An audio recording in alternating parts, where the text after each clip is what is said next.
alongside a fantastic super. He was running that snipe for a long minute. But for now, a little change. A blip on the resume, possibly, for him in the long run for his career. When he gets to look back and go, oh, that's right, I was on the Ravens for an event. Who knows what happens after this? Gosh, you never know. Well, enough waffling from us. Chance and I will take a quick break as we get the match ready to roll. Lou has some fans she's going to be chatting to. Yeah, it's now time for me to waffle. Thank you very much, guys. I am here with the best Call of Duty fans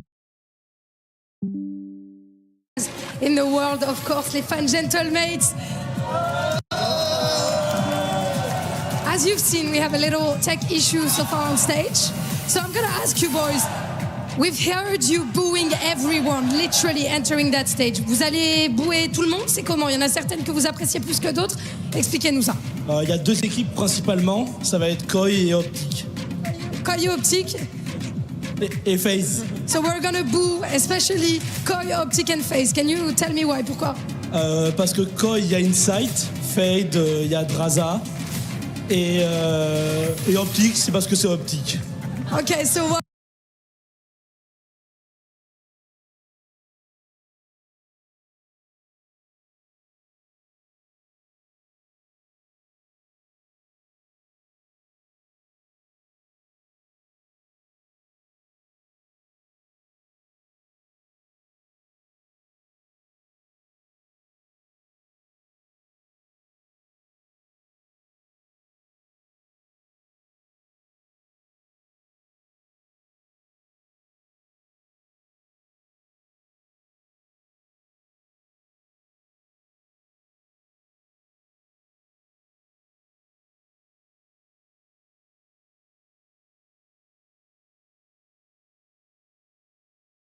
Optic because it's Optic, FaZe because there's Draza, and for Koi because there is Insight, right? Moi j'ai envie de te demander du coup de l'autre côté, on est un petit peu en love watch de certaines équipes, il y a quand même certaines équipes qu'on apprécie peut-être, pourquoi? Are there certain teams that you like and why?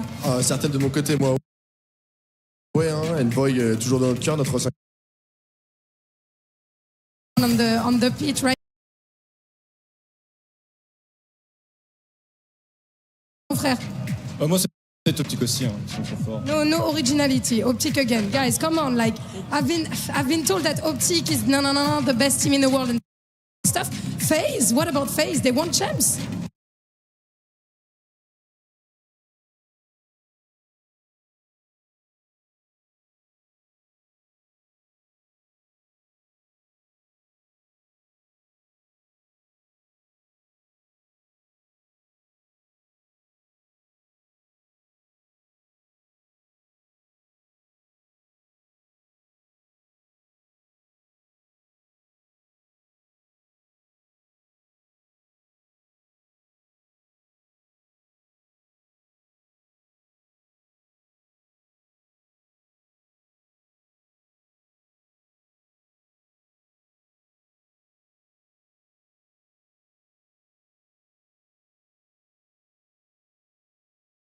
Oh, on les aime pas, c'est tout.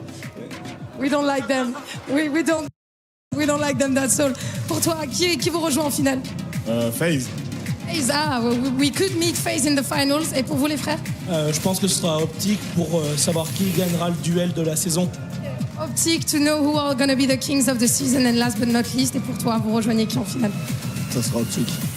Optic, guys, I'm actually curious to see what Optic are going to look like on stage, but for now, let's hopefully get back in the game in a few minutes. Back to our lovely casters. See you. Oh, Lou, that was fantastic.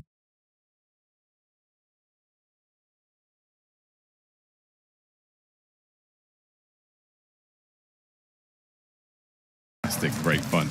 She's new to COD.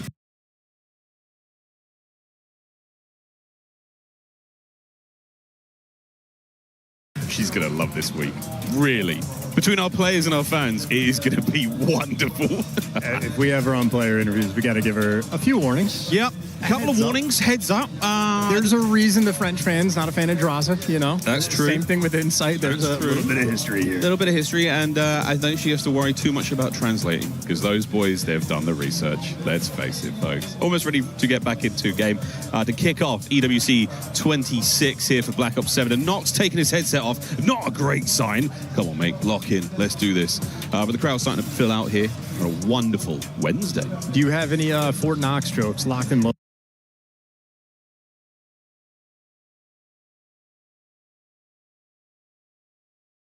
loaded, or is this a foreign concept to the Englishmen over there? No, I'm aware of Fort Knox. You know, we'll talk about how impregnable it is. We'll talk about how the value inside it, whether or not that can come out in game or not.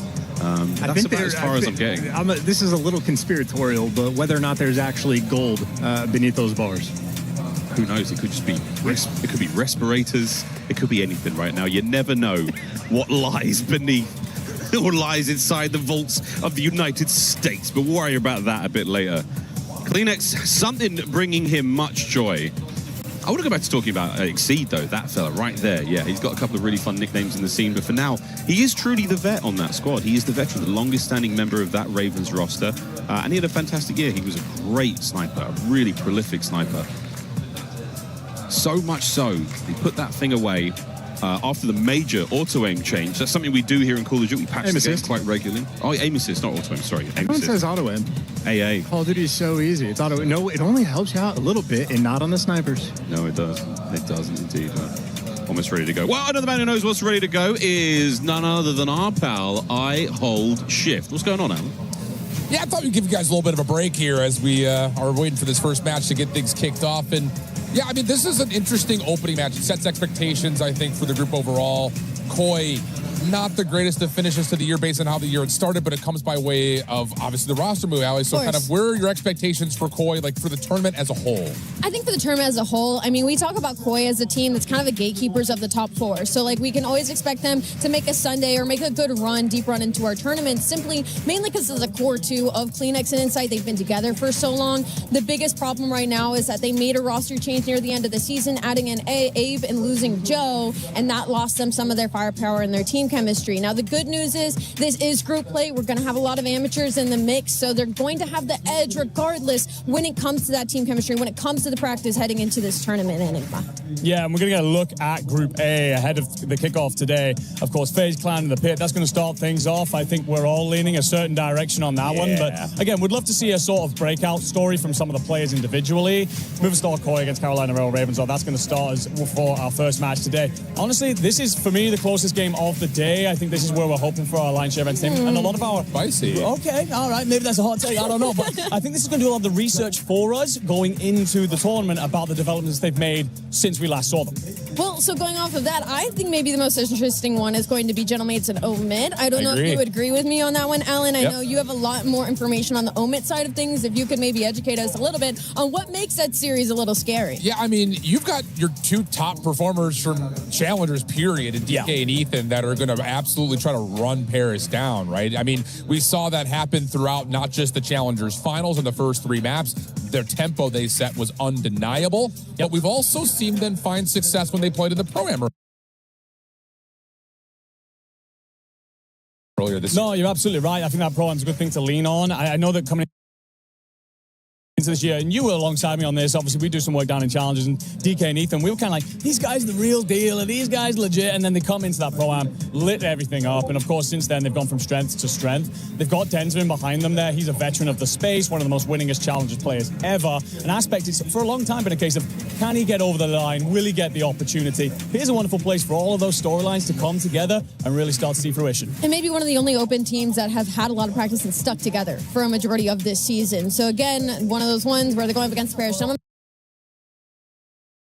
Andy, what do you think? I would absolutely love to see it. I mean, we talk so often about the talent that is in Challenges, the depth that is there. And I know that conversation has been back and forth for years now, but we are seeing every time a new Challenger player steps up and steps onto that stage, they are taking new levels into this league. The bar is forever being raised. I'm telling you, DK and Ethan, you have got two of the best to come through. The class of rookies this year is absolutely stunning. If they show a couple of things here, if you guys aren't looking to sign them, you're doing it wrong. And to catch you up a little bit on what our regular season kind of looked like, it was a lot of these younger players coming in and just being so confident in making these huge changes to some of our lower rosters. And I mean, even thinking about Falcons themselves, adding in Oluka right before we went into our champs, and he played incredible against some of those pro players. So I think that's a big turning point as well for COD in general, is that we're getting a lot of younger guns that are now being plugged into these teams and able to just fry right off the bat. And heaven forbid there's a whole Challengers team of them. I mean, heaven forbid that Ethan was doing kickflips off the sidewall of Rocket League arenas not more than 4 months ago.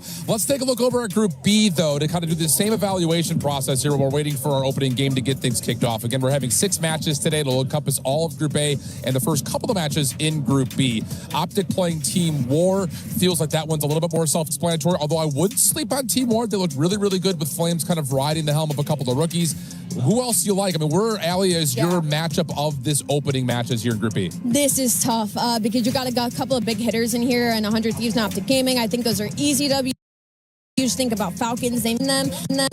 As far as the open bracket teams, I think I'm hoping Project Notorious comes out and does something special. Spicy. Maybe that's a spicy hot call, but I think some of these matchups are just not leaning the way of some of our pool groups. I like the Notorious call. The one thing that I think stands against them is that they've had to make a last-second change with Beans being pulled out of that team, Cammy going in. True. Definitely not a like-for-like change. That will change up considerably their strategies. And you will see, of course, a change in S&D because Beans on that sniper has been phenomenal all year long down there in Challengers. I think that the War roster, though, you talked about it, is a little bit of a good look at this side through the year. Optic Gaming's a tough one to walk out the gate and deal with, sure, but they are peaking at the right time. All these 4 players almost passed over parts through the rest of the season in Challengers itself. Now have all come together and really lit things up. Vic in particular, the growth that man has been on this year, terrifying. It's just one of those things like we see with teams like Amit and teams like Team War. I think they're very similar in identity, where you're relying on a veteran to kind of lead the helm, maybe give a lot of the calls, and then you throw in the spice of 18, 19, 20-year-old young guns that are completely cracked out, and you allow them to just run and slay. This team moves with some pace, though, I'll tell you that. Sometimes they can get a little bit caught behind. I like to kind of talk about them like if they're in the leader's advantage, watch out, they're going to run at you. But if they're behind, they sometimes have a hard time coming back into games. And that's what the kind of problem that can come when you are younger guns, in this sort of situation. I will say when it comes to Team War, at least in the past couple of years, their coaching staff is incredible. So I think coming into an event like this, especially with having coaches on headsets, that could be a huge difference maker for a team like that. I like that call. I like that call a lot. That's something that is a brand new factor in terms of how we played through the regular season. I want to go to one matchup in particular, though, that I think could possibly give us a Map 5 banger. Vancouver playing up against Heretics. Okay. How often do we see Heretics show up and either look like the best team in the game or the worst team in the game? And Surge, I will say, even though they didn't make it to the playoffs for CDL champs, they still looked good after they made their roster moves at the very last couple of weeks of the regular season. I think the only thing you're worried about with that one is the pace that Miami can play at sometimes. So if the Heretics come out and just start running at you, they can set pace really early. And that would give a lot of our top teams, even teams like Optic Gaming, a hard time. So I'm leaning Heretics in that one, but I don't hate the shout. No, I agree. It's a difficult one because Vancouver Surge, there are players on that roster that are capable of stepping out on a stage like this, of course, leaning on that experience and very much so dealing damage to a side like the Heretics. But I don't know, I look at this Heretics team and I see Rancor and Super, and I just think there's no way we should be talking about you at anything on where you are as a talent right now, as a team and the quality that they possess. So for me, Super and Rancor look very comfortable in that series. But if Surge were to start to pull a couple of maps away inside the series, I think we all start to raise our eyebrows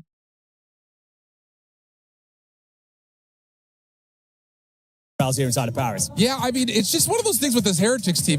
It kind of feels like the same story we told last year. It's like, which team are we going to get? The team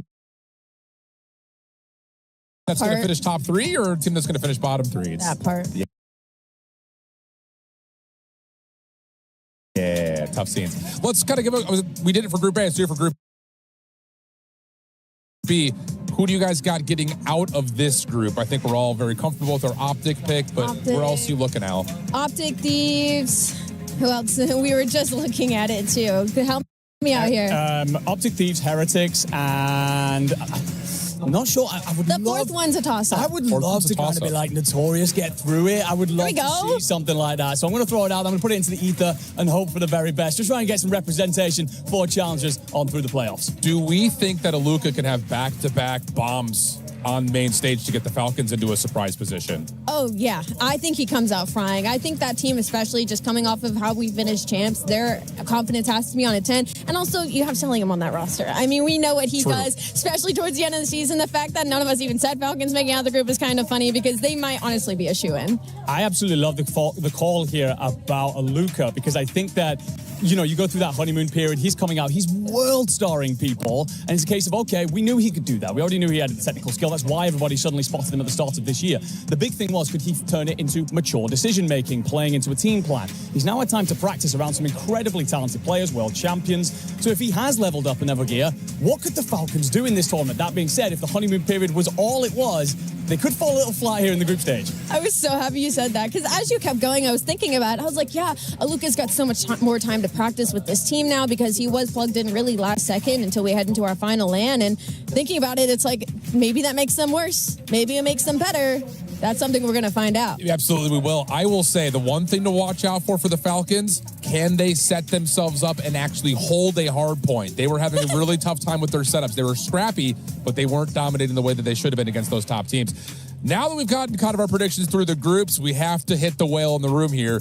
Who do you have winning the whole thing? No way we're doing this right now. We're doing this right now. I guess we do have to talk. I fill in for Chris Puckett. I go rogue. That's just the way that this goes. So we're going to put you guys completely on the hot seat. Do you have teams like Optic going back-to-back in EWC championships? Do you think that FaZe could do the same thing that Optic did last year? Or do you look at someone new to try to step in and win an EWC championship? My heart, of course, goes to the Gentlemates, and neither of you will be surprised by that. You picked the craziest two to ask that. But I'm going to throw a different team out there that I think will surprise a lot of people this weekend. Now, this could come off as a really awful take, but I'm going to do it anyway. 100 Thieves situation screams to me of FaZe 2024. I think they've got a redemption shot. I've got to interview Scrap earlier on this week, and he was very confident. Of course, we're not expecting anything else, but there was a self-admittal. We didn't put enough work in to prepare for this. We were overconfident, over-eager, a little bit too cocky, too big for our boots. We're fixing that coming into this. Fans, no surprise. Pick Optic. Gentlemates in second. Probably no surprise there. Thieves at 6%, though. Where are you leaning towards, Al? I do love that Thieves shout. Outside of, the Gentlemates answer, I think you lean Optic or FaZe. Just the way that we started closing out the year, they look unbelievable heading into this. Outside of that one, I also do want to lean Thieves. I think that's a really good story. I think Hydra in general being on this team and being in front of this crowd is going to be a huge story. I think we just have a lot of contenders. As far as top teams heading into this, there is a lot of places that looked really good. Anything can happen, and finally, we're ready to go on the main stage. You saw Chris Puckett coming by with his Movistar Koi sign. He's rocking Koi. Let's see what the casters think as we head to map number 1, Carolina and Movistar Koi. Thank you so much, squad. It was Puckett, wasn't it? I recognize those hands. Love the shout for 100 Thieves. This is a very capable team, and they've got lots to prove. Let's face it, mate, after the double first round of defended champs. Yes. As a team, they absolutely do. And of course, if you're looking at some of the individuals, what we're expecting them to prove, have to do it at champs next year. So a lot of pressure on that squad for a multitude of reasons. But here we go. Den Hardpoint loading in for these two teams. My second favorite map from this year. Wow. Big fan of Den. Scar. Yeah, I have a better KD on Scar. I have a better KD on Scar. That's quite literally the bias between these two maps. I would actually love to know what my KD's like throughout the year. That's some of the questions to be answered now. But the now is map number 1, ladies and germs. Here we go. Carolina Royal Ravens, Movistar Koi. First map of the tournament, and it's only treating us to a den. Here we go, folks. And let's see if the delay has put a little bit of ice on any of our players. So far, so good for Abe. This is the man you want to see get off to a hot start. I think he is going to sort of be that linchpin for the team. If Abe is successful, so shall be the Koi. So far, so good for your boys on Koi. They will be the blue arrows on the minimap. Red will be the Ravens. And of course, this is not what you would usually be seeing if you're a CDL fan. This is skins galore. We're going to be dressed as we like. Weapons included. Rotations on, going towards our P2. And so far, nobody home for 20 seconds. And Koi locking the map down admirably. Right back there from Abe. Make sure that nothing happens on that top left-hand side of the mini-map. That's what we're going to next. Koi in a commanding position. And of course, while Abe, I think, will be sort of that linchpin of the team, anytime you get a high-impact performance from Insight, if he's got a high KD like this, that means his team is going to body bag you. So he starts off 5-1. That is a 30-point lead and rotation win for Koi. However, you have Carolina Royal Ravens making the impact. 2 kills off the kickoff. They don't quite block the spawns, or at least not permanently. An important gunfight for Kips. Can't give you 2, but that just means Trakes, he's dealing with the whole squad. Yeah, on board with Trakes there. Picked up again. Lovely pinch from movie star Koi. That's going to be their P2 yet again. With 35 seconds remaining in this one, we are going to be soaking away. And so far, the Ravens are being absolutely flayed here on Den. This is not going great for them. Break attempt through the front now. Nox has got to play this one slow and sensibly as he possibly can. Sensible, maybe not. And he's going for the hit. Pistol out. Trades are on. And it is not going great for the Ravens. 11-5 there for Kleenex. He has been teeing off on them. This has so far been Den perfection. And I love the map, because if you're making smart plays, if you're playing well, this is how the score is going to look. Sheer and utter dominance in rotation. Well, it's going to be a fight. Funnily enough, Koi, they're here first. Over the 2 AR players there make the impact. Exceed gives you 2. And finally, Ravens collecting some time. SP3, all yours, Ravens. Now we see the setup. How well versed are they in this map this late in the season? This group of players, all through Den. Can't movie star Koi, their right-hand side. Lurks. Hit this timing right, you might be able to catch them all, but no, it's Kips and Abe. Over to Exceed, the mighty pistol. His Jaeger finds 2, and he's a moment away from a Hellstorm. Will not go to him. Trakes, though, on the immediate pickup. Trades complete, and yet again, Ravens hold. Hey, needed a good hill. So far, so good. 30 seconds left to fight for, and maybe the rotation, if they start getting the kills. Lurk's still going to be the first man to fall. Trakes, the longer stay alive in this moment, the better, but as he gets taken care of, Koi, well, they're going to get the break. 15 seconds left on the time, and Koi have the rotation, too. It's going to be a 40, maybe even 50-point gap going into this new time, and there's no one for Ravens rotating. We're head smashing right now of the old time, and hey, they're going to get that big 3 seconds. And actually, they don't even get that. That's a tough spot. Yeah, all that head smashing, no CTE. That's reserved for other maps, like Blackheart earlier on in the year. You Absolutely. know? Great time. What a time it was. Top right-hand side of the minimap. Now we go, folks, and movie star Koi yet again find themselves first in best dressed. Kleenex on the outside. Catches 1. Back over the window. Nobody home just as of yet. We're going full rooftop. Go Ninja, go Ninja, go. Kleenex finds himself another. Kips is on a spree. It's a 5. Can we go 6? No need. That's a 3 for the Ravens, and there's the break. That's good tech. Just triple hit outer. You don't see it very often, but maybe something that just overwhelms the squad. So an important P4 break to be able to get in. And a little bit of final skirmish. Lurk's going to be good for 2, and it looks like Ravens, there you go. They have the extra edge. That's a 4-man wipe that get them off the board, and maybe a little bit of stability. P1 and P2 for the Ravens, absolutely brutal. They are, though, indeed, starting to fight back. Yeah, lovely work from the kills department there for movie star Koi. Going now into our second set of hard points. We do this all over again now. Back over to the middle.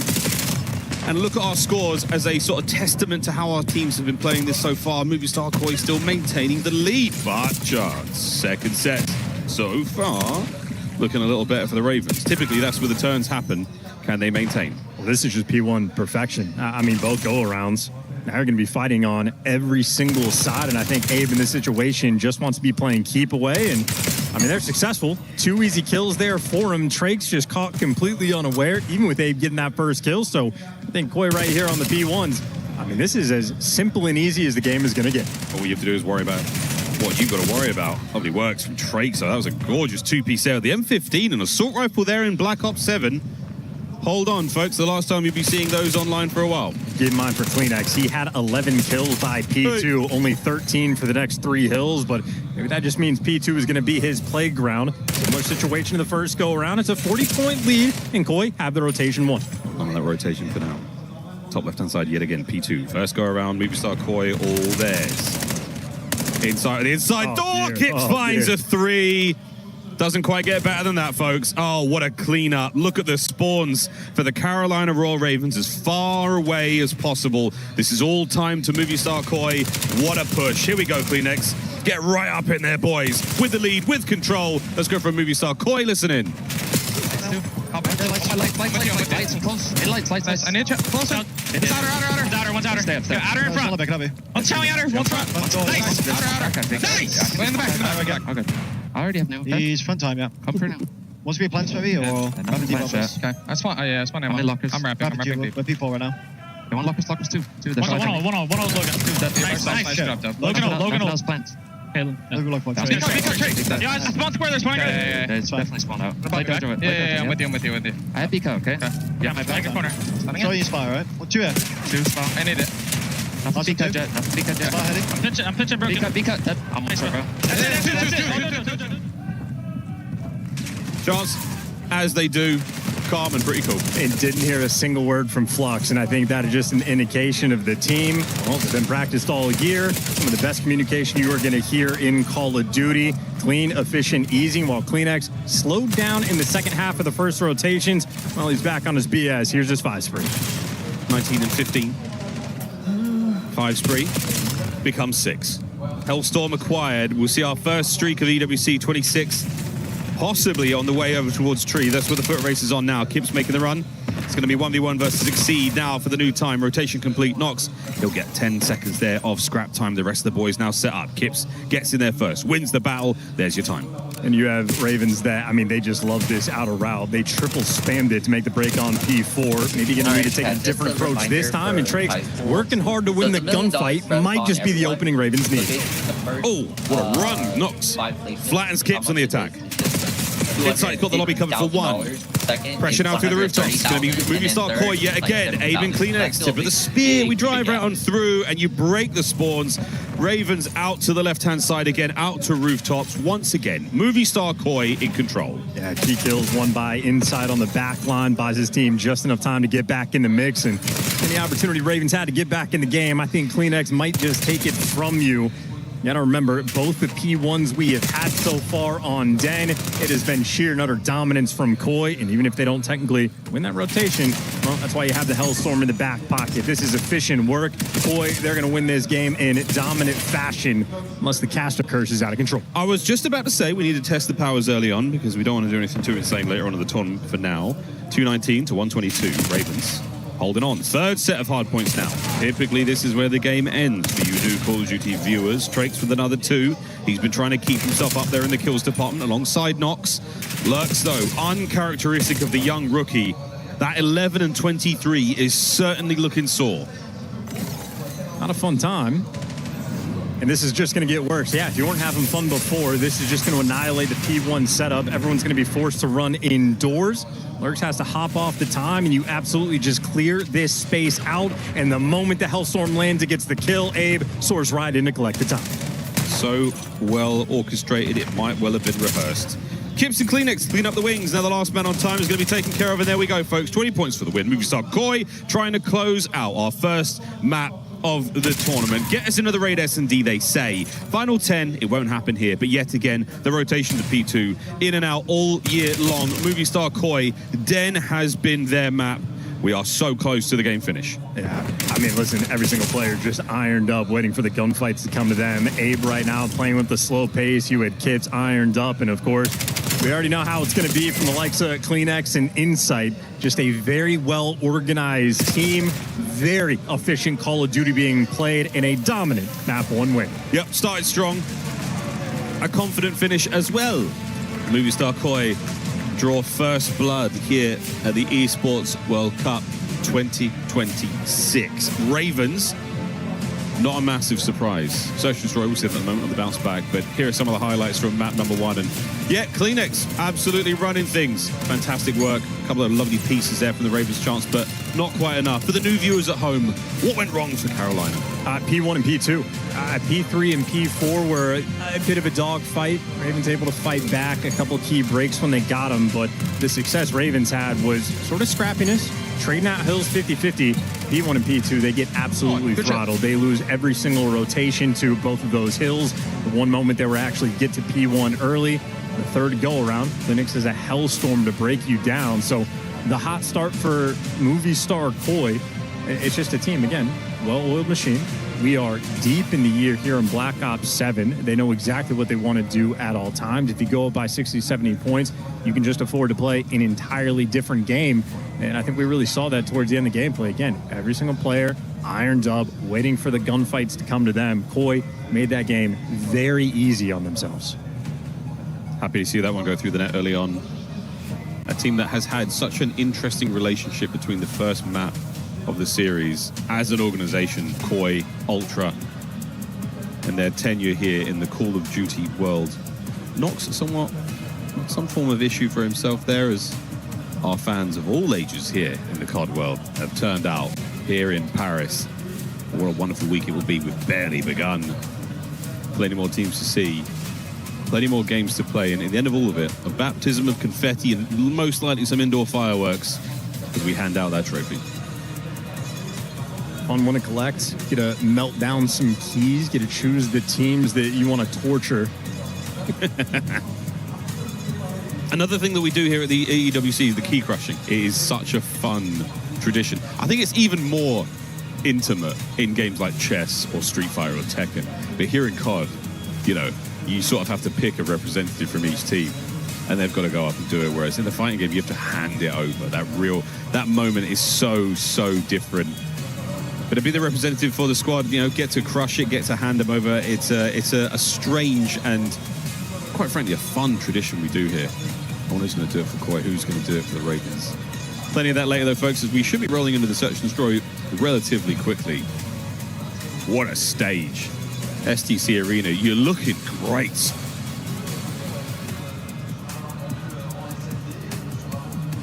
Comms as well. We come back to the comms idea, Chance. How much the coaches are actually getting involved. Perfect example there of Flux not saying a word because he didn't need to. Nothing to count. Nothing to say, yeah. Up by 80, your team is very much dialed in. On the flip side, maybe a couple problems to solve by the looks of it. Nox, extra expressive.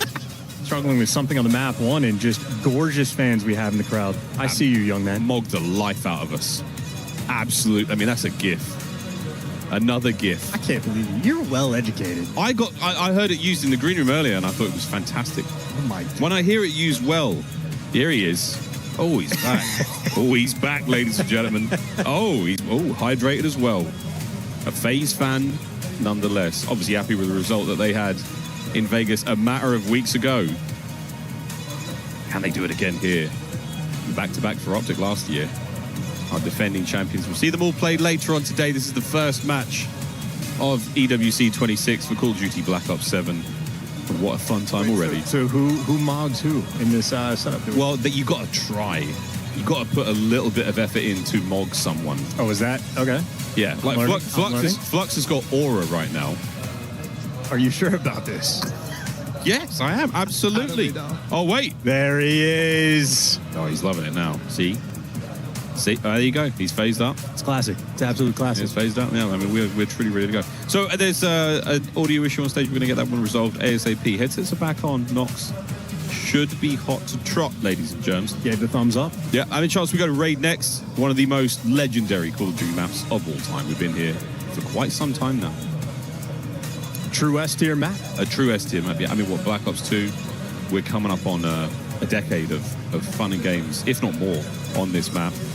Everyone knows it so well. I do think, I mean, of all the players, it's the young ones who you have to kind of go, ooh, do they know what's up here? Do they know what's going on?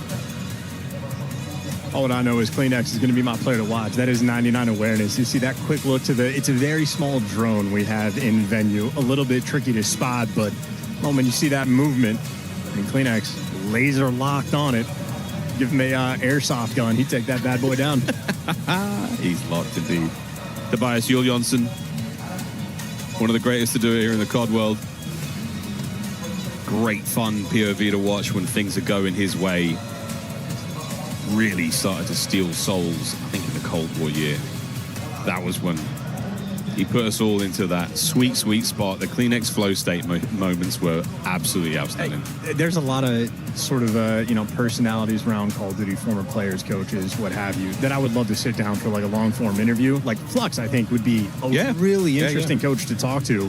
But bringing up CleanX in his flow state moments, I know Aches, a legend of the Call of Duty scene, has always been a very big CleanX fan, and I do wonder if it is because he played him in Black Ops 4 a single time, got World Starred once, and when this guy, I'll just never say a bad thing about him again. Yeah, I do wonder. There's a time and a place where you go, yeah, it's not for me anymore.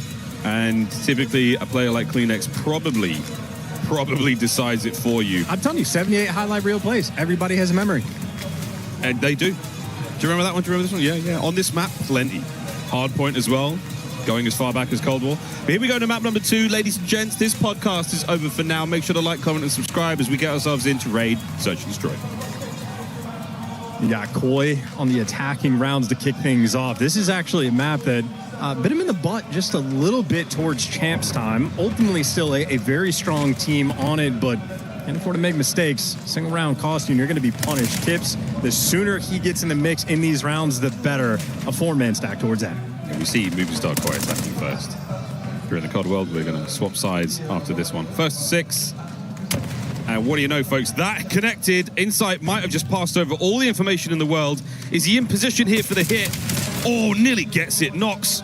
That first blood's going to go his way. Opens up a little bit of the map now to play with for the Ravens. And this was the theme. The issue that Koi was having at champs on this map was specifically Insight being overwhelmed. So he's the man watching the flank, but now everybody's going to get taken down. Koi try to get out of dodge, and instead they get picked apart. CleanX left in 1v4 and nothing to cook up, but this is sort of that floating style. Insight is the pinch guy on Raid. It's a map we've been playing for 15 years. You know the spots, you know the themes. If you're just able to catch and isolate Insight out, the rest of the round really sort of eases up on you. The Ravens might have struggled to map one, but hey, a little bit of momentum under their wings. He's one of those players, as soon as you identify the position, as soon as you get the kill, you really know we've got more space to play with here, boys. We can make some moves. And again, that much more aggressive style from the Ravens. Happy to run that one together. We saw that 4 players in the middle of the map at one point. As soon as they got hit by that nade, though, we need to make something happen here. Thank God for the timing. Goes their way. 1 round. And a 3-man stack towards B. It'll be Trakes responsible to flag for his team. Kips, intel on him, and Abe eviscerated for the first blood. Free and easy, not even shooting back. You'll take that information, let Trakes get back in the mix, and now all 4 players for the Ravens here. He tripped over a rock on the outside there and made nothing of that life. Pressure on towards the B-bomb site. Koi trying to reposition here, trying to deny as much space here for the Ravens, but they managed to get their clinics. Goes for it. Out the window, what an attempt. Kips banged up. He's going to be held in position here. And again, it's Insight. It's the roaming player. Now on the push. Look at that from the Ravens. Press the advantage. Insight now, last man left alive. It's a 1v3. And it is as good as done. Ravens 2 in a row. Easy first bloods, a little bit of a gift given to them in that round, and make sure you capitalize. Spot Kips in basketball. He's on the right side. There is no path of escape, and one mistake will cost you at this level in S&D. We're getting cost in both these rounds, and we get to do a little pump count as well. Oh yeah, we were close. I wonder what Zuma thinks. He's here. I wonder what he thinks about that one. 2-0 Ravens. 5 in a row for Exceed. Haven't seen a map like this out of Exceed since the start of the year. Can he keep it going? 2-2 split there for the Ravens on defense. Abe and the boys trying to make their way forward. Kips his first blood. Certainly helps. There's the get back. CleanX is going to be the man of mystery, and Exceed might meet his early demise. Insight's going to deliver him to hell, and well, Lurks will be the next man potentially to fall in line. 17 HP, and you can see Koi, they've isolated him out. They have tracked him the entire way. He makes a great read, but simply overwhelmed, and Nox might just be the next man to fall. Hey, Nox, 1v2. He's out. He's nobody home for now. The bomb will be planted at B, most likely. I think the boys have an idea of where he is. Is it going to be a fast plant? Yes, it is. They know well. CleanX and Abe, 2v1. Nox. Retake's got to be fast. Can he catch a kill? Sure can, 1v1. Nox goes high. Look at the lovely movement to set himself up for what is nearly a fantastic round. Has the NPC, both weapons, and he's going for the full wrap. Is CleanX going to meet him here? Staying bottom bed. The oscillation back and forth to timing. Spotted out. Fights on. CleanX. What a play! Nox keeps the run going. And a 2v1 to make it 3-0. Momentum killer. Koi finally get a first blood, finally in a good situation in the round, and then a 1v2 where they just do not shoot back. Koi does everything right, but they get caught. Nox, you see it, 100 HP. Next gunfight, Nox, at the end of it, 100 HP. Not fun to lose a 2v1 without shooting a bullet. Ravens fans coming in all different jerseys today, whether it be London or Paris. 3 rounds in a row here for the Ravens, and Nox finds himself on a 3 spree. Lovely nades there through mid, lots of information passed over kitchen, blown to pieces, smithereens, if you will, as is tradition here on Raid. B-bomb site attack, and Abe catching the timing. Take that freebie first blood. Another opportunity for Koi to get in the mix for the round. CleanX, intel on everyone, and more free kills running through. I mean, again, a map that has existed for 15 years and players still just getting caught. Abe's NPC quickly fills the gap. Pressure still on here. Not a chance for Lurks to escape. Entire encirclement here for Exceed. Lovely shots, but it only lasts so long. Koi finally get on the board. And honestly, a good round out of them. A great round. Decisive from start to finish. Well, maybe the exact same setup coming from Ravens in the offensive round hurts them just a little bit. Tricks that island player. If you're in the 3v4 situation, once that guy gets picked for the first blood, you get a little bit nervy. You feel the force to overcommit, trying to make some plays. Just a tough spot. Good execution from Koi. How many more can we get, lads? Insight sitting on the old donut, or the breadstick rather, or the baguette here in France. There you go. Easy. Rice itself, it's low-hanging fruit. See if you can't change that. Again, the roaming player, we're not expecting him to go absolutely huge in these games. Abe spree, bit of a stun there to connect. More information passed over. Look at the arrows there of the Ravens. Immediate adjustment towards A. Back laundry. CleanX is going to be the lone man. How much can he do? He's seen more than enough thrown his way to show 2 players at least. What a gunfight. Lurks is good for the first blood. Kips on the immediate back pedal. Abe from steps. You've got the setup here. And the middle of the map wide now open for Koi to play with. That's a huge pick from Insight. Now you just get to breathe so much easier. Don't have to worry about the pinch. You do have to worry about the smokes. Shots in from Kips, but it's going to be a 2-piece. Down to Insight, and he's gone as well. Ravens back on top with 20 for the defuse. You need 7.5 seconds to defuse the bomb here in COD, and that was more than enough. 4-1. Yeah, beautiful. Smoke grenade, honestly, it wins them the round. Shout out to the utility. Once Insight wins the gunfight towards the middle of the map, everyone else is just going to be fighting for laundry. Much easier situation for Koi. The smoke, though, just isolates this player. Kips, good to give you one, but now you're forced to get traded out. You see Lurks getting a little bit too squirrely. Overwhelming there for the retake for Ravens. Did he mog anybody? No. He's just chilling. He's just chilling. I'll figure it out. No, he was low-key chilling for real. Here we go into another round. 4-1 once again for the Ravens. They have absolutely proven themselves worthy opponents here in Search and Destroy. Gonna play Overload next. That is leaning Koi, just given their tenure as a roster. But for now, fingers and toes crossed. Let's get it. Under control taken by Ravens. Bomb plant, this is the exact same setup Koi had in the previous round for offense. Ravens, it is a carbon copy. We'll see how they do for the hold. And they got the trophies out. It's going to be extremely helpful. Yeah, it's laundry day. We're hitting it from the back. Knocks down. Kips finds a 2. How many more can he get? What a play now. Kips pushed his way through stairs. The backup has arrived in the form of CleanX. Exceed now in a 1v3. Can he get 1? No. The second man, Kips, takes a pounding, but 3 in the life and the defuse. What a wonderful amount of points to get there. On track for the Hellstorm. Hey, yo. Not too shabby. Great job on the retake, and I think a moment for Carolina Royal Ravens where, I mean, you saw the idea. They were trying to work that Eiffel Tower strat, but it took them way too long to figure out what they actually wanted. Players jumping back and forth, and you hesitate in Call of Duty, you will get punished very quickly. This is August. You think we'd be prepared in these strats a little bit more, but that's not going to be the case, Miles. Koi, sign of life, moment of opportunity. We love surprises here in the COD world. 4-2. A cursed number here in COD. See if we can't keep this run alive. And there's the snipe from Exceed. This is the adaptation.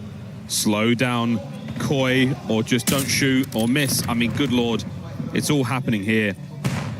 Exceed was hoping to give you something extra there, and he hesitated. And you have CleanX in the meantime. He has just taken over this A site. He has pushed up for the laundry control, so the squad wrapping all the way back. CleanX information, and the shots rolling through really just wants to slow him down. So the laundry control push. We'll see what they decide. But nope, going back for the retake. So this is 3 rounds in a row. Classic situation for Raid, but Exceed already finds that first pick. Yeah, as soon as Kleenex shows face there, they meet the pressure immediately. And the big gun pulled right up. Kleenex down as well. Middle of the map now starting to get a little bit dicey. Insight back it on up. And here we go, folks. Ravens fly. Ravens pressure. What a win from Jamie Craven. And a 1v1. Nox versus Insight. New school, old school. X-ray goes off. Nox has no idea where the man is. Catches a headshot. And he's out. The hunt now begins. Time ticking. Nox must find the kill. Insight has done it. No time for the defuse. It is 4-3. Age is not just a number. It is a level. He's experienced. Absolutely outstanding. Inside a high-level player, you play the patience game against him, you're going to lose it every single time. You got nice teamwork coming through. Abe, I think, got tags on that second player. Insight calling out for help. So teamwork from Insight and Abe on point. Insight good for 3 in the round. And again, for the 1v1, just stones. I think for Nox, you do have to sprint at Insight. That is your key to success. You got to fly. You don't have the time to get back to the bomb to hit that defuse. A difficult thing to do, nearly impossible against some of the best players. Insight's 3 in that life. Handy dandy indeed. Comeback is on for 3 over to B. Good peek just for the information. Eyes on 3. That means the rest of Koi going to start to get active. You see on the minimap, Insight taking space on the A site. He's taking over ring control. Kip survives, make it out towards basketball in the middle of the map being held by Kleenex. So Koi, all the information, all the opportunities here, and there's the teamwork. Abe sent on the chase, gets the first blood. Kip's been the man on pool duty for so long now. Oh, he saw more than enough there. Shots in. Pressure still here. We're not giving up the position by B for the Ravens. Trakes is still carrying bomb. Movie star Koi back up a bit. Give them some space to work with. Oh, you chase Insight. Here's the teamwork. Here we go. Lying in wait. His duo. Long time duo. And he's good for 2. Exceed now alone. 11-4. Caught in a trap. 4-4. Equalizer found here on Raid. Now all the Koi players doing their job. Information taken towards the middle of the map. Space taken towards ring when you need it. Just a classic round of Call of Duty. And of course, while Insight was the man sort of made the bait over towards Zig, Lurks actually does the right thing to check this angle, but Kleenex wins the first gunfight. Everybody else looking the wrong direction. The tissue, still an issue. Always an issue. I mean, the day he is no longer an issue, what a dark day in COD that will be. You're talking about, what, 2046? About that. Yeah. Black Ops 10. Black Ops 17. Lovey 3, still there for Insight. Kleenex, what a round. Looking like a little bit of B-bomb love here for movie star Koi. And the Ravens will adapt. Just enough seen there. Drake's going to be the rear guard. No one at A, no one at A. They've got to be B. That's the call. Snock's seen enough. Exceed now with the shots. Here's the stretch plant, and it's going to be game on. This will be plant number 4 for Abe. The OBJ work done. I think you've had one truly successful hold for Koi, but the retakes for Ravens have been decent. They need it again now. 3 through the back. That seems to be the play. Abe's got the stairs absolutely covered, lock and key. And Insight, I mean, that is nearly a stair glitch, but we'll take it. He is crouching. Opening shot's good enough. A 4 spree. Here comes Kips. Top spot. Massive damage. There's the first kill, but not the man he was initially fighting. 15 seconds, and it's done. Map point Koi. Yeah, and no red card. Definitely not a stair glitch. However, the gunfight still a nightmare from the other pretty close. Side. Close enough on the crouch there, but yeah, you saw it from his POV. Easy as pie. It's funny watching Warzone last week. Oh. We don't adhere to the gentleman's agreements in Warzone shots. I can't. Let me tell you, bruv. Let me tell you, it was lit. I can only imagine. Let me tell you.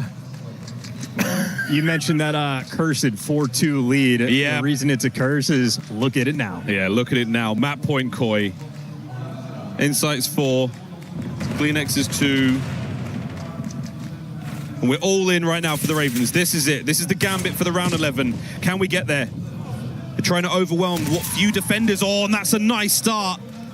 Lurks his nade, good enough. He hits the pool immediately to cool off. Now control of the site, now the trophies. Oh, here come the dogs of war from Koi right through the middle of the steps. Bomb planted, Trakes from the pool to the kill feed. Oh, he was looking good for the second. And it's on to round 11 we march. First one of the tournament. It is not going to be the last. And pressure is on Ravens, especially down 1-0 in the series. Digging deep for this one. Perfect play call. Nades connect. Only thing you could possibly critique, we lost the trophy system. Oh no, oh dear, not the trophy. That's what we're gonna be hoisting at the end of this tournament. Didn't need it there in the round 10.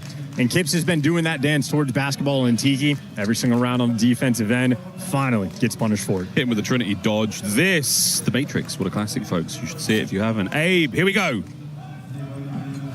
Connection there onto Nox in kitchen. No, not yet. Intel passed by. Abe now moving furiously towards the A-bomb site. Exceed. He might have a snipe. It's hard to tell. Will he have watchful eye over that bomb? No, it goes down. It does get planted. But the nades connect. No snipe here for Exceed. The shuffle on the retake. Here we go. And this is the dream for Koi. This is a much better setup to have in the post plant. Laundry side. Now they've crossed towards the ring. Koi electing. Oh, what a nade! That might as well be it. Lurks to the last man. And what an attempt it was. Koi deny. What a comeback. 2-0 to movie star Koi. Attaboy there for Insight. Much better setup on the mini-map there for the post plant. You're giving up the laundry space, and it is setting up the trap of that exploding van. Timing absolutely on point, and one of my favorite shots on raid, the quick rush. Bang out through the middle of the map, use the nades on the guy that's playing over towards kitchen, take that space, and just do not waste any time. And there's a look at the Peach right over the top, straight into 2. What a brilliant map. Well, that's going to be 2 for Koi over to Puckett. Thank you very much, gentlemen. A few tech pauses, but we made it to halftime here for our first of 6 matches on the main stage. Allie, it's group stages. You win 2, you're through. You lose 2, you're done. You're already 1 map away from holding your first L if you're Carolina Royal Ravens.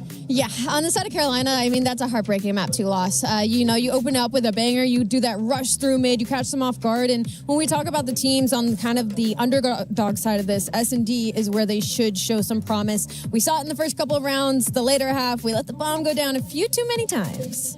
Look at our highlights from this one. Andrew, talk to me a little bit about star players on the stage. Is there anyone shining bright early on day 1? I don't know necessarily about individual players shining bright just yet. I think that some of the things that we're going to look at in terms of the scoreboard and stuff, I think they're a little bit misleading right now. I think that we could talk about that hard point. It felt like there was a lot of individual players playing for their own Drakes is baiting his teammates? Just a little bit. Sorry, did I say it loud? Players in the back on this. There's another one with him. On this talent team who are very much so losing their minds in the back. But you've also got this S&D, and I feel like Royal Ravens here, they underdo what they're very good at. Typically very defensive heavy, great at taking bloods even if the plank goes down. Here, completely collapsed. Not only, of course, in that round 11 where Koya just beautifully for them, but in that round 7, they threw it away. Now, Allie, there's 25 different titles here at EWC. Some people, they start their halftime shows in chronological order. They walk you through game 1, then game 2, and then potentially throughout the rest of the series.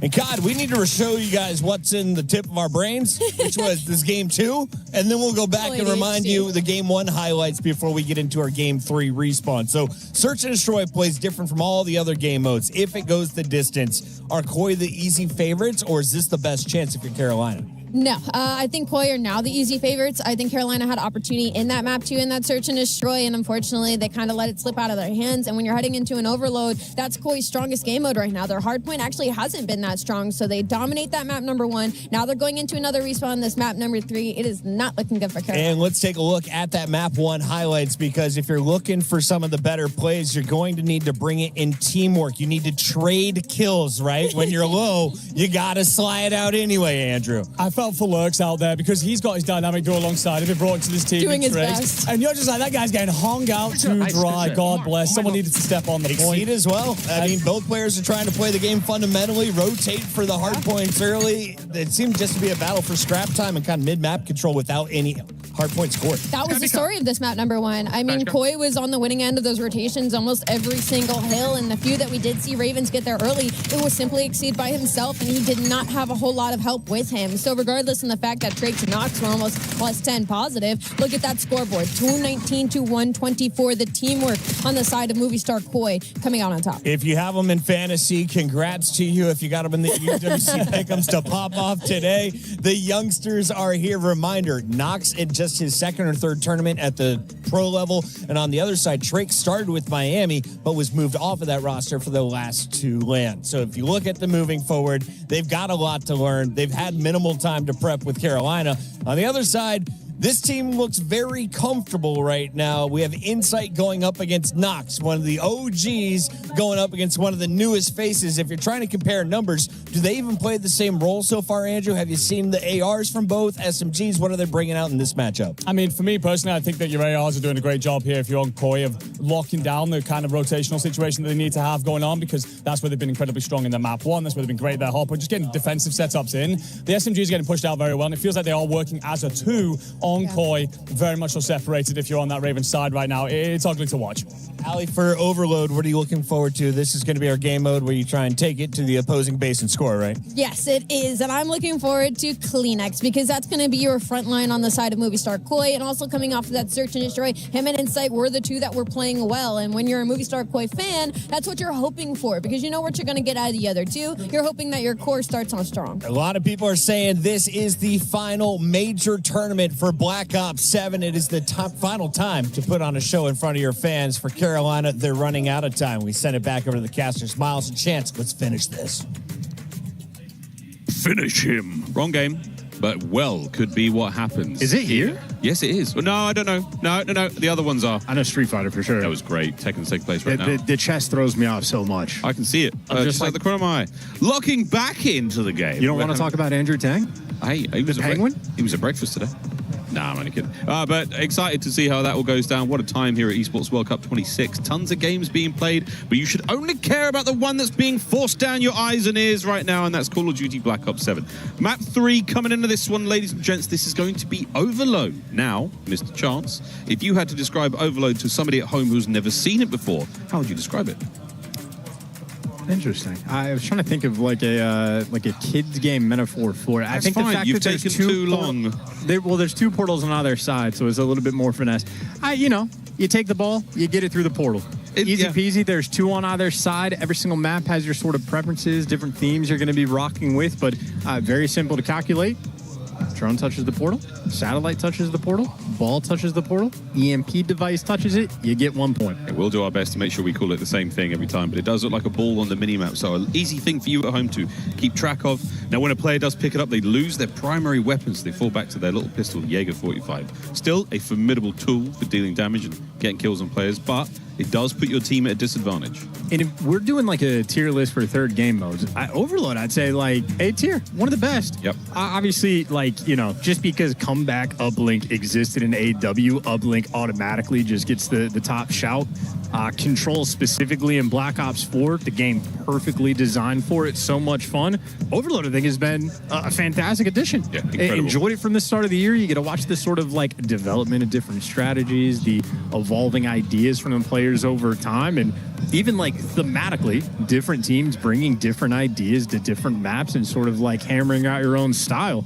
It's been a ton of fun. A joy to watch this year in Black Ops 7. Really exciting moments, highlight plays, you name it, it's all been there. Whether we go from overtime or previously sudden death, that sort of search and destroy style life mode, what a time it that was excellent. It was so exciting to watch.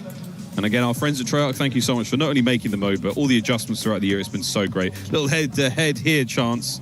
But what was your point? So you trying to talk about that? Just to acknowledge like the sort of fun moments we've had. Sudden death. You're the Kleenex 1v1 against Mercules on Exposure Overload. It's a game mode that has created some really identifiable, memorable moments. It's been a ton of fun, and maybe a guy like Nox can give us one here. very lightly. Sort of head-to-head there against Insight. Assault Rifles, we're going to be seeing those guys going absolutely wild on this upcoming map. And this is match point for Movistar Koi. Win this, and you bin the Ravens in the group. Win 2, advance, lose 2. Wah, wah. Here we go. Gridlock Overload, map number 3.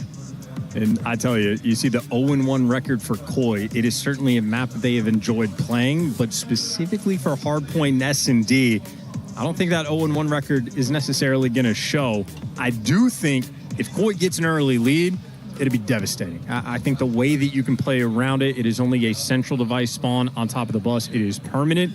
And I think that is sort of a situation where a guy like Insight will thrive. Oh, I just have to L trigger and a credit angle top broken and never let you pick it up? Bet. I can do that all day. That was a great COD Kid sentence. This is, wow, yeah, I'm sorry. It was, wasn't it? No, it's fine. We ever go on camera, I'm gonna mog you. Not if it requires effort. I apologize. It's never gonna happen, Miles. That was the most outstanding Gen Z conversation I've had in quite some time. Abe, great shots to start things off. This is what you want for Movistar Koi. Mid-map control, a 2-man flank, and they've lined up for Jamie Craven, and he's picked up the pair. Yeah, easiest L trigger he's ever going to have. That is what he does the best. CleanX, smoked. Yeah. Ooh, and Kips, yeah, bites off more than he can chew, so shout out to Lurch. Just saved his team a point. Yeah, that's an ideal spot to be in right now. As Exceed, quick pickup, advancing forwards here. You've got the numbers right now for the Ravens. Attack right through the middle. Kips trying to go over the top. Can he get any more out of this? It's got very ugly, very quickly. Reinforcements arrive, and they're snuffed immediately. 4 dead for the Ravens. Yeah, Lurks makes a hero play, but then the entire team of Koi delivers on the flip side. Now you're going to be trying to take the device to the A side of the map. A little bit rare to see on Gridlock. Most teams go in this direction. Prefer to attack B, but it's going to be a slow approach. But as Keeps gets these building control, only one more man to beat. Say no place for no heroes, Nox. Locking it down like a fort, but we've broken in. Insight pickup, and it's good. 1-0. It's a steal. Hard fought, well worked, and hey, Koi is able to punish you immediately. A 4-man wipe on the defensive end. They turned that into a slow approach of a score, and well, now you got Carolina Ravens really trying to sort of run it down and get inside your spawn. They effectively clear off the entire team, but until you touch the device, you're never going to score, and they got that protection covered. And somehow CleanX picked up 2. I'd have changed as well. How he won that fight, we may never know. Once again, Ravens pounding their way through the middle of the map. Exceed with a nice 2. Abe trying to slow down the advance of Carolina. Kips yet again not afraid to push that front line forward. Quick run now towards the A goal. Movistar Koi, complete coverage here. They've moved in a position, but they've been absolutely slaughtered by Nox. Finds 2, draws the defenders, and Lux has gone on the flank. Yeah, coast to coast. He is the primary man in position, getting the intel. Stun grenade to slow him down, but he's got the hops to make the work. Good for 1. The device, though, gonna have to slow down. Nox has lost all of his friends. Oh, but they're down. Abe, last man. It's a 1v1 for the bread. Exceed gets it through. What an equalizer. Hard fought. Final pistol kill gonna be good for it. Ravens, a little bit of life, and you love when they play with that idea. They're really playing with pace as well. This is an aggressive look. And Gridlock, you were not wrong about that scenario where you're going down by 1. How ugly it could be. Nox with the corners here, right in the middle. The EMP will only spawn in the center of the map here on Gridlock. On other maps, you'll see it in different places. But for now, a lovely 1-1 game. And this is going to be the standard push coming in from Koi. Insight already lying in wait. Kip's good for 2, and just like that, how easy can it be? Koi quite literally just dominating the map control. They make the perfect play. Everybody does their job, and we go back towards the reset. Ravens. A very quick pull, though, on the device, or maybe not. Kip's trying to keep it under lock and key. Ravens, once again, looking for the kills first. Shots in from Abe. This is a strong defensive hold so far for Movistar Koi. Pace being set by now by the Ravens. They've got themselves into the courtyard. Abe's got to find 2 here. Insight over his left shoulder. Wonderful moment. There's CleanX, finds the angle. That's the space push purchase now, and the push forward for Movistar Koi. You have managed to dodge the damage. Lovely back and forth, and this is not over yet. Inside, though, ironed up. Last man to beat. And he's good for 2. Yep, the final sort of man with the stronghold, getting his team those close side squad spawns. That's exactly how Koi liked to play. You have the safety net of the back line, and now they're going back to their original offensive play. Kid's taking so much space towards Broken while he gets caught for insight, nowhere to go. And he wants to back down without giving away his life. A delicate moment, but he's escaped. This is all just good possession, though. Superstar Koi back to mid, maintaining control of the EMP, not letting anything get away from them. Right now, with 40 seconds to play, they've got the chance to make a hit happen. Here we go, Kleenex. Oh, what a snap. Good for 2. Numbers are still here. Koi, this play is alive. Number 3, last minute beat. And you know exactly where he is. Well, you see how close those spawns are coming through. You need a little bit extra. Koi, everybody here just about. Kleenex will be sort of picking up the slack and Insight picking up extra kills in the meantime. Although still holding it together, still holding the line. Insight there on the 4, makes it a 5. What a shot. The last man, Kleenex, opens the window. Insight off the wall. Lead well and truly in the hands of movie star Koi. There's not going to be enough time to pick up the device. No extra time going into the second half. 3-1. As we swap sides, that's as good as it gets. And I already know, I see a kill like that from Insight. I'm making note of it. What side of the stage is he sitting on and in what position? It is number 3 from the left. I like that PC. That's a good PC. That's a good PC. I like that one. It's nice. This one's feeling good. Those green Ethernet cables. I've seen them. I've seen them. Did my sister walk in the room? Did it mess with the internet? Threw long barrel on. Yeah, hell, dude. Yeah, look at you go. Yeah. Look at you go, man. I know. I've been here a minute now. I've been here a minute. Speaking of a minute, my sister walked in the room. That's about as long as we're going to get on this halftime break. Another 5 minutes to play of Overload. We swap sides. Movie star Koi with the lead and the listening. Logan's going to be right. You're going to trophy where? P1. Okay. Naded there on the pass, okay? Nading? One shot. I didn't nade Okay, it. pass you. One shot. One's weak, there's P1. Okay. Naded, hard naded. There's 3 here, there's 3 inside. One top, 2 by P1. Wait. Out of showers, me guys. Close, sweet guys. On the way. Go in. There's 2 hole. Okay, I'm one shot. Gonna go small. Hard up. Still hole as well. Hole on the side. Yeah, underpass though. See out? No, he's so small, run away. I just fucking mantled. Two out on your neck. Backed up set. Nice, trippy one. Box is right side, left side. Right side banging, I think. Banging me, bro. One more close side. Here's your Left side, try to take one left, one close. Nice, bro. Look for one. Could be left on me. I think he's left on me. I killed him, but he's I'm ironing ice cream. Could be I'm ironing ice cream. Could be top off. P1. Yeah, right side. P1. Right side. Heady, weak. Nice. Charming. Max. One shot. Fucking P2. Wait a sec. Left side mid, left side. 2P2. They're aping, or one's aping left. Right side P1 as well. Right side, once. Gonna be ice cream. Look for you, Chubby. Nice. Two left, by the way. Careful. Yeah, nothing ice cream. Just hold. Nice. Good shit. Nice, bro. Missing one. I think the other guy ran. I think one's underpass. Hold up. Underpass succeed. Okay. Two underpass, okay? Yo, I'm hitting left. I'm hitting left. 3 underpass. Give me a second. I hit left. Well, Miles Ross, the Sloss boss. This would be my team for the audiobook recording nominee. What book would they read? I couldn't even begin to answer that question. A lovely listening, though, yet again. Movie star Koi, great comms. Ravens, they are still suffering here. Possession to Koi, maintaining control of the EMP. What an advantage it gives you in terms of dictating the pace and the play of the game, where the game is taking place as well. Kleenex, mid-map roll. It's down. It's done. Drakes with a 2. Forced out of position. And a death here could be a costly one. Into the spawn we now go. Koi digging in as best they can and as fast as they can. And Insight criticized for being a slow player. It's a speedy 2-piece. Always in the right spot at the right time. This safety net for the squad, and that is going to get you cut down along the way. Device control immediately back in the hands of Koi. That's what you love to see. Right back in the hands of Koi. Big play happening now. Kips has got himself all the way over to the B goal. Setting up in the long run. Can he get involved now? He's got to press forward, find these kills, buy the time, but he can't open that area to allow those members to spawn up. So there we go, Insight. This is certainly going to help. But wait, a flank play there from Drakes on the flank. He does manage to catch the carrier. Run forward now, under the coverage, all over the Hellstorm. It could be a goal. It could be a run. What a move from Kleenex. It's 4-1. And that is perfect teamwork on Gridlock. It quite literally cannot get better. A flank play coming in from Lurks. If the device guy is by himself, it would have been a heist. He grabs it, runs it, and scores it in their grill. Well, instead, Kleenex is right there. The Hellstorm over top is absolutely perfect. And a 4-1 lead looking devastating. Yeah, 2 minutes to play. 30 seconds of extra time if a player has possession of the device. And again, not an easy thing to do right now. The Ravens' possession has not been ideal. Exceed with a couple of sweet kills so far. Shots in. Waiting for his teammates to reinforce. Get those big guns up front. Setting up for war. Trophy is going to be a bit of a defensive position. So many corners you have to clear to get this through. And Kip signs 2. Trakes is still trying to keep the play alive. The back and forth. No, good enough from the hip. Trying to get it over the line. Not going to happen. Abe there. The goal line stop. Beautiful stuff. A minute 25 and no goal from the Ravens. Yeah, and you can just run this back and forth as much as you want. You are in no hurry. There is no reason to move from any of your power positions. You waste time. You win the game. You win the series. You move on with the tournament. Step forward. Min 10. Ravens.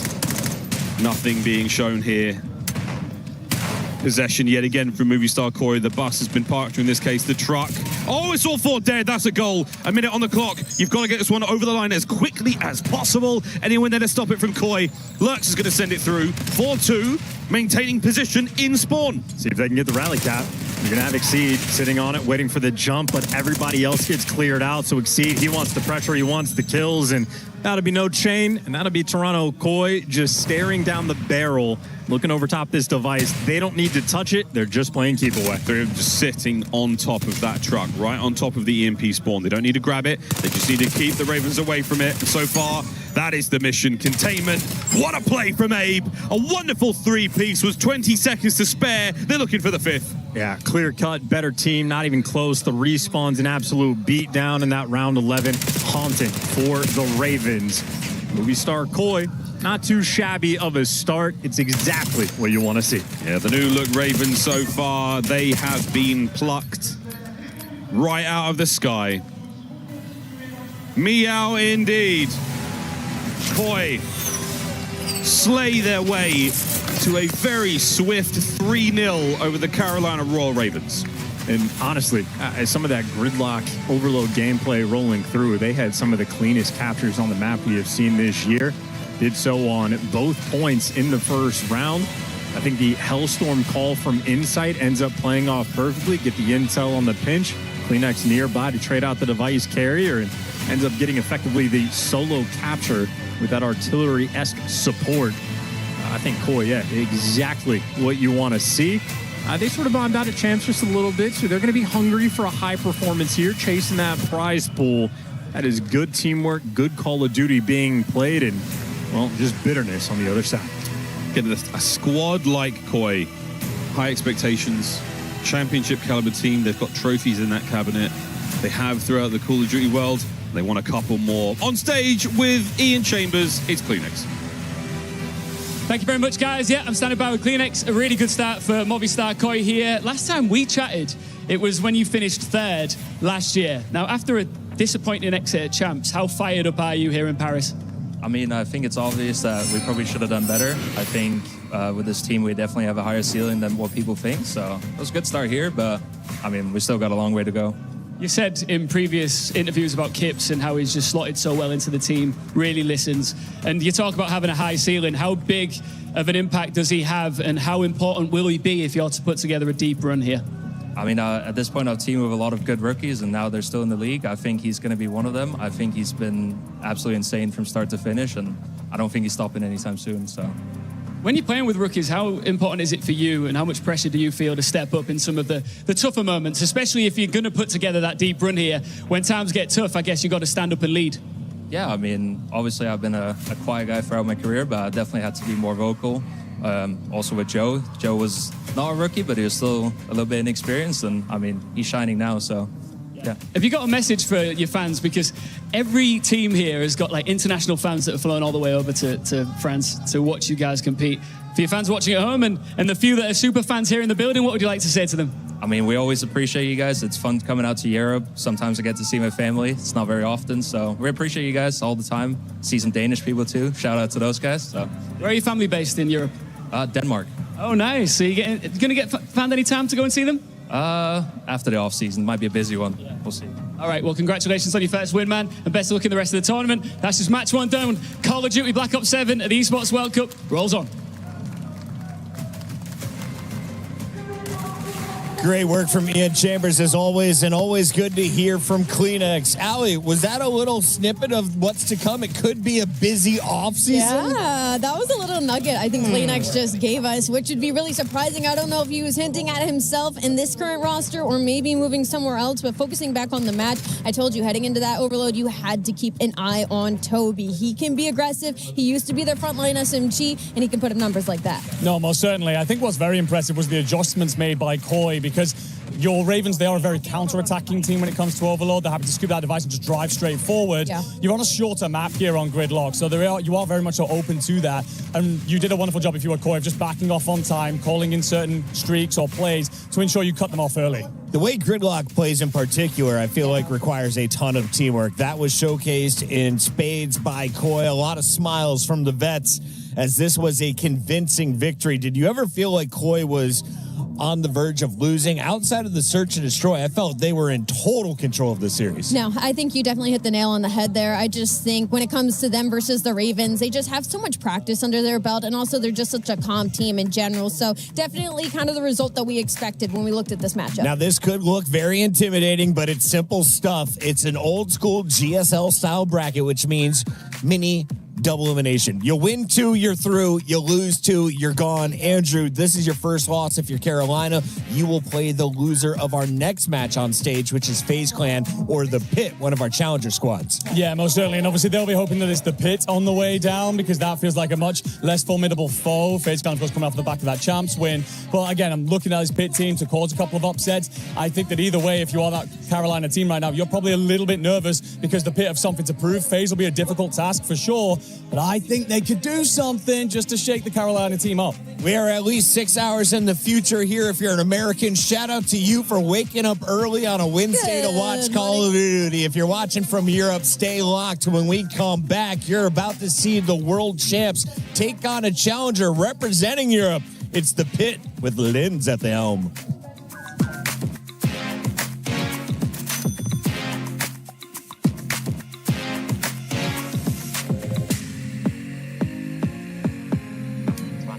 Left, bro.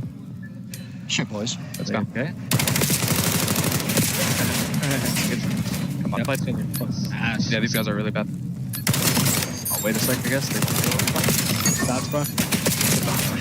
Stats, bro. Oh, he's going. Bombs.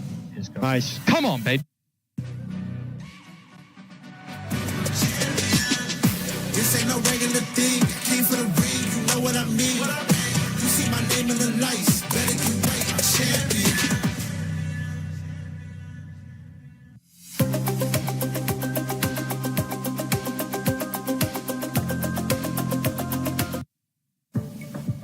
And so the tournament was able to continue after turning the computers off and on again. For the rest of the club's championship, What's going on? Guys, why did she stop talking? The rat got out again. Guys, let's reset the rat. Reset the rat. Come on. Under the couch. Under the couch. Oh, no, it went the triangle thing. Triangle thing. Do not let that rat find its family. Come on. If the thing starts a union, we're in trouble, guys. No, no, no. Over there. Over there. Come on. We're losing time.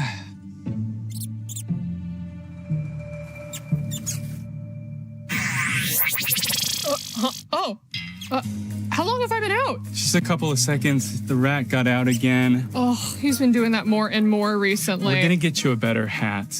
I think he may have peed a little bit. Oh yeah, there's a lot of pee right here if we can clean that up. Probably, unless you can read the prompter without it. Well, are you crazy? I don't do my own stunts. Just give me some cheese or something. Okay, hey, cheese. Let's go. Yeah, thank you. All right, yeah, this'll... Hey, little guy, just want one of... Okay, I think that'll work for now. Are we good? Yep, we're good. We good? Are we good? Perfect. All right, guys, clear set. Let's go. Let's go. We got to get started. Losing time, guys. Come on. And action. And that's what's been happening in the club championship. In other unrelated news, cats. Why are they here? Why do they smell so bad? And what can we do about them?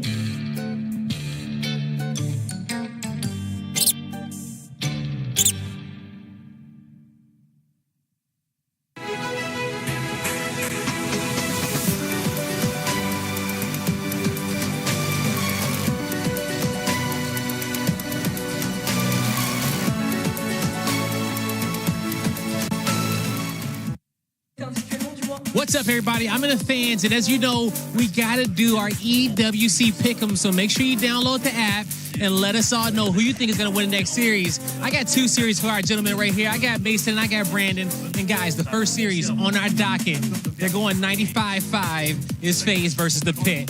Who's winning? Is the 95-5 towards FaZe right accurate? Yes. Yeah. What's going to be the map count? 3-all, 20-minute series, slam. 20-minute series slam. Get them off the table. You agree with that, Mason? Yeah, I do. 3-all FaZe. Yeah, slammed bad. All right, easy money. Let's do a different one, all right? We're going to go to G2 versus Cloud9. Now, G2, they in a running for some club points. They out there. I'm going to say G2. G2? I've got Beans. I've got Benjamin Beans. You got Benjamin Beans on it. What about you, man? I got G2, 3-1. See how Beans does this season. Beans on toast, baby. Hey, Beans on toast, baby. You heard it here. They're going with G2 and FaZe. Who are you guys going with at home? Human body was built to move. Not trapped at a desk in one singular posture for 12 hours a day. It's time your chair evolved. This is Secret Lab Titan EVO. Ergonomically engineered for you, gamers, hybrid workers, artists, backing your every move.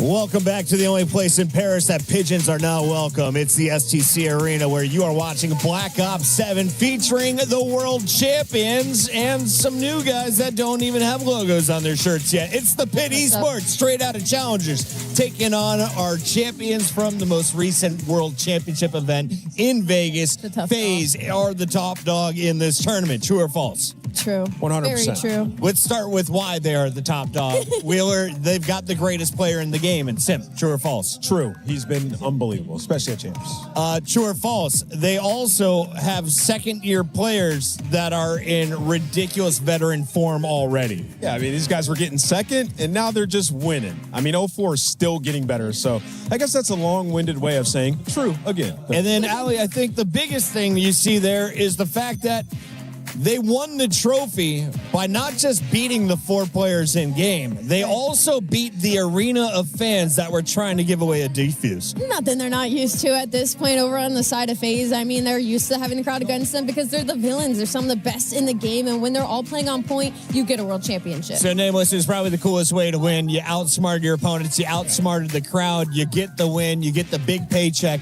but now there's a $1.8 million tournament 2 months later. What are you thinking coming into this first matchup? I mean, you're thinking, how dominant can we be, right? Like, you know, everybody was counting them out for a bit, and, you know, you come in champs, and you look like you're in major 2 form once again. So, you know, talking with 04 about it, he's just like, this is the most confident I've ever been in a team. Him and Simp are now starting to find their dynamic in Search and Destroy, so it's just unlocked a new layer, a new level that this team could get to. And now, after putting all that work into Hardpoint, combo with the Search Alley, they are just dominant across the board. They are the favorite to win it. 04 hit him with the smelly, Alley.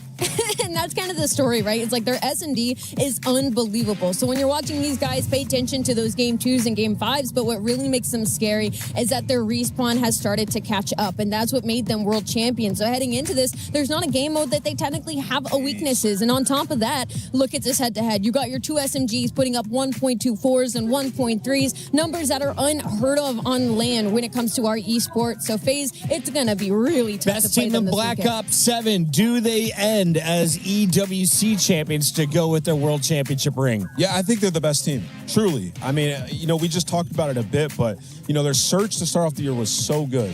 And I think just all that time put into Hardpoint, the new meta comes in and there was an adjustment period, but their Hardpoint was stellar at Major 4. It all came together at Champs. And I think it's largely in part due to 04. Since Major 2 and that MVP, I think he's been a top 5 SMG in the world. Kid's still getting better. Somebody tweeted that Optic wins tournaments, but only when this man isn't in the venue. We got Guy Blaze with Abuza. What's up, guys? I'm here with someone you all know too well, the world champion, Abuza from FaZe Esports. I mean, Abuza, one of 2 European world champions ever. You look fantastic. It's like you finally got the monkey off your back, man. Yeah, no, it feels amazing, to be a world champ. I'm full of happiness in my body. Like, every day I woke up, I'm watching that match back every day again, so no, that's crazy. The feeling is just, like, unbelievable. I know it's unbelievable. And even watching that match, it was almost a perfect series from you guys. But coming into EWC, the one thing about your career is that you ended it last year, a second at Champs, a second at EWC. Now you got the first at Champs. What did you learn from this last Champs to make sure you get first at this EWC? I just feel like we are coming in the tournament, even if we just won Champs, but we are still going hard every day in practice. We want to win that tournament again. And from what I learned from Champs, it's just like that you need to play like confident on every situation and don't be scared of anything. Simple as that. Don't be scared. And play your game. Make sure you stick to the game plan, and that's it. I love that. And, we know that you guys got some of the best game plans out there and full of confidence, especially with the type of roster you got. We can talk about your teammates all day, but, being in Europe, all right, this is your side of the world. And as I said before, you're one of 2 European world champions, and you got a lot of French fans in the audience. What do you want to say to them as they're going to have some FaZe supporters out there to support you, man? Thank you so much. Thank you for the support. Thank you for my girlfriend who is supporting me like every day. And yeah, thank you for the support. And I love you guys. Thank you. Do you want to say anything in French to the fans out there that's listening? Merci les gars, ça fait plaisir pour ceux qui me soutiennent. Merci à ma copine et à tout le monde qui me soutient, mon frère, tout ça. Un grand merci à vous tous. All right, that does it for us. Keep getting loud here for FaZe Esports, everybody. Back to you, Chris. That is Abuza, the Belgian assassin that has been laying down work in the AR role. He's ready to take on some EU challengers, and I have a feeling he should be adequately confident what he's been showing on camera. And can we talk a little bit about that answer? I've been watching the match every day since the tournament. Is he still hungry? Is he just vibing in this moment? Yeah. Or is he just a true Call of Duty gamer? He's just a COD gamer. He seems like he'd be an awesome teammate.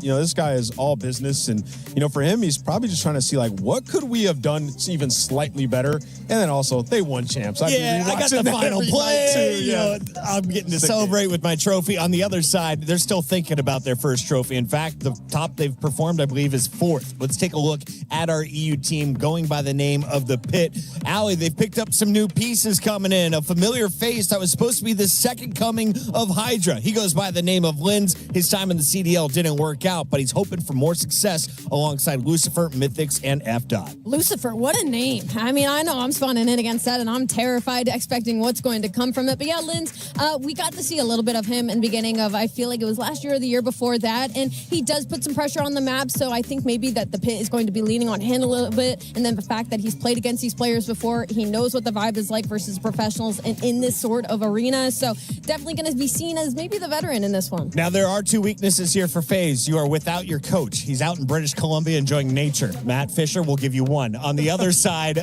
you have, of course, an opportunity to play some new maps, right? So let's see what makes it in for our Maps and Modes nameless, because I have a feeling if I'm an EU team, I want to play something new.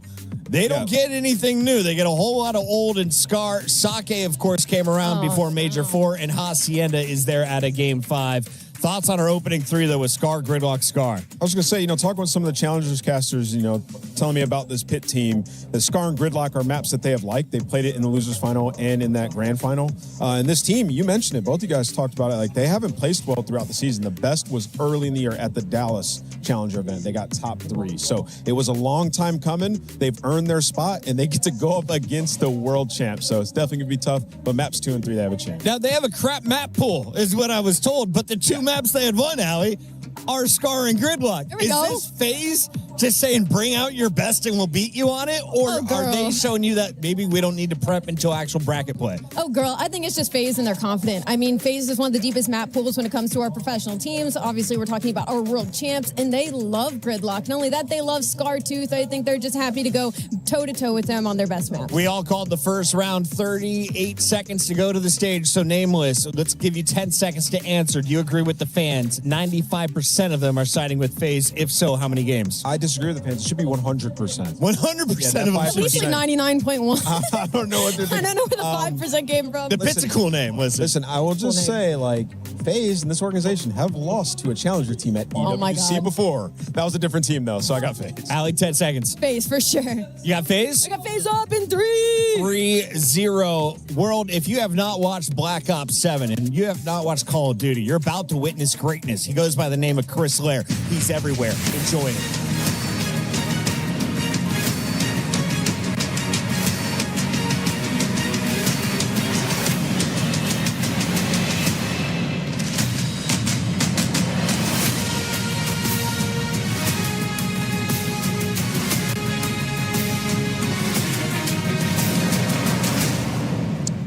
Wow, that was a quick game because I got told that these teams face each other all year long, so I was expecting a little bit more of a fight. Yeah, I mean, look, Movistar Koi getting off to a great start. Last year's third place, bronze medalist, looking to get back to winning ways here in Paris. And now our next matchup as we move on. Now the term David versus Goliath gets thrown around a lot, Lou, but I actually feel like it's pretty accurate for this one. Yeah, ça va être un peu BBK d'homme face à Titan mondial, j'ai l'impression, cette prochaine line-up, but maybe they could create the surprise. Do you think so? Let's find out. Should we welcome our first team? Yes, first off, doesn't need an introduction. It is FaZe Clan!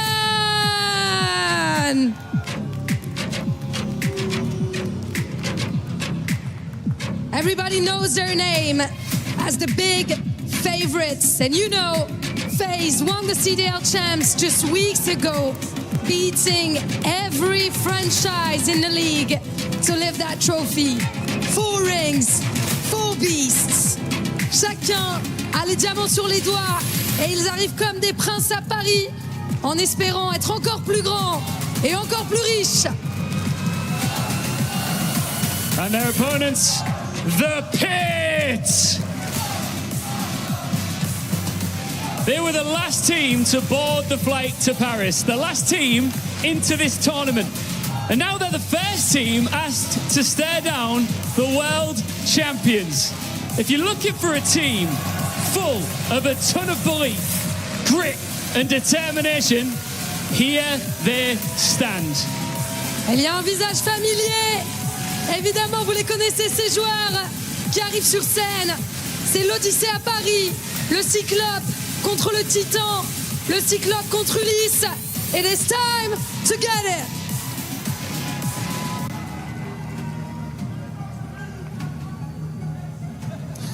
Shift and study here with our second match of the EWC group stage. And yeah, it is the definition of the best versus the happy to be here.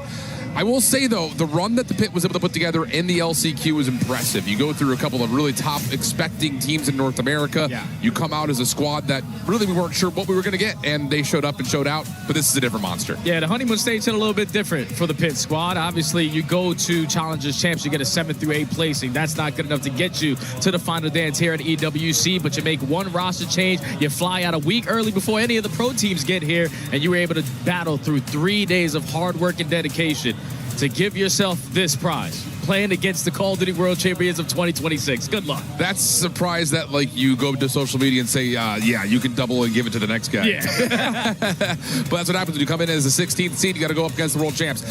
Now, talking about the world champs in particular, I think the point about their hard point coming to life was a huge story of them getting through Major 4, getting into a really strong position in towards their champs run in particular. And they're also grit and determination in their own right to survive through not 1, not 2, but 3 round 11s to eventually take the crown. Yeah, that's just what you expect, though, when you talk about this FaZe lineup. It's just nothing but experience on that team. You have 2 players from last year's squad on Vancouver, where they were going to every single grand finals. You switch up a couple of your teammates, and obviously you're able to host a couple trophies in this one.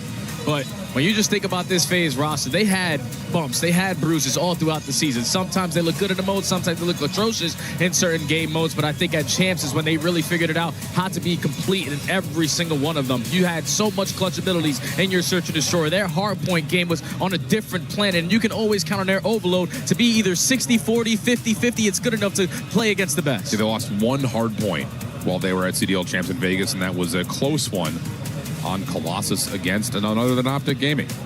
So, yeah, it's hard, I won't lie, for us to build a storyline here. Yeah. How does the Pit come out and win? The only thing I will say about this Pit team is you have players like Harry/Lucifer. You have players like Lince. They've been in the CDL before. They've played against these guys before.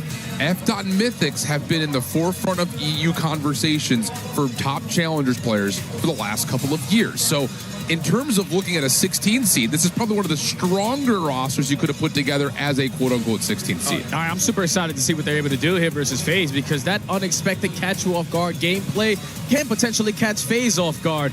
You have players who do so many different things for that Pit squad. You talk about a player like F.Dot, he's going to be their main AR, locking down these spawns, holding down the power positions alongside Lucifer. But then just what Linz is able to bring alongside Mythics. Ever since I've been able to watch Mythics since the beginning of this year, he's been like the human highlight for me on the EU side. He does it with the NPC. He does it with the AR in hand. He just has such a good feel for the game, so I'm excited to see what he's able to do versus the top in the game. I like that, and I'm going to throw a little bit of gas on top of F.Dot. I mean, Felix, at one point in time when he was up and coming in his first years, people were like, yo, this guy is going to be the truth. There were obviously some results that maybe dissuaded that just a touch, but we also got into a period of the CDL where like trying to get out of Europe to play in the CDL was very difficult. We saw that even with players like Real, for instance, most recently. It's just difficult to do. So an opportunity here, without question, to at least put the spotlight back into your name, because again, this is not your typical challengers kind of storyline of, oh, a bunch of young guys that just are cracked out. No, this is that veteran squad that has a lot of experience, a lot of reps. Just comes down to, is the consistency of competition that they played up against all year long enough for them to hang with FaZe? Yeah, I don't know if it's going to be enough, because obviously you're talking about world champions on that other side. Some of the best players to ever touch the sticks.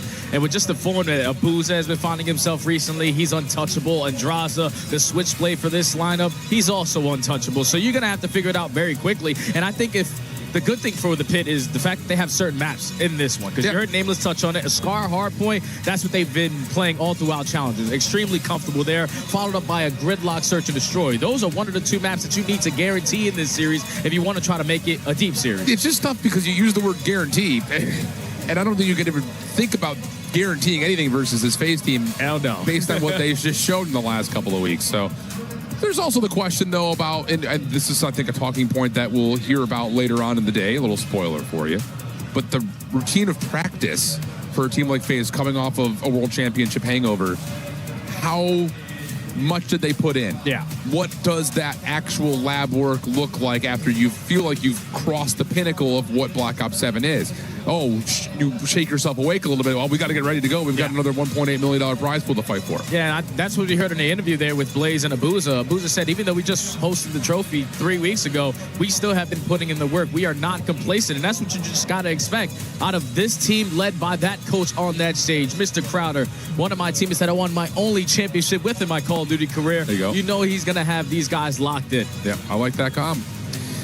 Well, looks like we're pretty close to get going here. Again, just reminding you of the opening 3 maps. Scar, Gridlock, and then Scar again. Yeah, it's tough. Yeah, it's definitely tough. On the other front, though, I will say, Steve Ortex coaching for the Pit, he also brings that extra level of experience, and that little bit of extra comm material could potentially help, especially when it comes down to trying to figure out what FaZe are doing and if you can even keep pace with them in the first place, because that's the other part about this FaZe team is not only they look complete, they also stepped up the tempo a ton, especially in Respawn. Yeah, it's because they got more consistent. We're talking about Simp, who was having a struggle between Major 3 and Major 4 in this hardpoint game. He gets the champs, hosts the MVP. He was able to figure it out, but it's also on the back of what Draza and Abuza have been doing in the game mode. They are so damn fast around the map with those M15s in hand. If they get a good read, if they're setting the tone, if they're beating you to that punch, oh, the game's going to get out of hand quickly. Yeah, they get set up, they're not going to lose their gunfights. Yeah. It just feels like the way it was supposed to go. I know for a lot of people that are wondering, would Abuza be possibly the MVP from that champs run? But here we go. We've got FaZe Clan, the defending champs out of the CDL, and the Pit, the 16th seed from the last chance qualifier, Scar Hardpoint.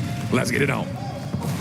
Already on board here with the COD Champs MVP, Mr. Chris Slayer. You heard the Death touch on it. He's usually everywhere, but start off at a P1. It's all about this early map control, and at least for now, Abuza finding a double through mid-deli is going to allow FaZe to get on the time. And Draza's got a nice little lockdown, though, to make sure there is no potential to push through as we fight for the top side of blue. Losing nice shots from the NPC, not quite able to find the connection as Draws' 2 will be shut down by Lance, who almost gets the turnover, but not quite. Spawns will move, Pit will be in the hard point. Yeah, Pit are already guaranteed themselves a good chunk of time here, but I think the better play was for FaZe to flip those spawns instantly. Now gonna light out that kill feed after the sip. Is able to find a double, but you see on your minimap already players thinking about that rotation. Draws is sitting nice and comfy over towards Motel. Plays with his food here. Doesn't finish the kill onto Mythics, but with only 5 seconds left, FaZe are going to have the bodies off the rotation. Yeah, this is nice, though, for an openings break off for the Pit. Pretty solid, pretty complete. Get 19 seconds with the time, but now the next obstacle presents itself. Trying to make its way over towards P2. Teammate will make things a little bit easier as 04 is trying to shut down and play off the pinch, but he's also taken out of the picture. So opportunity for numbers to come through here for the Pit. Abuza hanging, dealing some damage, able to find one elimination, makes life easy for Draza for the follow-up, and the hard point will go neutral while FaZe reinforce first. Yeah, it's an easy break there because FaZe unfortunately took down one of their own, but on the second wave, everybody pulls out an M15. We flood up the staircase, and we're still able to push enough back to not allow Pit any time here. 30 seconds remaining here at the P2. So far, you just need to find a couple trades to go your way because you can't get in the hill. Yeah, this is just lockdown city. This is exactly what you were talking about, brother. You get the AR's position, and things start to get really nasty. But Mythic's able to hit a route over through middle of the lap. Will break things up and find an opportunity here for the Pit to actually continue to have the lead. Over to rotation to new. FaZe will be there first, and they also find the first blood on the rotation kills. Yeah, but that's a big one-on-one there from F. Dot over at the boat side onto 04. So now you secure that side of the map. You have Mythics causing mayhem behind the enemy lines at green. And this is where you would expect him to leave this spawn opening, but now he's going to be the only one alive. You spawn your teammates all alongside you, and now FaZe have an opportunity to potentially lock this one down, but they don't. Nades are landing. That's been a couple of openers here for the Pit. Yeah, you have the team nade on P2, but the Pit putting together some really nice looks in terms of at least trying to contest, again, that opening presence that we continue to see from FaZe. 36 plays 33. FaZe trying to work on the Pit, shut down. Numbers now developing for the Pit to try to push forward. They're going to find kills on the front side of the field. Have not tried to move the spawns around as of yet, but they absolutely could, and Mythic's going to try to do just that. Yeah, they understand. We don't want to make it sporadic. We don't want to force FaZe Clan to have some split spawn opportunities. So with a clean 4 dead, we're going to allow them all to come off the respawn before we make the move. And now you make the move at the right time, but you lose every single gunfight in that sequence. So FaZe is going to get this final 15. You still have 2 players trying to contain blue side. Someone needs to tell Mythics to put a Hellstorm on. He doesn't have a Hellstorm. Oh, that doesn't help. Yeah. No, that's not good. He was close to one. I was going to call for it, but he has a dog instead. Whoops. 56-40 the count as we move over to P4. FaZe able to win another rotation, but the problem so far has been able to hold past the first break. But this is around where those trophy systems start to come into play. Kills going heavily in favor of FaZe. 3-for-1 trade. Last man standing is Mythics. That's going to be all 4 dead. FaZe are able to take the lead and still control majority of the map. You see Simp yelling dead in the comps too. He's starting to get the energy moving to make sure that FaZe doesn't come out sleepy. Drazo over the top. Nice shots to push off that play over through mid-market. Follow-up on the way, though, from Mythics. Only able to get 1. Not a lot of pressure established towards trying to break this hard point as 04 gets to 5 in a row. Very close to a Hellstorm of his own. Tags are in. That will be enough for him to get the Hellstorm, although he does get shut down. And the Pit will spawn close. Simp on the backside, only able to find 1, and there's an opportunity for scrap here for the Pit. Yeah, final 15 is going to go in favor of the Pit, but how aggressive do FaZe decide to be on this and not allow them this time? With every single gunfight you lose, you're going to potentially spawn behind enemy lines, but they're lighting up the kill feed. 04, another multi-kill. Sets up your teammates over free and clear at the P5. I mean, at a certain point, and we're going to talk about this a lot in the second rotation, the Pit needs to win a rotation somewhere. Otherwise, this game will continue to chip away and start to amount and stack in favor of FaZe. At least that's the way that it feels. There's a router on the back, though, for the Pit, trying to move around the spawns, if not potentially flip them, but good discipline from 04, gets the read, gets the first kill. Simp, lots of damage, able to find another from the front. Over the top, though, F. Dot shuts him down. Just to 04 now inside the hard point. Tagged and dealt with by Linz. Pit still trying to put together the force from the front. Abuza in some trouble, but is able to turn that into 2. Help is now on the way. The close spawns and the pistol out, but Simp will finish things off, and the Pit are still trying to break from the front. Yeah, and Abuza finding that double allows all of his team to spawn right behind green again. So you have the numbers, you overwhelm them with pressure, and now FaZe are blowing the game wide open. Gonna be a 40, almost 50-point lead at the end of our first set of HPs. But if you are the Pit, this is where, like you said, my friend, we need to win a rotation on this second half. Have to have it. Just absolutely have to have it. Close game, so definitely not out of the world of possibility. But yeah, the macro of how you play hardpoint is definitely trending towards FaZe. I love that little picture-in-picture zoom in. Cute, love it. Little establishment of setting as we make our way over to P1 and Pit are on the hill first.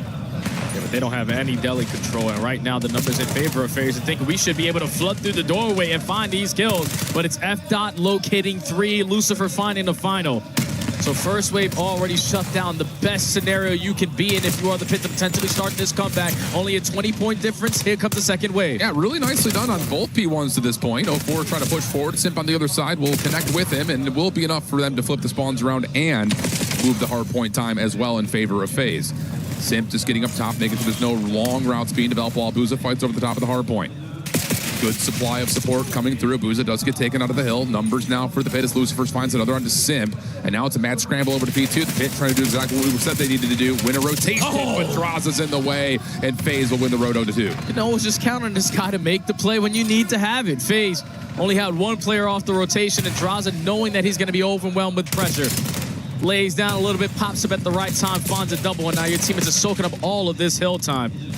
Trophy Sister's still going to be here. Simp trying to play the cutoff, and if you are the Pit, we need to find a quick break. Yeah, we need it. We need it bad. That's kind of been the story of the game, but as we get deeper and deeper into this map, the more urgent those breaks will feel. Nice from Abuza. Again, the ARs, the Zaza duo just coming to life, and Abuza continues to pack an absolute punch.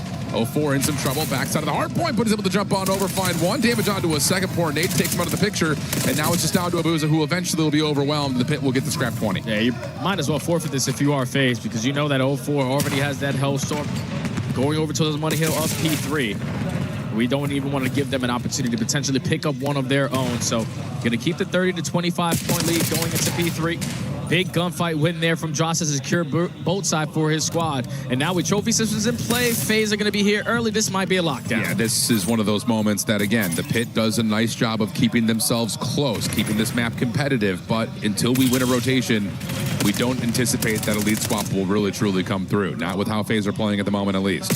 Simp trying to shut down the rotation through mid. He won't find too much there. 04 going to, instead of play off the pinch, reinforce the hard point. Draza steps up to cut off the cross. Abuza in the hard point, but has help from 04, and FaZe will once again stabilize. First 30 seconds are theirs. Yeah, FaZe is just making them work so hard, man. It was 55 seconds when the Pit's full roster spawns back green, but on their first attempt, you try to go through mid. You try to not flood through the front door and just get gunned down, but as soon as you find that opening kill, everyone cuts through mid-cut, and FaZe, even in the 3v4, was still able to lock this one down. So the final 15 seconds is all the Pit has a chance at getting now. And with a couple kills going off this rotation, it's going to be 2 players from FaZe falling all the way across the map. It's just another one of those, and I hate to beat a dead horse here, friends, but it's 40 to 20, 40-20, 40-20. The only time that really the Pit have dominated has been on P1. Nice shots there from 04. Able to track over to F. Dot to make things a little bit mixier for the Pit, but Lucifer does stabilize the backside. Help is on the way. All 4 players for the Pit are here. They need to win this hard point right here, right now. You got to get in. You got to try to take 04 out of the picture, but he's still able to back up, find 1, and get some space and some support. FaZe looking to break. Yeah, you just got to realize if you are the Pit, we have the numbers. They are going to simply be outdone, and we are just not applying the right time pressure. And that's allowing FaZe to turn 4v2s into one-on-one gunfights. Spawns now flip, still a 50-point lead, but the Pit are currently trying to hold on tooth and nail from the front door, but with all 4 dead now, FaZe are going to be able to breach that 200-point mark. Yeah, there have just been a handful of 1-versus-1 moments that have stopped the Pit from either securing scrap time like here or winning rotation like we saw just previously on P3. 04, 32 and 23, still hanging on to that Hellstorm as Abuza clears out the middle of the map. FaZe over the 200-point mark, and even though the Pit has been in this map every single hill, they have yet to have a moment where they've been the ones dominating. They just need a rotation to go their way. Finally, you're clearing out the back. Linz with the double. Still a 60-point difference, and with all 4 dead, you can potentially lock this one up. Someone takes some space over towards Plane, and it's going to be Mythics with that NPC, so you're going to force the hand of 04 to invest this Hellstorm just to allow his teammates to get some kind of space back. I like this, though. Mythic's just going to run forward, sacrifice his life to the Semtex of the Hellstorm, but he still finds one, so that stops the ability for FaZe to quickly pinch and push over to the hard point itself. Abuza will fall to the Hellstorm of 04, but the Pit are scrambling to get their way back into the hard point. Simp the first one forward. It's going to trust the pistol, finds 1. Lynn's not able to step away to reset his life, and that'll be enough for FaZe to get in from the front. Now FaZe, knowing that there's only 20 seconds left, don't want to be the aggressors on the backside of green, but I don't know if they're going to be able to read these split spawns opportunity here for the Pit. Lynn should be able to have a freebie as long as he's able to locate Simp very quickly, because his teammates are already finding all the kills on the opposite side. So you're going to control blue off the rip if you are the Pit, and now you're also going to get initial time, but those spawns for FaZe are unreadable. Look, if I'm Steve-O right now, the coach for the Pit, I'm sitting here saying, just do what we do on P1, win a rotation to 2, and we can still win this game. Keep the hope. Keep the faith. F-Dot in trouble. Naded out of the hard point by Sim. Follow up from Abuza is good to clear out the middle of the map, and Lin's now the next target over through mid-market. Doesn't have a lot of space to work with, but is still able to produce one pistol out. Almost able to get the second, but not quite. FaZe have the numbers. FaZe in the hill. Not quite able to get to 230, but darn close. And if you are the pit, we got to get out of this spawn trap at green. Need some kills to go our way. Someone eventually trying to work a pinch route through plane. No one does, and it's 0-4 on the opposite side. Hitting a beautiful route. So have an opportunity here to win it if you are FaZe Clan. All of the pits. Want to get Motel. Oh, and Abuza's just having it his way inside of mid-market. 0-4 on the backside of the play again. And, yep, it's going to be one of those maps that we will sit here and say what we always say. It was close until it wasn't. And when you get into the leader's advantage situation like this, 0-4 with the freedom to do whatever he wants, he's going to put on a show. 44 and 27. And the last 5 that FaZe need are looking to be tallied up here on the second hill. Yep, they have the rotation, every single body ready and waiting. M15's locking down the crossfires, and FaZe Clan are going to be able to take map number 1. Not a bad showing. Not a bad showing at all. But the way that I'll classify this is, and this is not a 1-for-1, but it's the same things that we said about Falcons at Champs. Yeah. Keeping themselves in games, but you have to have a moment where you win a rotation and hold it. Never a time that we can point to, maybe outside of P1, which is not a hill that you look to say those words for the pit. Yeah, they only won 1 rotation out of like 11 hard points, and that was the P5 and the final set of HPs there. They gave themselves good opportunities, though. Like, they were finding kills off the rotation. They just weren't using their advantage to their full ability. We're talking about 4v2s. Yeah. We have FaZe, 2 players spawning over at green. We need to bombard our bodies in towards this blue building to secure this side of the map and clear out everybody else. But the fact that they consistently waiting, and then when you're waiting so long, you turn it into one-on-one gunfights, you are giving FaZe a chance to bail themselves out of a situation that they're not supposed to have any. Yeah. That's just unacceptable if you are the pit, but this is a pro team versus an amateur team. It's bound to happen. It's more than that. It's the world champion versus the last chance qualifier. Yeah. And it's just, again, those stakes pretty much tell you everything you need to see. But good stuff. Again, like, I don't want to sit here and just throw copium over to the pit, but you were hanging. I think you could probably go back and pick out 5 really important 1v1 gunfights that did not go their way. I think both the first 2 times we went to P3, it was a 1v1. Draza had, I think, Mythics in a 1v1 that he was trying to rotate quickly to. That was like a winnable gunfight that you just don't win. There was another moment on the backside of P4 at the very end over there. It's just like a couple of moments that you win that last 1v1. Spawns are completely different. The hill dynamic could be completely different. So, again, in terms of the film, not bad from the pit, but in terms of the execution, if it's not there, you're not going to win. Yeah, I feel like they kept up when you talk about the slaying. Obviously, 0-4 goes above and beyond when he starts to pop takeover at the end of that game. But it's just the fundamentals. That's all it comes down to. And you know FaZe are not going to give you so many opportunities. You might have been able to get 1. You might have been able to get 2. But the chain reaction when you're expecting, all right, we don't get any time off of P2, let's chain it over towards P3. Yeah. The second set, you don't do that. You get everybody to go 4 dead. You're swanning all towards back green. And it's so easy for FaZe to realize it because you weren't flooding through the front. Everyone was hitting a long round. FaZe were like, all right, cool, we'll keep on soaking, no problem. Yeah, absolutely. Clean stuff for FaZe Clan. Was it as dominant as you would have figured it would have been? Nah, but it's a warm-up, you know? Fine. Walking into the tournament, it's a 6-hour difference for these guys. Yeah, they'll figure it out. You know how we do. We always look for the things to pick apart. Yeah. Like Chris Puckett says, we're the most positive duo in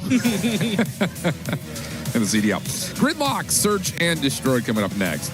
A map that, honestly, when you look at phases Search and Destroy, it's not been as maybe complete as we would have expected, but it's still good. I mean, they've tuned it up. I mean, when the first the map came into the pool, they were not very good at it, and they've now made improvements. 5-5, I think, is their overall record on it to this point. So, made the adjustments that we wanted to see to be a world champion contender, and obviously the world champion overall. So you don't expect them to be caught off guard is really what I'm building towards here. Yeah, I just think for a map like Gridlock for FaZe and the way that they like to play Search and Destroy, we're talking about guys who non-stop breathe this game mode, consistently getting so many reps throughout the year. Players like Draza, player like 0-4, they love to be that island player. They love to be that guy who can make the big time play, find the opening, and potentially find that first blood. But sometimes it can get away from you because a map like Gridlock, if you're going to give that early kill, you're allowing the opposite team an early advantage, and it's so easy to get retakes when you have those numbers. Yeah, and I will say, kind of reflecting back and just to spark your memories, when you look at this map and how FaZe have played it in the past, you're always looking to see if Simp and 04 are just going to run at you through showers. They often did that, and they often found success. It'll be FaZe on the defense to start. The Pit looking to get aggressive towards B. A little bit of smoke, deterring a little bit of visibility around where Dross is positioned, but they still find the first blood regardless. Yeah, fantastic first blood there from the Pit. Use a lot of your attack usage there to eventually create that opening, but now you get so much information that there's pressure on the pinch. Instant 4v2, make it a 4v1. 0-4, yeah, good luck, my friend. Perfect round there from the Pit. Nice, well done. And we often say this when we're talking about things like Pro-Am, when we're talking about things like events like EWC. We saw it last year a lot. We saw it this year in the Pro-Am as well. Search and destroy is where these Challengers teams need to find success. Not to say that the CDL teams don't play it as much, but the grind is a little bit different in terms of 2v2s, things like that these guys play. It feels like 24/7. Yeah, it's all just trying to get reps in certain situations. Situations always change every single time you spawn it on the map. So as many times as you can see that one situation, you prepare yourself for it in the big time matches. So FaZe now looking for the response on offense. All out pressure in towards showers, nades going down over on the left side of the mini-map because you know there's going to be no trophy systems in play, but nothing connects, and Pit have a lot of space. Yeah, that's really, really nice for the Pit, being able to keep this defense tucked and unnoticed. Linz for first blood, able to get some help from Mythics to find the second in the round. He's not done. This is something that we know from Linz. He doesn't find gunfights and shies away from them. 30 HP and says, yeah, I'll take that. Clean 3 kills for Linz. And I love to see the Pit playing with this amount of confidence. You know who you're playing up against. And especially where that map number 1 went, you could just tell that these guys weren't worried about the names on the opposite side. They set the tone early into the search and destroy. Linz takes so much space, and I think that if you are FaZe Clan, you potentially just bank too much on your tags right there. Nothing's able to connect with their frags. Nothing's able to connect your stuns. So the off-guard play from the Pit gives them a 2-0 lead. Love that. It's a nice mental game right there, too. I mean, if you haven't played against Linz in a while, you'll forget that he doesn't stop. He runs, he runs, he runs. So that will have to be in the back of the minds of FaZe as we move forward. FDOT trying to pick out the sniper early towards B Street. Focus for the Pit is largely on gathering intel here, though, in their second attack. Yeah, this is a slow and steady wins the race round here for the Pit. See if FaZe try to go back to that number 1 round where they were just aggressive as hell through the middle of the map. But it's already been 30 seconds. FaZe hasn't shown face, neither has the Pit. I'm really hoping we have some sort of a Codcaster bug here, because there's no way Linz also doesn't have a Hellstorm equipped. That'll be insane. Did they just not have confidence like they're going to ever earn it? Dude, wasn't this we'll talk about this in a moment. I'm pretty sure this has happened before, and it cost the team a game like 2 years ago. We'll see how this one unfolds, because Linz now is on 4. Draza 0-4 trying to keep the defense stable over towards the backside at A. Pressured, push back, bomb does not commit for the plant. We're under 30 seconds to fight here. And honestly, this gives FaZe an opportunity. Yeah, they're going to find Linz. So now 3v3, bomb's not down. The pressure's back to the Pit. They need to make a move, and they're trying to run right down the throats. Lucifer for the first, Abuza with a trade, just down to 0-4, and he gets overwhelmed. Yeah, that's just a play you're not going to be expecting if you are FaZe. You get an early first blood in the first 30 seconds of the round. Yeah, full showers control. They're just waiting for that bomb plant to go down before they decide to execute their aggressive play. But even with the Abuza finding that kill, and with 20 seconds remaining, the Pit make a play call that catches everyone off guard. You push aggressively up through showers, and you keep the game flawless on your end. Where was it? I think it was 2 years ago. I don't know if it was a CDL event or a Pro-Am or something of the nature, but I remember there being like why don't they have Hellstorms equipped? I don't remember that, right? I bet Merc would know. Merc is like the almanac of... Oh, yeah. Joe's locked at all times. Of all things COD. Yeah. But I remember that being a thing. And that would be insane if the Pit just end up missing out on an opportunity for Hellstorm. Oh, my goodness. The quickest round you're ever going to see, and FaZe are getting absolutely stonewalled. Yeah, FaZe probably playing a little bit of disrespectful search and destroy right now. Not really thinking about the fill out, what's being thrown at them. They're usually one of the better teams to talk about those mid-round adjustments, but it's just constant teamwork right now from the Pit. You're thinking we're going to be able to spot one player. There's no way in hell they're going to have multiple players set up in a crossfire here. But the S&D struggles right now on gridlock continue for FaZe. 3-round lead again. Nothing. Actually flawless. Yeah, I was like, nothing is working right now. The patience broken down. The aggression stopped and stalled. And now FDOT on 5 is close to a Hellstorm. And it looks like FaZe are going to go towards Draza and Sim. Pushing up over through A and maybe even deeper than that, looking for contact. They're going to find it. Lynn's still hanging on the corner here, and it looks like the pit may try to force a little bit of a recontest to the front side A before they make a move. And no, instead it's Aboza who will fall for first blood. F-Dot with the scope. It's a fantastic first blood again. I'm pretty sure they found every single first blood in this map number 2 so far. So now continuing on the hot streak. 4v3. Multiple players are going to be in towards the shouts, but you had the numbers advantage. Sip is able to locate a double. Numbers back to FaZe. F-Dot, pistol, able to find one. Trade there, but the follow-up, yeah, it does go to FaZe on the cross. And that was Draza who was hanging out over towards Towel's side. Easy to find that one, and FaZe are finally on the board. Yeah, you just hit that too fast there if you were the pit. You have the numbers you probably want to play for an extra ounce of information before you commit on plays like this, because no one checks the corner. And you know Mr. Chris Slayer, he's usually everywhere. Finds the double, gives the early numbers to FaZe, and then Draza and 04 able to strike at the right time to finally allow them their first round here. Been messy. Especially, again, like you mentioned, not being able to find advantages early is not very typical for FaZe. F-Dot did earn the Hellstorm, though. Shout out our boy J-Pros and the Hot Hands continuing to give us the info. Look at this play, though. Holy. Bomb planet A, but already rewrapping and changing the map as the pit from behind. And now it's on F-Dot to try to hold his push through at the spawn. With only a sniper, Linz is able to find the first and also find the second, so numbers in favor of the pit. And you know where this last couple of players are, 04, now the last one standing over towards Shower Smoke, trying to get him back to full. This would give him an opportunity for a 1v2. The reset is in. Oh, I don't know if he actually saw F-Dot or not. Now he does. Has the info, but where is the second? Mythic's hiding over towards his left. But 04 has gone completely unscouted, and the trigger discipline, again, is going to give him the opportunity to play off the clock. There's the first, just killing the time. Bill Shoulder knows he's playing in front of him. Not enough time for the defuse. What a finesse from 04. Yeah, Twins getting away with murder, man. He was knocked down to 35 HP. And Vesta Smoke at his feet to potentially do something. And he's able to get past F-Dot, who was thinking, there's no way he's on our side of the map. They were waiting for so long because you know who you're going up against. And even with Linz finding another first blood on this map, another multi-kill in a round, it's Twin, the world champion, stopping the bleeding again. 2-round deficit now for FaZe. Unbelievable. To have the trigger discipline in the first place, great. The second time, though, world champ, baby, I'm telling you, that's what you do. Nuts. That's nuts. 4-2 the count now. FaZe starting to build a little bit of momentum and maybe get into the heads of the pit, who are now back onto the attack. Heavy stack towards B. Haven't seen much of this from FaZe. Simp is just throwing shoulders, playing for intel at A. Yep, and you know Mr. Chris Slayer is not going to give up his life for free, so only able to spot one player crossing to the outskirts. It's already been 25 seconds done and dusted, and this double stack from FaZe has B on lock, but they should now know. All right, the prey is not going to be on this side of the map, and F-Dot actually going to invest this Hellstorm here just to guarantee this bomb plant. Yeah, and it will also guarantee that the post plant retake would have to come largely from the front. But the Hellstorm will fly its way in, and now it's on to FaZe to make the retake come through. And they might have popped some mute field right there, because there was a couple players that were outside of these buildings that you could potentially find the first blood, but at least it's already 15 seconds gone. All of FaZe trying to retake from mid base. Sleight of hand. They're trying to show force through mid. Now everyone retracting back over towards the backside of the play. It's going to work out, but the time is the issue. 20 seconds at the clock. Can you find a way to stall this one out? No, you cannot.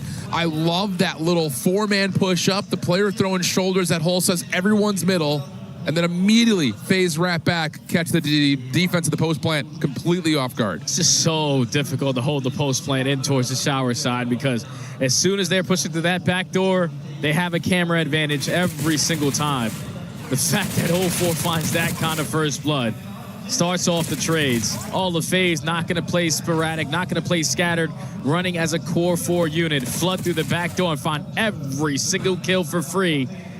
And now it's 4-3 into the swing round. You've already gotten the Hellstorm to be invested. Yeah. FaZe might be doing the thing again. Yeah, this feels like a big momentum swinger after that 0-4 1v2.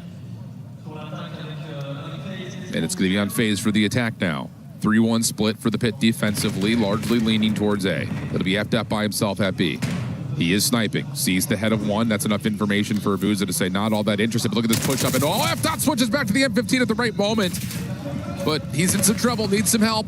Able to get an extra space to work with and get himself back to full HP, and the defense can rotate over to help. Yeah, the fact that he was able to play his life, that's unbelievable out of F-Dot. Still have a chance here in the 4v4 retake now that FaZe had put the bomb down. Draza trying to work back to make sure he guarantees the flank, but there's so much space already guaranteed here for FaZe. Yeah, 04 playing on the backside of the alleyway. Coming back to the play, finds first. And Abuza right there with him. That old Surge duo working perfectly, and FaZe are absolutely dominating 4 straight rounds. Yeah, this is just what they do, man. When those mid-round adjustments start to come on in, and especially when they're able to win rounds that you're not supposed to, that 1v2 out of 04 is now starting this chain effect. You get the clutch, you get the Hellstorm to get called in on the previous round, and now you're able to isolate onto F-Dart, or at least force him out of position to get that bomb planted with all those NPCs up close. Yeah, 04. Hitting that, hey, I don't know, yeah, it's too easy. Tie game. Twin. Here we go. Oh, we're just going to run at A. Defense will not be here initially, but this is another fresh look from FaZe pushing through B Street. Draza should know that A is the target for the pit, especially considering that they haven't seen anything mid either. So you know you've got the pit trapped.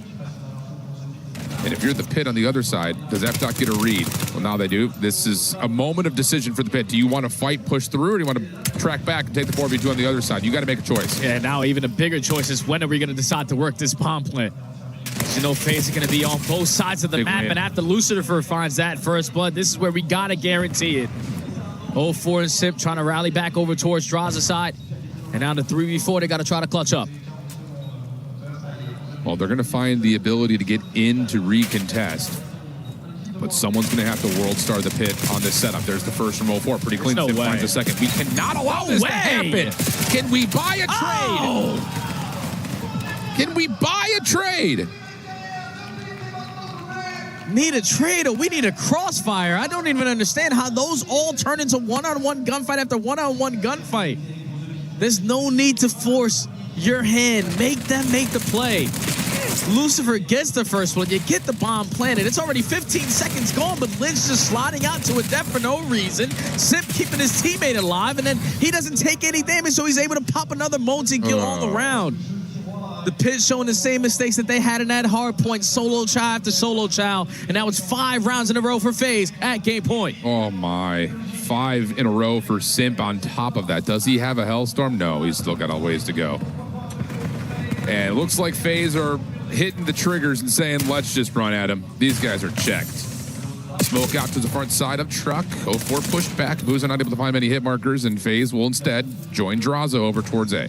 Oh, and you're able to spot him if you are Lins, but he's already so in your face that you have to give up that space.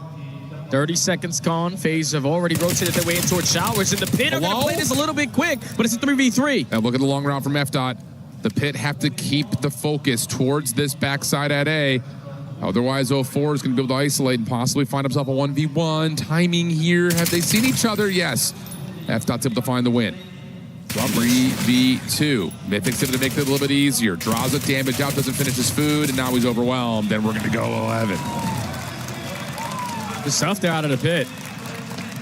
Just catch them off guard with the aggression. I thought Draza was going to have one of his infamous rounds where he's the guy that gets all the info, potentially the first multi-kill, and just guarantees it for his team. But Lucifer was fantastic on the trade. F-Dot fantastic on the long route. And now we're going to around 11. Second one in 2 games. 2 matches, I should say, rather. This is one you desperately need if you are the pit, man. Absolutely you do. That Scar overload with all the momentum potentially going to go FaZe's side. Nah, we need this S&D. Absolutely. You're up 4-0. This should have been a done deal. With a Hellstorm. Can they find a way to manifest it? It'll be the pit on defense. FaZe looking like they want to take the early stack towards A. Set nade's going to be thrown first. No defensive pressure here. And if you know FaZe, you know they're going to rush on to see if they can get this planted. Yeah, they're not going to waste any time. You have Draza making sure he's sort of keeping this flank covered. Puts down shots in the middle of the map. Not able to finish his kill. F-Dot keeping his teammate alive. But now in the 3v4, you got to clutch up post-plant. 04 and the rest of FaZe are going to actually try to push out and see if they can catch him off guard, and they're able to get the kill that they need to neutralize. Zip stays through! Oh my! So now he's back to full health. Nade doesn't affect him. Follow-up from F-Dot shut down. What a sneaky play from Simp. And I love that's just what you have to make that play if you're FaZe. You know for a fact there's likely a flank on the way. That's such an early first blood through mid. So someone's either hidden through mid or hidden through B Street. So let's double hit out with our subs, see if we can catch someone off guard. And Simp does one better than that. Yeah, the Pit did that same exact play. Even without the bomb plant, it's just FaZe did a little bit better. Man down, get it down. You know that all of the Pit are going to rally on one side and use their numbers to try to bombard you and catch you off guard. But the Pit, Mr. Chris Slayer, he's just so everywhere. He finds 3 in that final round, and now FaZe up 2. Unbelievable stuff, man. What a call. That is what a championship caliber play looks like, my friends. Yeah. Simp's going to let him know about it. Why not? And I think that's going to be enough from us. So let's toss it back over to the desk and see what they thought about the first 2 maps. Oh, poor Steve Vortex. It's gotta be tough. You know you've got talent, but you're going up against some greats, and Chris Slayer gave you a 4-1 lead in that one before ripping out your heart in round 11.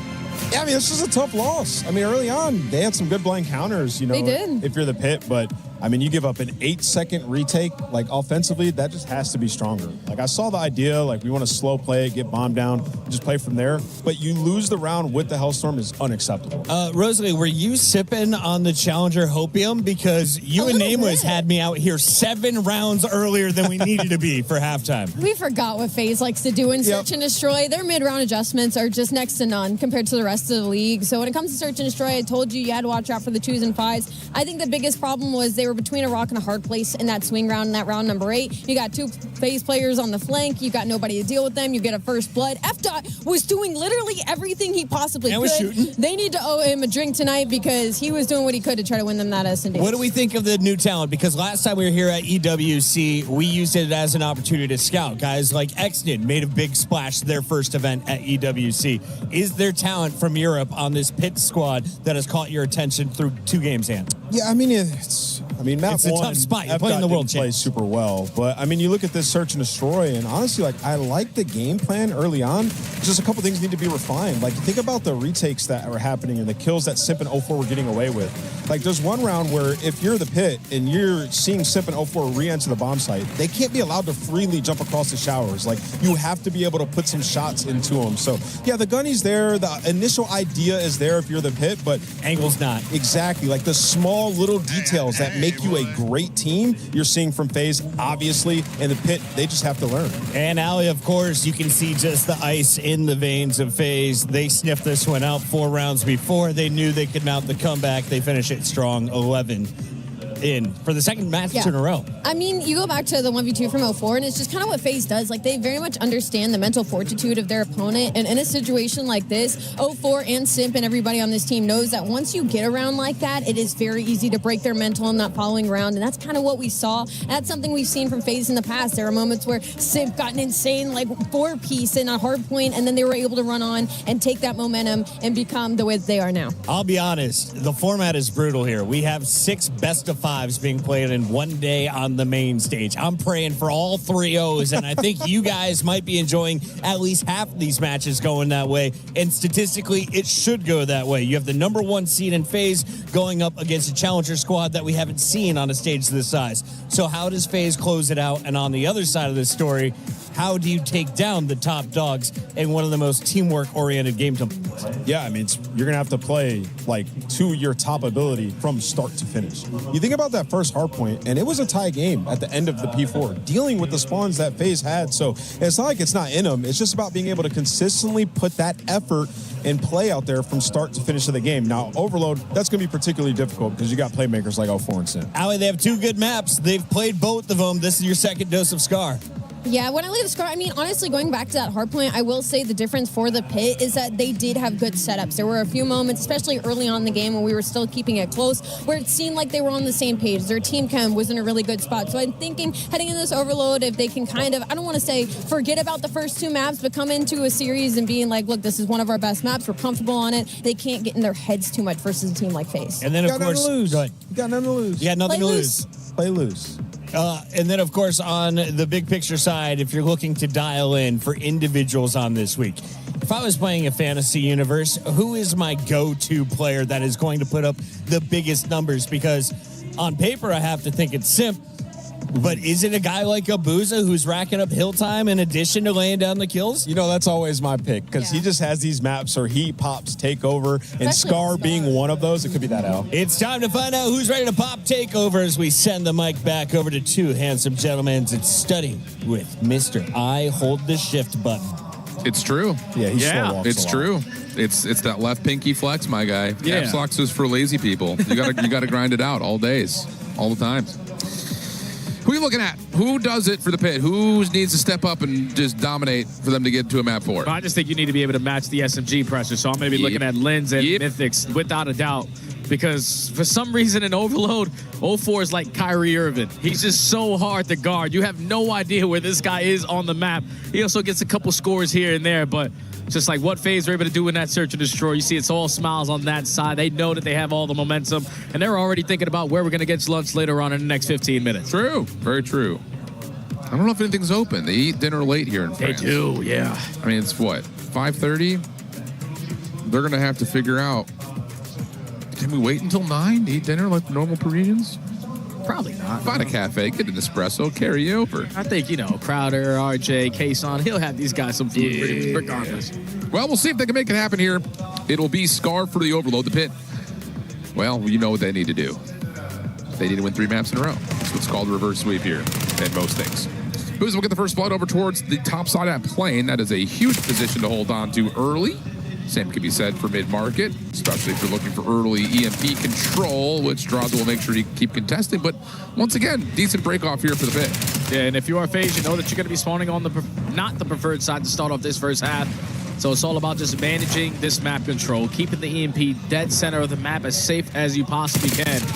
So for that's 3 kill goes in favor of the pit. Lucifer's just trying to move it right up through White Wall, and you can potentially get the first score. The slide is good enough. Pit get the early one. I like that. It's a nice little push, continuing just coming off spawn to play through the middle of the map.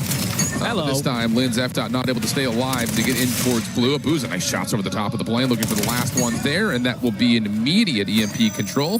Simp has given you the route to make a way over towards B, but F-Dot and Lynn's go unnoticed, and they will keep the defense alive and stop the EMP in front of A. Yeah, Simp was thinking there had to be at least 3 players want to go over towards Motel, but a split spawn opportunity for the pit allows them to get the stop here at plane.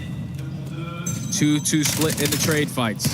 EMP is going to be reset, and now it's Draza, your lead blocker, but he knows he's going to be overwhelmed. Let me just take my time. At least allows a trade to happen. Simp, nice shots mid-map. Off the wall, not quite able to find the player deeper over behind A, so now it's just on to Abuza to do whatever he can, and the answer of that is not doing all that much. The pit, nice recovery once again, kind of getting all away from what could have been a spawn trap situation. They're going to grab the EMP and re-rotate this thing with a possibility to open up a scoring opportunity at A. Yeah, how committed is F-Dot going to be on this push? Because you know he's going to turn into a 2-on-2, but FaZe with those close spawns. Get the stop. Now EMP in their possession. Simp, even though he finds 1 kill, he guarantees so much more information. EMP is on the move, trying to get up through back alley. Draza finds 1 kill, but can he find his final onto Lucifer? He cannot. So 04's got a finesse. Pull out your best Kyrie Irving crossover. Well, almost able to double back and find a fadeaway on the Lens. Not quite able to land it, as Lens will take that and turn it into a double while he picks up the EMP. And with that, FaZe on another defensive moment. We'll do a listen in. We'll check in with Saudi. FaZe plan. I'm trying to kill this guy. You're better. Don't say I'm going to B5. Nice, good job. Yeah, one's going to be me good, guys. One shot. Be cut. Yeah, I'm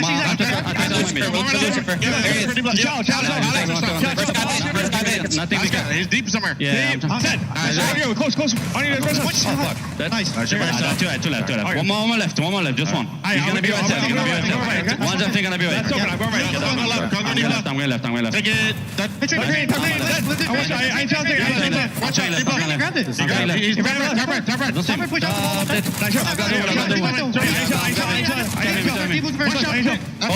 both on the point. I'm dead. Two on you. Higher. Fly Saudi at check-in is what we were looking for there. As we jump our way back into the mix here, 1-1 the count. Simp still moving his way up through field side. I'll say, for playing from the unpreferred side, FaZe has had this field side more often than the pit have. Yeah, they just keep on pushing them back, man. They keep on finding kills in sync, and it's Lucifer again. Elise trying to be the best goalie possible. Finds a double and stalls out the play here for FaZe.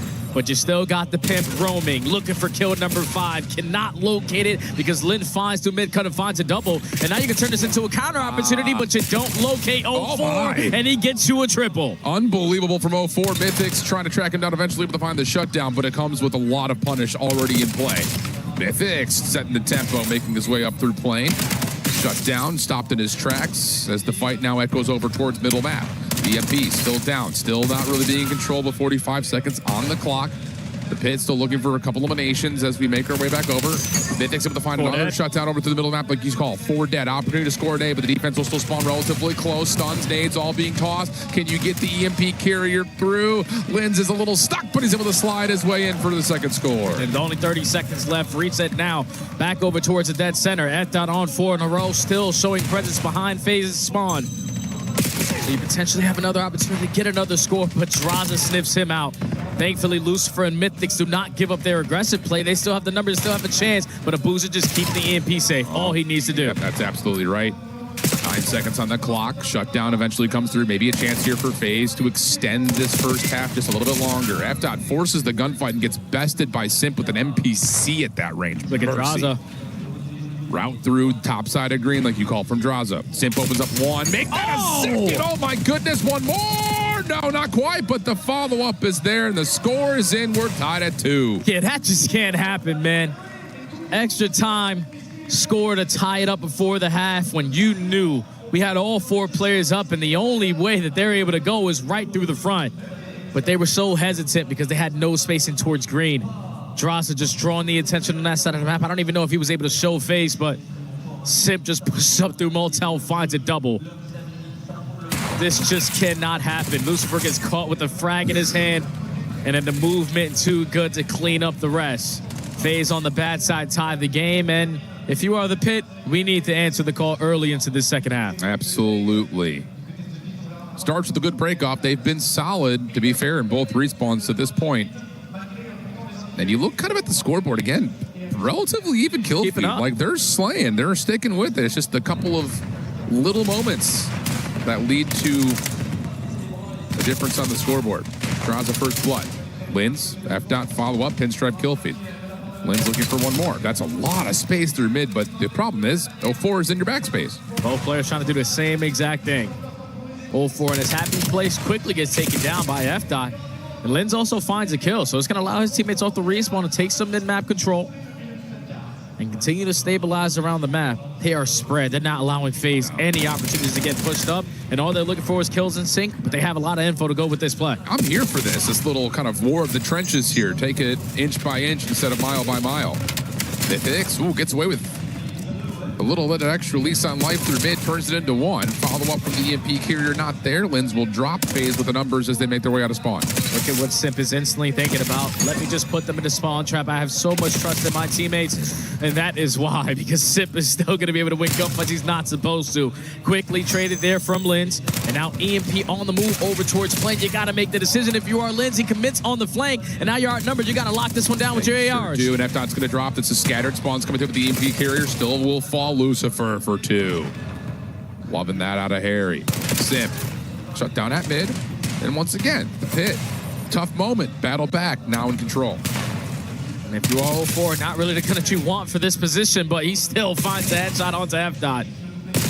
And he's still going to be dead center of the map, but Mythics is having one of those sequences. Already on 4 in a row. There's not going to be a trophy to keep him alive from these tags, but he is still finding kill after kill. EMP falls. You got to get the EMP back over, and Lucifer is able to collect and slide in for the score. Great play out of Mythics. Linz follows with a double of his own, and Lucifer now puts the pressure over towards the FaZe spawn. Awareness there in terms of the off-spawn situation, but he will eventually drop, and that's now 4 dead. Only problem is the EMP's not being carried as of yet. Got to win these gunfights, throw on the cross back over. Mythics for 1 on the shutdown. 04 also taken care of, and that will stop FaZe's ability to counterattack. Yeah, they just had so much time to eventually try to get that stop because, like you said, there was no one around the vicinity of that EMP. So that 4 dead was for absolutely nothing. But now you need to potentially get another Fortet just to get the stop here because the Pit are slowly working their way up through Motel. Pistols are hitting. Mythic is still finding kill after kill, but it's Draza with the double. Stabilizes on the map. FaZe get the stop. That's a huge lifeline for FaZe right there. If Draza doesn't stop that score, we're scrambling if you're FaZe. It's running and gunning, flying forward, trying to keep the EMP up. He does touch it, so there's no reset. Mythic's able to grab behind that, but no, the stun will land. Draza able to save it once more. Lucifer trying to do it himself. Not going to happen. Another heroic defensive save for FaZe as they grab the EMP and reset back over as 04 gets some field control. And now you got SMGs creating space on both sides of the map. 04 through Plane, Sip trying to do it through Delhi. You know that the Pit are going to be playing with their backs against the wall. They don't want to give up this score. They don't want to scam their life, but it's Mythics finding a double. You're going to turn this into a 2v2. Sip gets shut down on the pinch. Abuza falls with the EMP. A minute 40 left to go. The Pit just got to hold on. Yes, they do, and they're going to take their time here, re-wrapping this back over towards top blue. Abuza in some trouble. Knows he's got a player nearby. Watch out. 04 is trying to hunt down the EMP carrier. Finds one off spawn, but cannot win the gunfight. Now the Pit can possibly put the nail in the coffin here if they can find a way to move through Motel and find this score at B. This is scary. EMP's by himself. But Sip is going to fall to the hands of F-Dot. That was the guy who was looking at him, and that potentially could have made that big time play, but you're just keeping the EMP in your possession. You're dictating the pacing of this game, but FaZe just fly on in. At least put the EMP down for now, but look at the positioning of 04. He's just waiting to strike, but it only counts for one. Only counts for one. Shots from Draza, tagging F-Dot. Eventually he'll fall as Abuza helps him out. Wins right back off his respawn, able to get back into the play once again. EMP will reset up towards the field side. But the mid-map control is good for the Pit. Down to under 45 seconds. And Linz is shooting 30 and 26. Last legs here for FaZe, and now Mythics is in your way. Only able to find one, though. Abuza needs to keep his life if he can, but Lucifer, F-Dot, team up, find the shutdown. And now we got scattered moments here for FaZe. Yeah, but FaZe already finding the kills in the kill feed. Draza is going to fall through the middle of the map, but you're going to turn it into a 2v3 on the opposite. Sip is already through. Linz, you got to go quick because FaZe already passed you. Tie game, 15 seconds left to go. I mean, I can respect the idea there for Linz. It's a game-winning play, but the defense that spawns up isn't able to get there in time. So the EMP will spawn over towards Motel. Likely overtime situation on the way. But for now, the Pit will extend this second half with maybe one more chance to put this away in regulation. Yeah, they have the last push. 25 seconds to get this one done and try to force the game in number 4. Kills going back and forth, but a fantastic frag followed up by great shots out of 04. Give yourself the numbers and continue to push the Pit back. Last one is going to be the EMP with only 10 seconds left. He's not going to stand a chance at getting this. Unless Mythics can find a way to open up the door, but no, not going to happen. So now we go overtime. If you're not familiar, if you're someone here, well, they can't hear us in the venue. Yeah. I was going to say for someone casually watching, but I think everyone watching at home probably knows how this works. You score, you set the time to beat, you reset, you do it again. And I feel like the Pit have been sort of outclassing FaZe here in this overload. I hear you on that. Because they had both endings of halftime where they're just giving up these late scores. That cannot happen. Linz has to understand there that if I take this long route and they're already past me, my teammates are not going to be in a good position. If he just plays a tight corner around Bo, he potentially gets that stop, but FaZe clutch on up. And it's 0-4 with 3 overloads, a hat trick here in the first match for them at EWC. But now they go back to bad side. And here we go. Stopwatch overtime in play. 0-4, quick first blood. Does he get more? No. Body bombs off of Mythics, who eventually will fall. And Simp is going to look to run this thing quickly. Abuza's got the help. Simp tracking backwards, trying to keep the defense on their toes here as they spawn left to right. Nice swing from Abuza. All you need to find is F-Dot, and you're going to score here. And how about the 25-second score for FaZe? So tough. Jeez. Completely demoralizing if you are the Pit. It's the way that you were able to manage keeping early map control off of your breakoffs were great in the first 2 sets. But it's just an extra NPC that causes you an issue there. 0-4 gets the first, Sip finds 2, and then you're thinking, all right, the last play we had standing could potentially get this stop, but Abuza jumps up into green. Simp keeps him safe. You wrap it back, you put them all on the back foot, and now you have about 25 seconds to not get 3-0. Yeah, that's not fun. That is not fun. Oh, man. What a break-off from FaZe. Okay. You know what you've got to do. to come off spawn and already hear the clock ticking on you is the world's worst feeling you could possibly have. Draws the first blood. No one checks the corner. Simp finds the kill. And that will probably do it unless Linz can go into a 1v4. Nope, that will do it. FaZe will 3-0, but I'll tell you, Jay, that was anything but comfortable for FaZe. Yeah, I think the map number 1 was the most comfortable that it could have been because you beat them a majority of your rotations. The game was easy. Search and destroy, you potentially should have lost that one, and this overload was also up in the air. But this is why they are world champions. This is why they have so much experience on that main stage. For situations like this, you're still able to walk into the building, take care of business in 3, and continue to move on in this tournament. Unreal stuff, my friend. Yeah, I mean, you walk away with 2 feelings. One, gosh, if you're a FaZe fan, you would have loved that to be a little less stressful. Still 3-0, but like still, come on. These guys came out of the LCQ. We should be handling them without business. No problem. However, on the other front for the pit, damn, like, that's not bad. Like, I mean, they didn't get outslayed really in any map. No. A couple of mistakes are really the only difference maker between them. Look, I'm not going to be over dramatic in saying the difference in them being 3-0'd and them 3-0'ing FaZe, but you could make that argument if you felt bold enough to do so. You just had to play to your advantage, and they didn't do that all series long. All right, well, we got Ian Chambers on the main stage with Simp the Pimp. What are we feeling? Yeah, I'm with the one and only Simp. Of course, FaZe getting off to a win here. Simp, listen, last year, it wasn't the tournament that you wanted. I think it's pretty fair to say you've had a pretty good year since then. You must be coming into Paris feeling like the man. Oh, definitely. I mean, now that I got 3 rings, I mean, that was last tournament. We're just riding the momentum, riding the high. That series was a little close, but, you know, I feel like they're coming off the high from the LTQ as well, especially being here early, and that was a great series from us, to be honest. Absolutely. And look, a lot of the big minds in Call of Duty are saying that Champs is where things really came together for you, where it all clicked. I guess where you became the complete package as a roster. Do you feel like there's pressure to follow up on that result coming in here to Paris? No, I don't think there's any pressure, at least for me. I mean, we proved everything we needed to prove last event. I mean, everyone was talking crazy about our team throughout the whole year, and obviously we proved that we're the champs. So just come to this event. I mean, it's just another tournament, and we're just playing to win. Yeah, you said as well that that was one of your favorite rings because you enjoyed shutting everybody up. Do you still feel like there are doubters out there you still need to silence here? Maybe some doubters that are in green, but I feel like besides that, I mean, no, not really. Everyone's been cool, so it's been sick. That's one from me. Look, everywhere you go, you're always used to having some crowd heat. I guess some boos in the crowd. You're going to get a lot of that, I imagine, here in Paris. How do you handle it? Just block out the noise. I mean, like you said, I'm used to it the whole time. I mean, during every single walkout, people are doing anything they can to try and check me. I mean, even last event, someone literally was snaking a barrier trying to just tweak me out. So anyone will do anything, but you just got to block out the noise. One thing's for sure, we can't wait to watch one of the GOATs in action in Paris. Thanks very much, and we'll see more of him as we go along here.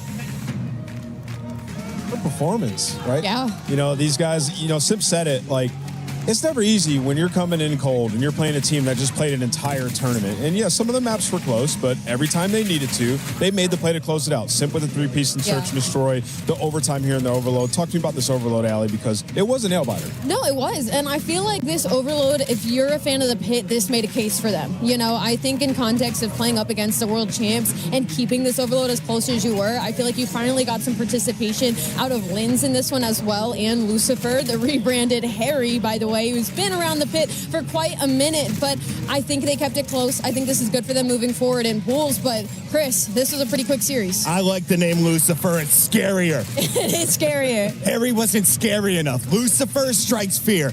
Honestly, very close games across the board. And I'm out of breath because I had to battle 2 security guards who don't speak English.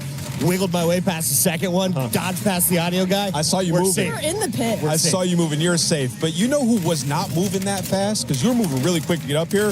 It was the pit. I have so many problems with how they were playing, at least pace-wise. Boots there or were what? so many times in this overload. It was across the whole series, but specifically in this overload where they found a kill or two, and they don't press off of that. They do wait for each other a long time. Press, right? And you think about going up against FaZe, they play with speed, so off the respawn, they're immediately going to be at the half map. So I would say a lot of good things that we saw from them, but as soon as we cross the 50-yard line, if you're pit, you got to speed up.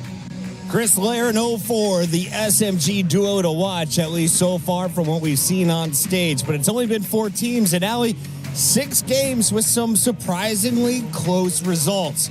Do they get closer, or does this man start to separate himself as the tournament goes on? I think he definitely starts to separate himself. I think a funny thing that you say that is that FaZe does, if you are going to catch them off guard, it is that day number one. Is when they kind of start a little bit slow. I think we saw it in that map when Hardpoint as well, as they started to warm up their guns. But a 1.5 in Search and Destroy, I mean, this guy is just unbelievable. Hasn't missed a step in the past couple of weeks. Nameless, here is your bracket. And as we can see, you win 2 and you're through. If you lose 2, you're done. In fact, we have our first decider match going down between the Pit and Carolina Royal Ravens, and that'll be our first key crush potentially tomorrow.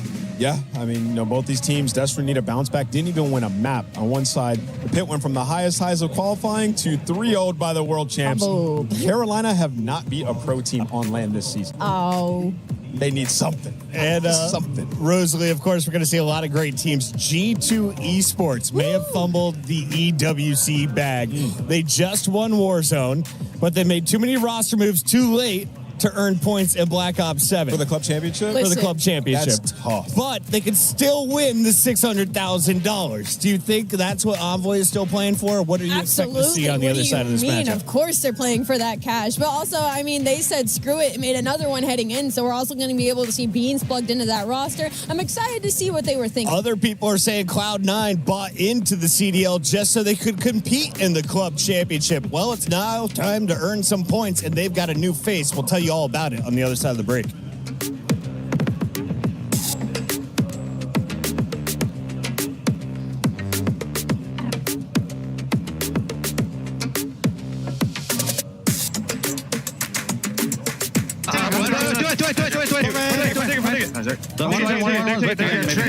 One shot. Take it. Go. Get a plane. Yeah. Slow down. I go. Yep.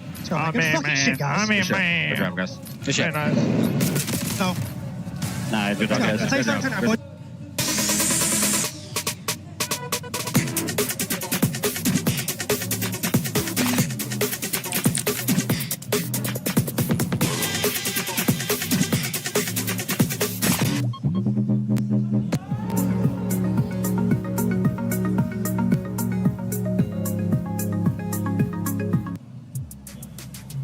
HOK action is taking place here over at the Lenovo Legion Gauntlet. For the first time, we're on the stage. We've got some fit checks and HOK checks with Chris, who's giving us a bit of an update as to what's happening. No fit checks today. We're Don't sell yourself short, King. Ian's going to hate this one. No, honestly, all the Call of Duty talent have been slandering me, actually, and okay, it's just not very nice. Anyway, realistically, what's been going on up here? I mean, look, for today, we started again in the knockout stages. Group stages went on all through last week, but the big moment, the big story, if you like, for the club championship, though, is AGAL. They are coming in as tournament favorites. I mean, it's pretty much a guarantee, for the most part. Esports works in mysterious ways sometimes, but it's a guarantee that they're probably going to make the final. So that's going to be a minimum of 750 for them. But more than likely, they're going to be in for that 1,000 points. Of course, yeah. If they take that, if you take the equation of every other stage out of it, they could go first. So, I mean, look, they're in a position where they could be leading the club championship by the end of the week, which is crazy to say. I mean, look, when you look at Falcons across the board throughout the rest of the tournaments that we have going on, yes, okay, they're probably going to pick up points, but AGL could be leading the club championship by the end of the week. Which would be an incredible storyline, because last week it was Na'Vi, now it's Falcons, and it's going to be AJL. And of course, getting that one extra win of 1,000 points is crucial for them to actually qualify for the club championship and be able to get that $7 million. So interesting. And of course, we're going to keep you updated everything CC related. Play is in our DNA. Whenever we let it out, it becomes our superpower. Now imagine an entire city being built to supercharge it. Kadir City, powered by Play.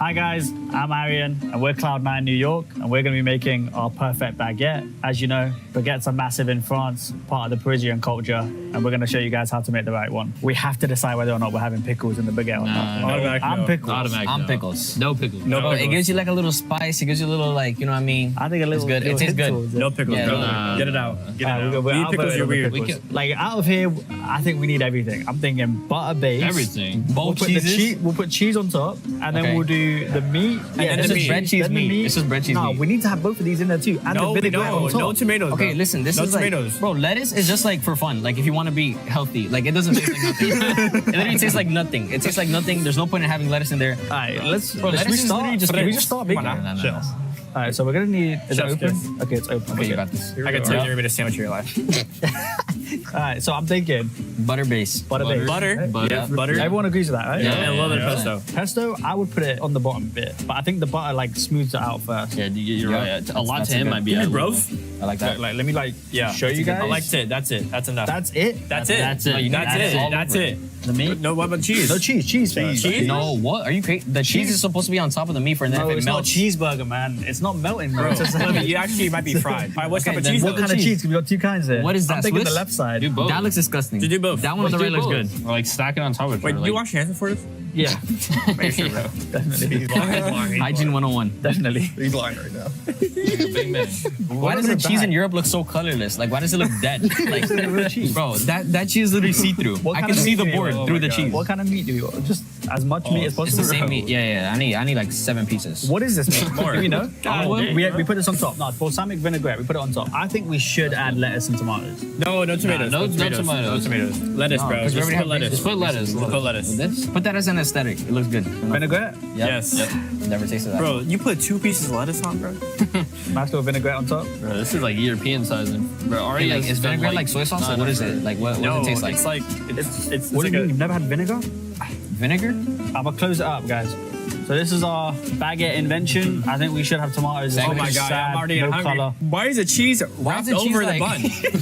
Yeah, I don't know. Bro, we could have folded that over there like that. Yep. Who takes the Take a bite? bite, Aaron. Ned, you want to take a bite? I'll take a bite. Take a Go bite. ahead. I'll take a Bean couple. Edge. Please make sure you take a good bite. Like, try and get as much as possible. One And out Give it a 10. 1 out of 10. the pesto is gonna be the best bit. 1 out of 10. Is that good, Ned? Yeah, pretty good, bro. Give me a 9 because I'm hungry. I think I made a good baguette. Jordan, take a bite. No. No. What do you mean not? What do you mean? Take a bite in the middle. No. You can obviously tell it's a good sandwich by the way he's eating it. Thank you. That's us making our perfect baguette out of 10. Just give us a number. What would you rate it? Imagine that with a pickle though. A good 9 out of 10. Yep. That's us from Cloud9 with the perfect baguette.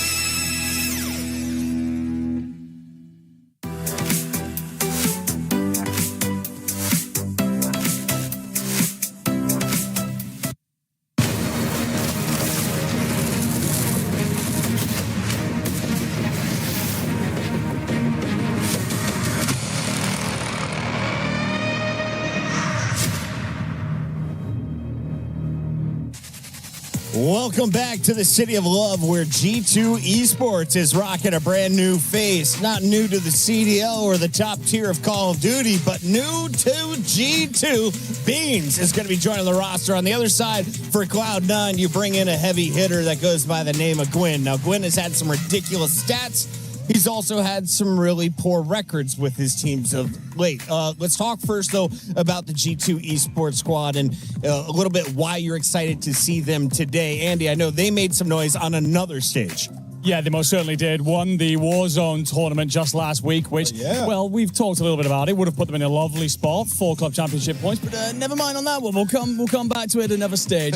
But yeah, Beans coming into this team, of course, for Skies. A lot of aggression coming out of that man, but also in Surge. This guy's great with a sniper, can open things up, has been putting up great performances even in the league. So yeah, looking forward to seeing what he can do. Can he make them a truly top 4 squad and not being gate kept out? So this team will not be earning club championship points, but their G2 organization is currently in 12th overall. That is guaranteed about $1 million if they can hold that spot. For this team, though, they're playing for the $600,000 that comes with first place in the title of EWC champion. Is Cloud9 a realistic hurdle on the other side of the stage?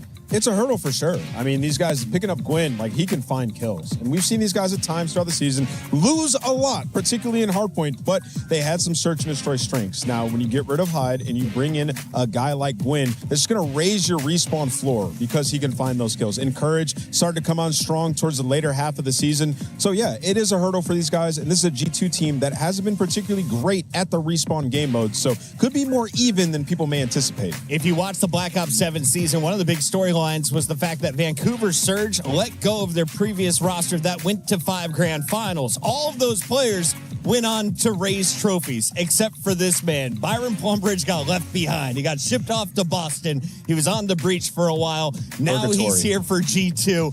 What can Nasty do as you look at one of the better ARs representing the EU? This has to be a reminding everyone of his stock and his ceiling kind of tournament, because he's gone a little bit through a criticism patch through this year, I feel, but I think he's dramatically underrated. Of course, he's had a second at both previous Esports World Cups. It's now about lifting its performance back to that. You get top 6 at Champs. Again, can you step up into that tier that it sits right at the top that really means that you cement yourself as one of the best to ever step out of Europe? We've only had 2 tournaments here at EWC for Call of Duty. He's finished second both times. We caught up with Nasty before his first match of the tournament. What's up, everybody? I'm here with everyone's favorite dark horse team, G2. And I got the red hair with me of all the horses with me. The stallion himself, man, Nasty. Last time we saw G2 at Champs, I mean, it looked like you guys could upset anyone out there. How do you guys plan on doing that at this event and making sure that no one forgets about you guys? Well, we plan to do more of it this event. That's why we made the roster change. Be more consistent. I feel like we're good across all game modes now, so I think we have a way better chance than Chaps. I think you guys do got a better chance. I learned from the fans out there, there's no better combo than beans on toast. All right? So how you plan on getting some more bread for Beans and the rest of the squad? How is he going to help get some of that bread for the team? Definitely helping out pacing and respawns. I feel like our pacing was a little off. We had me and Caesar on the slower side, then the subs were on too fast. So bringing Beans in makes it a lot more consistent. I think it will help us instead of being so hot and cold, you know? That's like how our respawn kind of was. We relied on S&D too much, so that is going to help for sure. It is going to help those moments so you guys can be consistently hot out there. But now one thorn that's kind of been thrown out there for you guys, Colossal Hardpoint gone, Crimp losses. How's he feeling? Can we get the inside scoop on that one? Crimpancy's in effect. Don't worry about that. We're good. We traded out nicely. It's all good. It's all good. It's all good. All right, you heard it here. They traded out nicely. Hey, they're ready to go out there and put on a show for the G2 fans, man. We saw G2 went out there in Warzone. To see them go back-to-back here in Kai, what do you want to say to G2 fans out there who's tuned in? Keep showing support. We appreciate you. We're going to try and, as you said, go back-to-back. You heard it here. And ladies, that man promised me if they win the tournament, he is shaving the mustache and just keeping the soul patch. Byron has gotten 2 second places. He'll do anything for a gold, nameless. Yeah, 100%. Like you said, all his old teammates, they've gotten that win. He needs one, and like he got second at the last 2. You know, the first one, it was him and Kremp together, so this would be a huge win to get that momentum going forward in this tournament. They were basically babies back Last thing I'll say is he's the key, Chris. He needs to pull out that third NPC, make some huge plays for this roster. And I think they can do some damage if the respawn gets better. Final thoughts on G2 before we go to Cloud9. I just agree with what's being said here about Nasty. I think that we're putting a lot of those other players in that category of they're the ones that are taking these teams to championships. There's a reason why this man's there consistently. I'm expecting to step up here. Skies has been solid throughout his career. He's a world champion, but Beans has brought the heat. He's been to a number of Challengers Grand Finals, and I'm excited to see him today. On the other side for Cloud9, this is a big opportunity for Gwyn. You are playing with some rookies, some guys that have no accolades on their career. They have one of the worst seasons in Call of Duty history for Black Ops 7. If you look at the historics, they're in the bottom 8 of all-time teams. So, and there's no expectations here at EWC, is there? I mean, for Gwyn, maybe, though, right? Because this guy, if he doesn't start performing individually, like, people are going to stop picking him up. So this does feel like a last opportunity to showcase himself here at EWC. And with these guys, Webby, he started to play really well towards the end. They picked him up. He was a weapon. So you now have a couple of Slayers, and they were in all of those maps. They were choking them down to the wire. So I think you bring in Gwyn, you're hoping he's the closer for your team. I think that he will give them an extra element of objective play. I think you have got some straight shooters in Nezra and Webby, but Gwyn coming into this team, I think, will lift their floor more considerably, which is what you brought up earlier. And they are good at S&D, good, of course, being relative to their typical performances. If you can just flip one of those hard points out, the Neslo exists for very good reason. Or just like when we're up 250 to 200 or 230 to 200, can we just close it out and get to 250? Let's just win that final rotation. Let's make one good play down the stretch, and C9 would be in a way different spot. Can we talk about Search and Destroy, though? Because I thought that was where they could compete with the top CDL teams, and they would fall just short. But Hyde was their best player in that game mode, right? Now you're bringing in Gwyn instead. So I wonder, do you get worse in your best game mode? And is it worth it for the trade-off and respawn? If you're looking for the respawns, it's going to be on Hardpoint Gridlock. We've got Overload Den for map 3. And, of course, Frequency is in the mix thanks to our friends over at Treyarch. They've got the brand new, old map back in the new game here for the final tournament of the season. Let's talk a little bit about that. Why are you excited if we get to a game 4? I love Frequency. It's a delicate map, P2 and P3. You can play the bang out style, but you might get punished and spawn super deep. So, yeah, I think it's going to be a lot of fun, and, it's going to play well for a team like G2, I think. Andy, we got 35 seconds before this match, which means it's prediction time. 89% of the fans are going G2 here. Honestly, I'm surprised it's that low. I'm going to go with a 3-1 to try and be kind to C9. That's all I got. I think the chat just heard my comment about them being bottom 8 teams of all time. Ant, where do you have them? Yeah, I think this is going to be game 5 G2, actually. Game 5 G2. We're going to see Frequency. We're going to see our first game 5. He's a liar. It's a 3-0. Minnesota, get it done. You got Byron Plumbridge. Game time.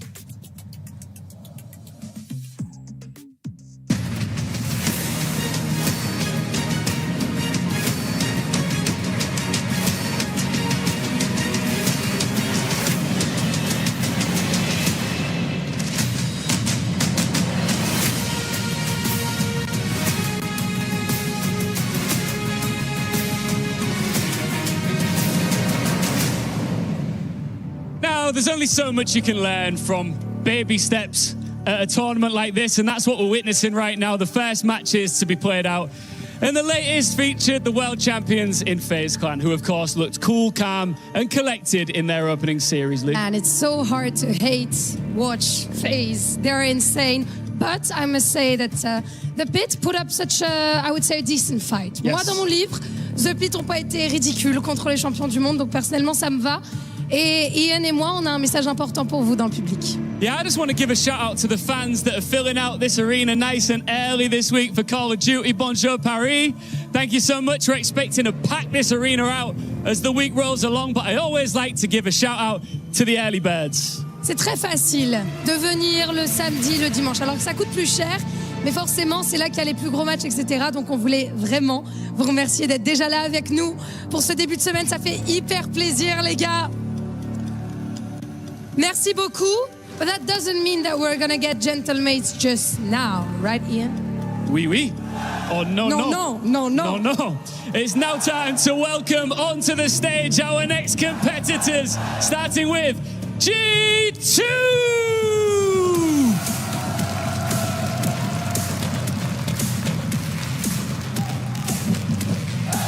Close enough to smell the podium, never close enough to touch it.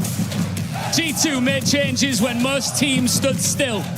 And now world champion Envoy is part of a roster that believes its best Call of Duty is still ahead.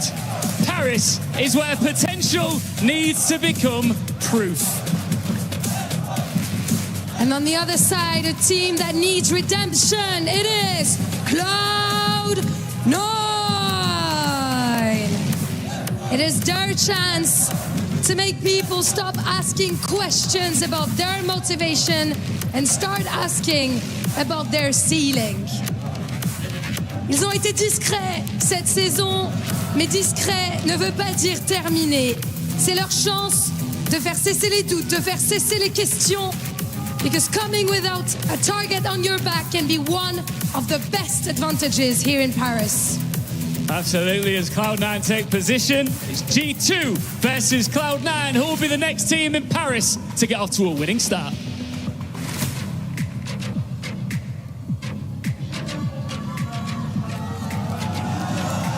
Another showdown here in the group stages of EWC 26. Cloud9 taking on G2. Miles Chance back in the booth. Mate, what could be a rapid series, given the way the years look for them, but it's a brand new G2. An interesting decision being made, right? Replacing Skies with Beans, and an opportunity for him to, I mean, he's made a name for himself, a familiar face in the CDL, but another opportunity for a touch of redemption. Maybe the G2 fans are going to miss him. Maybe the G2 fans will be happy to see the new man on the roster. Our first look is certainly going to be a good one. I think C9, if anything, they're hoping to be able to tee off on a good little warm-up series. At the very least. I know nothing but love to Mr. Bueno, to Skies, who will be sitting this tournament out. But Bean's a worthy contender to fill those shoes. Again, he brings the sight. He brings, you know, a lot of the search and destroy love that you would like to see. You are missing out that sort of tactile side of the game. The nade spots, the wall bangs. I mean, these are the things that Skies brings, which is a very, very gap in the game. It is the classic Call of Duty conversation. You're trading away Skies for Beans. You're going to get 2 more kills per respawn situation. Is that going to be enough to make up for the intangibles that Skies brings? That's a very eloquent way to put it, my friend. G2 Esports. We were giving them a lot of love there for their win in Warzone, which was a lovely surprise to the Call of Duty world, but now a very different affair. They have the Gentlemates on side. Envoy, a former member and alumni of the squad. Is that going to be enough to get them over the line? Is it going to be enough to find some success here at EWC 26? Cloud9, absolutely nothing in the world to lose, except for the series, everything to gain. Excited to see Beans back in action alongside Nasty, 2 Brits there in the professional Call of Duty world. Envoy and Krem, legends in their own right. I think, but at the end of all of this, Krem's going to have himself a fun career. What a exciting player he is to watch. And here we go, folks. Diving into map number 1. Kremp is probably the most bubble player we have right now. The expectation of superstar just doesn't quite have the results. You're waiting for that team to truly ascend, and then you can sort of go after the claim of one of the better players, if not one of the best in the game. Got to start getting some wins, be able to get that delivered. EWC is certainly a fun place to do it. Well, here we go in a Scar map number 1. You sure about that? Will. It was Den, wasn't it? Oh, it's Gridlock. We'll so get sorry. there eventually. What did I just say? Wow, I'm exhausted. Go down the list. Frequency, hard point. Wait, where am I? Who are you? What's going on? Blue team G2, red team Cloud9. Work on nades. Got Beans throwing a little bit of that bait. Got to space him out. Time him as well as you can. By the looks of it, Cloud9 will win the opening break. Clean house. Beans falls. Kremp does as well. C9 well informed inside of that time. They're going to have at least a 20-point lead. Yeah, and here on Exposure Overload, excited to see how the rest of this one goes. Pete, what I can find. Nasty, lovely shots. Kremp alongside him. Perfect pinch situation here. This is surely going to be a hard point break. 20 seconds to go. And get as much of that as you possibly can. G2. Great start here from C9. We've seen this team try to have success on the map, but again, as Namus was bringing up earlier on the stage, it's the closeout situation.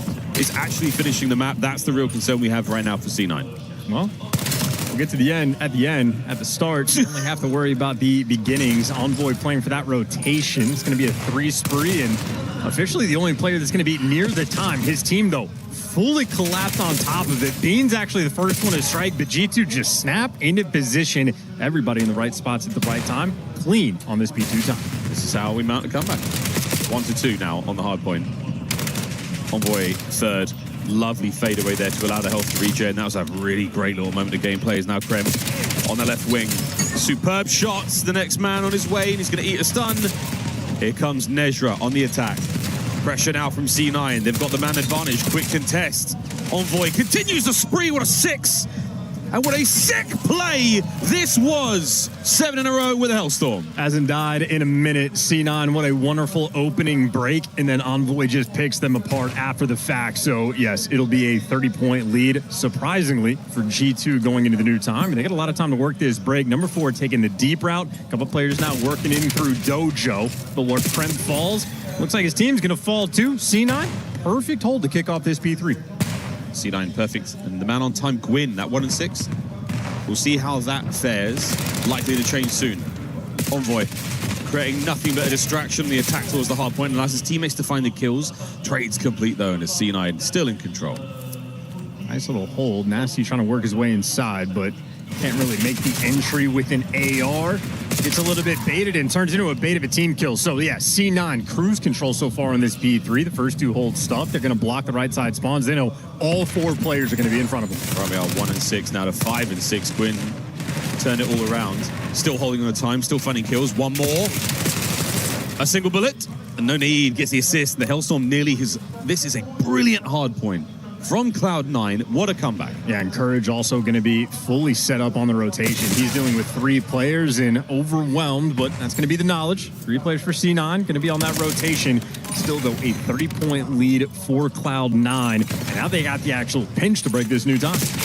Over the top, Weavy nothing. Beans brought down. Lovely snap there from Nezra. Encourage now trying to work the back line.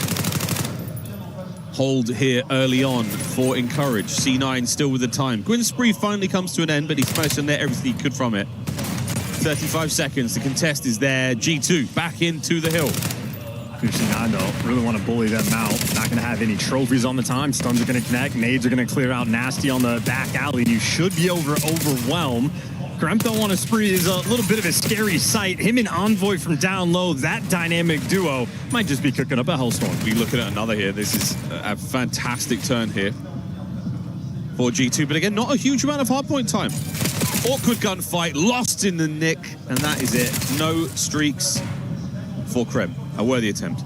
Hardpoint number 1. Back over we go to the second set. Bit of a foothold being found here by G2. Envoy trying to dig in. Hellstorm takes 6 seconds to get involved, and at that point in time, surely Cloud9 either break hardpoint or get themselves to cover. Cloud9 with time, counter Hellstorm out. Let's go for a listen in. Taking it off for up. Yo, grab deep with someone. Pitch, yeah, pitch. Grab deep with me. I'm trying to go left right now. Yeah. I don't need one hill. I don't see no shot. Go deep. I got you. I'm with you. Underpass me.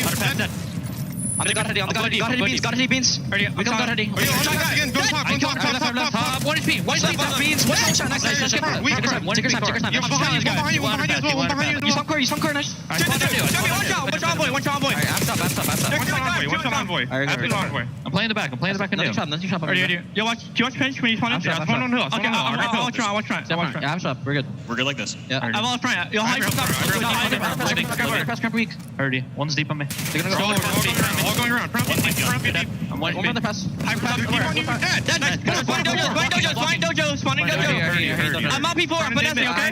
I'm on the field. Comms. Cloud9, full control. Listening, pretty good. Yeah, beautiful communication. Quite literally calming. Hey, the setup is good. We have everything. Don't need to fix anything. And once they get the 4-man wipe, calling exactly where they spawn. So they've delivered a good amount of P2 time so far, making amends for the first set of rotations. But it looks like that did not last. G2, even after they get 4-man wipe, 10 seconds later, they break through. Yeah, we're talking about changes right now. It's Krem holding down time, 17 and 11. He's got the production there. Envoy, we've seen his perspective. Lovely kills. It's Beans and Nasty. Struggling so far on Gridlock. Neither of them able to break the 10-kill mark. And even now, with that G2 hill time, still a very, very close game. And this, as far as I'm concerned, Chance, is an upset. It's also been a bit of a hill battle rolling through where P2s have been very strong for G2. First go around, the P3 was an absolute lockdown for Cloud9. Looking to have that deja vu. For now, C9 still in control. Can we get the break? And it's going to be Beans at the helm with a 2. Can we find a third here on the attack? Krem trying to get involved. A little mismatch there in the chemistry, but Nasty finally picks it up. There's the final set of trades. Envoy with 2, and we should have G2 in control. Not a man on time yet. Nezra still in the contest. Yeah, Envoy's going to be that difference maker. Maybe Beans having the NPC at the start of the hill for the break could be a bit of a difference maker. And I mean, we've had a couple team kills rolling through. One with a stun grenade, one with an actual grenade. So it's like G2, that was enough to make the difference. It was a break they needed to get on this P3. They absolutely deliver, and in spite of the fact that they lose that rotation, they will have the lead over towards P4, and they got an extra 10 seconds to try to break it down. Yeah, we call them lethals for a reason. C9 yet again, another rotation one. G2 have been barely able to muster together that opening hardpoint time here on this map. Nasty on the attack forward. Gwyn and Encourage going to clean back. Envoy picks up the final trade, and this is going to be the contest over the top. Now he's starting to make some problems for C9. Lovely teamwork from Kremp, joining him there in the hard point. Beans picks up the middle of the map, and now you've got G2 in. Yeah, the SMGs for G2 are simply willing them to victory. Clear-cut front runners in this moment. 24-17 for Envoy. Kremp got the 22 kills. They're having a race amongst themselves. The AR players struggling, so that is going to be the windfall, the opportunity for C9 to win this game. They are indeed keeping it close. Beans trying to get in there. Knows those players have managed to regen their health by now. And over the top, a little bit too shaky upstairs. Nezra walks away with a freebie. Lead change yet again for C9. This is back and forth.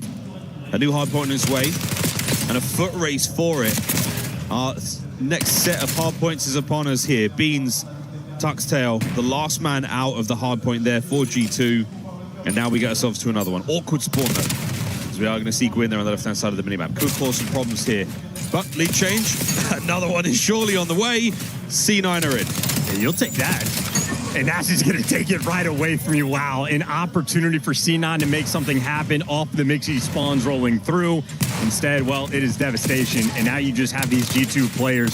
A full spread across the map. Envoy, though, overwhelmed. You lose the front line fight. Now Nasty, maybe a 1v1 for the bread to beat, but actually his teammates are here for the backups. Yeah, trades are good. G2 keeping this P1 stable.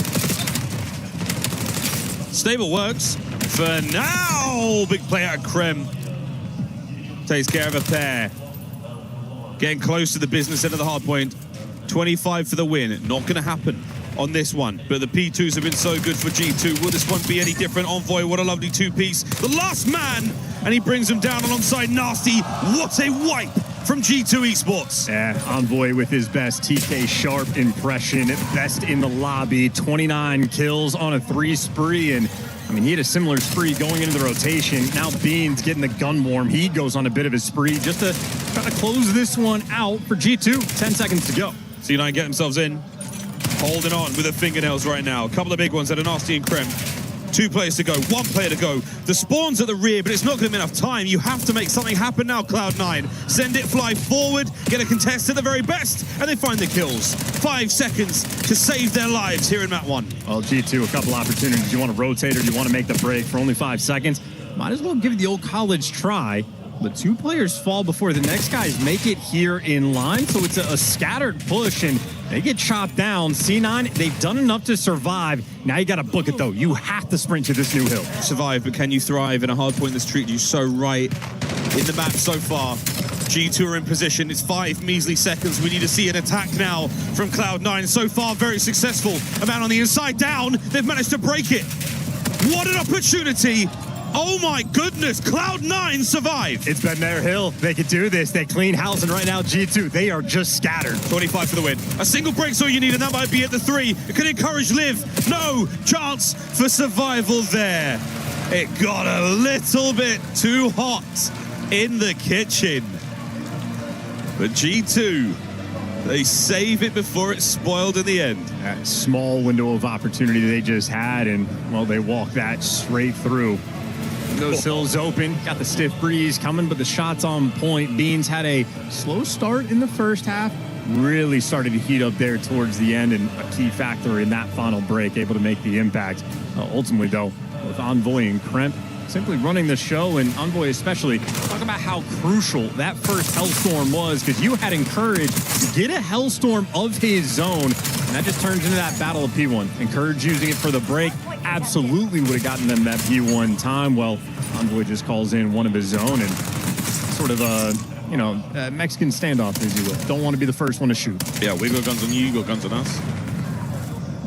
What a play. Great, hard point. Good looks out of both our squads, and again, for the G2 fans, that's a nervy win. That's a real nervy one. This is a great play from Envoy and Nasty. I mean, seeing it from his perspective, fast and furious here in Black Ops 7. Our pro view gives you an eye on exactly what our players see. You get a taste of their settings, everything is all there. And G2 happily closed that one out. But again, a little nervy, a little scarier than they wanted those final moments to be. Keep selling that siren song for these teams getting 3-0 through the day. God, I know they got 3-0, but it was close. Strap me to the post. Strap me to the post. Let me listen to all of it. I just want to know. G2, though, happy to be here. Again, a lot of question marks around the Beans change. We'll see if it works out. So far, so good. Another raid S&D for map number 2. That Den Overload is going to be a lot of fun. Frequency, hardpoint. Come on, baby. Give us that map 4. Get us all the way to map 4. Come on, C9. They'll probably win it because, you know, that's the way it goes. That will be the upset. The chances of that happening, though, not fantastic. G2 Esports, technically, should be a better rounded team. If C9 win that frequency hardpoint, then we get to roast G2 for dropping Skies because he was a wizard in Black Ops 4. Frequency, no exception to it. I know. But as far as the hardpoints go, usually a C9 loss. S&Ds have been great. Their S&Ds have generally been like, well, when they're making the upsets happen, greats far and few between.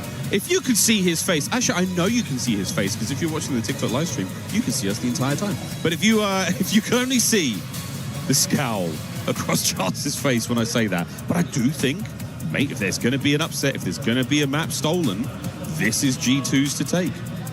Absolutely. I mean, think you know, this is like a psychological phenomenon of it's just because of like what is next to each other. If you watch the map once for C9 and it's just, it leaves enough pain in the thought of your mind that when they actually are decent in Search and Destroy, you sort of level them up and you go, wow, that's actually crazy. Look at how much better they are. But I think the signs are correct. Envoy's a player that absolutely deserves more love. You will 0.6 gang chill. Turns out to be one of the worst Call of Duty tweets of all time. Men's world champ for a reason. An exceptional Call of Duty player. See if we can't close that search. I still worry about the C9 opportunity there. Overload as well. C9 have been fine at Overload. You add Gwyn to the mix. Who knows? Who knows where it goes? What I'm trying to say is I want that frequency. The first taste of it. Absolutely. First taste of it in Black Ops 7. I'm just saying. G2. Creative ways to throw games. We might see one here. You never know. Realistically, though, into the Search and Destroy, we now descend. G2 Esports have definitely got, again, a little bit extra pressure. C9 have been the bottom of the league for the longest time. Actually, all season long. This is true. The true bottom. In Beans, this is a revenge opportunity against C9. A touch of it, yes. A true touch of it. Technically, not even the most success. Yeah, they really just struggled the whole time. It was game 5 with the issue for C9 early on. And this is the man we are talking about. But will the pressure of playing a team that is technically leagues below you, will it fall the other way? A scary prospect. Lovely shots from Beans. Doesn't connect on the last man, but a 2v2 now with the bomb etching towards B. Should be a plant here for Z9 and that post-plant position. It's going to be a fun little 2v2. Well, not feeling confident for the plant just yet. They've cleared space, taking a dip, cooling off. No sweat for Webby. They're going to be making through, and they are going to encourage, looking for an ace. Krem's looking for the 2v1. No plant as of yet. Encourage for the ace. And he gets it. That is a lovely first round for C9. All 4 in the back pocket. Watch his march towards a Hellstorm. I do believe he was doing that with the bomb in hand. So his score, watch his shoot right up. Just multiple key wins. Effectively baiting his teammates for a handful of those kills, but to a great deal of success. Everything you want, maybe except the bomb plant, but you'll take that round win, and you will take the hot start. Oh, yeah, the bomb plant would have been a lot nicer. But, alas, take the round win. Not a terrible start in the slightest. Lovely 4-0 there for Encourage next to his name. G2. And Beans again has the option to put that sniper away. Weavy will also put it away, but interesting to see. Exciting. Anyone had a whole lot of snipes as of yet. Early bomb plant here by A. Post plant position as of now for G2. They're fighting through kitchen, and so far, so good. What a chunky stun grenade. Krem gets the call out on 2, plays off the information perfectly, and now just gets to go hunting. Nasty's going to fall in the background, and you got the random floater of Webby, just gets caught. This is an extremely away around, but Courage now on a 6 spree. Kind of close to 1v3. Oh, it's disgusting work. Oh, he gets away with it for now. 1v2. Has to pick up another big one here on Beans. Is he going to check that right side? The timing's gone his way. Can he keep the kills going? I think for now, yeah, absolutely wants to hold off. Absolutely wants to stay alive. That is going to be a lovely 6th spree. G2 will take the round, but the Hellstorm Dreams very much alive. You see G2 also not risking it. No hunting him down, no giving away free B kills. They know the thought in the back of your mind, he's just a kill or two away.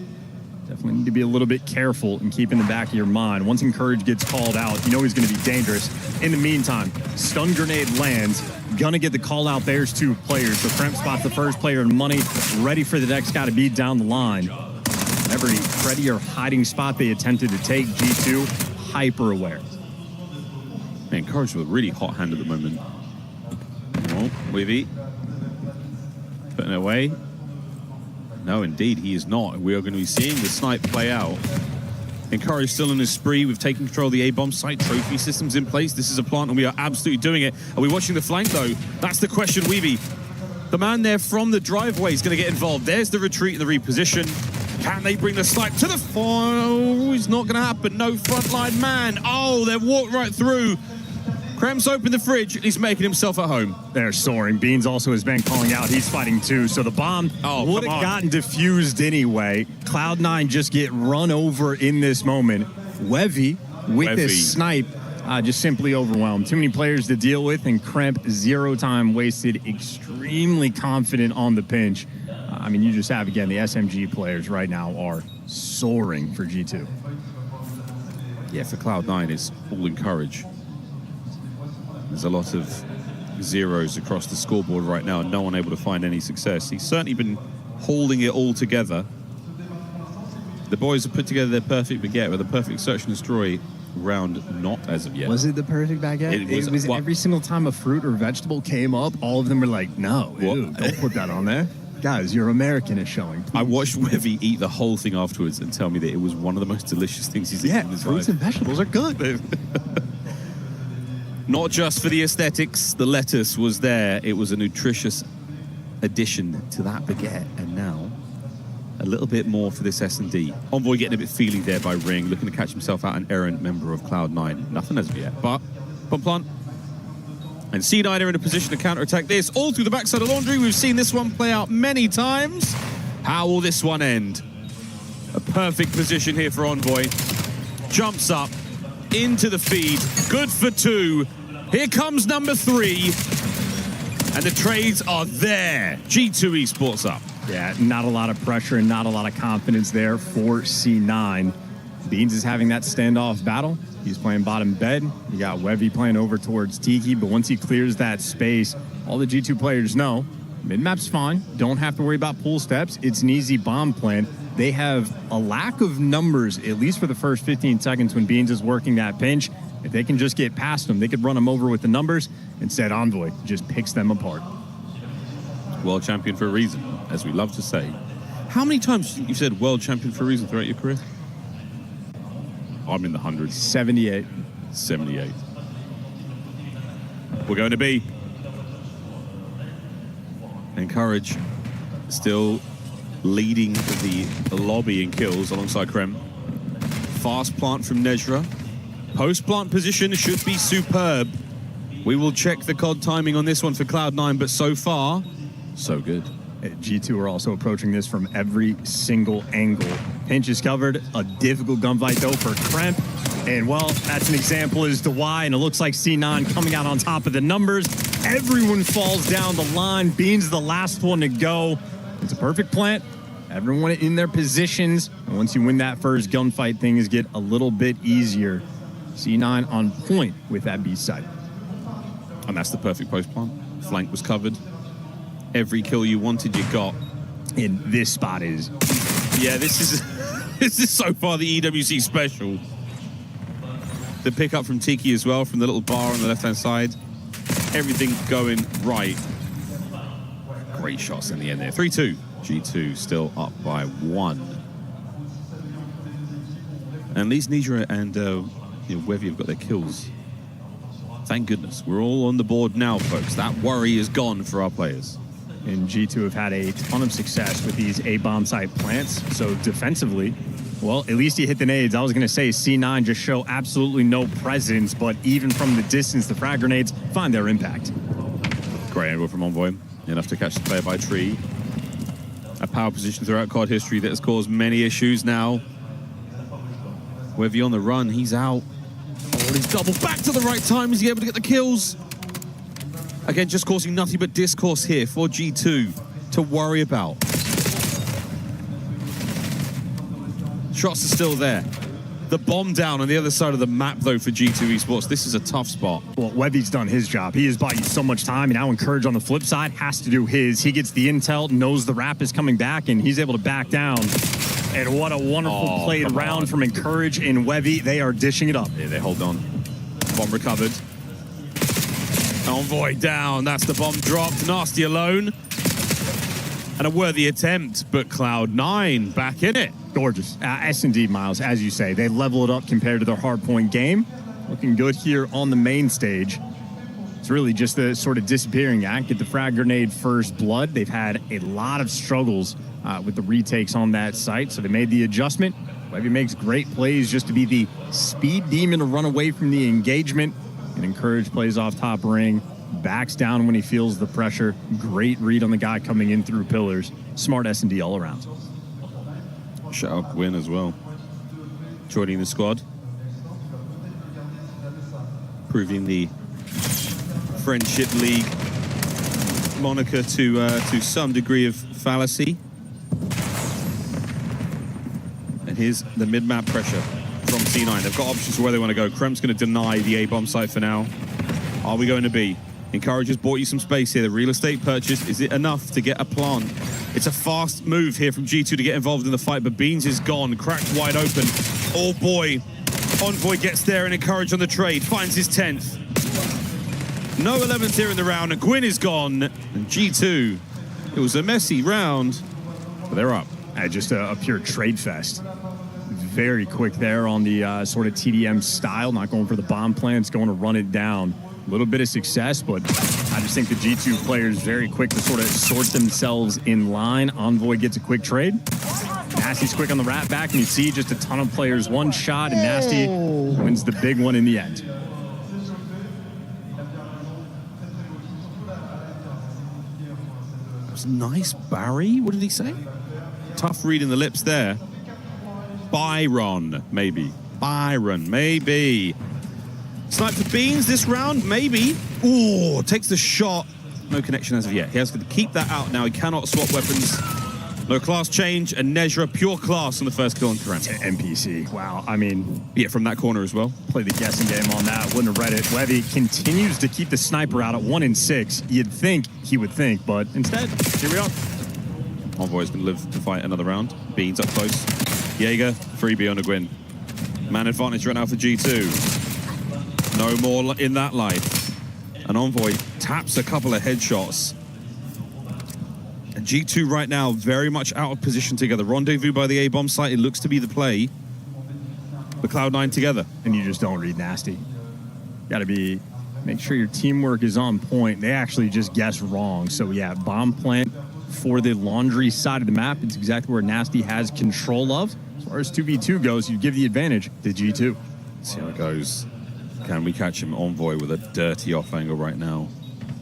Trying to play it at a sneaky spot, and there it might be. There you go. Nasty finds his as well. G2, advantage found. Lovely round. Yeah, a lot of pressure on the pool side of the map, but Nasty on the island. It takes all the space in the world past laundry.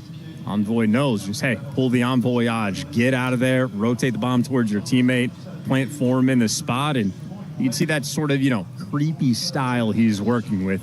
Going prone, getting weird, waiting for his teammate to give the comm. Nasty's just throwing the shoulders back and forth. Spots a single player out in pillars. Envoy plays off the information perfectly. Good teamwork here for G2. Again, the idea that he gets that perfect route to get the bomb to the A site is, again, a blessing. Towards the A-bomb site we go yet again. Map point for G2 to go up 2-0 in the series.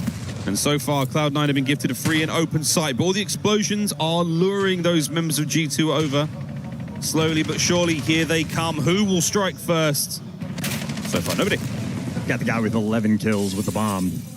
Still able to get it down. Doing it all. And planning for laundry, and that's where his entire team is. Can he get out with his life? Well, Encourage is going to now hold that ring position. Nasty through tree. Finds his fifth. Damn. Finds his fifth. Now to ring. Kremp opens up the other flank. Trades now continuing. All down to Envoy. 1v2. Ample time. 1v1. The man dances. He disappears. Dog, what are you doing? And absolutely destroys Nezra for the win. I don't understand. 6-3, the final score. 2-0 for G2. It's never made sense to challenge that tree heady. This map is 15 years old. Gwyn said, no, I got it. It's 2026. Let's turn up the clock, I guess. Eviscerated. And then Envoy, after getting one of the most wicked pistol kills we've seen this year, Nezra said, you know what? I'm feeling confident. Let me sprint to him. I don't want to play out the bomb. I don't care if it's planted for laundry. I'm challenging that world champ. I don't know why. I wonder if there was a call for, he's one shot. He's weak. That's good. That means I have time to play around the bomb that is currently planted. Oh, here's the first. Into the pistol kill. And the shots here were unreal. See ya, G2. 2-0 studio. What are they doing? Oh, the face of pain in the coaching booth. Byron saying, these guys are serious? 2 games in, 2 wins. And how we feeling? I mean, that's just awful to watch. I mean, like, we talked about it before the match, how C9 games go. We get to the end of hard points and we throw it away. We get to the, these crucial moments in search and destroy. Think about the cutout round Nasty finds 2. Encourage jumping out of Tiki. The final round, for this to be, how many months are we into the game?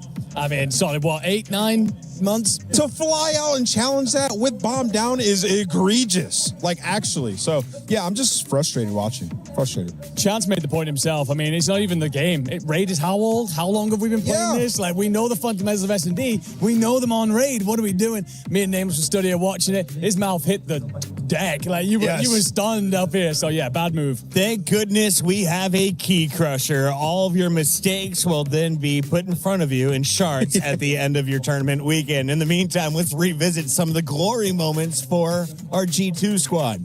That's when they won Warzone. They also had a win to start off this game. Let's take a look here at Map 1 highlights. Andrew, is this team the real deal? Was this too close of a game? What did you witness as we watched Hardpoint? Very slow start out of the team. They come out and it felt like they weren't ready for the pace that was going to be brought in from Cloud9. And I think they recognized they had to get off to a very quick start if you are C9, take that first map and then start to bank on those S&Ds. Of course, they'll do none of that now inside of that series, but there were adjustments and smart adjustments inside that G2 camp that meant they got over the line. And that's what you like to see. A team tested, a team answers. Yeah, it was Envoy who closed it out. I mean, it was a very close game. We get down to the final moments. It's a rotation over towards P2. And clearly, like, somebody calmed it on the side of C9. They're like, hey, everybody group up and let's play for a damn rotation. And this is the play right here. All 4 together, but it's still 1 by 1 by 1. So, like, the small details, and a guy as decorated and as good as Envoy is going to be ready for those moments. Finds 3, game closed. He called his editor. He said, hey, get your clips ready. Yeah. We're going to be busy against this team. Cloud9 making it look easy in certain moments. And others, though, they show their shots. They show their ceiling. Can they put it together? What's stopping a team that's been playing this long and now adding a veteran in Gwyn to the roster from finding success? It's poise, Chris. Straight up. I mean, how many matches have we watched throughout the season where it gets down to the wire and they choke? But on the flip side of that, you have a G2 team who have had poise under pressure, and now you add Beans, that extra energy when you start to fry, to compound that into a dominant map victory. I think that's the element he's going to bring to them. Well, this is one of the reasons he was brought into this team. Starts off on that AR, sluggish, as you can see in his first half here, just 7 kills, 0.5 on that KD. He drops onto the NPC and starts to light things up, takes control of important rotational points, choke holds, very much so opens up what C9 were making work out there on the map. And again, that's why he is here. He brings an extra element of pace that Skies doesn't necessarily have, and that changed it and gave them the opportunity to close things out. And that's the thing about Beans is he is not a consistent player. He has never been. And I don't know if that's the worst thing, because he's streaky. Yeah. And when you start to fry, if you put him in a position to find success, he can just take over a moment of the map for you. So, yeah, I think it could be a good thing for this G2 team that you have somebody who can go on those big streaks. Ooh, I love that call out, because having someone that X factor is what we used to call him. Someone with an insanely high ceiling, but also lower floor than the rest of the teammates is something dangerous, but then can also win you championships. Beans' floor seems to be pretty high. Have we seen his ceiling yet? No, we have not yet. I mean, in challenges this year, he's been great, particularly when we had the Pro-Am. You know, he plays better against better teams, which I love to see. But yeah, a lot of energy. We're going to see some great moments from him throughout this tournament. And then on the other side of this one, I want to talk a little bit about Cloud9. What do you want to see from Gwyn? This is his second team where he's kind of the third-year, fourth-year player amongst rookies. Well, we go through a period of like cycling talent in and out of the league. You kind of got to stand apart from that at some point and kind of remind everybody why you should have been in the league in the first place. We're going to be looking at building a lot of rosters post this tournament. Right now, I don't see why anyone would throw Gwyn into that mix. So yes, you're in a tough situation with Cloud9 and the difficulties in the year and everything else. But you're adding to this team to make a difference. Come out and show that here.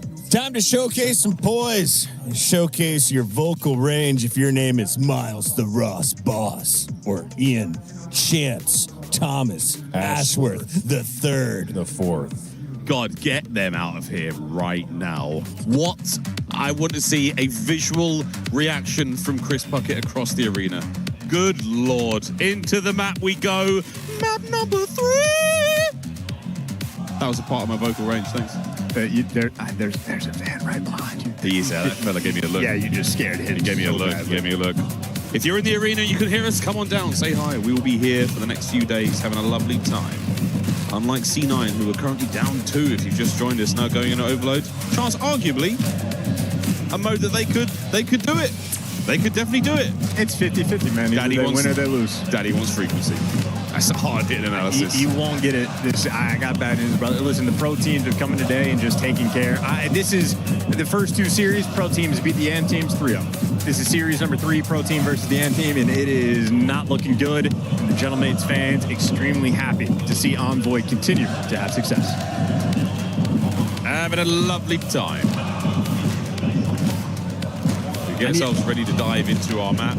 Your thoughts? I want to steal the drums. You want to steal the drums? Well, not steal. Borrow politely to enjoy brand new culture. Well, you'd have to learn some of the Gentlemates songs before they let you take the drums.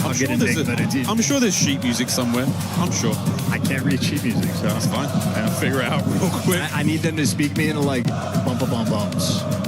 Yeah, well, we've just got a moment there for Encouraged to fix an audio issue. I think it's something wrong with his headset.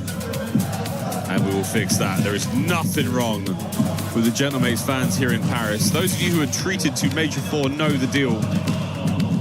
Loud songs, unwavering passion and commitment to the squad. And now, even to the alumni, even to Envoy, doesn't even play for them. It's beautiful. He never played in person for him either. He never made it to the land. That is true. I mean, one of the interesting things, crack the joke about the worst tweet of all time from Neptune about the 0.6 legendary thing. But it is worth mentioning, and I'm not sure if he's aware of this, but at the Major 4 in Paris, a ton of Neptune jerseys. There's one there. Yeah. I'm pointing like you can see at home chat. It's a podcast, I forgot. Yeah. But really, there are so many Neptune jerseys in venue because he is a very charismatic and amazing player to watch. And also, the number of Gentlemates fans that were just watching their team for the first time, like at Major 1, just went, oh my God, Neptune is the best Call of Duty player I've ever seen. Add to cart. Yeah, extraordinary performances he was able to deliver, incredible memories he was able to give us at that Major, and some of the best takeovers we've had, certainly in Black Ops 7, and like the clip he was getting on Exposure. That's one of the better ones we've seen in all time. I'm not going to put in the top 10, but, at the very least, it'll be an honorable mention. To Den we go, folks. Buddy, let's take that one off the screen. Good gracious. 8-27 for C9, their record. 23-27 for G2. Honest to God, that is diabolical. Well done, production. An outrageous stat to put up before a team walks into a very difficult match point. Come on, Cloud9. Arguably a different squad. Gwyn at the helm. Will it make the difference? We will soon find out. 5 minutes in our first half. If we get to 4 scores, we will force that halftime a little faster than expected. Bit of a mercy rule here in Overload. And keep in mind, 7 years ago, no follow-up there. Maybe when Envoy won his first champs, but now he's going to be leading the charge. Check the left corner. Nope. That is a quick rotation on the wrap back there for Encourage. Enough to slow G2 down and attempt to stop them in their tracks. We're trying. Bean's not going to force this one through on his own. Simply too challenging. That little left corner very hard to get around without the help from your teammates. And now teammates have arrived. Same for Cloud9. Reinforcements here. Envoy. Hello. It doesn't matter. Crimp finds the kills. One more to deal with. Crimp with a 3-piece. Oh, he's sending that one home. Outstanding first. Crimp with 6. One of those funny looks from Envoy where he doesn't check it because he knows his teammate is actually clearing out that spot. So everything ends up going perfectly. Now you keep the pressure up. Beans, nice pistol shot.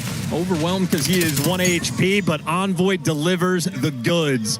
I just need number 4 to pick up that device and everything's covered. Nasty's got the mid cut. Envoy pushed out and spawned. And you might be able to chain this into a rally capture. Nasty's going to pick it up, but he's going to wait to capture to buy his teammates time to go and set up for this new rotation. Because you can see these Cloud9 players, no one's back. I mean, there is no reason for him to capture this, but if his teammates start getting kills, that'll be the go button. Yeah, once he puts that through, the next EMP will reappear at the top side of the map, covered in Cloud9 players. The wait is up. Oh my goodness! We've never seen it before! Nasty fell asleep at the wheel, and it's not 2-0. That's a test of reaction time. Nasty's reaction speed versus the NPC kill time. Unbelievable. NPC wins every time. That is unbelievable. That gun is disgusting. And we nearly found the counter. Kremp on a 2-piece saves the day. Attack now for G2. And the NPC don't even have to aim that thing. Bottom side of the map we go yet again. Envoy here, leading the charge. Nasty picks up mid-map. The run forward.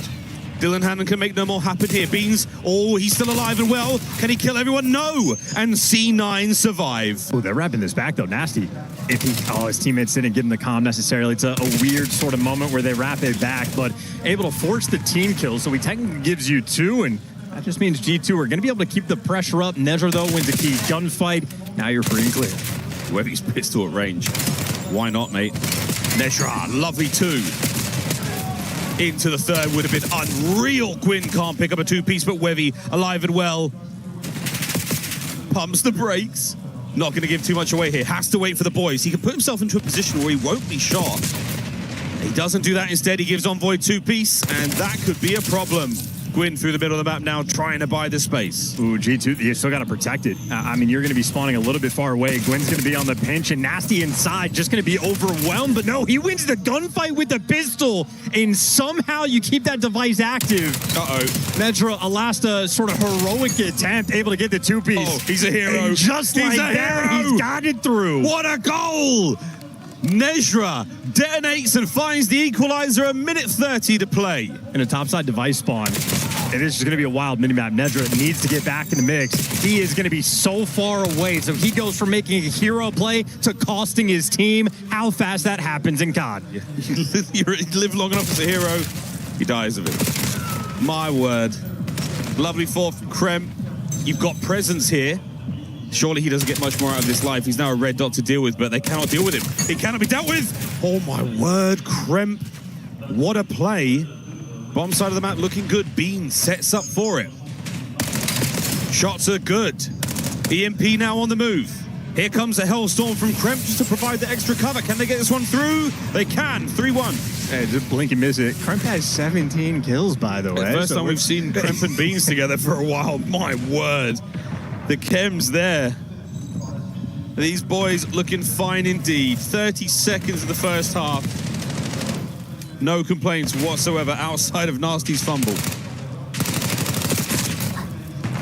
You can't blame him. He died so fast. It was shocking. Last-ditch attempt here. Can we get one more over the line? Can we force the halftime a few seconds early? The answer is a maybe baby. Nasty good shots. Oh, he's getting it home. He's out. And he makes amends for the earlier shenanigans. 4-1 at the half. G2 Esports, 5 minutes left before the 3-0 complete. And what should we criticize? I mean, Nasty gets that final kill with the AR, and Encourage says, should I wait for him to pick up that device, challenge him with a pistol? No, I'll challenge him instantly. And Nasty's like, hey, piece of candy. I'll take that free kill.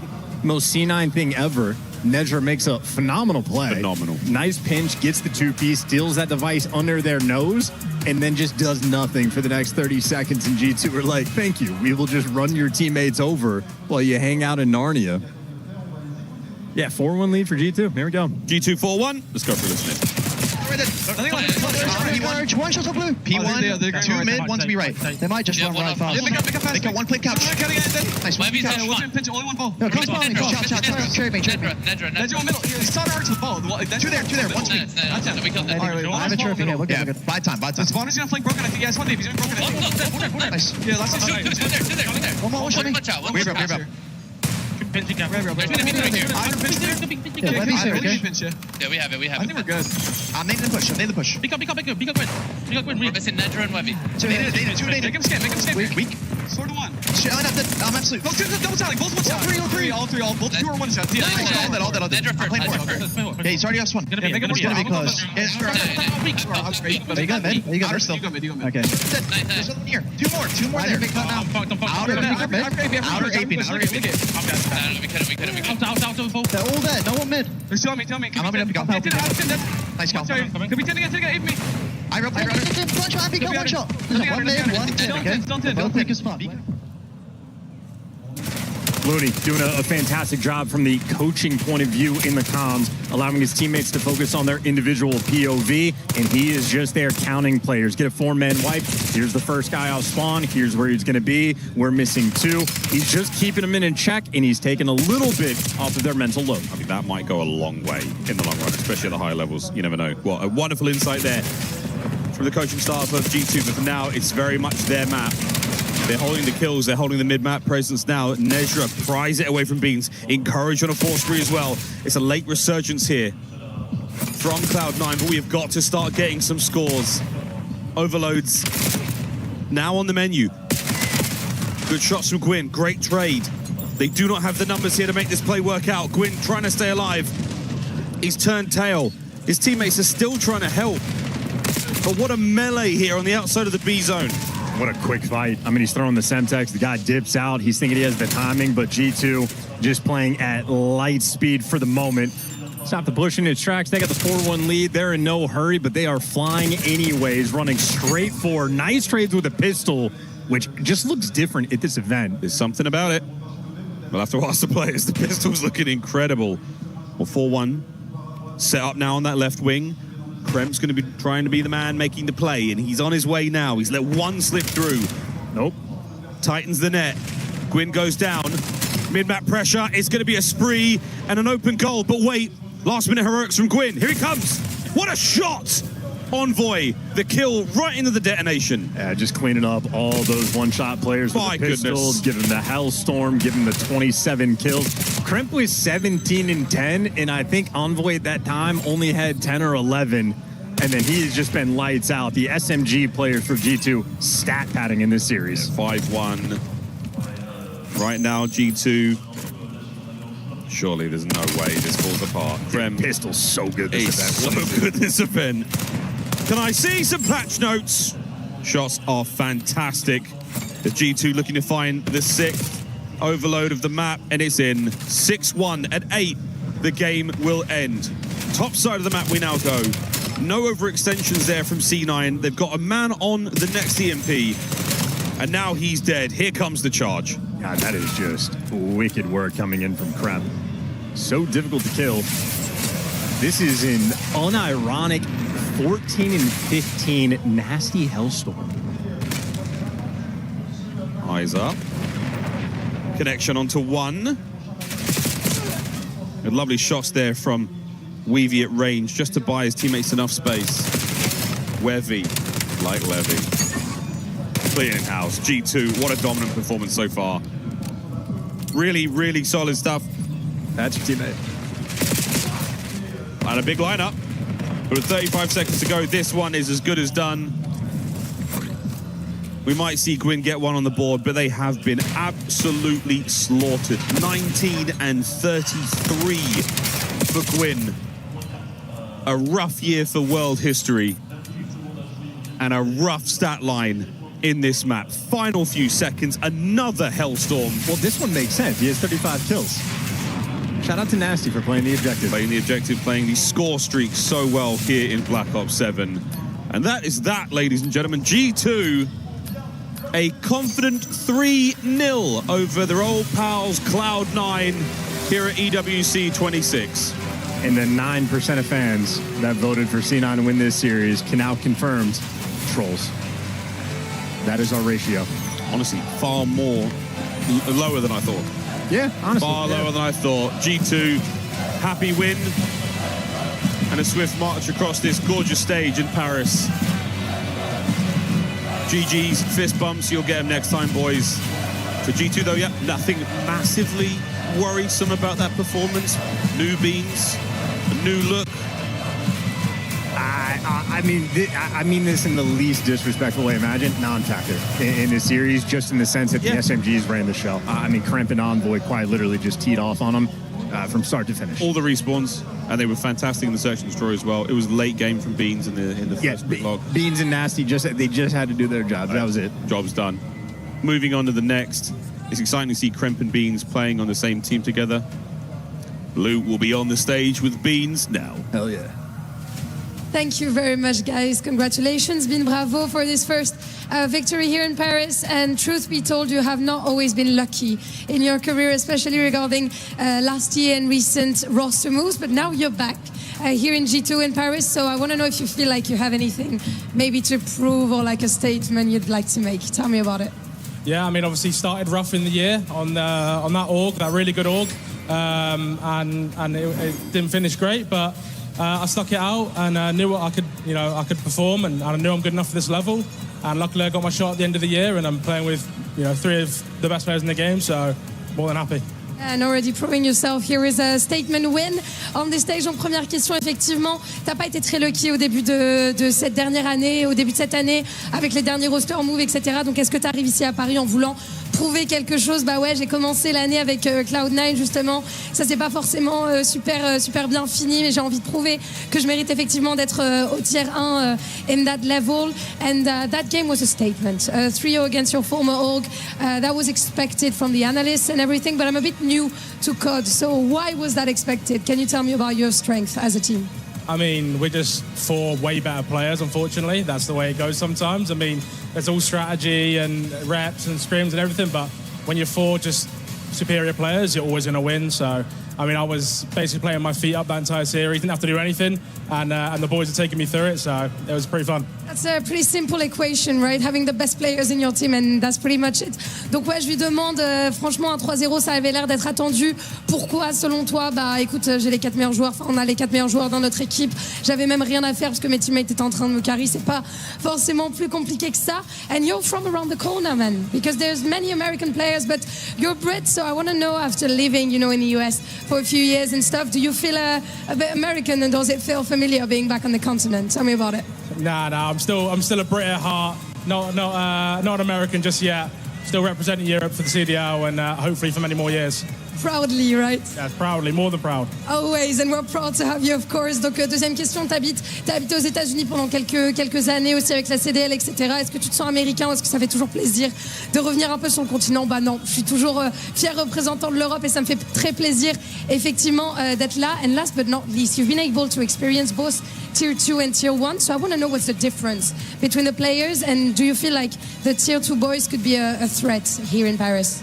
I mean, that was a Tier 2 team, so yeah, it was pretty easy, but in general, Tier 2 is a lot easier. Challenges, I mean, people give you a lot of freebies. The gunfights are way easier. The game's played way different. But I played both at this point, and I played long enough to keep up with both. So, yeah, I mean, I'm pretty confident going to this event. I think we can do some real damage. So mechanics-wise, skill-wise, and of course, different things. Aux dernières questions, tu as pu jouer en tier 2 et en tier 1. C'est quoi les big différences, les grosses différences pour toi? En vrai, honnêtement, on te donne un peu des free kills. Quand tu es en tier 2, c'est beaucoup plus facile. Beaucoup plus facile aussi mécaniquement. Les gunfights sont plus simples. Donc là, j'ai confiance aussi avec mon roster qu'on va pouvoir aller loin. Thank you very much, Vince, for joining me. Always lovely to have a British lad in it on stage. If you want to say anything to the French fans here.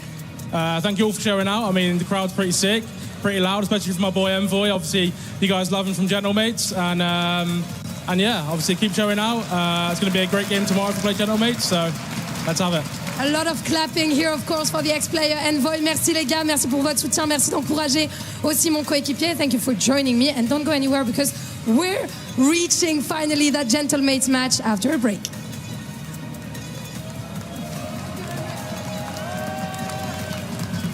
Thank you, Lou. And you heard Bean say he plans to play the Gentlemates. Gentlemates, of course, will be facing off against Omit on the stage after this. The winners will face each other for a spot in the bracket. If you're looking at this 3-game series, we called it a 3-0, except for you, Nameless, who said we were going to a Game 5. Yeah. How dumb do you feel right now? Yeah, I mean, well, you thought bringing in Gwyn, these guys would be able to close out on HP. Weren't able to do so, and then clearly lost all momentum after the dumb plays in Search and Destroy, and Gwyn goes double negative here on this map. So, yeah, C9 crumbled. Would have loved to see a Game 5, and these guys tested a little bit, but not today. No, and I will kind of back Nameless up here. I went with a 3-1, and I think we were just trying to give C9 away into this series, give a little bit of excitement considering some of the body bagging we've had today. But yeah, that was embarrassing. You had a couple of moments there, especially map 1. You don't know how to close. It's the same old story, and you're repeating it right here in Paris. Worrying signs for them going forward in this tournament. Now, Nameless, you and I have worked on Call of Duty Esports for 15 years. Yeah.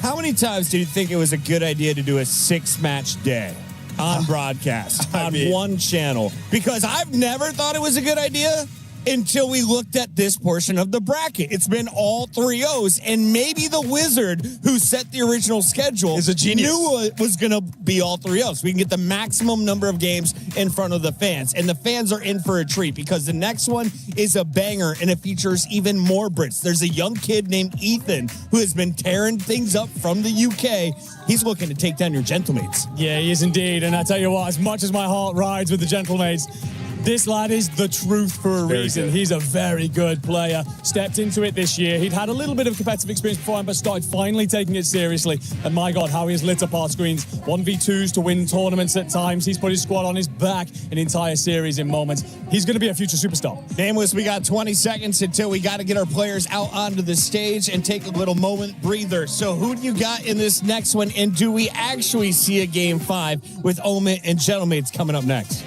It's tough, man. Gentlemates, you know, you look at a guy like Joe Deceives versus a challenger team, you expect him to make quick work. We're going to learn a lot about Ethan and a lot of, not just him, DK as well. His duo has had a lot of gas. Also, next up, if you're looking at the pro teams, who they're going to pick up, I think Gentlemates take it in 4, though, Chris. I really do. I really think Tier 2 trying to prove they belong in Tier A. We'll be back with that match after this.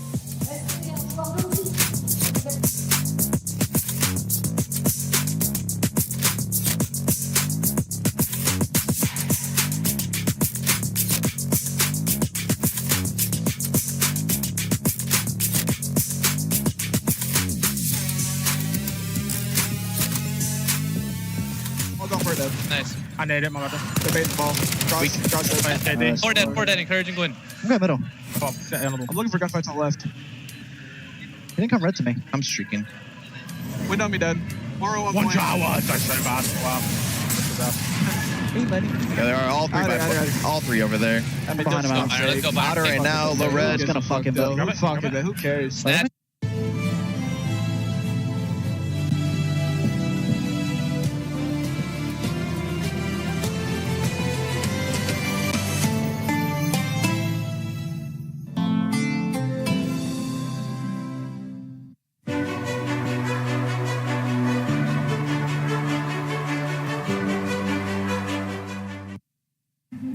Day 1 of Tekken 8 and some eliminations have already taken place, but Trav, could you give us an idea on what the biggest storylines are here for your stage this week? Yeah, so at the moment, we've just had an elimination game and Atif just got knocked out by Yagami, which means that Team Falcons have lost one of their 4 players already in the groups. 2 of them, however, have progressed through. Right. They kind of forced to face off against each other, which was a bit unfortunate with 4 groups, 3 Falcons land in 1 bracket. Not the easiest thing for them, but they've still had 2 progress through.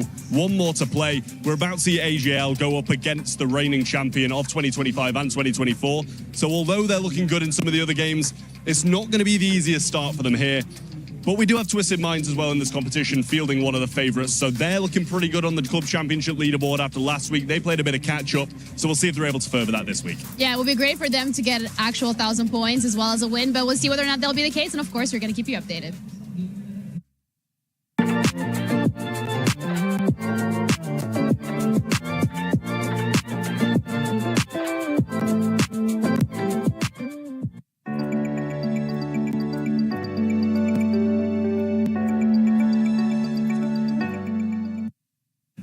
What's up, everybody? As you can see, we are in Paris, and before the gentlemates touch the stage, we got to talk to the gentle suits out here, and I got Thomas with me. Thomas, talk to me about, are we going to hear you guys as loud as we heard you at Major 4? Yeah, it was very, very loud. So we are here to recreate what we did in Paris. But, you know, it's very hard because we did a lot of things. Yeah. But players deserve it. And we will do our best for they win. I know you guys are, man. Every single series, you guys are cheering. I even heard you cheering for Envoy up there as well. Yeah. If anybody was a gentlemate, you guys are going to show them love. Now, as we get ready to get up on the stage, are you guys ready to cheer? Okay? Zuvet Pet! Let's get it!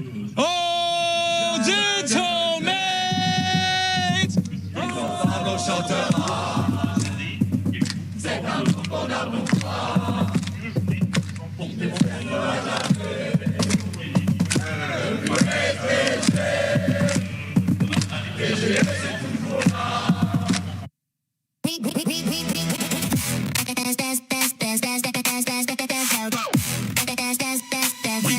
Esports World Cup up.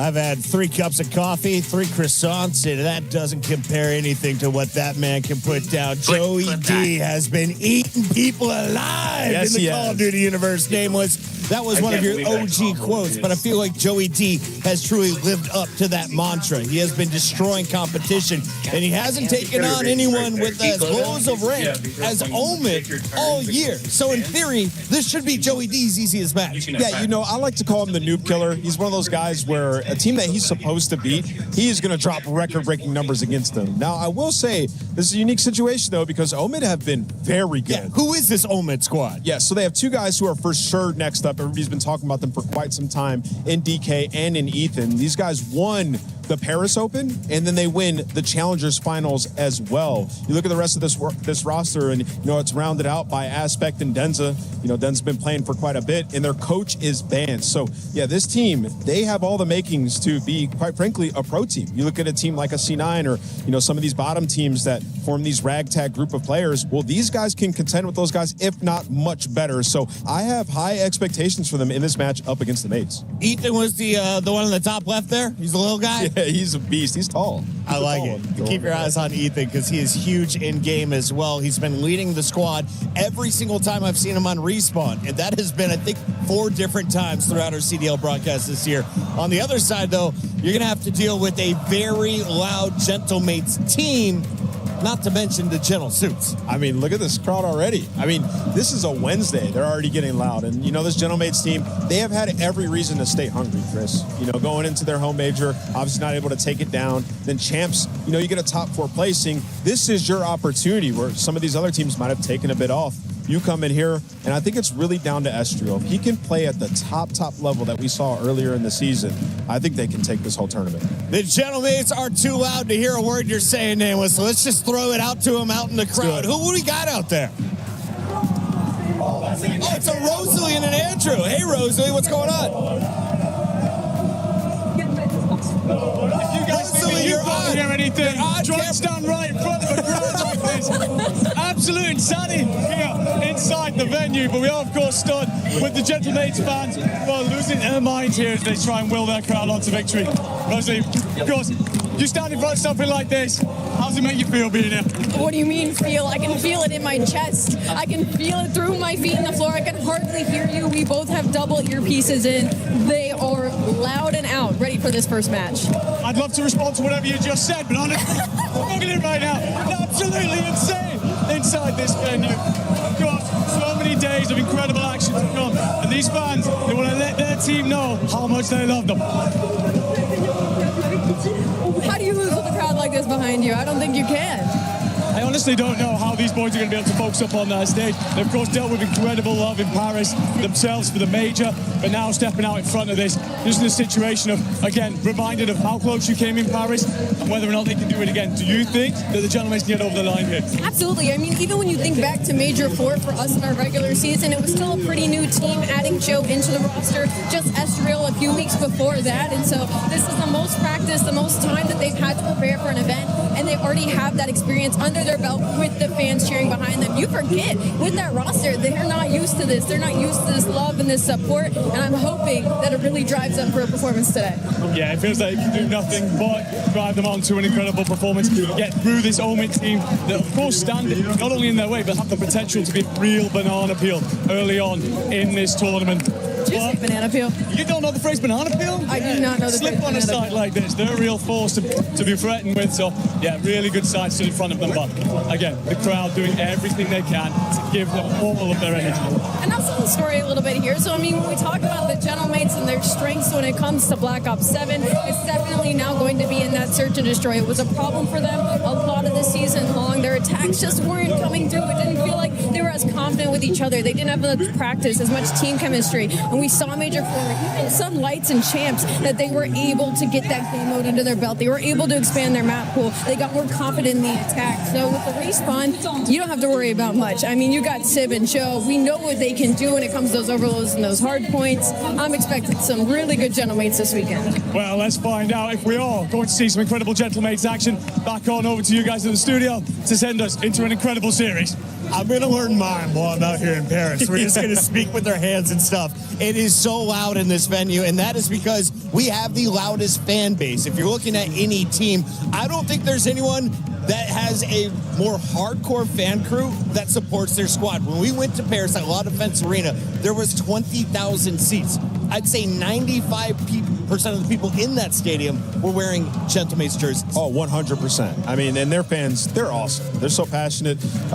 Maybe the crowd will be a factor here for this challenger team, something that we have yet to mention. These guys coming in, they've probably never played against a crowd of this magnitude that's going to be yelling against them. So, yeah, for the Gentlemates, should be business as usual. I'm going to be battling against the audio all day. Thank goodness I'm not a player, but these guys, they've got a battle of their own. It's against emotion. We've got Brox and Mystic, two of our co-streamers, also co-founder of Gentlemates. Brox, so good to be with you again. What is it like for Call of Duty to be in Paris twice in 1 year?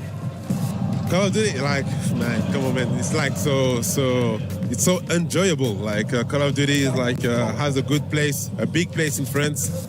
With Gotaga and I, we've been playing Call of Duty for a long time right now.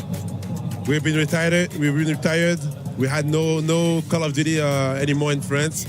We brought it back, and the fans really love it. So I think Call of Duty has a really big place in France, and we're really happy about it. Yeah, it always has, Brox. And I remember competing against you way back in the day. Yeah. You were always super fun to play against. Beast. Thank you, bro. Thank you, man. Likewise, though. And, you guys built such an awesome fan base here in France. After the first year, the team wasn't too good. You guys clearly wanted to invest and build a really good roster. What is it about this team, now that you brought Joe Deceives in, that has just brought so much energy to the Gentlemates fan base? When we came to the league, I had some dreams. Before we came, I know we didn't have the first year we came, we didn't have that much time to build a team because we came late. But I had some dream, and I wanted to have my team Envoy so bad, man. I wanted Envoy so bad. And the first time I knew Joe Deceive, I was like, yo, this guy has to be Gentlemates. this guy is come on, you cannot be that good every match and every game. So I was watching every COI matches just to watch Joe Deceives, and now we got it. We brought him. It has really good vibe. I won't say it was I was expecting. I was expecting nothing more than a chill guy. Yeah, who will bring a lot of good vibes and all those stuff. And I'm really happy about the team. I love Estro as well. I think we have a good vibe in the team. And if you want to succeed, we need a good momentum.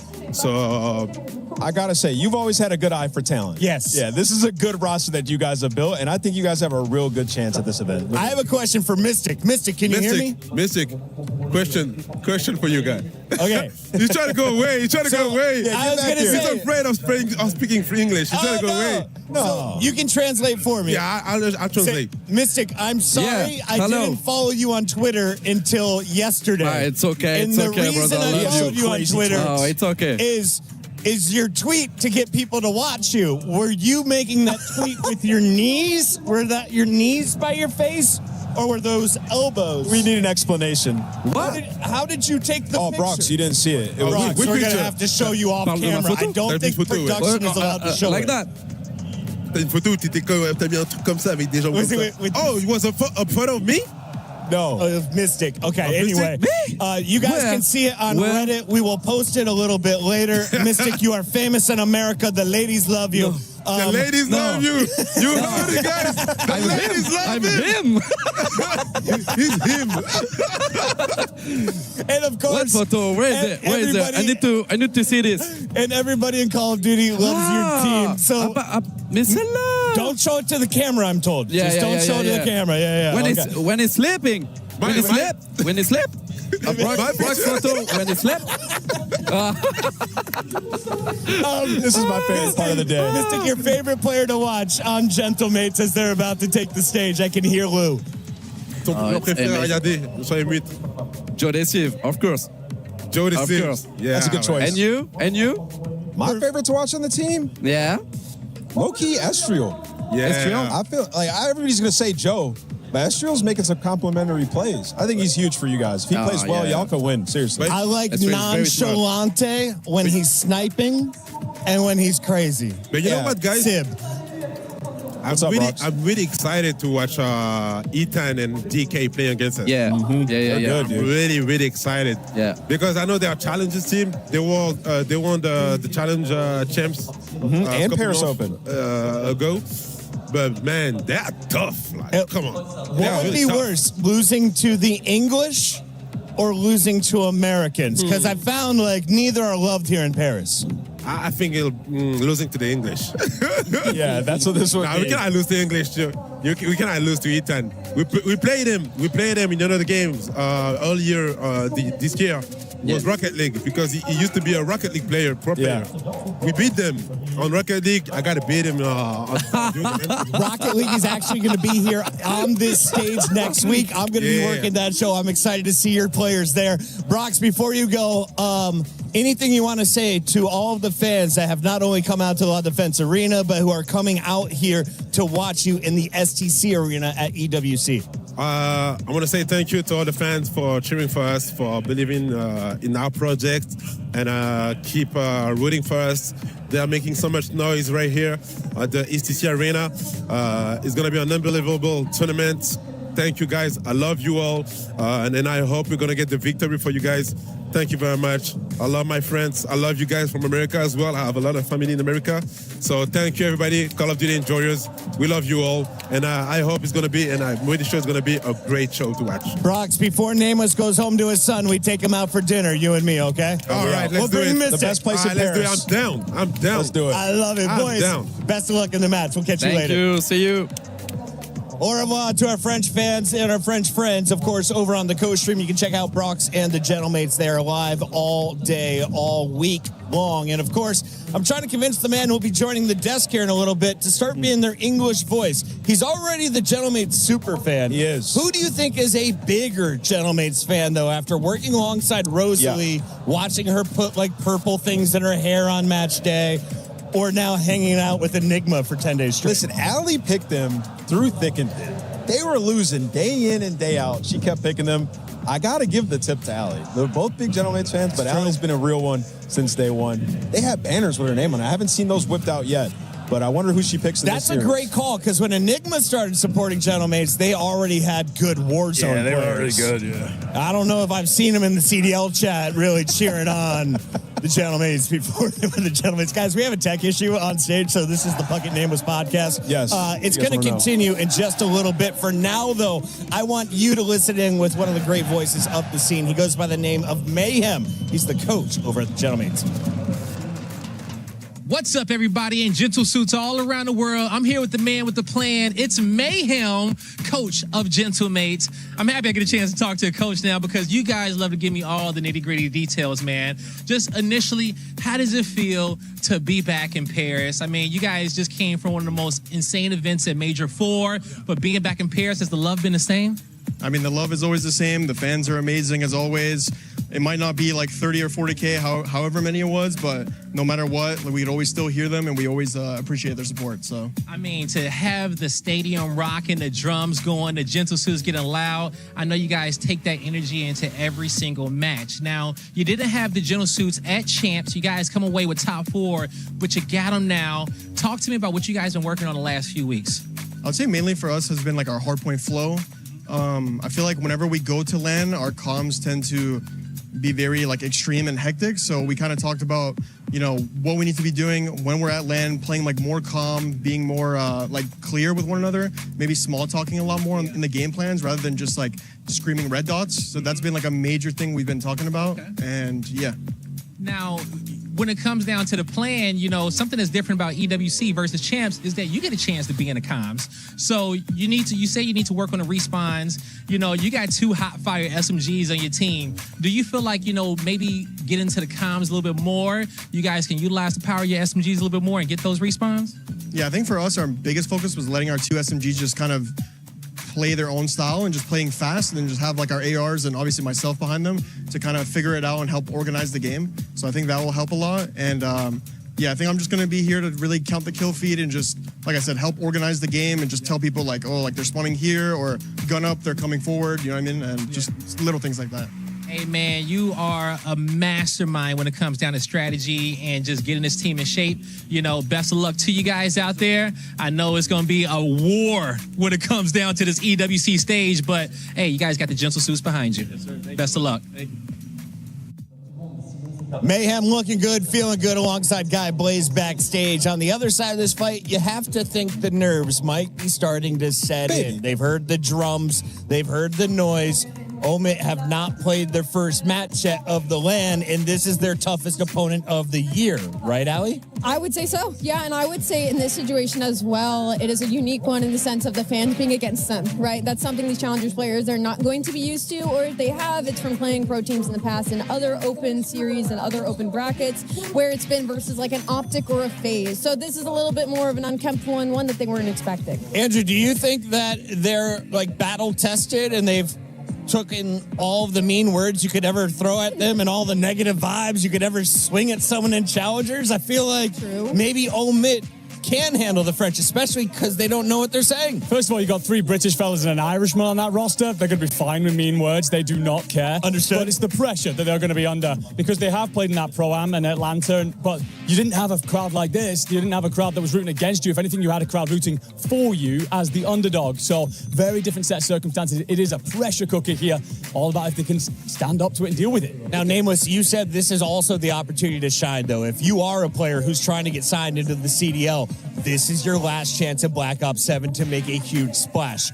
What do you want to do on the mini-map to prove to coaches and GMs that you're worthy of a pickup? More of what we've been seeing from them for 2 events straight. Now, I mean, you look at the Challenger Final, they came out with so much steam. So we know they can come out hot. They let the other team fall back in, though. Notorious brought it back to 3-3, had to have the ice at the very end. So I want to see them start off hot. But I think just like talking about the crowd stuff for them, it can affect a lot of young players. But if you're truly the next up talent, you think about the players that we've talked about like this in the past. They've come in and they've been rookies of the year. The players who have fried in Challengers to the level that we've seen from Ethan and DK. If they are truly those types of players, then they should be fine in a match like this. And I don't think the crowd should affect them too much. We'll learn a lot right now. My family brought me a bunch of euros. I'm going to use it to buy baguettes and award baguette of the match to our winners. We'll talk about in a moment. For now, we have Lou, who speaks French with the French fans. Hi, Lou. Yeah, and Lou, who speaks French, is very glad to help you guys housekeep a little bit here in Paris, because we know that things can get a little bit messy, a little bit hectic on the first day, but I am joined by some of the best fans in the world, aka Gentlemates fans. Bon les gars, on le sent comment ce match? On est censé être favoris sur la rencontre, mais comment ça s'annonce? Bon, ça va faire un 3-0 facile. Moi je le dis. Facile. 3, don't worry the second, tu le rejoins? Quand tu le rejoins? J'ai pas compris. 3-0 facile? 3-0 facile. Rien d'autre à ajouter, qui est le VP? L'équipe. Oh, we have a good guy here, man. I asked who's gonna be the MVP. He said the whole team. But talking about team, where is my partner, Ian? Bonjour, comment ça va tout le monde? That's the real French-speaking host. Oui, oui. So I've been watching these guys with some of their awesome chants. Let's get down, guys. Come on. Ah, est-ce qu'on peut faire le chant, s'il vous plaît? Le fameux, celui où on est tous accroupis. You didn't know I was going to do this, did you? No. All right, guys, let's go. Sha la la la la. Allez, all right. Sha la la la la la la. Yeah. Allez, nuit. I'll do the ad-libs. Oui. La la la la la la. You ready?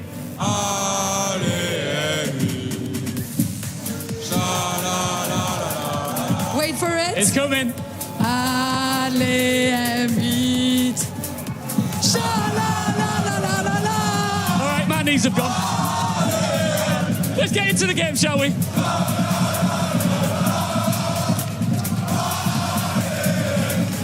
Oh, I can do that one. Go. Let's get it in. Let's get into Let's it. go, book it. All right, the vibe is set. Yeah. The match is actually ready too. We had 20 minutes on our countdown clock for a potential tech issue. It has been sealed. The deal is set. The players are ready. Oh my Production, God. am I lying? Because Oh I my just God. saw the number go from 0 back up to 8 minutes and 22 seconds. 60 now seconds. down to 64 seconds. Where are we at, Marcus? 1 minute to live, which means it's time to get our official predictions. And according to EWC Play, 93% have chosen your Gentlemates. It started at 87 since I first saw that graphic. It is now live at 93%. They're definitely seeing the vibes in here and thinking that pressure's going to be too much for the young team. And I'm also going to go with this exact same back. I'm going to 3-0 mates.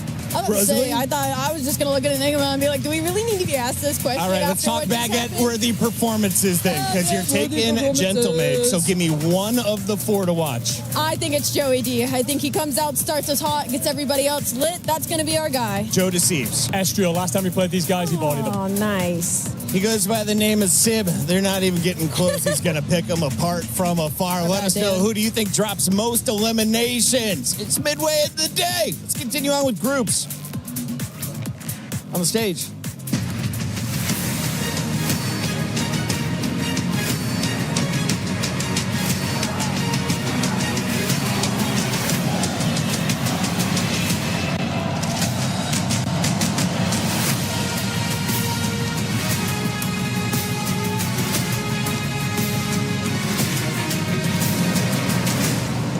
As you might expect, the atmosphere down here is electric because our next series features a home favorite here in Paris, Lou.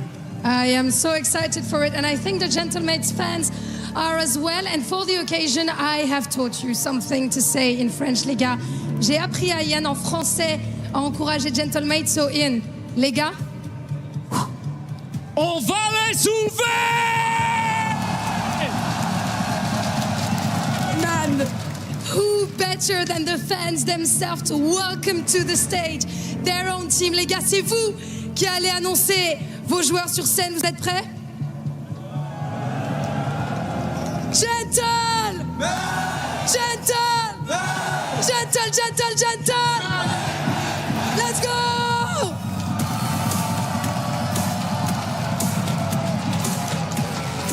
Bienvenue à la maison pour les Gentlemates, gagnants du premier major de l'année, 4e place au James, et ils viennent avec les yeux sur le trophée. Ils ne sont pas 4 mais bien 5 sur ce serveur, avec un public qui les soutiendra No matter what, they are 5 on the server with their cherished crowd. And please welcome their opponents. It's Omid! Talk about stepping into the lion's den. Nobody gifted them this opportunity. They earned every single step. Challengers final champions, the best team outside of the CDL. They spent all year proving they belong, but now comes the biggest test of all, proving they can beat the teams everyone came here to watch, including, of course, the hometown heroes. The crowd's favorites versus the dark horses. Pick your champion, because Paris has done their choice.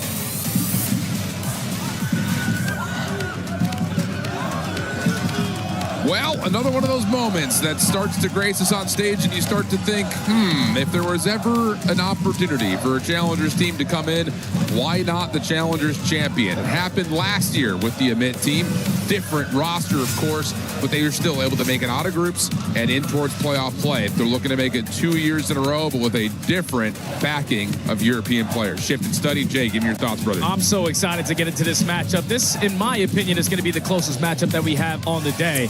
But just the form that both of these teams have found themselves in recently. If you are the Gentlemen, the only teams that you're technically losing to a majority of the time is FaZe and Optic. Yep. On the opposite side for Omid, they don't really do a lot of losing, especially to close out Black Ops 7. You dominate Major 4, you dominate Challengers champs, even though you allowed P7 3 maps straight, 5 rounds in a row to get all the way to around 11. You were still able to clutch on up.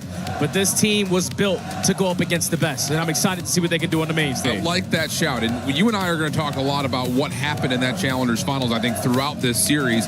To give you a small teaser, though, those of you that are home and didn't catch that Challengers Finals, yeah, Amit came out and ran the table, but a lot of it was because we're playing close quarters maps with SMGs running and gunning. Once we started to slow down the map set and get to wider maps, that's where P7 and Taurus is able to step up. I say that because our opening map is Sake. Yeah. This is a map that you're going to need to look at the ARs to step up to control opening space to allow players like Ethan and DK to run loose. Yeah, and even after the Sake, you got a dead in map number 4. That is usually AR's playground. The gridlock can be 50-50. But this is a series that was set up perfectly out of the Gentlemates. I know that you are going to be the heavy favorite. You're going up against an underdog squad, a squad that you barely have any VOD on. But this Omid squad, ever since they add the likes of Ethan, add the likes of DK, 2 players who just came out of nowhere this season with some experience veteranship in Denza. You also got Benjamin Bance leading the way in the comms. I think that's going to do wonders for them in this series. Without question. I mean, Bance on the backside of things with the comms, absolutely. But you also have Denza, who has been, let's be honest, the most tenured, probably European Challenger player at the highest level in a long time. Aspect also having his most successful year after really putting himself on the table last year. On the other side, for the Paris Gentlemates, question marks still surround this squad. Yes, they show up and they do what they needed to do to at least put up a show at Champs, but they fell short of, I think, where the expectations were. What were your takeaways rather from what they showed at Champs, and how do they improve coming into this match today? I feel like you can always rely on them, especially on Search and Destroy on land. That's when they were able to step it up, but it's just unfortunate that you ran into certain powerhouses at certain times. That series versus the Falcons could have went either way. Yeah. Obviously, you go all the way to a Game 5, you fall short there, but Falcons are riding the heavy momentum of the honeymoon stage with the Luca, so you just get caught off guard completely in that series, but you've had time now to let that one soak in and to see what you needed to improve on going into this event. And I think Mayhem, you heard it in the interview there with Blaze, just allowing them to be more fluent in hardpoint. I think that is going to be the best thing for this team. If they can lock down their hardpoints in every single series, they got a chance at hosting the chip. I like that call a lot. I think mostly because you look over the course of what they did at Champs, they only lost a single overload and it was a 1-score game. Yeah. They looked much better in the map number 3. The Search and Destroy is what fell short against the Falcons, but those are both round 10. So you look at those and say both maps are winnable. So I'd like the comp to talk mostly about, can we be more consistent and be that team that showed up and debuted Black Ops 7 in hardpoint, setting pace, putting the tempo on and forcing teams to adjust to your speed rather than the other way around. It's crazy because I actually had an interview with Joe at Champs, and he told me at the event, if we just improved our hardpoint game, we would be able to lock it on in. But the thing is, when he also looked at his roster, he's expecting them to be great at hardpoint because you have Slayers left and right on that main stage.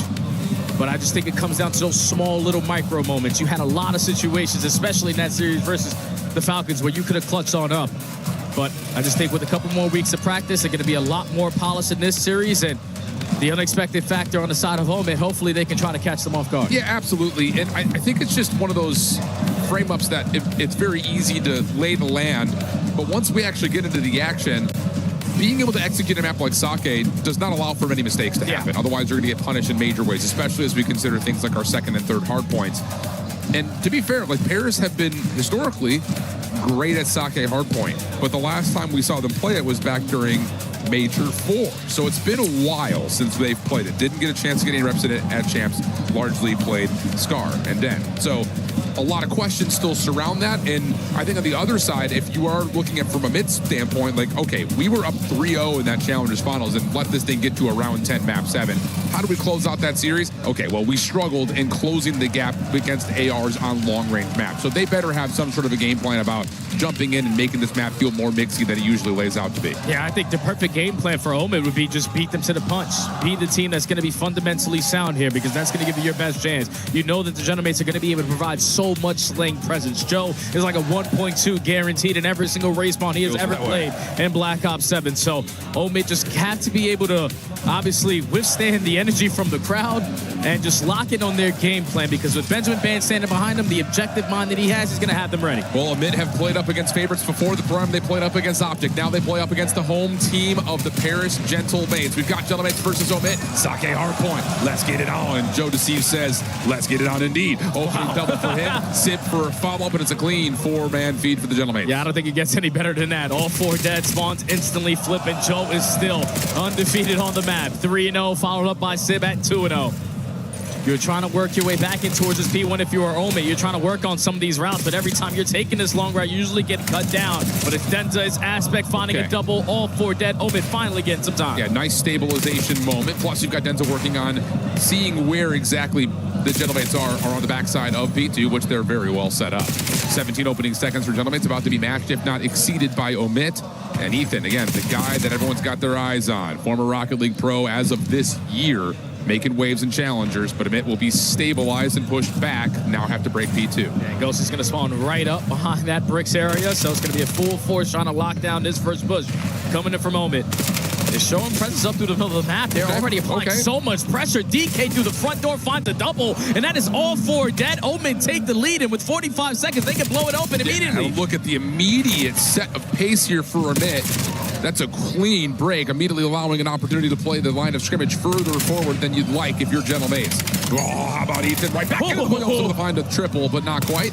Easy follow-up, at least it should be for Denza. Tries to spam down a second, but he will be cut down just a touch short. Gentlemates, 20 seconds, decision time, and it looks like they're just going to kind of play to zone off the exit, not really get as much of a hit. Yeah, realistically, you got to cut your losses, start rotating over towards new, because P3 is always going to be the response. When you get smoked at the P2 HP, but with players dropping off the rotation, you potentially spawn behind enemy lines, but you do not. So a full 4-man force off the rotation, down by 40. Trophy systems are not going to be into play, but look at how close DK is to a Hellstorm. Yeah. Not able to pick it up, and now Gentlemates in the time. Yeah, and you got to take a moment to breathe here if you're Amit. You need to wait for these late spawners to join the action. Joda sees able to find aspect just as the hit starts to try to be set up, and he's going to take his attention back up top to find Ethan as well. So first attempt for Amit, largely quelled, and that last shot onto Denza will really make that the effort push back aside. 65 plays 45, Gentlemates in full control. Yeah, but they do let one player slip up high. This is the guy you don't want to be in the close quarter gunfights with, but thankfully you quickly take care of Ethan, and Joe's got everything locked down on the other side. So the Gentlemates with the perfect response here at the P3, keeping themselves into the game. And in the final 15 seconds, every kill that they get is going to be beneficial because you already have a player off the roto. Yeah, you've got Sib making a long early route, but this is not negligible scrap time here for Amit. Sib will make his presence known by finding that kill onto Ethan. That will have Amit scrambling to make their way back over to deal with him over towards the dojo. And wow, a lot of shots just thrown.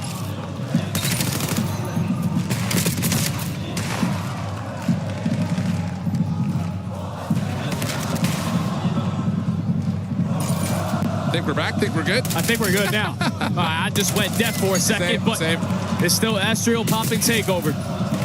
Low case 3, find a good break so far here for the Gentlemates.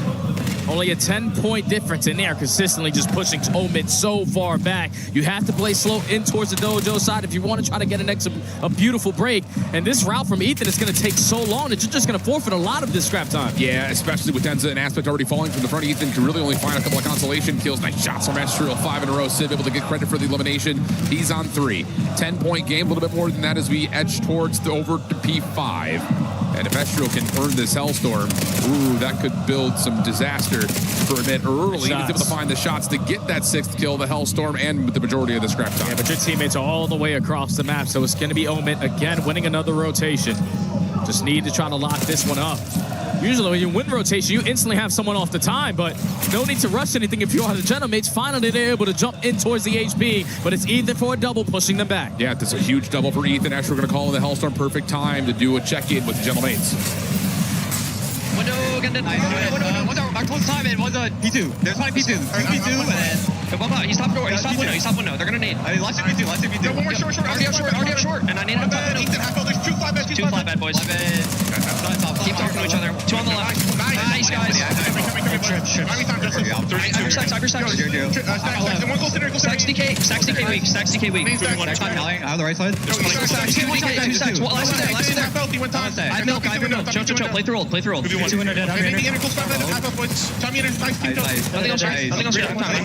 That's our P2. I'm getting out rock. P2 window.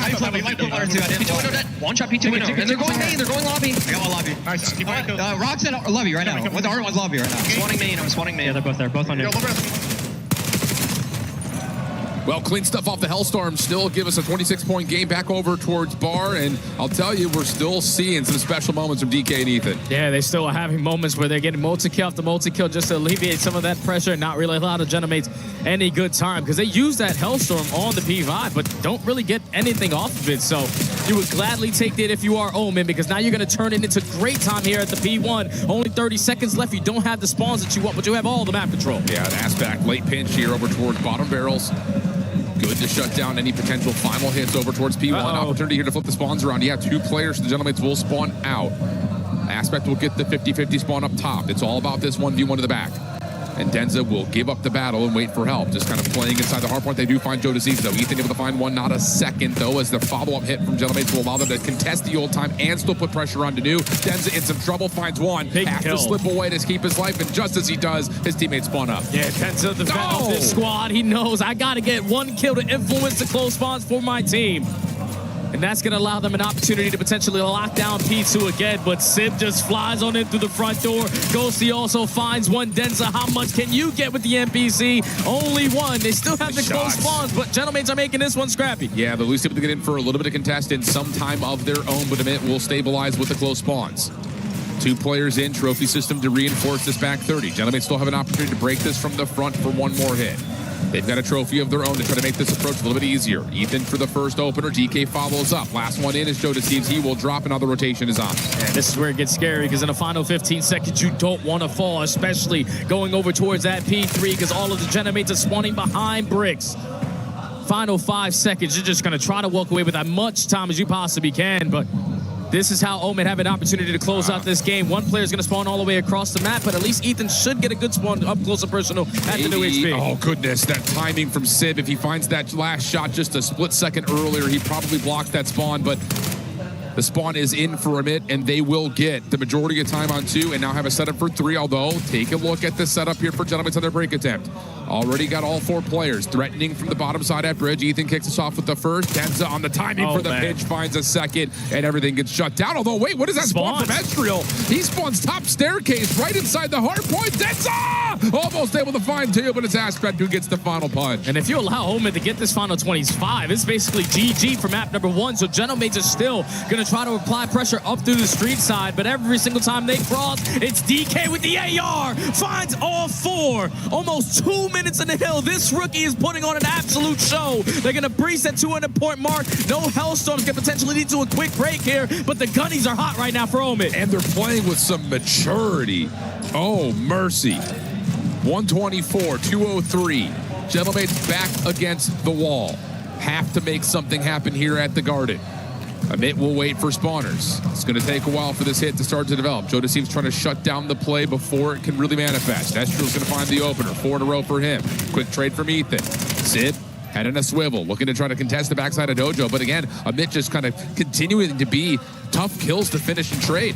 Yeah, they're just trying to work in these long routes. Basically guarantee this break when you're going to take that long to get towards the HP. But Gentlemate's fantastic on reading all of those routes coming in. A 50-point difference. Gentlemates are trying to start this comeback. So far, fighting tooth and nail. Pinstripe kill feed. Last man standing is Estriel. Gentlemates hold on to this P4 flawlessly and keep themselves in the mix. Still very winnable here for Gentlemates. Under a 40-point game as we rotate over to one of the mix-your hard points on the map. It will be Omit there first and foremost. Big opening gunfight win from Sib. Denza held back, not quite finished as Joe seems is playing the window. He gets dealt with by Aspect. Opportunity here for Amit to use their numbers and their angles to get into the hard point. They're going to do just that, but that's the trap that Gentlemates are spinning up. First 2 kills go their way. Ethan low, he will fall, and it's going to be just down to DK. First 2, he gets the third pistol for the 1v1 and the full squad wipe, but no, Joe Seems hangs on. Yeah, but that's all it takes is DK to find 3 because you know all 3 of your teammates just fell, but they're going to instantly come off the respawn right back into the fight. Just not going to lead to any good time because Gentlemates on their respawn getting a clean 3, making all 4 dead in the feed. Going blow for blow, not willing to give up this map number 1 for free. Final 20 seconds here at the P5, but you see Omit, they're trying to cut their losses and maintain mid. Yeah, got to hold on towards that mid bar position. Estriel, nice opener. Follow-up from Joe and Sib is perfect. Last one left to find is Ethan. He's hanging on the exit, finds the first. Turns back over, trying to chase down Joe Deceives. Not so fast, says JD. 191, 211. Still an edge to Amit, but map control looking good for the Gentlemates. And if you're Gentlemates, all you're wanting to look for is that first kill, but it's Denza and DK lining up a double. That's going to be all 4 dead. Hard blocks coming in, and you know where the Gentlemates are going to be respawning. You shut down one more wave. It might be good enough for game 1. Very well may be. Ethan the first line of defense, but it's Joe who finds the opening kill. Aspect out of the play, trying to re-wrap back over towards the bar, but Joe finds a second. Denza now just kind of floating. Both of the last 2 players for a bit are just looking for a couple of finesse kills. Not going to happen. All 4 are dead. Staggered spawns. Ethan the first one back into the play. Pops up. Does not expect Joe to be playing that close. And oh, here we go. Over 200 points go to Gentlemates, and they have spawns. Yeah, this is a little bit scary now if you are Omit. You were in the driver's seat a majority of this map number 1, but now Gentlemates have the win condition in front of them. Every kill off the rotation is going to be so valuable, and it's the Gentlemates finding all 4. Hard blocks are there. 5 seconds until the new HP pops. As long as we initially have someone in the time and someone blocking, Gentlemates should be able to take the lead. And look at the routing. Amit is going to try to play around the back to move the spawns. A dangerous prospect, but they still hold a narrow edge in the score. Estriel the one to try to block, but he's got an SMG.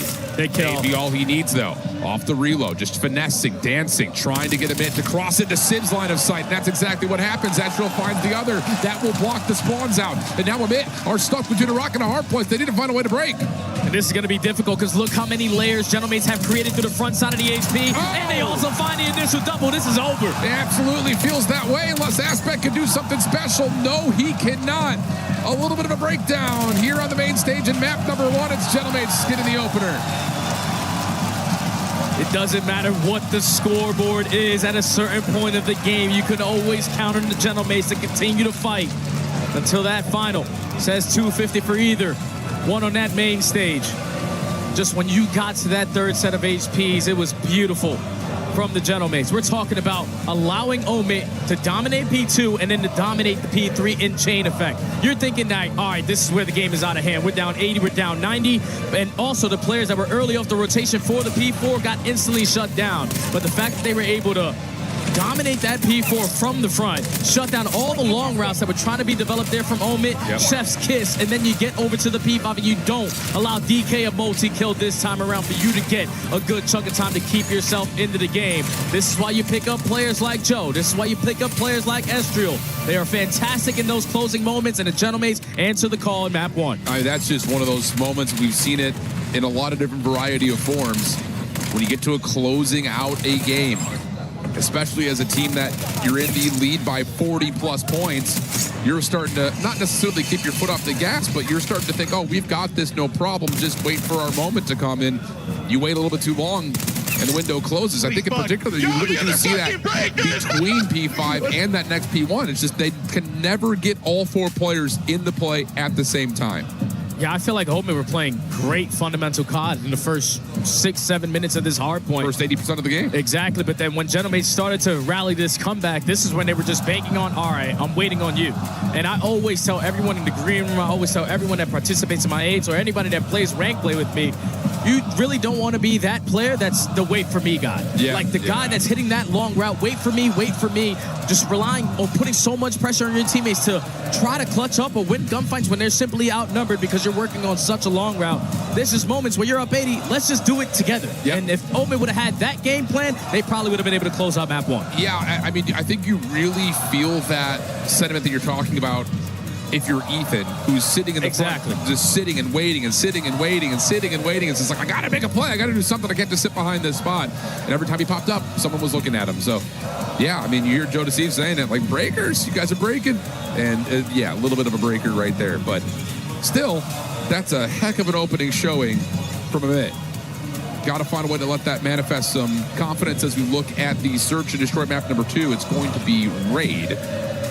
And this is a map that, again, if you're looking at it from a mid's perspective, you can get a little bit free, you can get a little bit loose and force early gunfights. We've seen them really take that aggressive opening first step to set the tone of this map. Yeah, that's how they win. That's their win condition here, especially on a map like Raid. How much map control you're initially going to take away from the opposite team and the Gentlemates in the first 5 to 10 seconds. Force them to be uncomfortable. Try to put yourself in early advantages to potentially catch ISO players in an ISO. You can use your numbers to your advantage, and that's so far what we've seen out of Challengers teams. Not really today. They keep on throwing away so many situations. Just Omen are a completely different beast when we talk about Challenger Squad. They've won basically everything for the last 4 or 5 months, so they have to be prepared for anything in this map too. And they will be. That's the other thing about this team that, you know, we throw that question out there, like how prepared will they be? Especially when we started to look at things like best of 7 grand finals at Paris and especially at Challengers finals.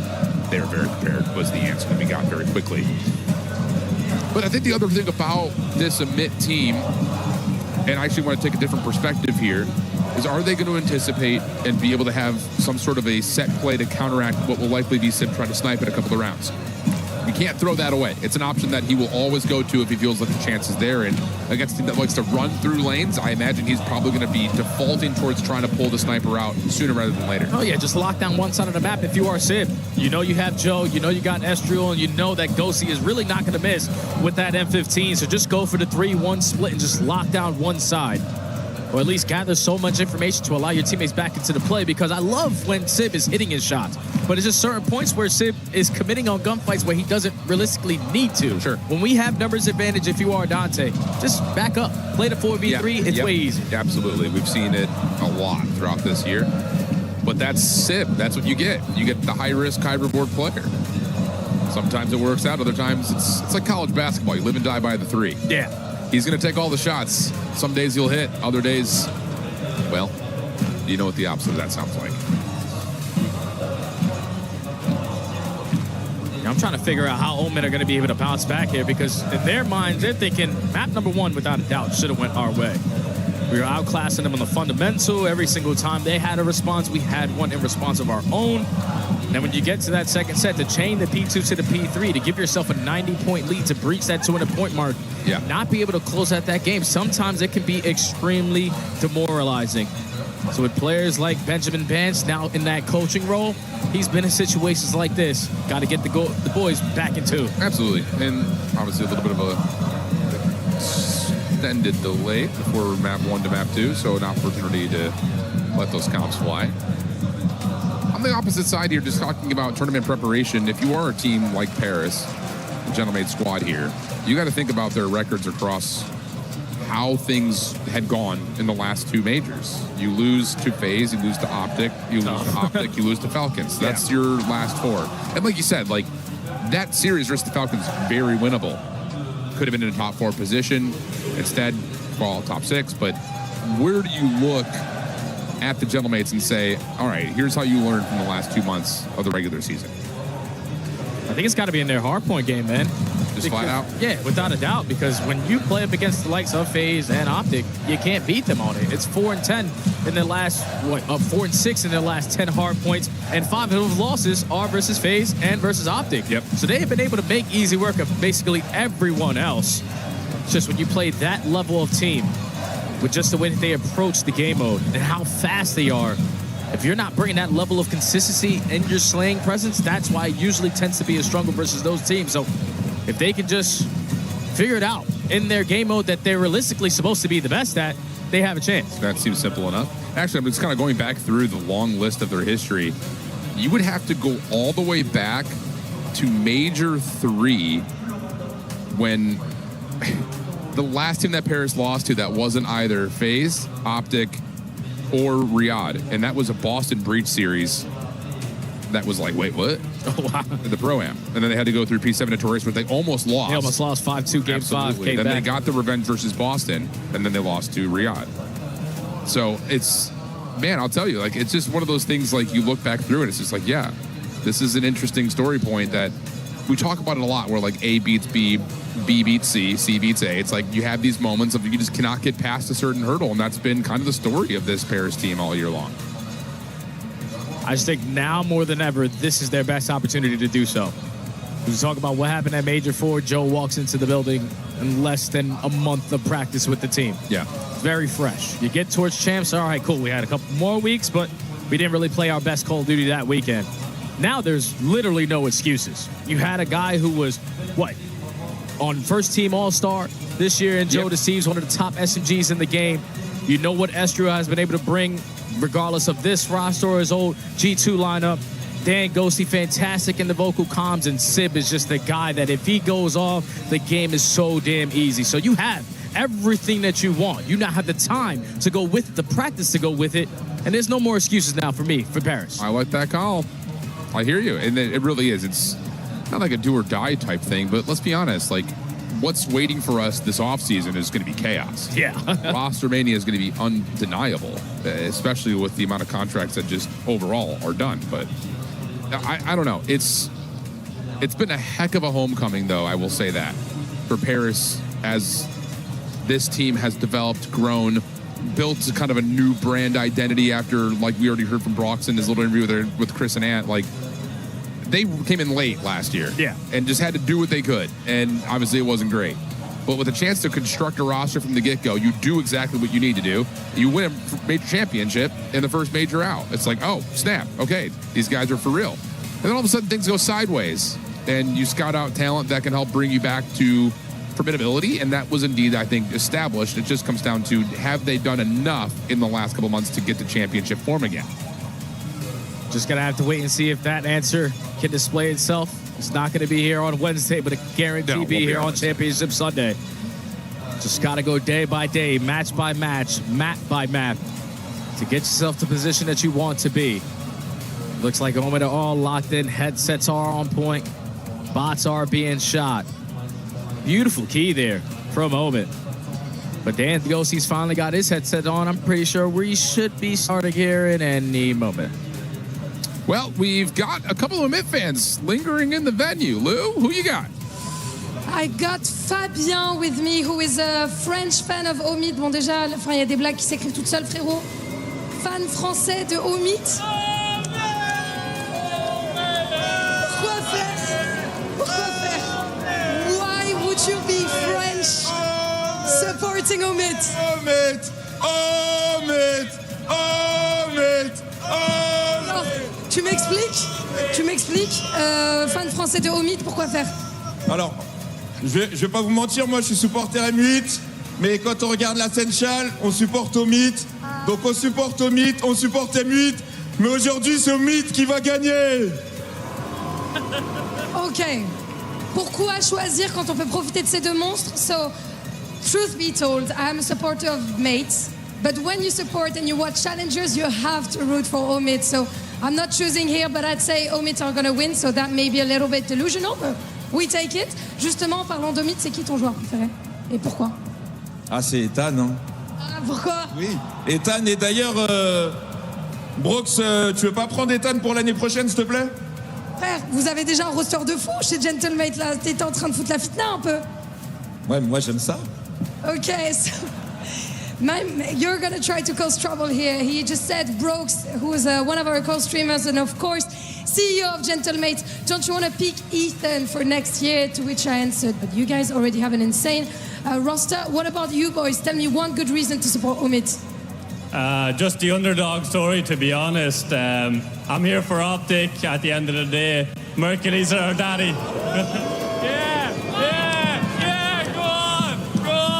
We love Optic. Let's go, Optic! I'm gonna need to translate that into French. Fuck you, Optic! There's gonna need to be a choice made here. We have Optic fans, we have Omid fans, we have Gentlemate fans.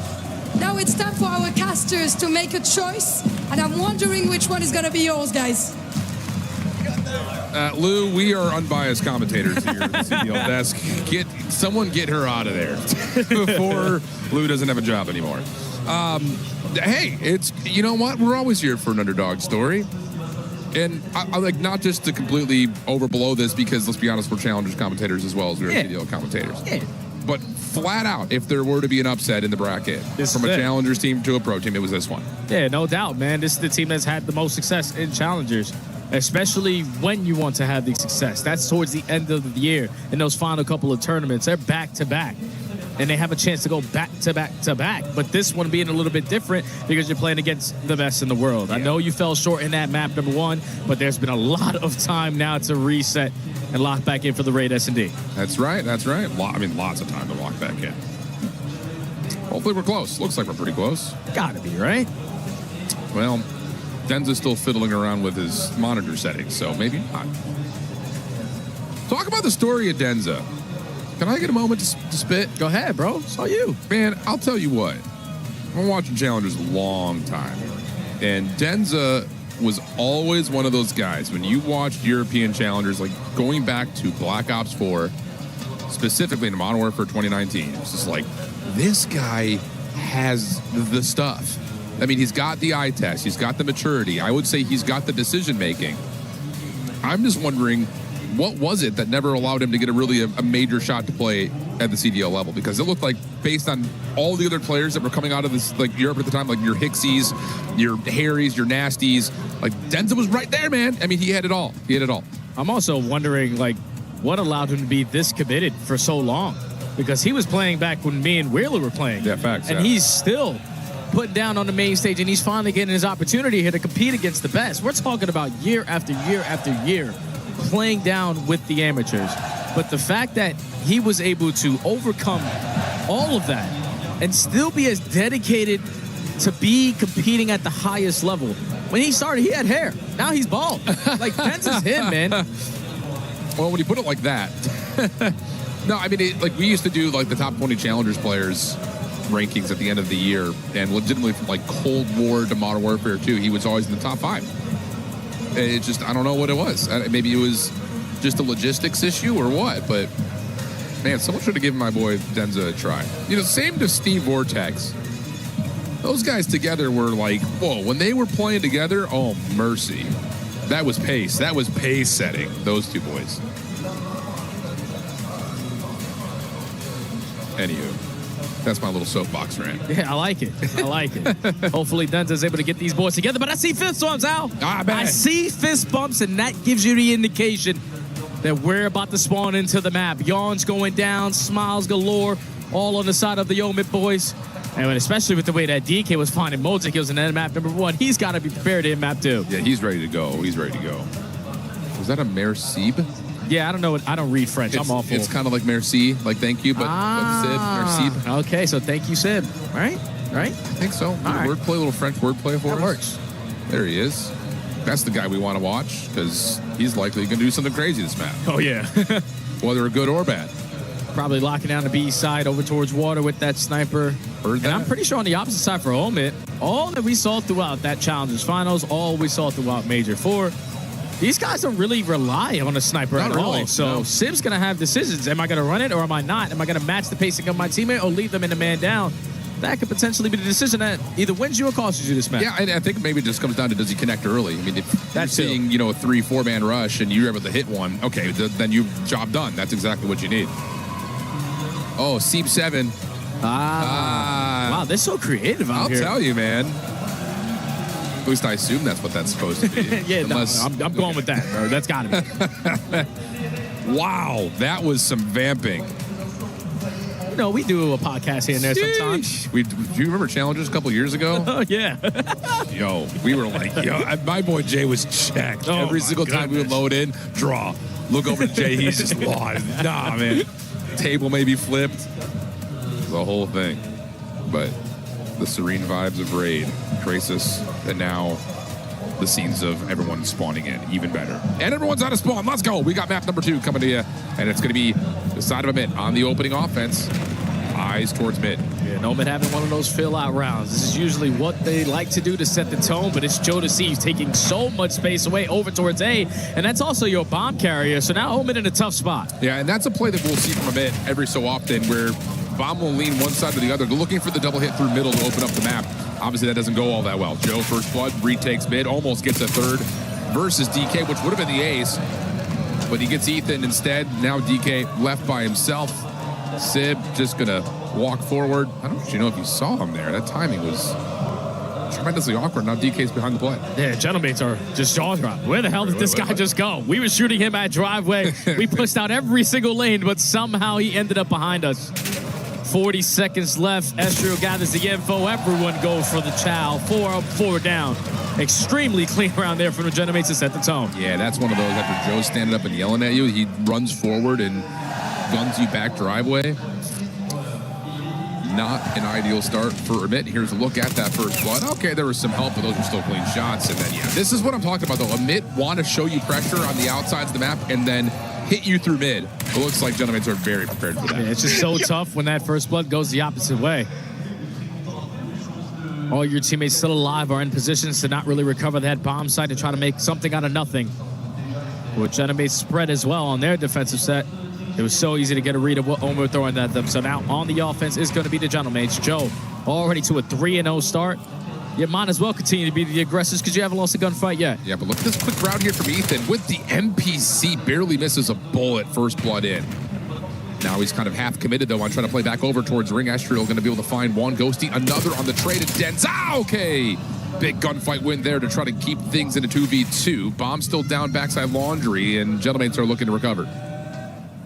It's a battle for laundry control. Denza's gathering the info. Spots out one. Still yet to gather any onto Ghosty. But 45 seconds left. I don't know if they have the info. Bomb is here. Yeah, but that's a really cheeky idea right there from Denza. He slides out, gives you the intention that maybe I'm going middle, and then comes back to the play just in case gentleman's trying to push out DK. But regardless, we'll stay in the 2v2. Bomb going to be planted here by Estriel. Fight over the middle of the map. Ghosty able to find the first. DK with a quick trade. Now down to the 1v1. Has a frag to work with. Full clip as well.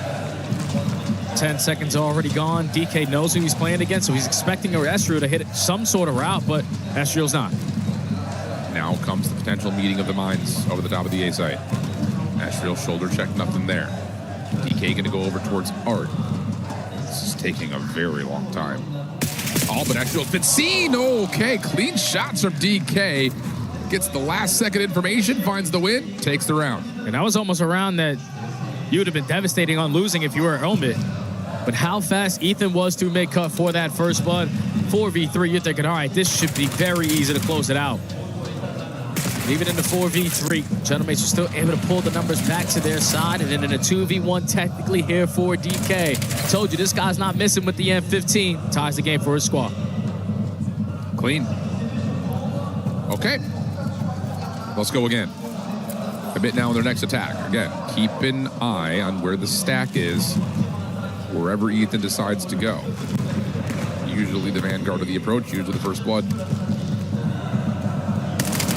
And now opening shots from DK come through. Sib in some trouble backside Tiki. Denza going to back up to make sure the flank is safe, and the focus is going to be trying to isolate Sib. Yeah, just trying to back him down in towards Tiki, potentially open up a lane for one of your subs to try to clear out that space. You know, at least for now, Genomates are all over the map. Joe is already in towards Art. Rotation over towards A is not on the bingo card here, so you have to rotate through the middle of the map. Oh, but Joe's able to find the first blood cleanly. That's going to put a little bit of pressure here on the mid, who have rotated through pillars to A. They've left DK behind, but Ethan... Whoa, how does Joe still alive right there? Ethan had the first 4 shots out, but Joe's still alive and kicking, and now Paris all of a sudden are a bit bunkered up at mid-map. It's not a bad place to be, though. Yeah, but Aspect is your bomb carrier. Only 30 seconds left. He has to retreat back over towards this A site because your teammates at least somewhat have ring control, but Genomate's still in the man up, probably have some frags that are going to make this difficult to get off this bomb site for free. Yeah, this is all on DK right now in my mind. Aspect's already tagged up. DK has to hold this pillar position. Joe already slides through, trying to find Aspect off the exit. That's too clean. DK only able to find one before falling. Last one to try to tally is Ethan, re-wrapping back through rocks. Gonna go check for the defuse first. No one home. And how about that from the gentleman? Joe is a ghost. Oh, yeah. Oh, my. Just keep on giving him free space. He's going to take it away from you. You're not showing presence at A because Joe in the first defensive round shut you down. So that already works into the next defensive strategy. They're not going to be here to contest me because of how fast I got here. The fact that he's able to get that first kill, stay alive with Ethan shooting him in the side is unacceptable because I'm thinking Ethan, he's got to be able to get that one. That was a freebie. But just having the extra man, having the extra gun there for the Genomates made it so much better of a retake opportunity. They take the lead again. Queen. Joe's a problem. Gotta guard him, man. I'm expecting Ethan to match his energy. You don't run on the opposite side of the map. No, you gotta shut him down. So far, Joe's had the edge. Next attack here for the Genomates. Same smoke over the top. Love that look at it. Gives a lot of defensive focus towards that A side, but instead everyone's in the kitchen. Aspect able to find the opening trade from the first blood, but nades littering the back parts of money window. That will work out nicely. Ghosty going to commit with Estriel for more. DK now the last one left, able to find one outside the window and slip away. Does he get all the way back to basketball? Yes, and now a 1v3 potentially on the cards. Already has a 1v2 on this map. How about a 1v3 here for young DK? 55 seconds left to go on the round. And the Genomates aren't going to waste any time. Rotated over towards the same bomb plant. You plant it for middle, and DK might be in a position to shut this down. 1v1. Finds the first. Sib gets the bomb planted, slips away over towards Laundry. He's got to wrap it. And he's thinking about doing just that, and he will. Yeah, good call here from Sib. Does DK get the read on this? A lot of areas he has to check. Sib has repositioned back over towards Rock. What a read from DK! Oh! Comes back over towards Elbow and catches Sib on the rotation to Art. A 1 versus 3 for DK. The only 2 rounds they have on this map is all on the back of DK. 1v2 in the first. This time I'll make it a little bit better. 1v3. I don't understand why we don't fully commit on going for that trade, especially with Ghosty jumping out the window the way that he did. You're just allowing this guy to continuously reset after reset, make the play come to him, and Call of Duty timing is also one hell of a thing. Tie game all off the back of DK. What a read. What a play from DK. Can find a way to go back-to-back here with an offensive look, which looks to be a very quick play towards A. Smoke blocking that backside Laundry staircase. But look at the quick play through middle for the Genomates. DK, how hot is the hand? He's going to be tested here once again. Looking at 2 things at once. Sees the shoulder from Estrel. Great information, but doesn't expect Joe deceives over the top. Enza now forced to be really involved. Has to break his way forward. Not going to happen. And we're going to have a 3v2 favor of Genomates. And curious if Genomates are going to be able to gather this info that the bomb is going to be down right in front of them. So more difficult here for Omen to try to clutch on up, especially because DK is dead. Aspect and Ethan trying to work in these long routes. Ethan's already got by. Oh, and he's seen one. Freebie. Expect the second one to be playing inside of Art. Not the case, at least not as of yet. But this 2v2 reset gives him a chance to kind of surround this Genomates play. I mean, they know that it's got to be somewhere over towards Laundry at the moment. Ethan's able to collect the bomb. He's being chased. Safely gets over towards the fan, and no one looks for Aspect at the middle. He's able to find well. Is he able to find one? He should have been able to find the first. No way. He's able to get the one. Pistol out. Save able to shut him down. That is the most unfortunate circumstances we possibly could have seen. It looked like he had both of them dead to rights. Oh, yeah, without a doubt, man. He's got to be able to finish that first kill.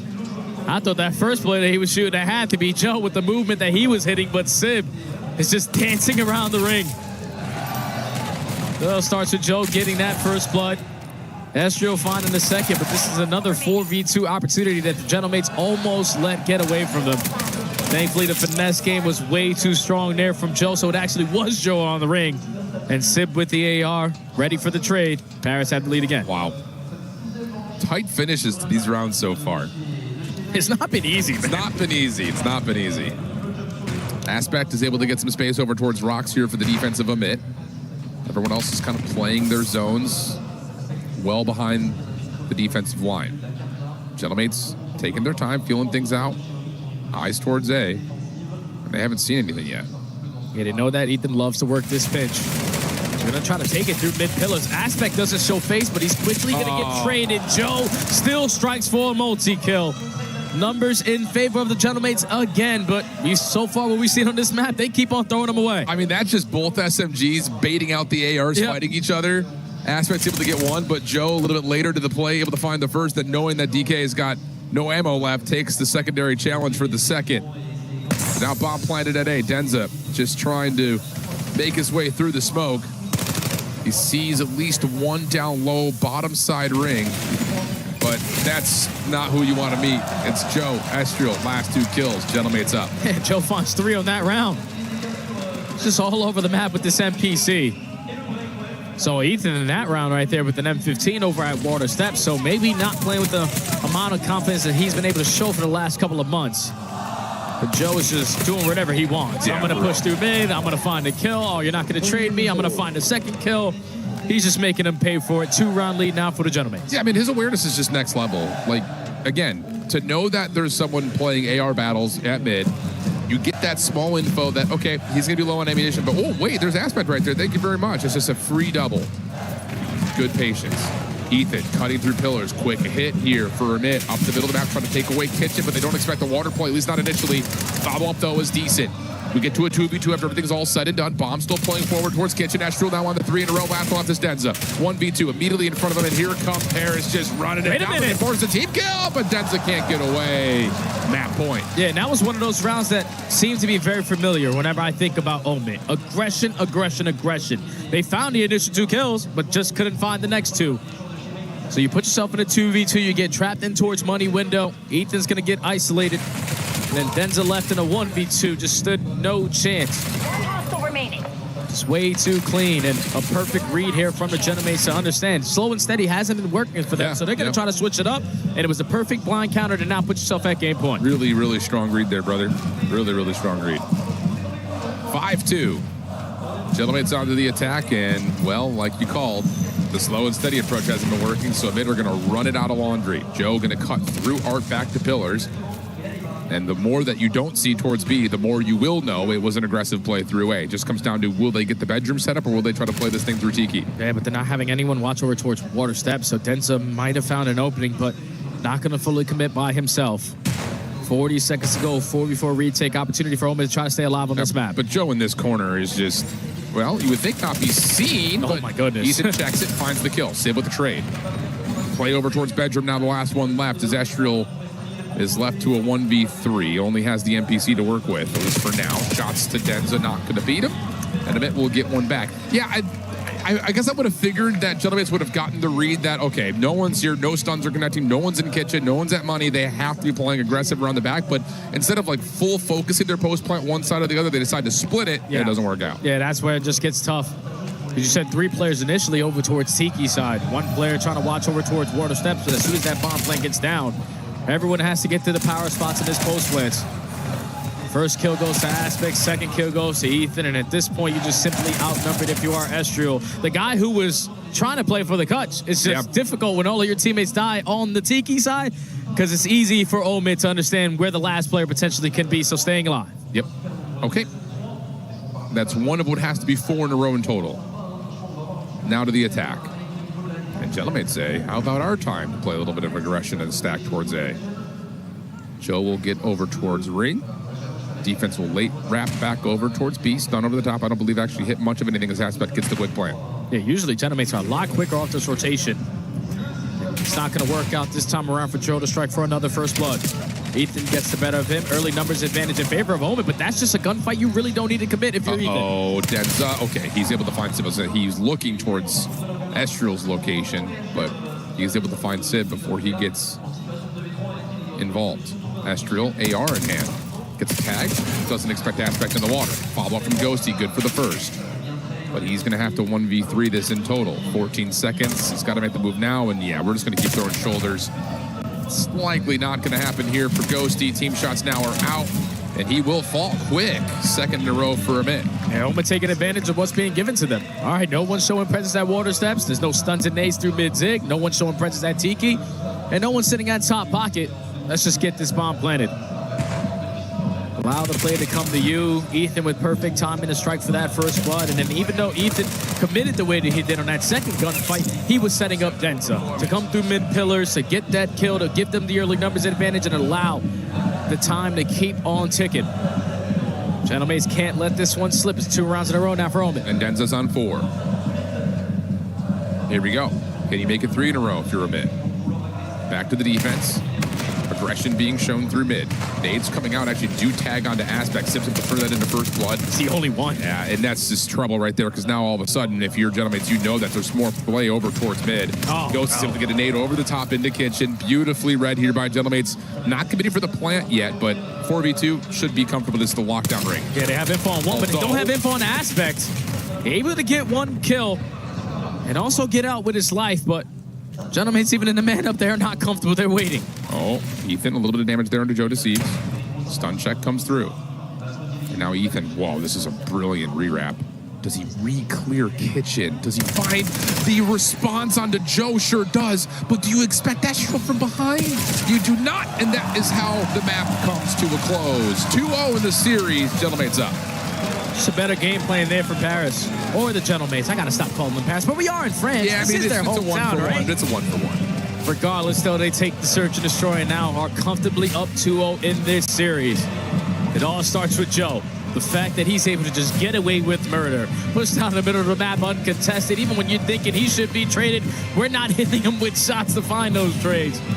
Joe was the deciding factor initially for this Paris squad. But other than allowing DK to get a 1v2 and a 1v3, yeah. This is basically dominant here from Gentlemen. Absolutely agree with you. Absolutely agree. First blood battle, I would imagine, very heavily tilted in favor of Gentlemen as well, maybe outside of those last couple of rounds. But yeah, it just felt like Sid is delusional. Yeah, well, correct. Again, this is the high risk, high reward you get when you decide to design your AR play around Sid.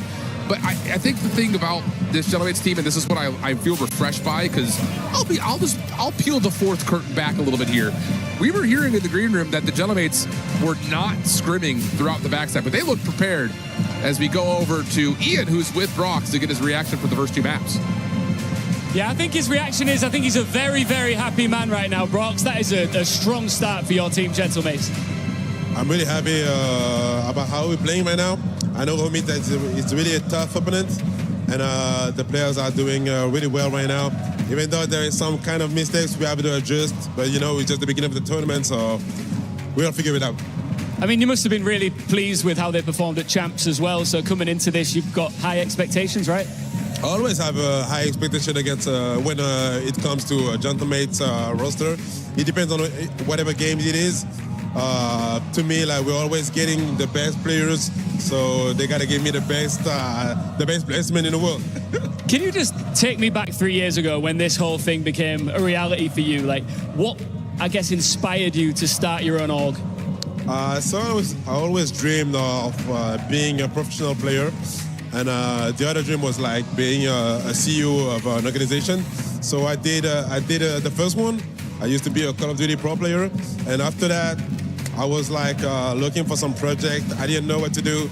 You know, I co-founded Vitality with Gotaga. It didn't went well, so we had to take part ways. And the Gotaga and I decided to create Gentlemen with Squeezy, who were really interested by the project. And I don't know, it was like just a dream. Everything went like super fast. And today, you can see we have amazing rosters, amazing fans.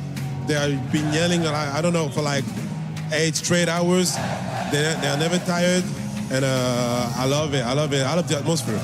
Let's talk about the fans, because I've been lucky enough to go all around the world with esports, and I always thought that Brazil was unbeatable when it comes to their fans, but then the French always blow me away when I come over here. What is it about the passion when it comes to French fans? I know, man. French are so passionate. I don't know. It's like you can see it in every sport. Like even in how do you say MMA, all the stuff. We're just passionate, man. We just love the game. We have so much love for the games, and I know in esports it's the same feeling. We have the best fan in the world, the best squad in the world, unmatchable. You guys are the best. You can hear it every fucking event. So thank you very much. I love the gentleman fan. I love you all, guys. Thank you very much. Make some noise for the teams. I love you guys. You're the best. When you started this, if I could have shown you, I mean, not just this event, and I imagine as we go along, the crowds are going to get bigger, the French fans are going to come out more in force. Could you have ever imagined the scenes that you've seen when it comes to Gentlemates fans, the noise they make, the arenas they pack out? No, not really. When we started, we knew that we will have some fans. I didn't know like we'd have that much fans before the Major Four. The Major Four was like, to me, like crazy. It was one of the best time of my life, if not the best. Even though we didn't win, to me, like the way it went, how the fan made this thing really unbelievable, and to me it was already win.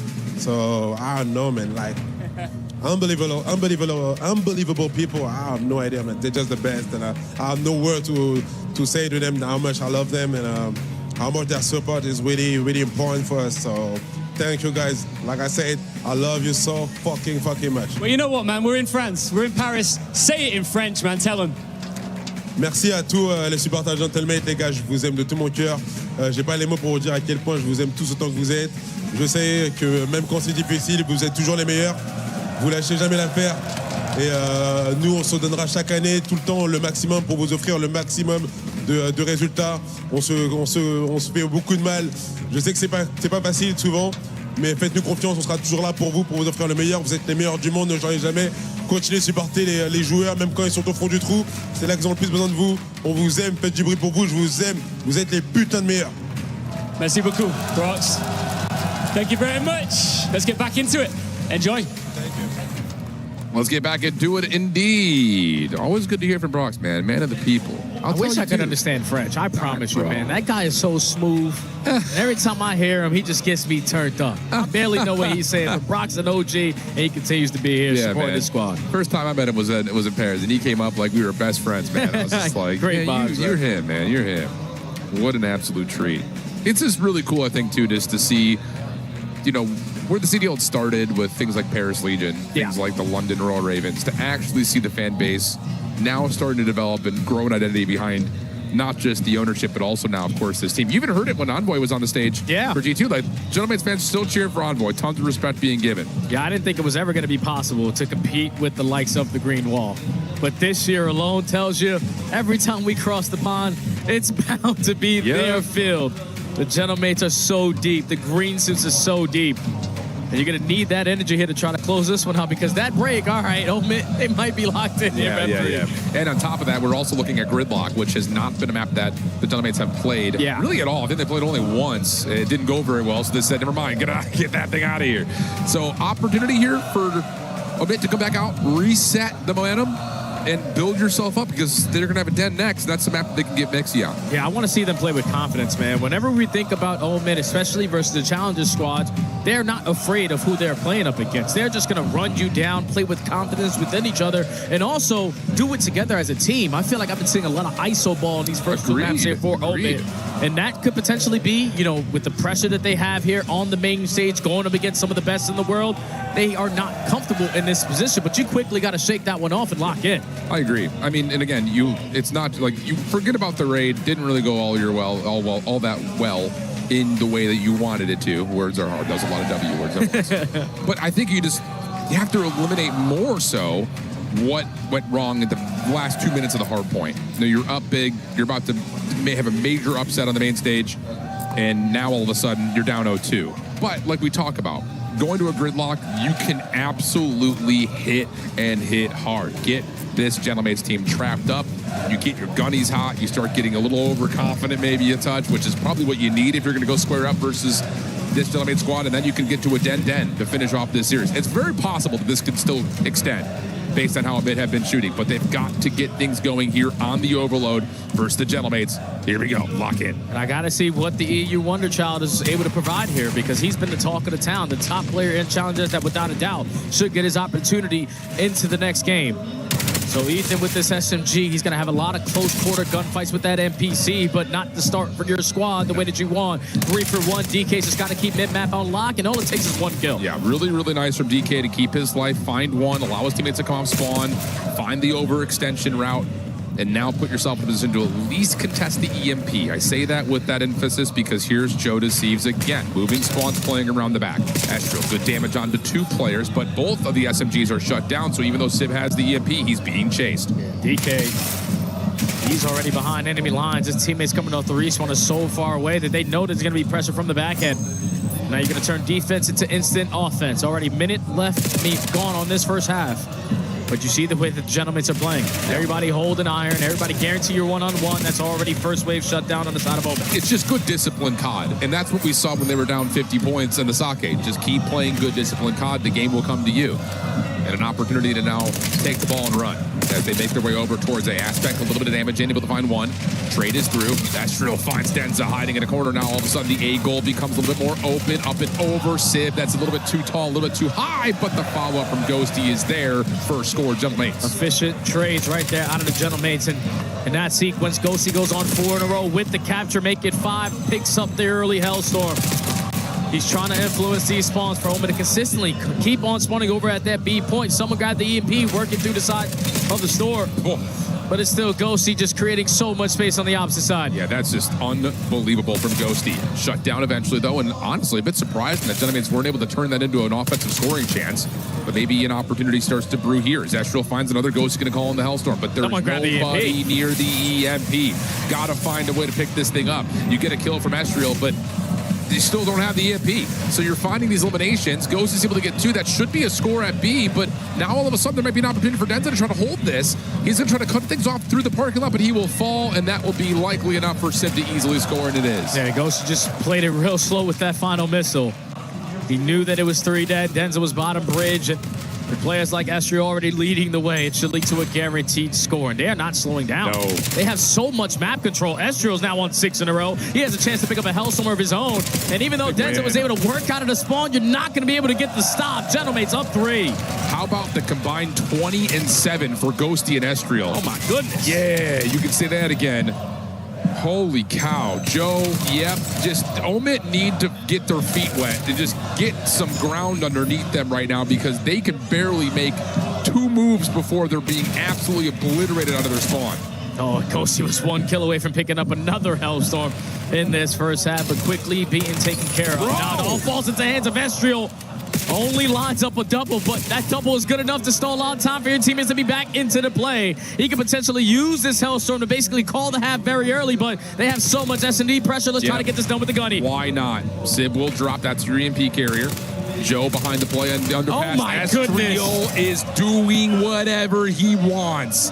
Yep, that'll be the halftime. 4-0. Estriel is everything right now. Okay, so everything I said before this series started about, this is about the Challenger squad is going to put up the best fight here.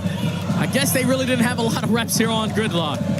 And I'm loving this game plan out of the Gentlemates to get those early scores on the 8-point, continuously forcing Omid to be in a bad spot, an uncomfortable spot, to make tough decisions. Are we going to wrap back and fight our spawn? Or are we going to try to hit the OE? Yep. But every time you are split in that decision-making, it's allowing Estriel to get behind you. It's allowing Joe to get behind you. And even at certain points in that first half, Ghosty was also doing the damn thing. A flawless half here for the Gentlemates.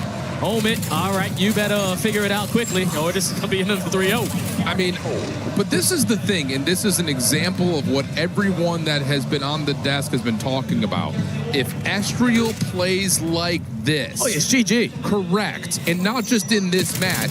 This could be a team that is not just geared for a Sunday, but potentially a championship run. We've seen the potential out of Estriel over the course of the last couple of years. But him in this position with this team around him, if he does that, this team's going to fly. Oh, but now it's all into the hands of Sib. He really can't stop this EMP from getting captured. So a perfect break off here from Omid, giving themselves some life. Get that first capture in the first 30 seconds, and now on your second attempt here, you've already punched the Gentlemates in the face. They can't take any map control, not EMP's in possession again. Yeah, and that's the other kind of counterpoint, not to just sound like I'm a teeter-totter flip-flopping back and forth here, but from the preferred side, this is the stuff that you can do. So good composure from Amit to get a solid break-off, get their first score back. Look at the forward pressure from Denza, already making a move across the backside of the parking lot. Ethan, the EMP carrier. Estriel trying to work his way over. Denza's able to find one, but needs to do more than that because now it's just down to Ethan. He will fall. Yeah, you just take your time if you're the Gentlemates. Prepare for pressure on every single angle. Once they find that first go up through the A street, it's easy to understand, all right, it's already on the rotation. And with how aggressive that they were playing, and someone had to be behind us.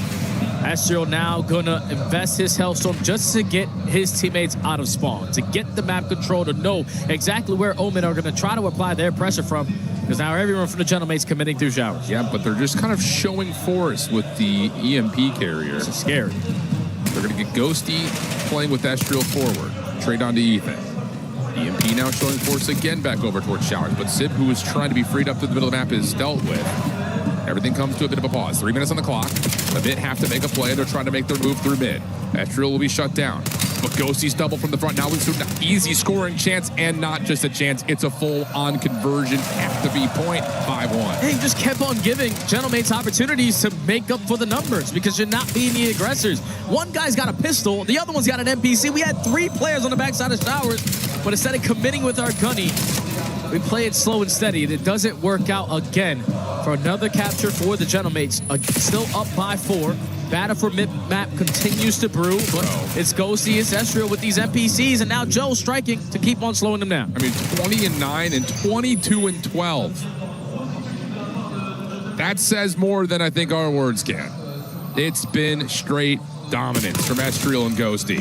Extra tags coming through. Joe deceives as the EMP carrier, trying to follow up on Estriel, who is just doing it all himself. Oh my goodness. I mean, put him to bed. 6-1 the count, 2 minutes, likely GG. Yeah, I wasn't expecting Omen to look this sloppy versus the Gentlemates, or it's even the Gentlemates who rarely play this gridlock overload, putting in that work and now realizing, all right, we might be the best team at this map. It's just everyone wanting an NPC. They're all over. It's so hard to keep track of these guys, and you're down by 5. The pacing has to be, you spawn up, and we're just going forward. Yeah, that's the only call you can make right now. But, wow. What an unbelievable series from Estriel. Straight dominance. Omit trying to do what they can here, but the EMP carrier stranded on the B street. Continual gunfight wins, and Joe's going to let him know because, of course, he will. 5 in a row for Joe, and that's game. He said, what, Ethan? You've been the talk of the town, not versus me, baby. Lets him know that SMG is not going to win gunfights versus the Big Joe. And now Ghosty is still finding multi-kill after multi-kill. That's going to be another 4 dead. Estriel and Ghosty are padding the hell out of their stats right now. The game is officially already going to be done. And Ghosty is still finding kill after kill. Stop it. They're already dead. Oh, 5 for Ghosty. EMP down. Finally. Something that Omit can just kind of breathe with, but Joe is now absolutely using and abusing. Oh my goodness. This is going to be sitting in the heads, the hearts, and probably the fingers of Omit for a while. Holy cow. Especially those first 2 maps. I don't think they're going to be thinking about this gridlock overload at all. They just got out behinds kicked to us, and it's just not been good. But just a hard point, they had an opportunity to close it. The search and destroy, even though it was DK with a 1v2 and a 1v3 to keep them in that game, you still were fighting. Yep. I just think if you are Omen, the game plan in this one was just rely too much on individual play.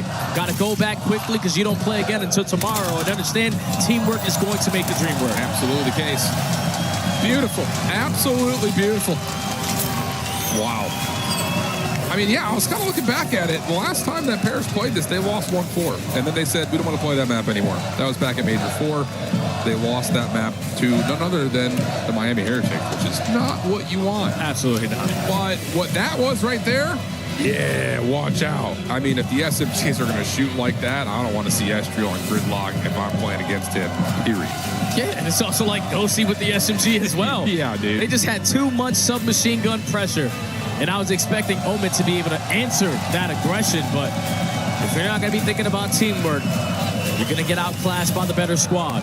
And today, the Gentlemates were unbelievable, especially in the clutch factor. Yeah. I feel like you can always count on these guys to be great in the closing moments of the game, but it was finally great to see Estriel have those closing moments the way that he used to have on G2, now for the Gentlemates. I love that call. I mean, when he was on G2, we often talked about him as like the dirty work guy, like the first one in, or the last one alive in a surge that he's got to make something happen, or like he's just finessing, trying to be the exits. Unreal stuff. Really, really good stuff from the Gentlemates. Definitely making us all a little bit eat our words, because we're thinking this would be the best match of the day. No, it was not. It was a quick 3-0, and we got Lou on the main stage to give us the final reactions from SIP. Thank you, guys. I am now joined by the aura farmer of Gentlemates, Sib. Mesdames et messieurs, Sib, it's a pleasure to welcome you here in your second home, Paris, after that big win. My first question is, a lot of analysts have been calling you the X factor of the team, but I have no idea why they're saying that. Why? Do you think they've been saying that to me? About you? I don't know, but I mean, it's cool being the X factor. I mean, I love playing with these guys, and I think if we play with full confidence, I think we can win, so. You could win the entire tournament? Yeah, for sure. Easy? Easy. Oh, okay. Il y a énormément de casteurs et d'analystes qui l'appellent le facteur X de cette équipe. Pourquoi, selon lui? Je sais pas exactement. Je suis content d'être le facteur X en vrai et je suis trop content de jouer avec ces gars-là. Et si on joue à notre prime, je pense qu'on peut gagner le tournoi facilement. And you guys have had like 2 months now together, you know. And I wanted to know on what you have improved the most according to you, maybe to break, you know, the glass ceiling of the big three. I think the small things matter the most, and I think increasing our chemistry and playing more together every single day and watching film has helped us a lot. So I think most importantly, the small things compared to the bigger aspect of the game that we already kind of knew together, I think the small things is that we really improved on. Is it about spending quality time with the teammates? Oh yeah, a bunch of quality time. That's maybe you guys love language. Donc deuxième question, ça fait maintenant 2 mois que vous êtes ensemble. Sur quoi t'as l'impression que vous avez le plus évolué? En vrai, c'est les petites choses qui comptent le plus. Passer du temps ensemble, jouer ensemble, regarder des films ensemble, tout ça, en dehors des gros aspects du jeu. Je pense que c'est ça qui fait que ça nous permet de monter un peu l'alchimie entre nous. And in the org, you're a part of the org of Gotaga and Brooks, legends of Call of Duty. But I have an important question for you. Who's better than the other? Who's better what? At the game. Like, who's the better player? You have to pick one. Don't go and tell me both. Gotaga! And Gotaga is going to be very happy with that one, but we have Brooks in the building, so you may have some explanation to give to your CEO right afterwards. And you were there for last major, so you were able to witness, you know, the passion of Gentlemates fans. But do you feel like the crowd buff could bring you even higher this time? Yes, of course. Why? Because they're the best fans in the world. J'ai besoin de traduire ça. T'as déjà expérimenté la passion des fans Gentlemates au dernier Major. Est-ce que tu penses que le crowd buff peut t'amener encore plus haut? Moi, j'ai envie de te dire que oui. Exactement, parce que c'est les meilleurs fans du monde. And last but not least, I'm gonna let Sib lead the Gentlemates chant. S'il vous plaît, les gars, on écoute Sib with the gentle chant. You ready for it? Gentle! Gentle! Gentle! Gentle! Thank you very much for joining me, Sib, and good luck for next. Back to you guys as we're heading to our next game. Thank you, Lou. 7 hours after we loaded up in the bus, our 4th match has completed. And this one, going the way chat said it would, a 3-0, Rosalie. Any surprises for you to see the boys not necessarily tested in this game 3? I wouldn't say so. I think the Gentlemates boys like to make us sweat just a little bit in most of their series. A very slow start in that map number 1, but then you saw the big turnaround, Estriel and Joe doing what we know as a duo. And I think what Sib said is really important during that interview is working on the little things. That has been a big problem for the Gentlemates. They overthink a lot of situations and also haven't had as much time as some of these other teams as a squad in practice as a whole. So definitely seeing a couple of holes here and there, Enigma, but overall they get the 3-0, they get the win. Yeah, I think an interesting thing to point out here as well is, of course, with exposure out, they are lacking in the overload map pool. So opportunities for them to get reps in elsewhere, start to pick up a couple of things going into the late stage of the tournament where that map pool really could matter. But business as usual for these guys. We talk about Joe Deceives, Estrel. Some of these guys love to farm some of the lower end players. And of course, these fellas stepping up onto the stage, while we had a lot of love for them, this is a tough start. Every time I look at Search and Destroy, we're going to, it feels like double-digit rounds. Yeah. Is the skill ceiling low right now? Or are the teams all getting better at Search? Like, why are all of these game twos as tight as they have been? I think it's specifically our day one and the fact they're playing some of the challenger teams that played through the gauntlet to make it in, right? And when you think about Estrel, he's had to go against a lot of these guys, and I think that's why we saw him and Joe so comfortable in that map number 2 versus Omit Gaming. But I think that's going to be something that follows us throughout day 1 and day 2, is that S&D is the opportunity for these amateurs to take a couple of rounds off these pro teams because it's unpredictable. You don't know what they're going to do. Andrew, you nailed it with the Estrel call out, didn't you? If I asked who was going to drop most eliminations, 75 seems to be pretty good. It's not bad over 3 maps, that's for sure. Yeah, last time he played against them was in the Pro-Am. This was under G2, of course, at the time, and he had a fantastic showing. So, yeah, very much so willing to step up that pace and meet these teams that like to face smash things over and over again. But, yeah, taking a quick look at that bracket, my God, there's some good games coming up. Group A winners round 1 is done. That next round at the top alley between FaZe and Koi will decide our first team into the playoff bracket. G2 will play Gentlemates. How do you feel about your draw there? That's why I was saying, oh my God, as we get to see Envoy once again have to go up against his old team. We got to see the crowd cheer and behind him earlier today. It was really heartwarming to watch, but unfortunately, those tables are going to turn tomorrow. Now, if you do lose in that matchup, you'll likely play the Pit or the winner of that decider matchup. A lot still to go on over in Group A. We, of course, have a second Group B to dial in on. Anyone that you haven't seen yet on day 1 that you're excited to see here at EWC? I'm really excited to see Thieves. I'm excited to see the crowd kind of get behind Paco and them, and I think that they're definitely hungry for a win this weekend. So I'm excited to see what version of them we get to start it off. We scheduled 6 best of 5s. The 5th one is around the corner when we come back.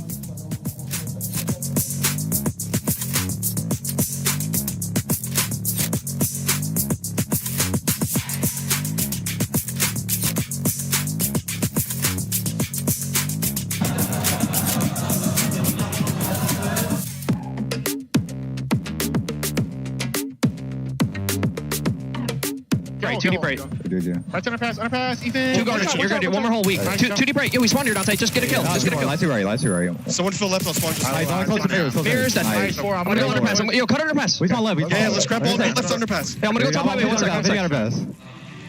Got 2 garden, 3 garden, 3 underpass. I'm shot underpass going now. Underpass. One more underpass. I'll kill him. Nice. Go right.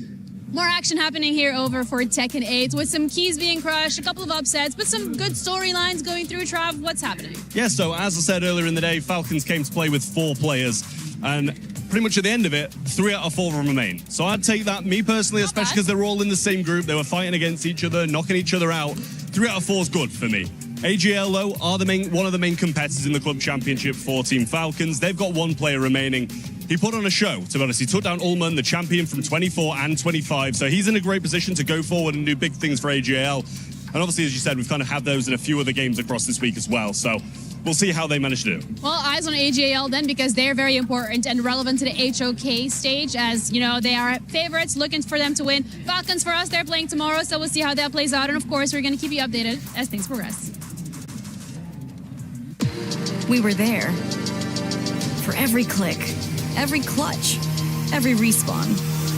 We were there for the years of grind, and we're here now.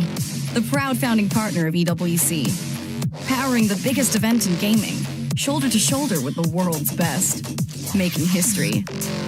Greatness deserves a stage. Lenovo Legion, reach your impossible.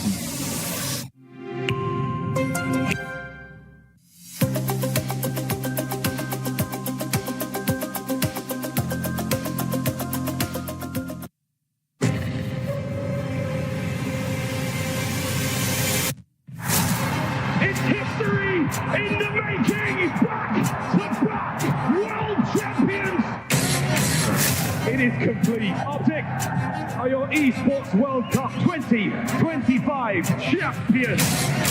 The other team's so bad, they're not as consistent. I feel like some teams kind of get antsy and, they overplay the way that they think about the game and all that stuff. So good luck. We've been in the majority of every grand finals this year. So I'd say just good luck and hope to see you guys there. I'm not a big trash talker, but I let the guns do the talking. Darcy pushing forward, a big kill. That might have decided it. A booster down. Wow. After 0-4 falls, he spawns all the way at home, but as soon as that new hill pops and Mercules is in a position to contest it, goal line stop comes in. Oh, who can find one more? Oh, my goodness, it's just not the Kevin by accident. Are you kidding me? 1 versus 1. Oh, my God. Last time we were in Paris, I know the Geno suits was going crazy, but honestly, you couldn't really hear him.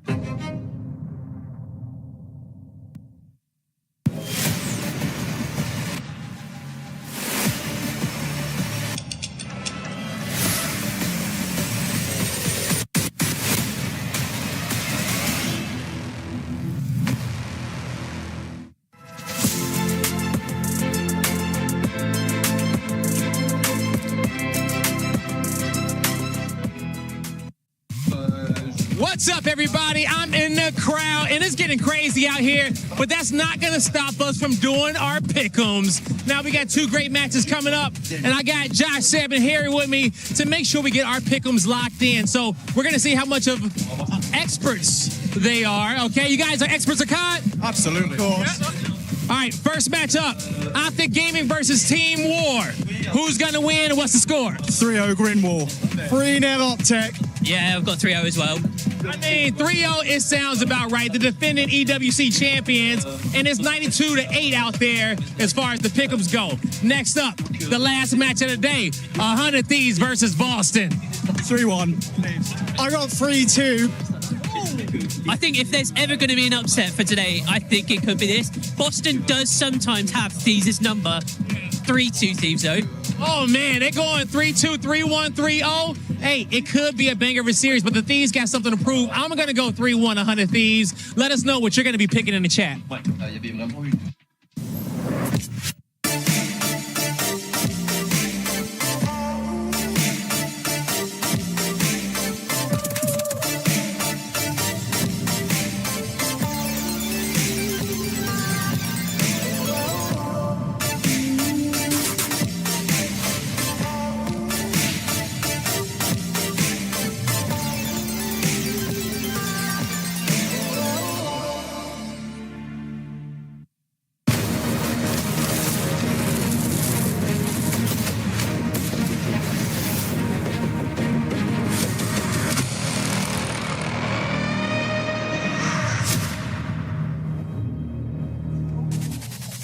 Nothing is granted, everything is earned, unless you're Optic Texas. You get the fans that come with all the glory. On the other side, you're going to have to fight through a 5th man and, of course, the Power 4 that have been rocking several rings. Optic Texas coming in as Optic Gaming for EWC. And, Allie, they are our reigning champions at EWC. They are the fan favorites. They've been to every grand final we can imagine for Black Ops 7.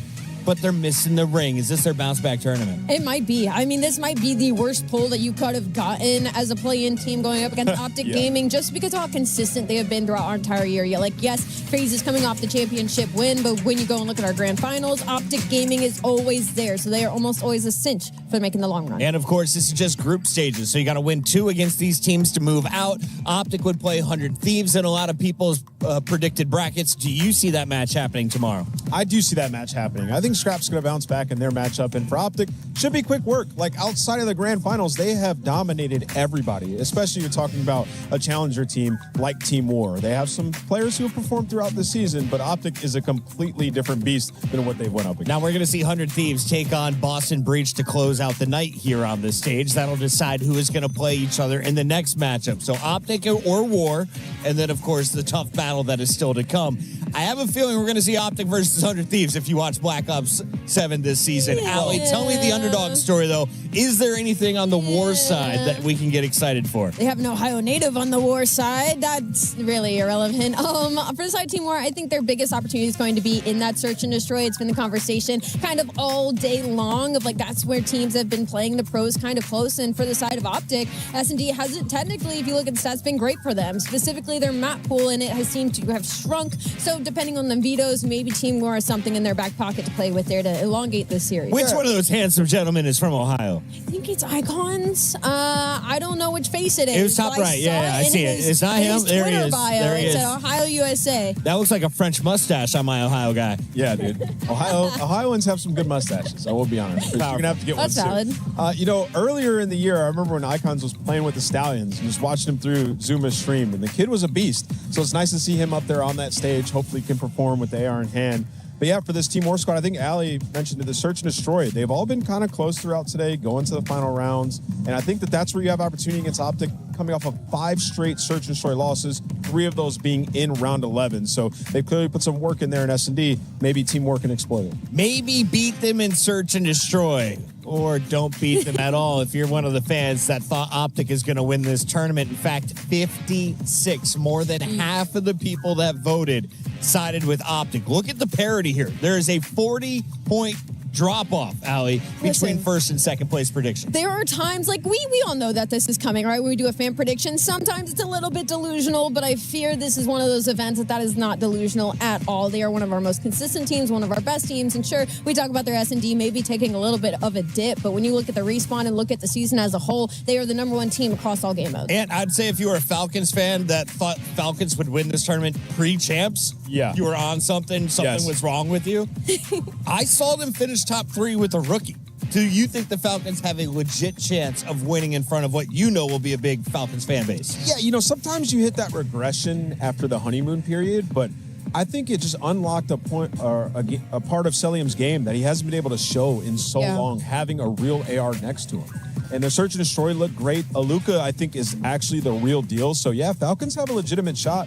And 8%, I think that's just about right. I think the fans got it right. 8% chance, I like that. We also saw 100 Thieves at 8%. 15%, though, were riding with your Gentlemates, who just walked away with a clean 3-0. To keep pace, Optic's going to have to hand out a 3-0 beatdown of their own, and they're no strangers to doing it. If you watch them during the regular season of the CDL, they're almost guaranteed a victory in every single best-of-5. Search and destroy their weakness. What is their strength? Yeah, right now, I mean, just based on what we saw in their last couple matches, lost 5 straight S&Ds. And really, 3 of those were round 11, so they were still playing well. But in all of those round 11s, just kind of losing their minds a little bit. So I think the poise just has to be there. A lot of those grand finals, they let get away from them with the advantage. So I think that has to be the #1 thing Optic has harped on. When we have an advantage, how do we play in the grand final like we do in every other best-of-5? So all practice for that. I haven't seen Robin, but I've been told Batman's backstage. Let's get in with Bruce. What's up, everybody? I'm here with the defending world champion of EWC, Dashy from Optic Gaming. I mean, Dashy, we got a chance to watch you hoist this trophy on the stage last year. You guys are here to defend that trophy. Just talk to me about what has the last year been like for you since you've done that?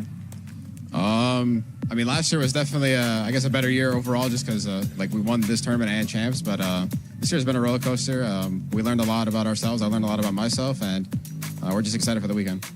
Excited for the weekend, man. It's been a roller coaster like no other. But, consistently, you guys have been the best team, but it's all about hoisting the trophies and just doing just that. And now at champs, you guys didn't do that. Talk to me about what the last few weeks have been like since then. Yeah, it's obviously disappointing the way the year ended with champs, but even really all the other tournaments we didn't win, but can't really change the past, obviously. So we know that we have more to do, we have more to show, and this is a good opportunity at this tournament to do what we want to do. I mean, it's a damn good opportunity, right? In Black Ops 7 on top. And now what I really want to talk about is just you specifically, man. Talk to me about how, on a personal level, how do you plan on improving your gameplay on the stage from champs till now to make sure that you create all those opportunities for your teammates? Yeah, didn't really like the way I played at champs, so kind of just focusing on, just playing better individually, and obviously as a team we could always play better, but all I could do is control what I can do, because at least that's what I know I can control. So I'm just gonna worry about that.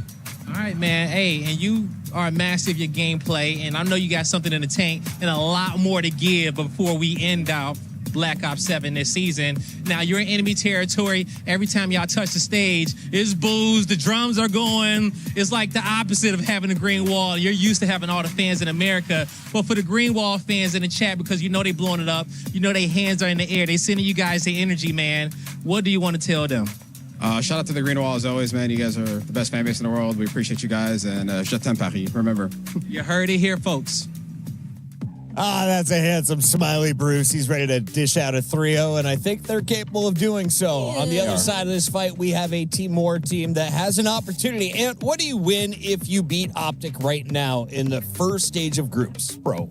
Well, one, you don't win anything just yet. You still have to go through one more match. But I don't know, maybe a spot in the league. Get all the confidence in the world. There we go. And, right now, the crowd's not that big. People get a little tired. They just emptied out after the Gentlemates, fiesta. It's a Wednesday. Fiesta. Optic maybe aren't fully acclimated, and War have been here for a bit. There we go. Right? So, hey, go out there and cook early on map number 1. We've seen some of these teams. Think about the pit series. It was tied all the way through that P4. Let their foot off the gas. So if you're War and if you're Flames, who's very vocal and talked a lot of trash throughout this season, it's time to back that up. Now, Ali, you have been taking the same transportation all of the players did, coming from America, different major cities, all the way out to Paris. Where is your jet lag at right now? Because mine keeps hitting me right after dinner. And I just had dinner, and I'm ready to get all cozy and take a nap. I can't believe you had dinner this early. I've been trying to push my dinner until 9 p.m., kind of get on the French timeline, especially when you've been here for so long. Chris is basically half Parisian right now. I would say the jet lag probably definitely starts hitting you around evening time. I will say, though, that first day I took a mini nap, and then I stayed awake, and then I went to bed at 2 a.m., and now I'm locked. I've never seen you tired.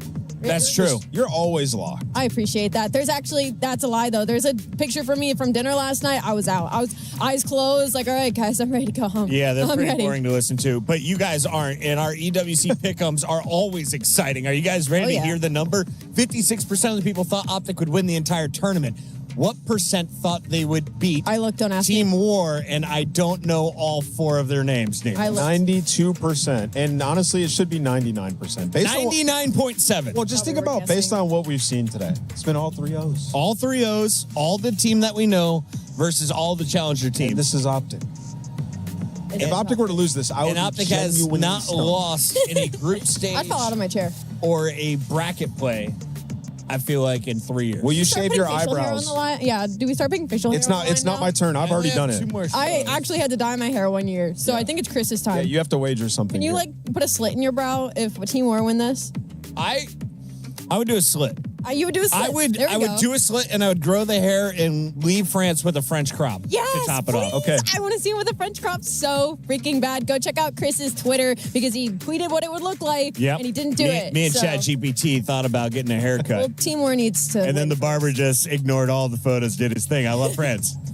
Nimbus, we got 1:22. The number goes up, the number goes down, but I think it might be right that we'll be getting to this stage in 1:20. So give me final thoughts here on Optic. Yeah. Why did they fall short of winning their trophy at Champs? Let's start there. Yeah, I think the biggest thing is, outside of finals, when you watch Optic and when they have advantages in Search and Destroy, they're very active. And I feel like they very much had conversations about okay, when we have the advantage, maybe reel it back a bit in the grand final because they've had so many chokes.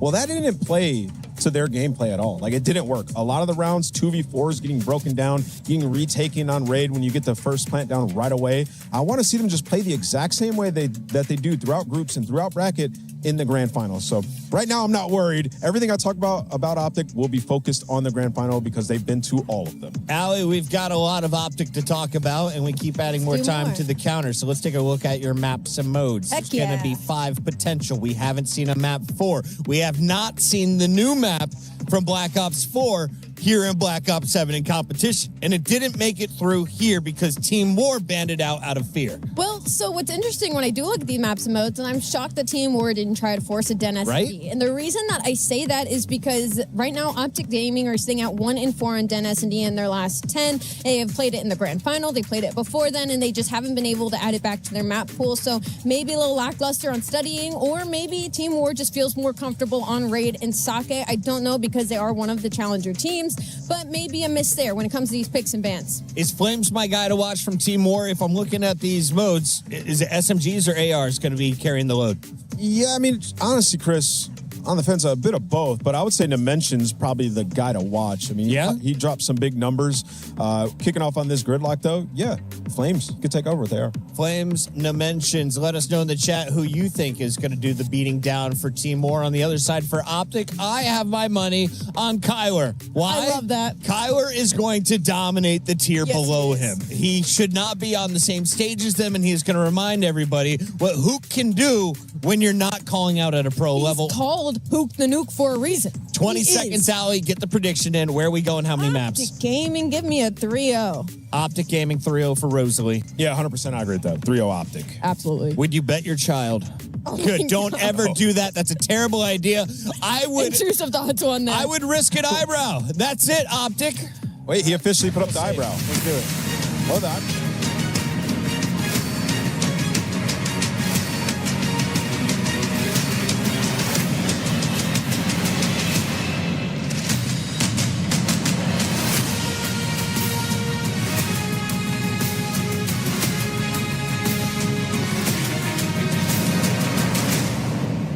It's been a long old day of action for Call of Duty Black Ops 7 at the Esports World Cup, but hello, mate, you all right? Let me hit you with the headlines in case you've missed anything. Starting off, of course, we've seen the world champions get off to a winning start in FaZe Clan, and the crowd here were very happy to see Gentlemates get off with a W2. Of course, and we've been telling you guys stories, fairy tales of unicorns with everyone being able to take the title here in Paris. And even though it has been the truth on other games, it seems like on Call of Duty big boys game, favorites keep on winning. And that's a bit surprising because you're expecting, some upsets. And moi, j'ai pas l'impression que les gros poissons perdent contre les petits sur Call of pour l'instant. So it would be a bit of a shame for Optic Gaming not to follow this path, right? Absolutely, because it's always fascinating to see our defending winners from last year step onto the stage. They know exactly the weight of this trophy. They lifted it in Riyadh last year. Yeah, and we're looking forward to welcoming them to the stage. But first, their opponents, Team War!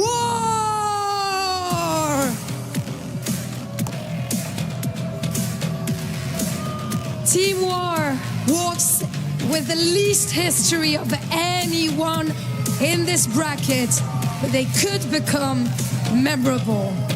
Personne ne les a scoutés à la mort. Personne ne sait exactement ce qu'ils vont nous sortir. Mais avec l'avantage de la surprise, ça peut très bien faire des étincelles. And please welcome to the stage, Optic!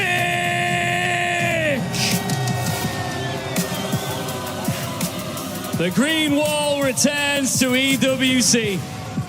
The defending Esports World Cup champions, #1 across the regular season. One series short of another world title. But champions aren't remembered for the losses they suffer. They're remembered for how they answer them. And Paris is the first step in Optic's response. It is time for the small fish versus the big shark. The first thing the title defenders need to do is defend their rep. Let's get back to business. Here we go. Optic taking on Team War as the EWC 26 Call of Duty Black Ops 7. What a delightful mouthful that was. Continues, Mr. Ashworth. It does indeed, Mr. Ross. That's me, man. Excited for the matchup we have. I'm a little bit scared, if I'm being perfectly honest. It has been a day of nothing but 3-0s. And inside of the, I forgot about it. A distant memory for me. Puckett mentioned it on the studio, or the desk, as we say over in the States. That one brief moment in time where who got dropped into challengers. Oh, yeah. And everyone that has ever watched who play COD went, are you sure? Is that what we're doing? And he went and eviscerated everybody. He was eating good. And now he's the human UAV, in effect, for the team. The comms are fantastic, but make no mistake, if he's hungry, he will feast. Yeah, you threw a brick into a laundromat. That's who. Did you hear how I described Warzone? This is an aside for Russ. Somebody asked me, how do you describe Call of Duty Warzone? I was like, well, you take a laundry, like a tumble dryer, you fill a bag full of cats, crazy. You throw those cats into that tumbler, you turn it on, and then you add a brick. Are you a cat or are you a brick? That's how I describe Warzone. Same thing here. You know how you described us at the start of the show today? No. As unconvicted felons. Now I understand your crimes. Map number 1 on its way. Excited to see how Team War perform, though. I mean, this is a Challengers team a storied Challengers team that, rightfully so, though, didn't have much of a story here at the Esports World Cup. We'll see if they can find the resolve and muster up something special against, quite frankly, one of the best teams Call of Duty has ever seen. This is absolutely the tallest task we will see today. FaZe was something, but this is Optic Gaming. And for the 4 players of War Gaming, or Team War, excuse me, no better opportunity to make a name for yourself. Hey, you're going against the very best. You know that, I mean, the most consistent team we have had all year, at least on the American side of things, the most eyes you're going to have on you for your entire career playing Call of Duty. It's that quite literally time to get ready for war. Don't get bigger than this. Here we go, folks, on map number 1, Gridlock Hardpoint. Seen a few of these in the season so far. Again, I love the later additions to the map pool in BO7. This one is going to be something special, and it does look like we might be restarting this. Vikram has been unable to load in. Interesting. So we're going to start this one again. A slight delay, a slight issue, getting things rolling, but it be like that sometimes, ladies and gentlemen. It doesn't sound like our companions on the other side have quite clued on that, but there we go. Now to go back into it ASAP, folks. Something wrong with Vikram there, getting him in. But Optic fans traveling the world as ever. Chance to know a lot of the Brits here. Excited to see that. We're surrounded by a couple of green shirts. Still, many gentlemates here. But Team War, we'll see if we can't get it resolved quick, get Vikram ready to rock and roll. They have one of the best looking coaches in the league, Marky B, standing tall behind them. Absolute unit, in and out of game. Legendary. He is the best Al-Bagr Fortress offensive player of all time. A man lucky to hold that crown. That is a deep cut, and it is actually entirely true. Entirely true in every regard. On the other side as well, I mean, this is the clash of the coaches. Karma, Damon Barlow, one of the few Lord of the Rings. Yes, they clash the coaches with the guy that has a handful of rings. Yeah, that's not fair. Yeah, you can. Both have children as well. I mean, these lads collecting more than rings. Team War, this tech delay should be resolved relatively fast. That's nothing too serious there, folks. We're going to quickly get back into that one. Teased at the prospect of that Gridlock hardpoint. But now to get into it for real this time. And Team War, chance to me, yeah, you brought it up. What an opportunity. What a great opportunity to display your skill against the best to do it right now. In a few different ways. I mean, even from an organizational perspective, Team War has been in Call of Duty forever. I mean, they've always been fostering rosters, having a lot of different players under their wings. A great deal of success over the course of their, lifespan, decade plus they've been running. So interesting to see what they can do here. I know guys like Nemenches is a name that I've been seeing popping up for years. Very consistent towards the top of challengers. Now he's made it here to EWC, getting after the $1.8 million prize pool. So much potential you have in this tournament. Make a name for yourself, earn a good bit of dough. So organizations, players, coaches, anybody here, opportunity to be remembered. And if you have a good memory, Flames has spent a little bit of time in the CDL. Pretty impactful S&D player for his time. Maybe a little bit of holes in the game to work on, but it's been a decent bit of time since we've last seen him against the top talent. Excited to watch him play today. Turned that LAG roster around in a very short space of time. Extinguished relatively quickly after that, but we remembered. Pepperidge Farm remembered. Chance remembered. Here we go. Time to get into this one. It's been 3-0s all day. Will this be any different? The odds are absolutely stacked against Team War. The community favor is unescapably in Optic's hands. But the beautiful thing about Call of Duty, chances anything can happen. There are many times where it doesn't, and it shouldn't. No. That very kind French lady on the stage said this is a big boys game. Well, there's been upsets in other esports around it. It has been nothing but 3-0s today in Call of Duty. So we're getting after it. Out the game, looking for a 3-0, set the pace right, Team War. Any type of upset would be value to them. Here we go. We've got our big boy pants on. Our big boy shoes pulled all the way up to the thigh, and we are kicking on board with Mercules. Early time for Optic Gaming. They will be in the red trunks. In the green, that's going to be, or the blue, that's going to be Team War. Made it in time. There you go. Flames is good for 2. His teammate was able to get the other 2 in Icons. And honestly, this might be a question of who's going to be getting the most gas from Team Moore. I know Icons has been getting a ton of love, and there it is, a 5-1 start. Hilltime Collective. Yeah, 3-3 as well. Love that. Thinking about P2, that's where Hook is already. Talked about Hook, the desk of the stage. Was extremely interested in Kyler Garland's progress in this matchup. We'll see how that goes. Flames Dimensions, everyone's getting their kills. Vikram locking it down against Merc on the left-hand side. And what a lovely lead for Team War so far. Well, Hook trying to set them up an advantage for that rotation. He wins a key gunfight there to block the spawns, forcing the other team away. And his teammate will be in the new time. Trying to make up for this 20-point deficit. But you do see in the background, Hook is going to be on a 4 spree. And right now, he's just that containment player as he falls, though. Dashy knows, got to turn around and head on a swivel. Those are great shots. That is a difficult gunfight for everyone to win that is human. Dashy, though, does what he does best. Yeah, looking great. Taps a couple of heads along the way. This is fantastic hill time from Big Bruce. Statistically, one of the greatest hill players of all time. Icons bangs his way through the front. Open hard point for now with a slight lead for Optic. Here comes the contest. Shotzi and Merc good. Vikram a nice 2 yet again. Can he find the 3rd? Sure can. That's going to be the break. Yeah, nice little pierce back. Dashy, of course, that player that when Hill Kitten started getting thrown out, he said, no, King of the Hill, and he has taken that crown. I think about 2.5 hours this year he has spent soaking up the time. Absolutely astonishing.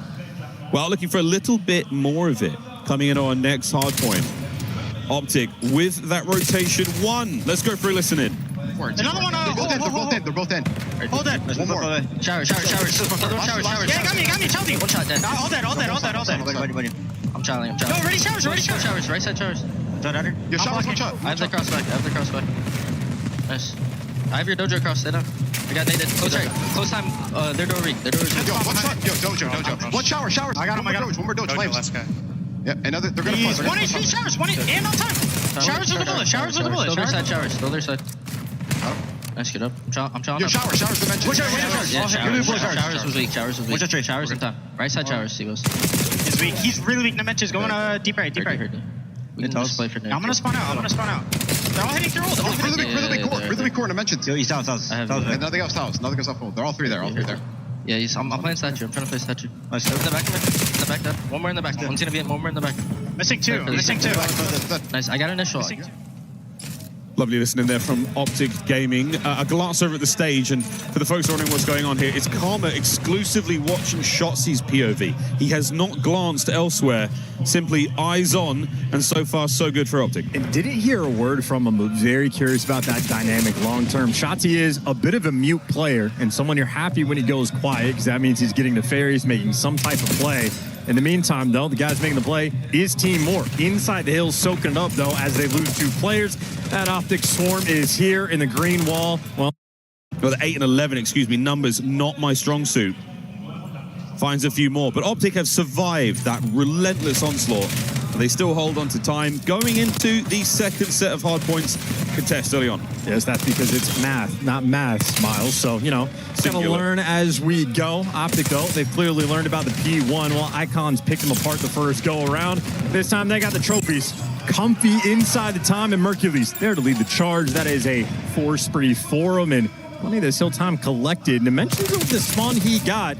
Maybe an opportunity for War to sort of strike back, but no, who catches him? It's all guns forward. Optic, this is starting to turn into light work. Yeah, we're getting away with it now. 130 climbing to the 76 of Team War.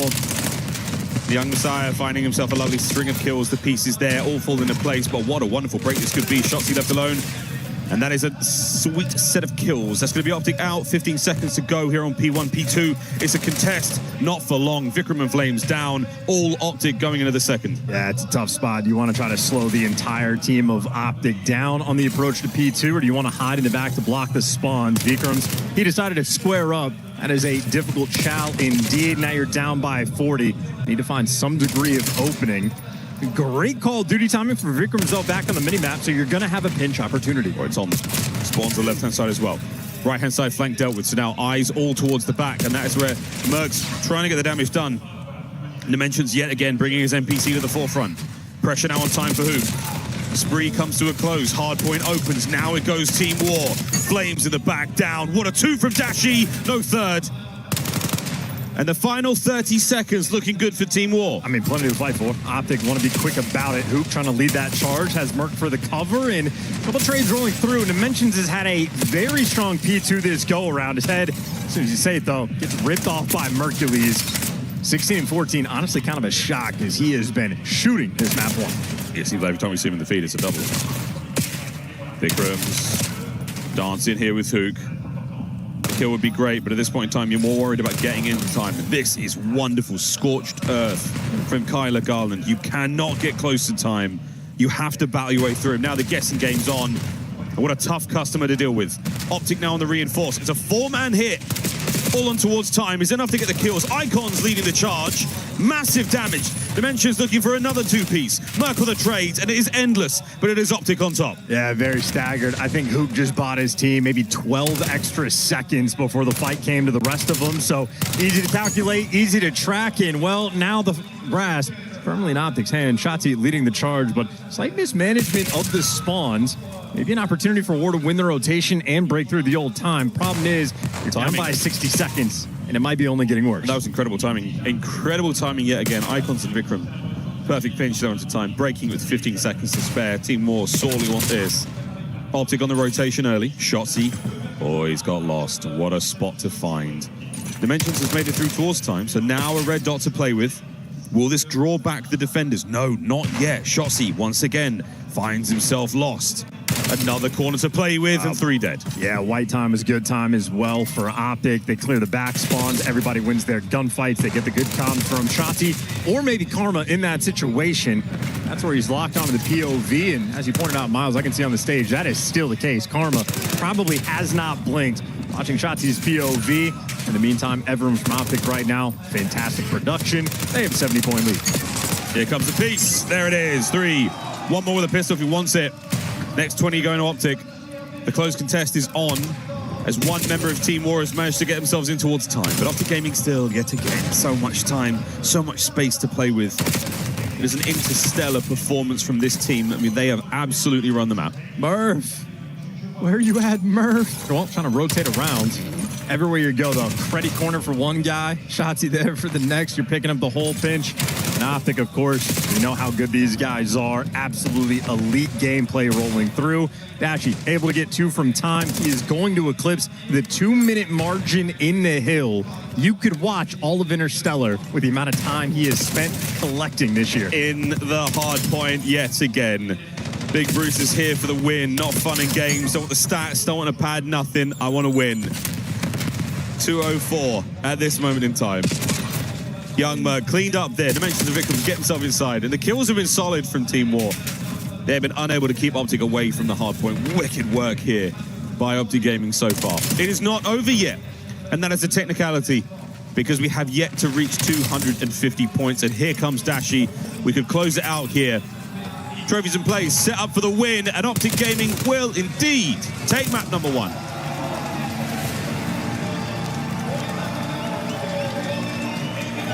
Good stuff there for Optic Gaming. Dashi walking into the tournament at interstellar length. He's going to be walking away with the Odyssey. Just tune it up, man. That's all the references I have. Who plays him in the biopic? The biopic. Biopic.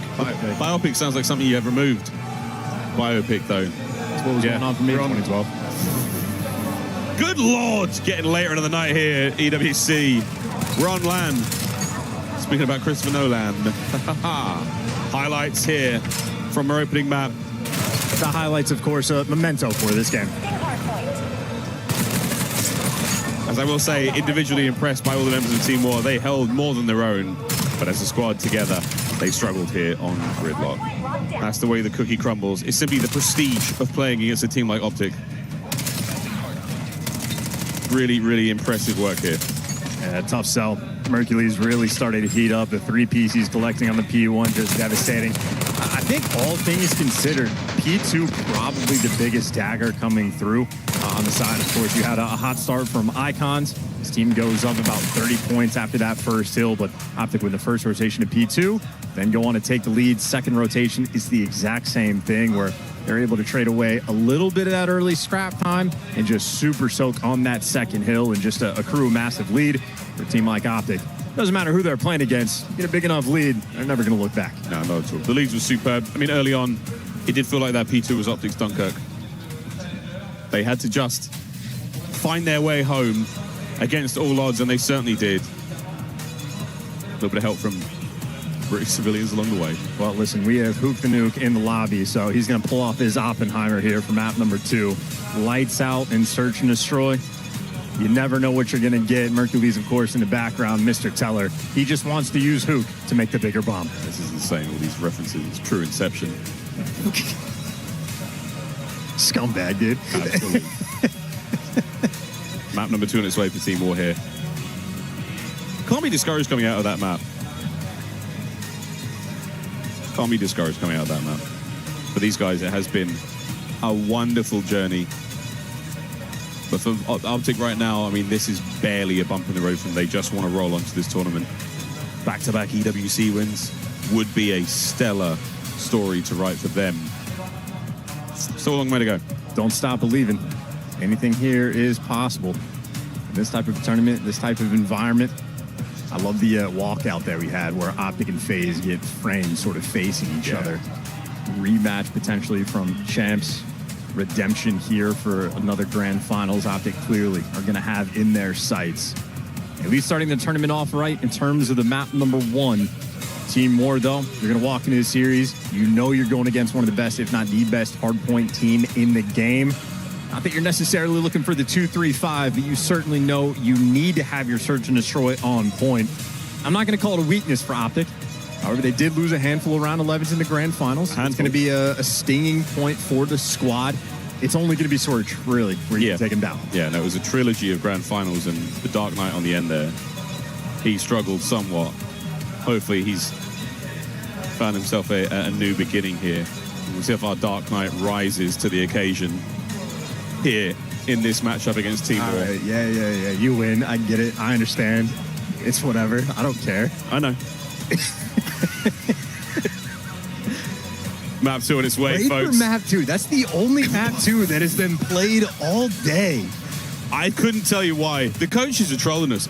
Karma's still not moved. Karma hasn't moved. He's still there. No. He took the head. He's back in position. He did. Okay. He had to stretch for a second. Look at him. He's turning left. Do you think he left to go to the front like he normally does at the edge of the table to talk to the boys or not? Yeah, he went to the side. Him and JP. They did, yeah? Yes. I mean, he's just been an absolute statue. Well, here we go, folks. Oh, yeah.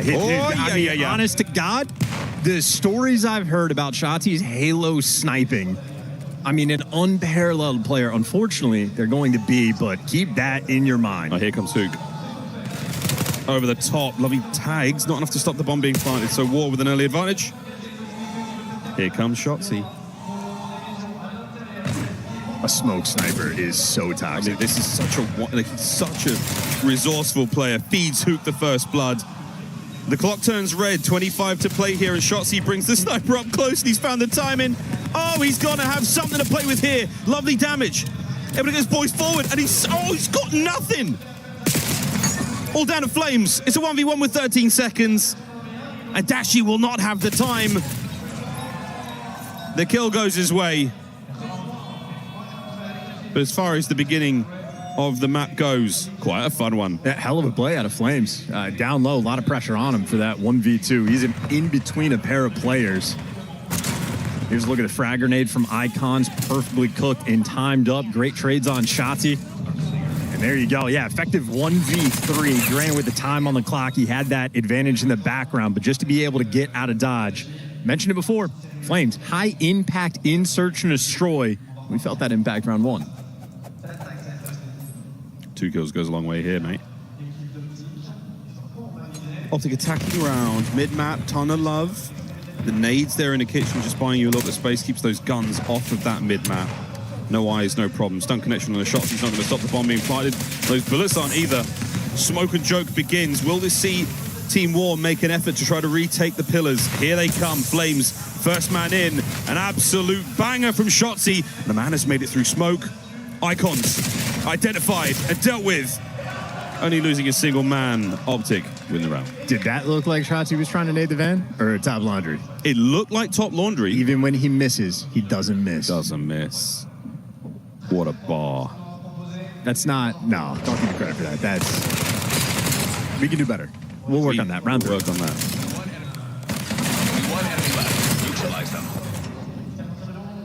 Optic fans the world over, wherever you are watching from, enjoying themselves. Here we met a strong handful, a baker's dozen here in Paris. They are outnumbered significantly by the Gentlemates.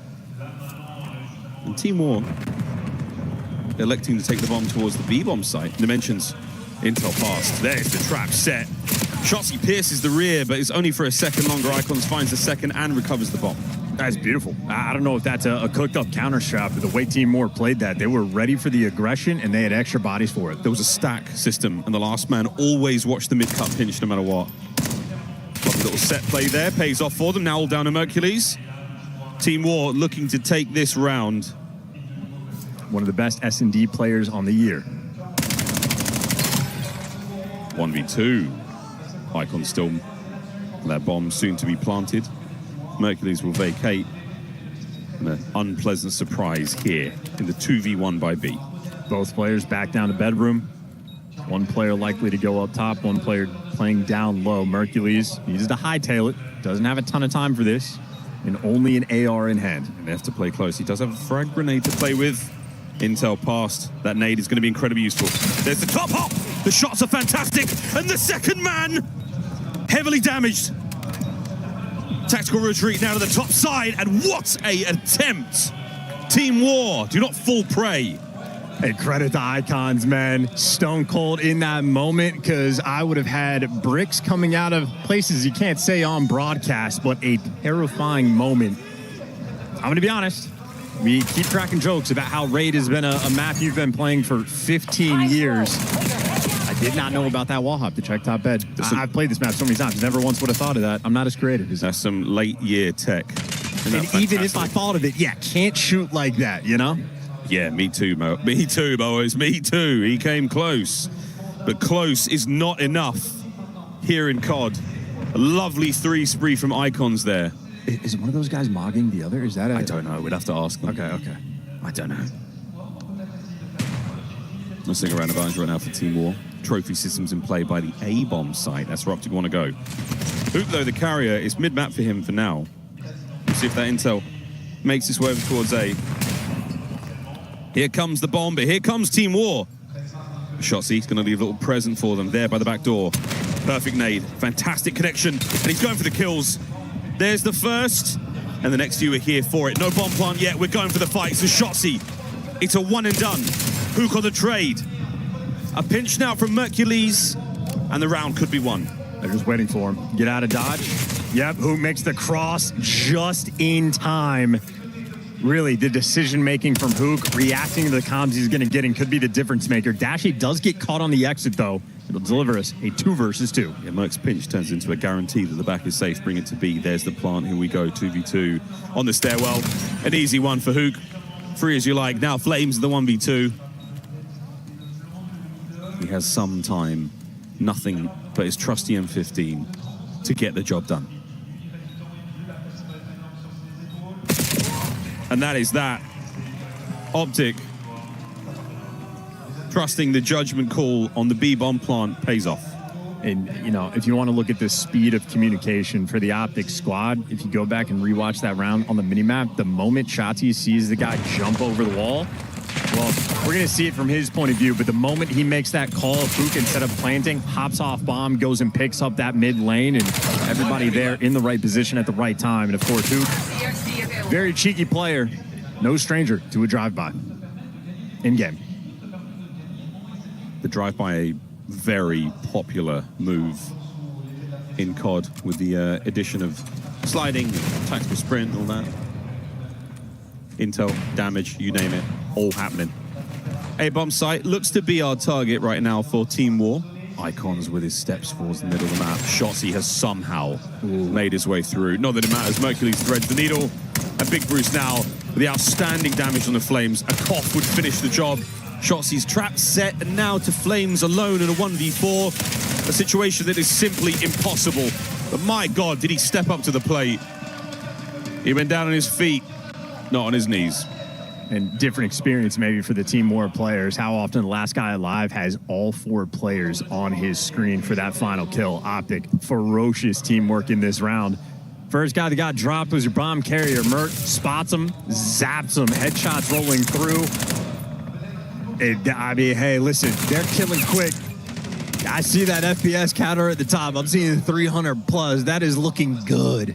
I think it has made the pistol that more dangerous. Is that what the pistol's looking great? It could be. Because I got a good pistol and I got a lot of frames at home. How many frames do you get? I get like 300. Wow, dude, must be nice. It is nice. Dashy with a boomstick. Keeping it out. We like that. Icons. Shoulder to shoulder here with Hoog. Does not see the toes of Mercules past the van in the distance. So now, that's an unfortunate fight. No one in position for a trade here. No pressure from Optic. No extra signs of life. And they're holding. Well, they might be able to isolate Dimensions. Mercules sort of has them trapped. Sorry, Icons through mid. Mercules actually gives up the timing, but Optic right now worried about so much. Yeah, because Shotzi is... He's got him. He's got him. He's got him. He's got him. He's got him. Here we go. He didn't want that. He did not want that. A choke. Oh, no. He wanted the grab. He did not want the assassination. That might hurt. A swing and a miss now from Dashi. Pulls the blade. Vikram does not play games with it. No more to be found here. A man advantage to Team War. Icons battling. 2v1. All down to the nuke. And it's over. Team War.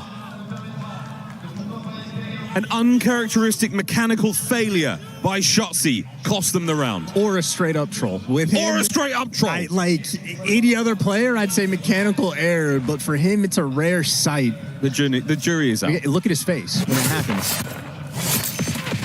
I think he definitely messed up. Yeah, nope. That was an error. A definite error.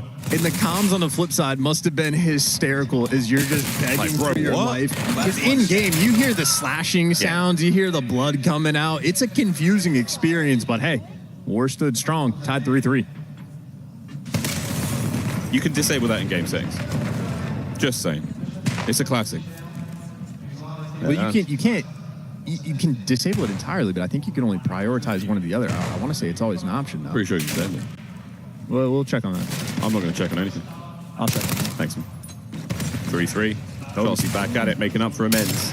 Shotzi playing up for the trade quick. Vikram with the ring control. There's the pressure. Lovely shots. Headshots just enough to push him back. You are totally surrounded right now, Team War. We're going to find out what they are made of, as these NPCs have been singing. Oh, he's out there in the open. Bomb down. We'll see if they have this vanilla ice in the 3v3. Here's the plan. And they are under pressure. Smoke. Icons on the maneuver. Finds a corner. Doesn't work out for him at all. Mercules is in position now for the defuse. 30 seconds to play. Shotzi finds another victim. Oh! In fairness, those 3 errors on the minimap, Shotzi might have had help. Everybody was there. Honor 4 with defuse. Outstanding work as Optic take the lead. Makes one mechanical error and says, guys, I got this. Give me the ace. Don't worry, I'll get the next one, boys. I'll get us back, don't worry. What a superstar. That really was a lovely bit of work. The ace found in every single possible scenario. He caught the kills. Little bit of magic, but the final kill was disgusting work. Maybe he didn't have help. He certainly didn't need it. Good Lord. Yeah, my bad, boys. I'll get us back. Lead change, Optic Gaming. The scumbag won't pull the sniper out. Still on a run here, over halfway to the Hellstorm. Will we get that far? That's the question. But now, corner found, waiting for someone to eagerly try to take mid-map. Hi, boys. 1. No way. Dimensions. Gets away with it. Bomb plant B. Merc under pressure. Fadeaway stun connects. The pressure now mounting towards the bomb site. Tight setup. 3-player for Optic, defensively holding from bed. Big Bruce from top bed. Pressure is on. Can Hook get away with his life? He sure can. Regen is good. And a man is on bomb.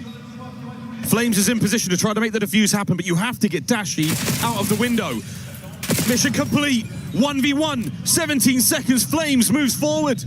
The time ticking, and it's done. Has he made it?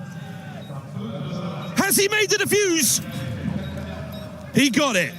What a play from Flames. Hey, listen, 4-6, but is responsible for 2 different round wins for his team. High impact plays from Flames again. That was a great retake from Team War. From Dimensions POV as well, that was unbelievable. The smoke kill was brilliant. Just enough to get forward with the Jaeger 45 versus the NPC at that range. In-game, anxiety at an all-time high. Blood is just flowing. You have to hunt down Hook with a pistol is a terrifying experience. Now you're trying to go through mid, but they just got welcomed by a bunch of nades. They still make it, and they get the first blood. Team War in control of the rounds. This is great. A wonderful opener. Pressure. Oh, dear. Towards A, and there's so many players here from Team War, but none of them have really been able to contest Mercules. Hook now making his presence known. Oh, it's on. Dimensions, what a play. Another man down for Optic. Yeah, it's so tough. Now going to be split and spread. A 2 versus 4 clutch opportunity. Merc making it interesting, but he does get overwhelmed. Good teamwork from Dimensions and Icons. Wait, now they're going to deal with Shotzi. The guessing game. And that is it. Map point. Team War. And hell of a first blood. They were getting bullied out by the nades. The trophy gets taken care of, and that is the type of play that can, well, really just shut that mid-map push down. They force it through. Flames gives you that first blood. Here's a look from his point of view. You see just trading out the one-shot kill, and that just means everybody from War getting involved. Their teamwork absolutely on point here for Search and Destroy. Damn. They are playing with the quickness. That's a win. Fantastic round. And yet again, map point. Shotzi with bomb and the 10 kills to boot. 3-1 defensive split here from Team War. A single man in the kitchen. The bedroom push now. Hook has made the read and he's backing up rapidly. Enough to get the party started by A. Vikram with the early intel, but now that the bomb plant is on, you know it's going down. 2 on the wrap. Hook might have found the timing. Oh, this could be unbelievable. Shotzi for 2, trades it out. Jeez. But is it going to matter? It looks like a round 11. Flames done. To a final we go. Will it be another 3-0? This round could well decide it. Now we get to find out what Team War are made of here in Black Ops 7. At the flip side, this is also round 11 from Optic. They have been on a stretch of pain in these situations. You get back against a team that has been, challengers players throughout the year. Make no mistake, clearly a good Search and Destroy squad, but they are looking to have their get back. It's not a get back unless you get it. Optic will be on defense, 3-1 on the split. One man towards B has been stunned up. A lot more presence shown here, but it's the A bomb site. Now we should be testing the retake. Plenty of options here. What is the call, Team War? Are we planting? You've checked it all. Any trophies to be found here? Early connection from the nade. Dimensions push back. The laundry hit is on. No one is watching the flank as of yet. Bomb planted, 4v4. Optic, one guy for the pinch. Shotzi, if he plays this right, he could start proceedings. It's Vikram and Flames in the kill feed. Oh no! It's another round 11 for Optic. And that can mean only one thing. Team War on the board. The first map win from a lower seeded team all day. Team War getting it done. How about that? Those round 11s, man, they're starting to get something. We've got a bit of a spree developing here. And War fought hard. Optic with the magic, gifted a round that maybe shouldn't have gone their way with the Shotzi shenanigans. He bounces back with an immediate ace, but wow. What a fantastic game of Search and Destroy. These gentlemen on point. Optic, a flub with the assassination fail, but I'd say otherwise, Team War just playing extremely good Call of Duty, very efficient, everybody together, taking turns, making the big plays. I think every single player on the squad there was able to get involved. To have the stones in a round like that, that is impressive work for these young men. Take it away, Chris and the studio. We got a game 4. Thank you very much, gentlemen. Congratulations to War, who will force at least a game number 4. Unfortunately, we're not going to see the new map, but we could see a game 5. This means, Allie, let's start with the Search win. How'd War get it done? I mean, they were just playing incredibly patient. I think they played their pacing incredibly well versus an Optic that was just a little overconfident in some situations. A lot of gunfights where they should have played their life a little bit. Maybe not go for the assassination. Maybe it's a little bit too soon, but I have to give props to them. I mean, this is our first team. We said S&D with some opportunity here. They capitalized on that. I mean, fantastic first bloods. I mean, really just putting them in a spot, in a situation to work these trades, which is hard. You're going against a pro team like this. Being a man up is doing absolute dividends for a team like Team War. Now, and I'm kind of a masochist, so I was watching the YouTube videos on with closed captioning and listening to every word Miles says, and also watch it pop up on my screen. But while I did that, I heard some greatness from Chance. Now, Chance was dropping some huge bombs in this one. Most of them have been positive so far. Do you think he wins Color Caster of the Year at the Esports Awards? I think it's that time. He's been putting in work for years.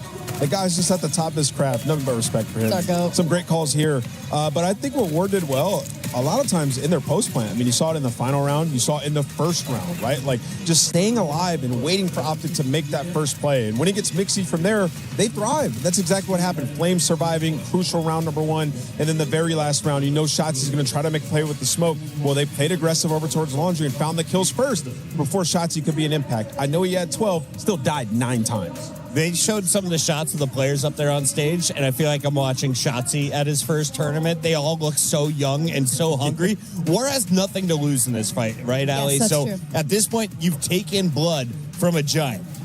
What do you need to do in games 3 and 4? Just keep playing loose, play off that confidence. I think you worded it really well, is on the other side of that stage, Team War has nothing to lose. For them right now, it is only up from here, and you're going up against a team like Optic Gaming where nobody expects you to do anything, right? So now that you've taken this map number 2 in a round 11 fashion, you're heading into this Scar Overload. Sure, that Gridlock hardpoint didn't go your way, but now with this momentum, you've got your guns hot, it could be a different story. And are you more in favor of a win on Scar with some clutch plays or Hacienda because the first hardpoint was not pretty? Yeah, I think you got to win right here on the Scar Overload. Opposite great Overload team. I'll just talk from the perspective of Team War. You know, earlier today when we saw the Scar Overload with the pit, like they were finding kills and then just playing way too slow. It has to be instant versus our pro teams. And when you're on good side, when you're pushing towards blue, you have to get scores. You have to get goals on that side. So I think with the confidence in there, you have to immediately roll it over into this game. Maybe Optic coming in, not taking them as serious. We just added 2 more minutes to the timer.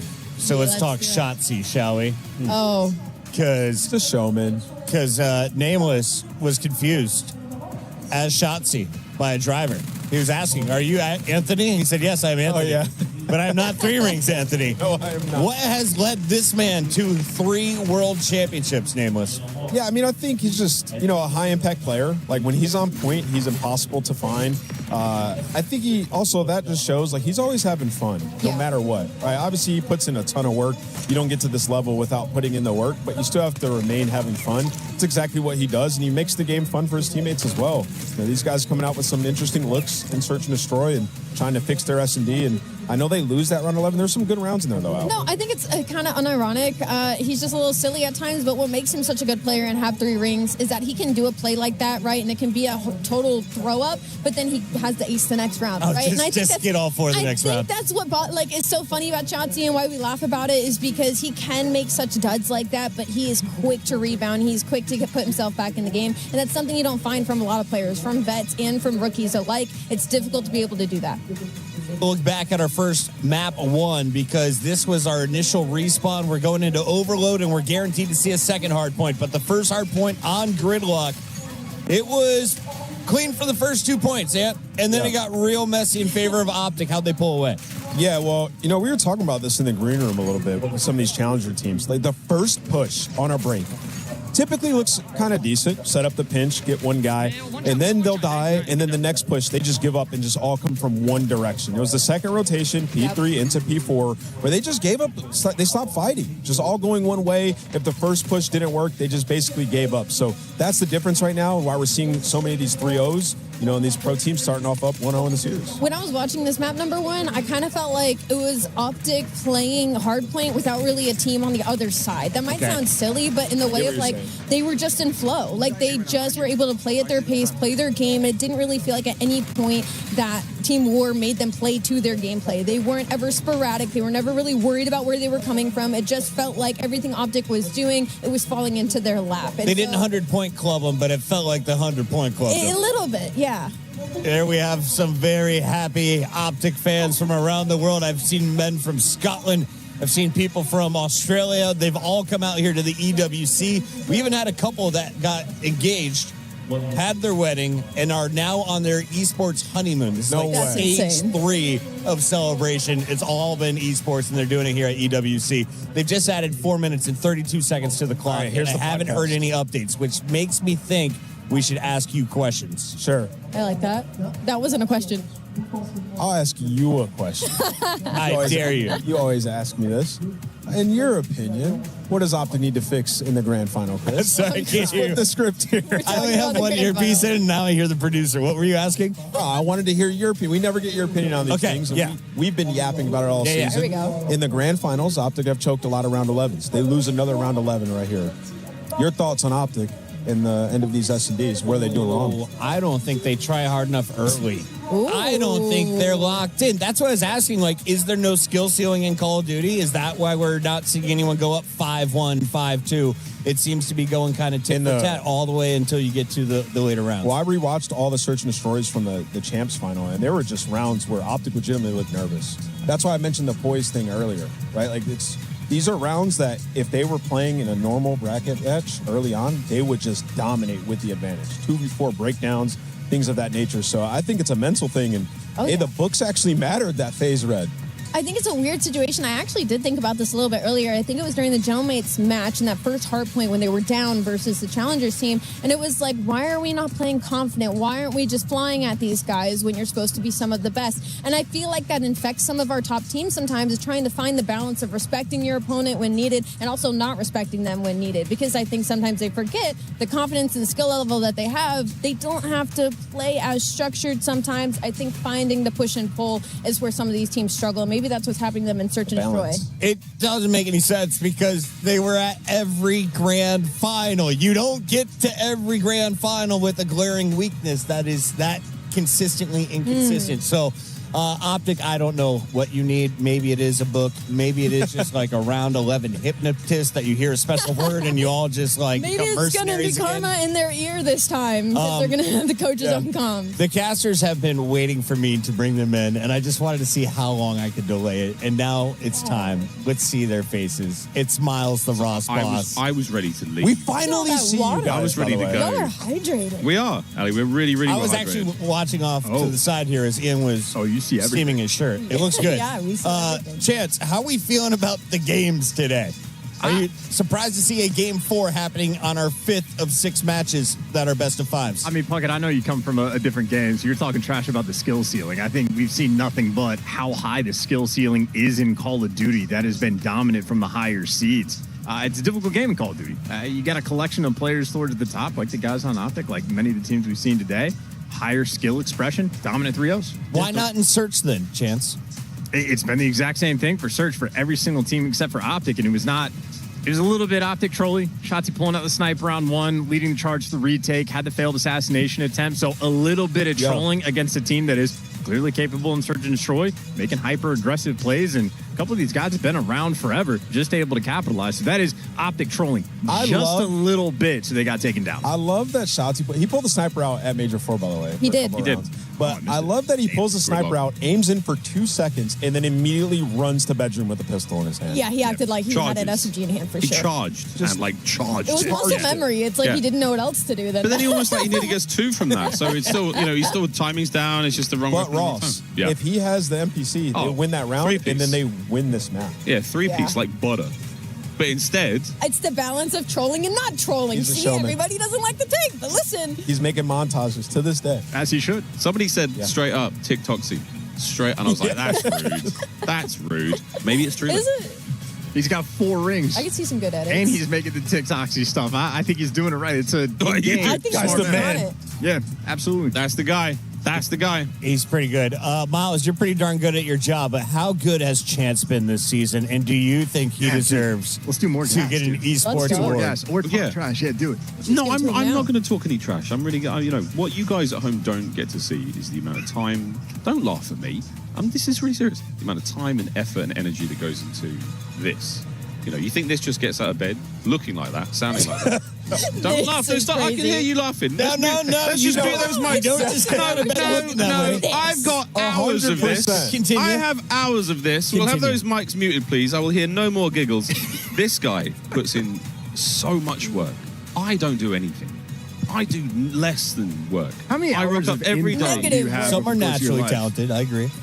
Do you agree with that sentiment of natural talent, or do you think it's literally 10,000 thousands of hours of dedication to the craft of improv, stand-up comedy, Miles is an writing? improv guy. It's 10,000 hours. But Yes. that's what I mean. You are one of the hardest working people I've ever met. And I'm still stuck in crim. I can't get out. Oh, I'm stuck in crim too. I play so From much. blue That's like shirt the guy to esports award, Emmy award winning Chance. Oh, that's some pretty good gas right there. Yeah, thank you. Chance, What's up, man? if you take me to a game 5 tonight, am I allowed to take tomorrow off? No. Yo, Betty runs the show. Yeah, you talk to the Chris has you been talk here to the for 7 bosses. weeks. Because I've been here for a few weeks, He has. but I've never been told that I can't say a magic word that starts with a B and ends with a K. What? What? It's 5 letters. No. But we can't say it. No, and we're not going to start And we now. can't draw it. We're not going to start now. We've played through the content. You know who I want to talk to? I want to talk to Aroma. I bet he's got some Aroma. really... You know what? I'm going to go find him. I think he's got some really strong feelings about this matchup. I think he would love to talk about that map 2 loss. But hey, I think this is... I'm surprised more than anything that this is the very first map we've seen an amateur team take. I think during the Gentleman series, there was some calamitous moments. What do you mean by that? I think that team should have gone down at times. They were up 221.90 on P1 on Sake. Okay, I've been told that Aroma can hear the casters. We're going to bring in Aroma and just the casters. You guys are going to be in a special 2-box, and if it doesn't work, like when I tried to talk to Aroma the first time, you need to continue the conversation through mime. Challenge accepted or denied, Miles Ross? I'll accept it, yep. Okay. Yep. Sounds good. Aroma. All right, bye, guys. Welcome to the stream. Casters, best of luck. Production, that was 90 seconds of prep. Do you have it in you we've to got it. switch my box to Aroma's box? Aroma's not even here. Bring Aroma. Slap my face with his... Oh, there's a better one. He's not here. I'm not Aroma. Octane's better but we can half. still chat.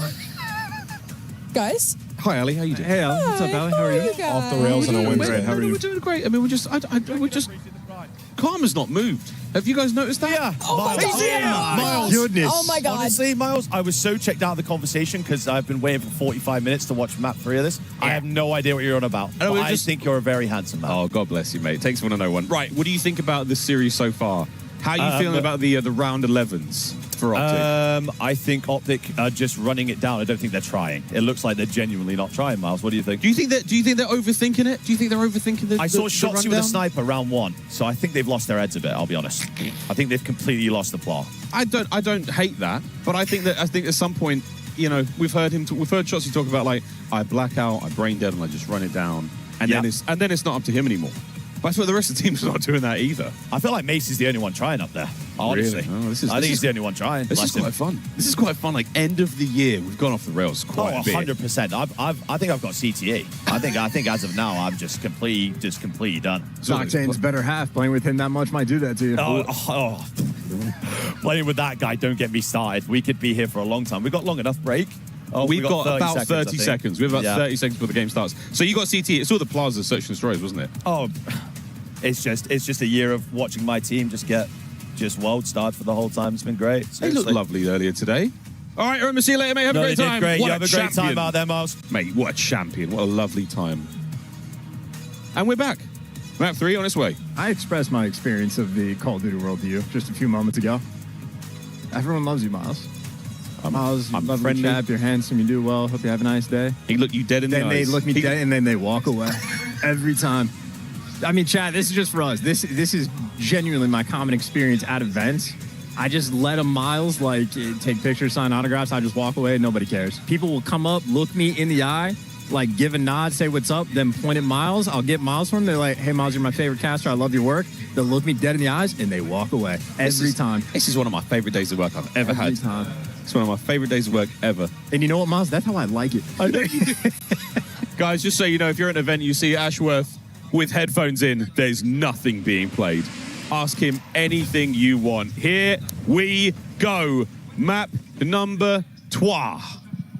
I give great tax advice, just as Barry Bonds and Wesley Snipes. Do you get these jokes? Yeah. Okay. Barry Bonds, really? Do you have any idea who Barry Bonds is? The baseball player. Yeah, all right. Good enough. Good enough. The baseball player, good enough. Him and Shohei. Map 3. Here we go. And overload. We'll cut this out in the edit. Bottom side of the map. A lot of presence here from the Optic boys. But mid-map, which is exactly where the EMP is, tons of team war. See if this works out. Good kills. As a slow and steady Optic. Looking solid. Dimensions. No 3 for he, but he's battling for it. Flames looking strong as well.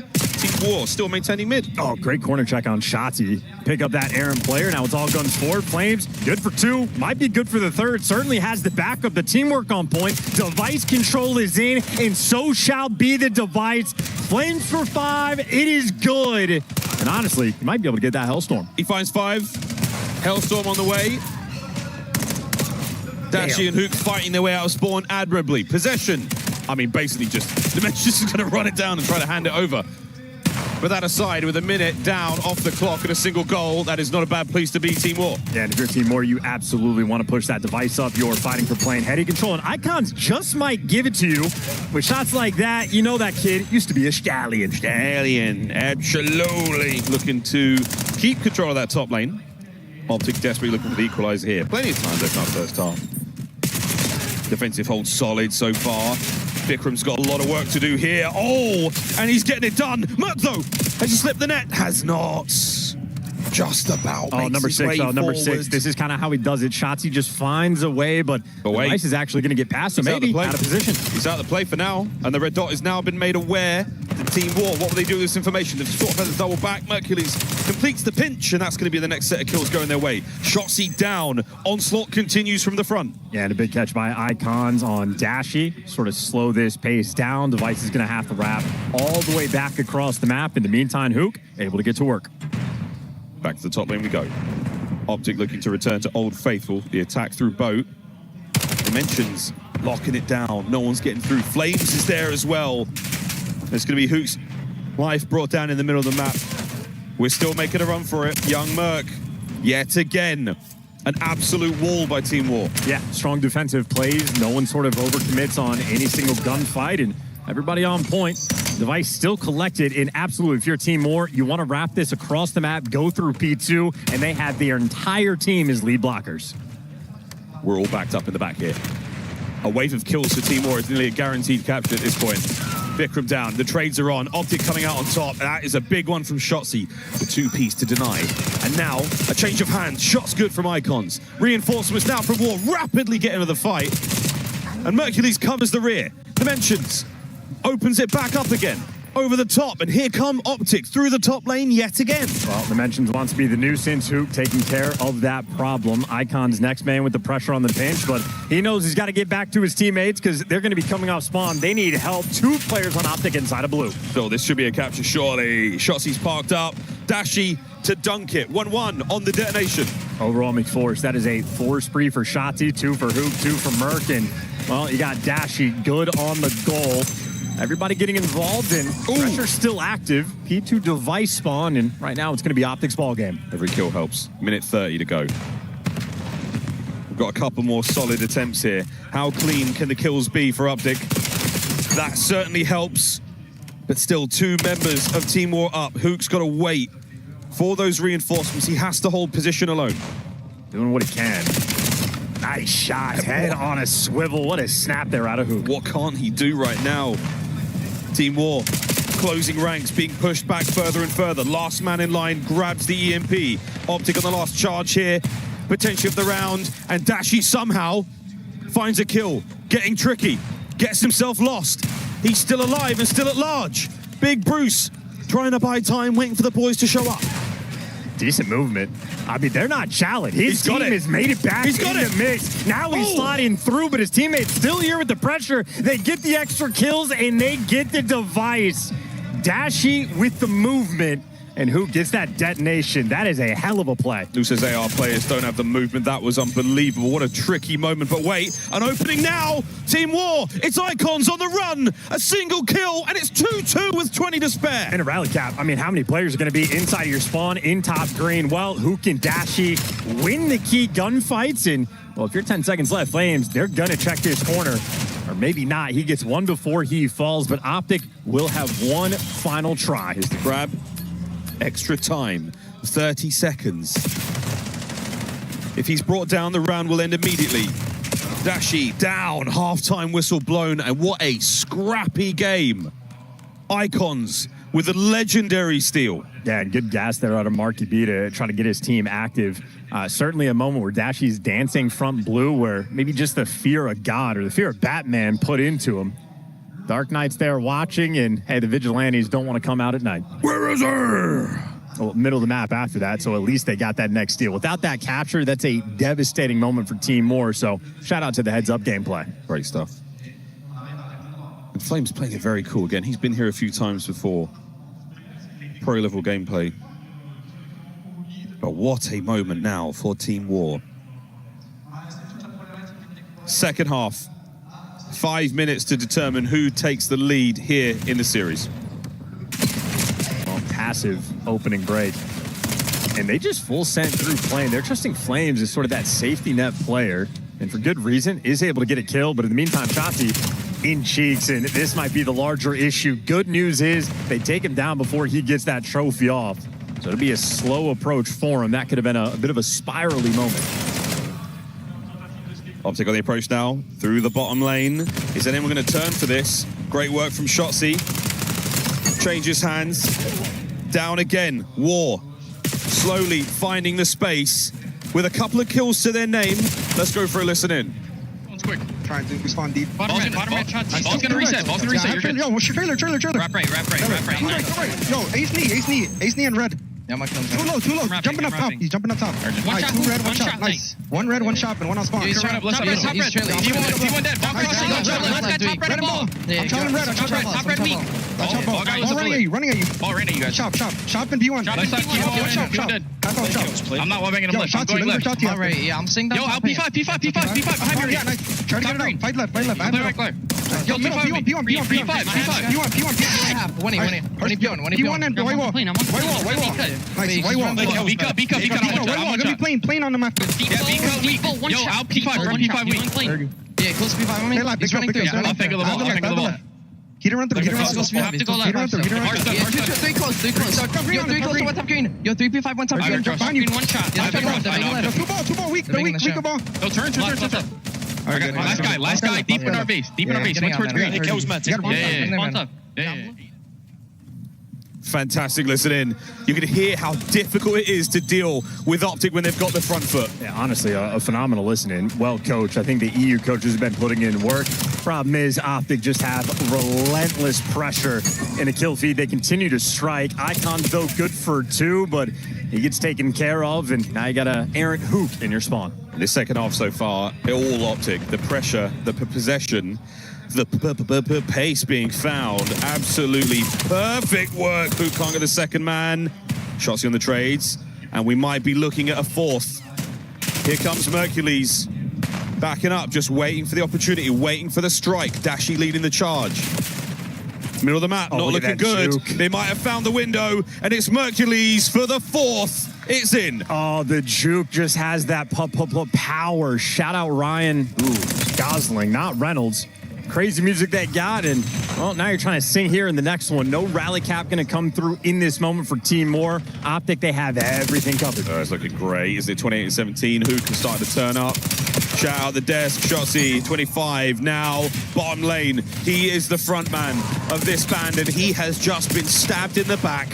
What a nade from Hook. Unfortunately slows him down. Oh, and it's 3 down immediately. This is a grab, and this is an opportunity for Team War. They give it to Flames. That's a man with 28 kills, and they're going to hand him the pistol and the device. Best believe Shotzi's gone sneaky, but it's Flames. That man finds it. Top lane looking good. Dimensions knows the window's going to have a man in it. There's the trophy to help out. Middle of the map starting to get a bit dicey as well. Icons reads it. It's good. The boat play is down, and an opportunity now to run it through. Flames is taking the moment, and there's the third. Brown gets paid. Got to raise that man's bills. Minute 18 left to go. Optic ever so slightly dropped the ball. Credit to the pressure in the middle of the map. But Dashy, now he's in mid. He's going to be able to get you 2. Optic, have the device. Look at the device grab. That's possession. Just over a minute to play. Team War searching for the equalizer. Vikram's looking for the mid-map presence. Has he slipped the net? He's found the opportunity to catch the kills. Over to P2. This red fortress now looking very green. Dimensions gets involved. Another 2-piece for Dashi. Icons. Oh, he gets the kill. Merc down. Another kill. Watch out for the nades and stuns over the top. Dashi catches one. Can Hook score? Yes, he can. 5-3. Dashi just gets the 2-piece from top art. Drops them both in a painful moment. Now with only 35 seconds left to play, Team War gonna need a miracle. Oh, a miracle indeed. What a play. Optic have dug deep here on Scar. Now to dig in for one last time. Survive this next 20 seconds. Hook on the hops. Flames goes close, and it's going to be Merc and Dashi in the kill feed. Icons down, and it is over. The final 15 will play out for 5-3, the final score. What a battle. Team War and Optic here on Scar Overload. A lead change now for Optic going into the Hacienda hardpoint. I tell you what, we got ourselves a game. Yeah. That's an overload where Optic just played good Call of Duty for 9 minutes and 45 seconds. Team War played good Call of Duty for 9 minutes and 30. Those mistakes ever so costly. Those small little moments just cost you so much. That final opportunity to go for a run to Dashi, that 2-piece top red, just so sneaky top art. Tough to deal with, and now you're down 2-1 in the series. Good news, if you make it to that S&D, almost guaranteed to see a round 11. Problem is, you got to get past Optic in a respawn. Hacienda coming up next. Oh. What a G. Maybe. Oh. Maybe. Oh. What a treat this one's been. Quick look at the replay here, folks. Again, our pro view. No X-ray, no nothing. This is what your game looks like at home. Yeah, right. Unbelievable stuff from Optic. Shotzi, superb work. This is the first goal we got to see for Optic from Dashi's POV. Defensively, Team War, that first half was so solid. Optic had full control in the second half from start to finish. Icon's goal, though, was absolutely disgusting. There was the Mercules on his second. Tucks his head, no headshots there on the jump. And Big Bruce, the king of top green, certainly finding those kills. That M15 hits harder than others. Yeah, maybe one sort of cheeky capture there for Mercules. Always going backwards into that zone. So you might be right. Try to do that a little bit of extra with the head tuck, and some good work there. Footwork. Michael Kavanagh, strong side. Changed the gaming world in the mid-2000s. Fantastic series so far. Optic lead change for them going into Hacienda match point. If they can win this hard point, it's all good. You said strong side incorrectly. Strong side. I think that's where it came from. Head-to-head here in the series so far. This is all from map 1, as Flames and Mercules both putting in the work. As young Merc absolutely running the damage and the hill time, actually. I mean, that gridlock, looking back at it, really, really strong start. Yeah, he was pretty on point on P1, especially. Mercules there to get some highlight reels. Flames got outclassed in map number 1, but hey, had a couple big rounds, especially that first one there, map number 2 for the raid S&D. So certainly his impact was felt in the search, and Flames the lead slayer there, at least for a good portion of time in the overload. So a high threatening squad, a close overload. Obviously they got the S&D win. Problem is hardpoint a bit of a beatdown, and Hacienda, well, Optic at this point, extremely familiar with this map. They know all the nooks and crannies. Please. Which are patched on this patch. Oh, nice. I believe we're playing on new patch on this. That's why some of the stun grenades are a little bit funky, but I think that means you're not going to be floating on the top of Hacienda. Yeah, not floating on the top of Gridlock either. A couple of places. Yeah, I forgot about that one. Good lord. There was that one in the middle of Den, levitating in the corner. We saw Kismet use. That very impressive. That one, maybe. That's probably still. That's probably still there. That probably still here. The Treyarch were champs. They saw it. Well, what do you know? What do you know? All right, Team War. We wanted to find out what you were made of in the Search and Destroy. You're made of tough stuff. Are you the real deal? Can you force the Game 5 against Optic? We need to see them win this Hacienda hardpoint. And again, what a fantastic contest this has been. Everyone wrote off the amateur teams coming into this matchup. Oh, the pros are going to win it. The pros aren't going to drop any maps. What a beautiful day of God this is. In fairness to all the fans that have said that, yeah, they've been correct every time. But mostly, I know. Yeah, I know. So that was a great game of Overload.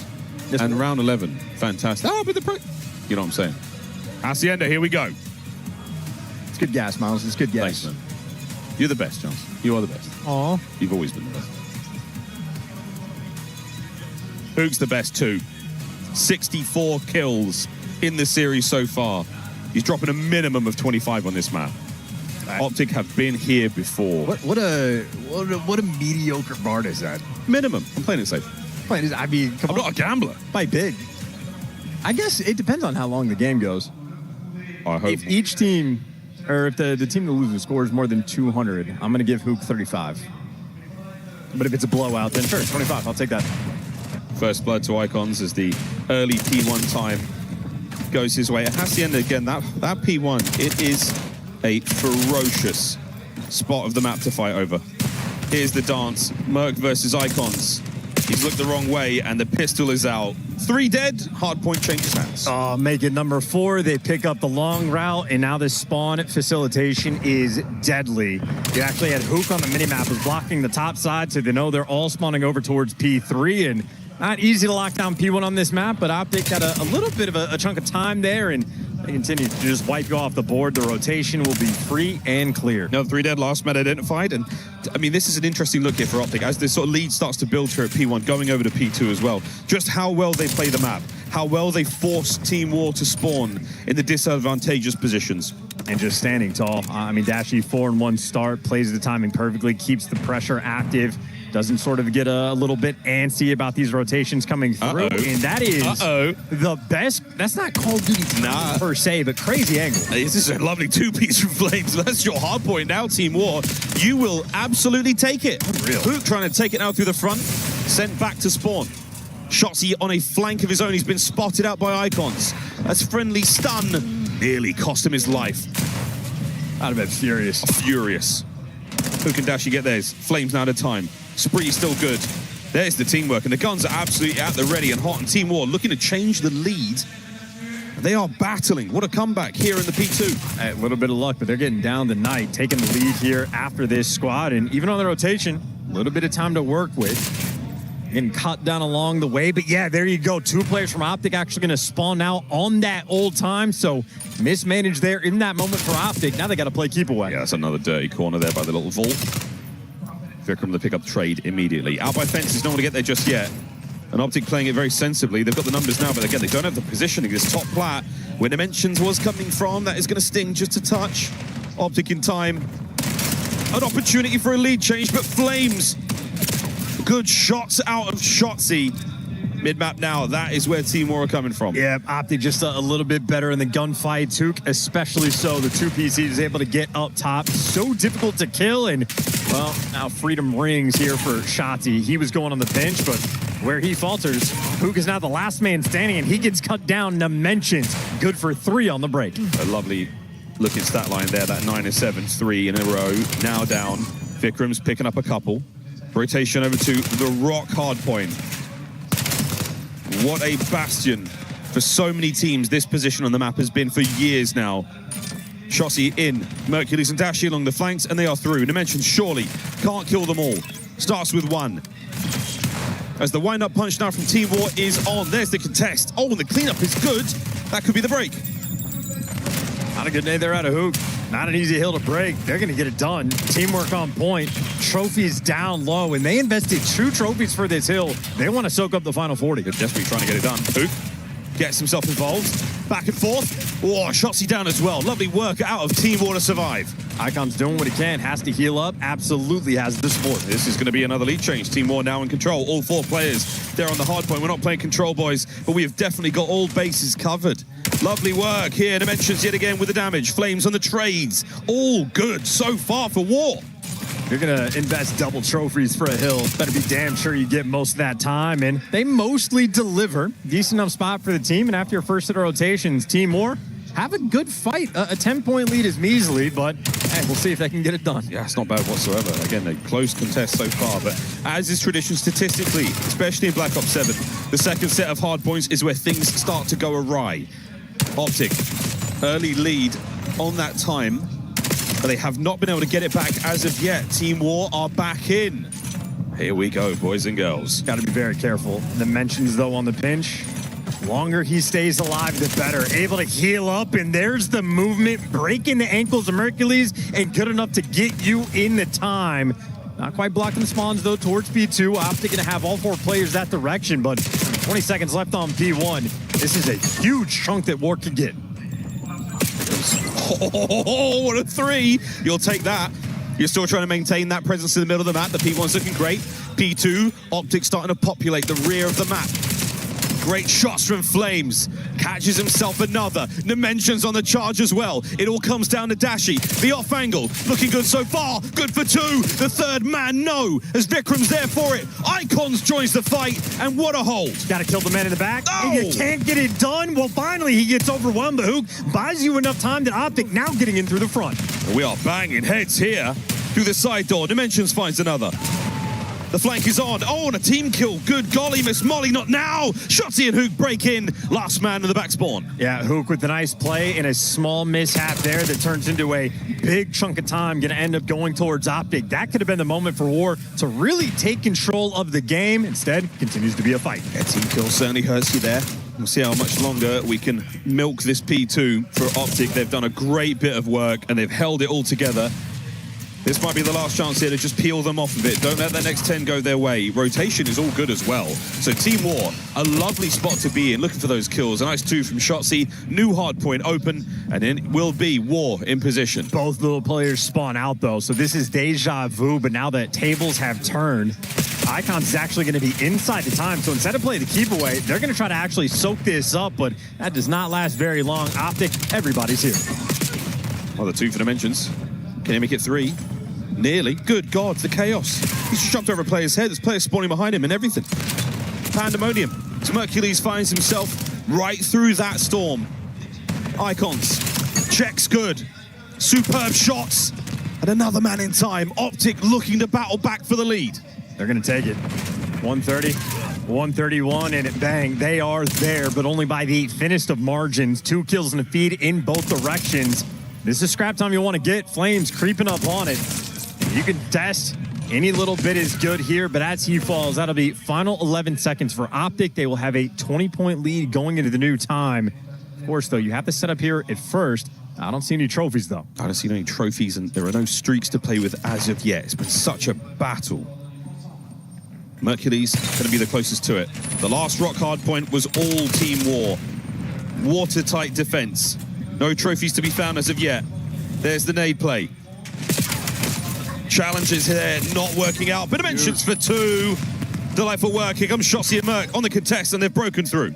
Yeah, would have loved to have had those trophies. Instead, it'll be Optic now set up with a couple of their own.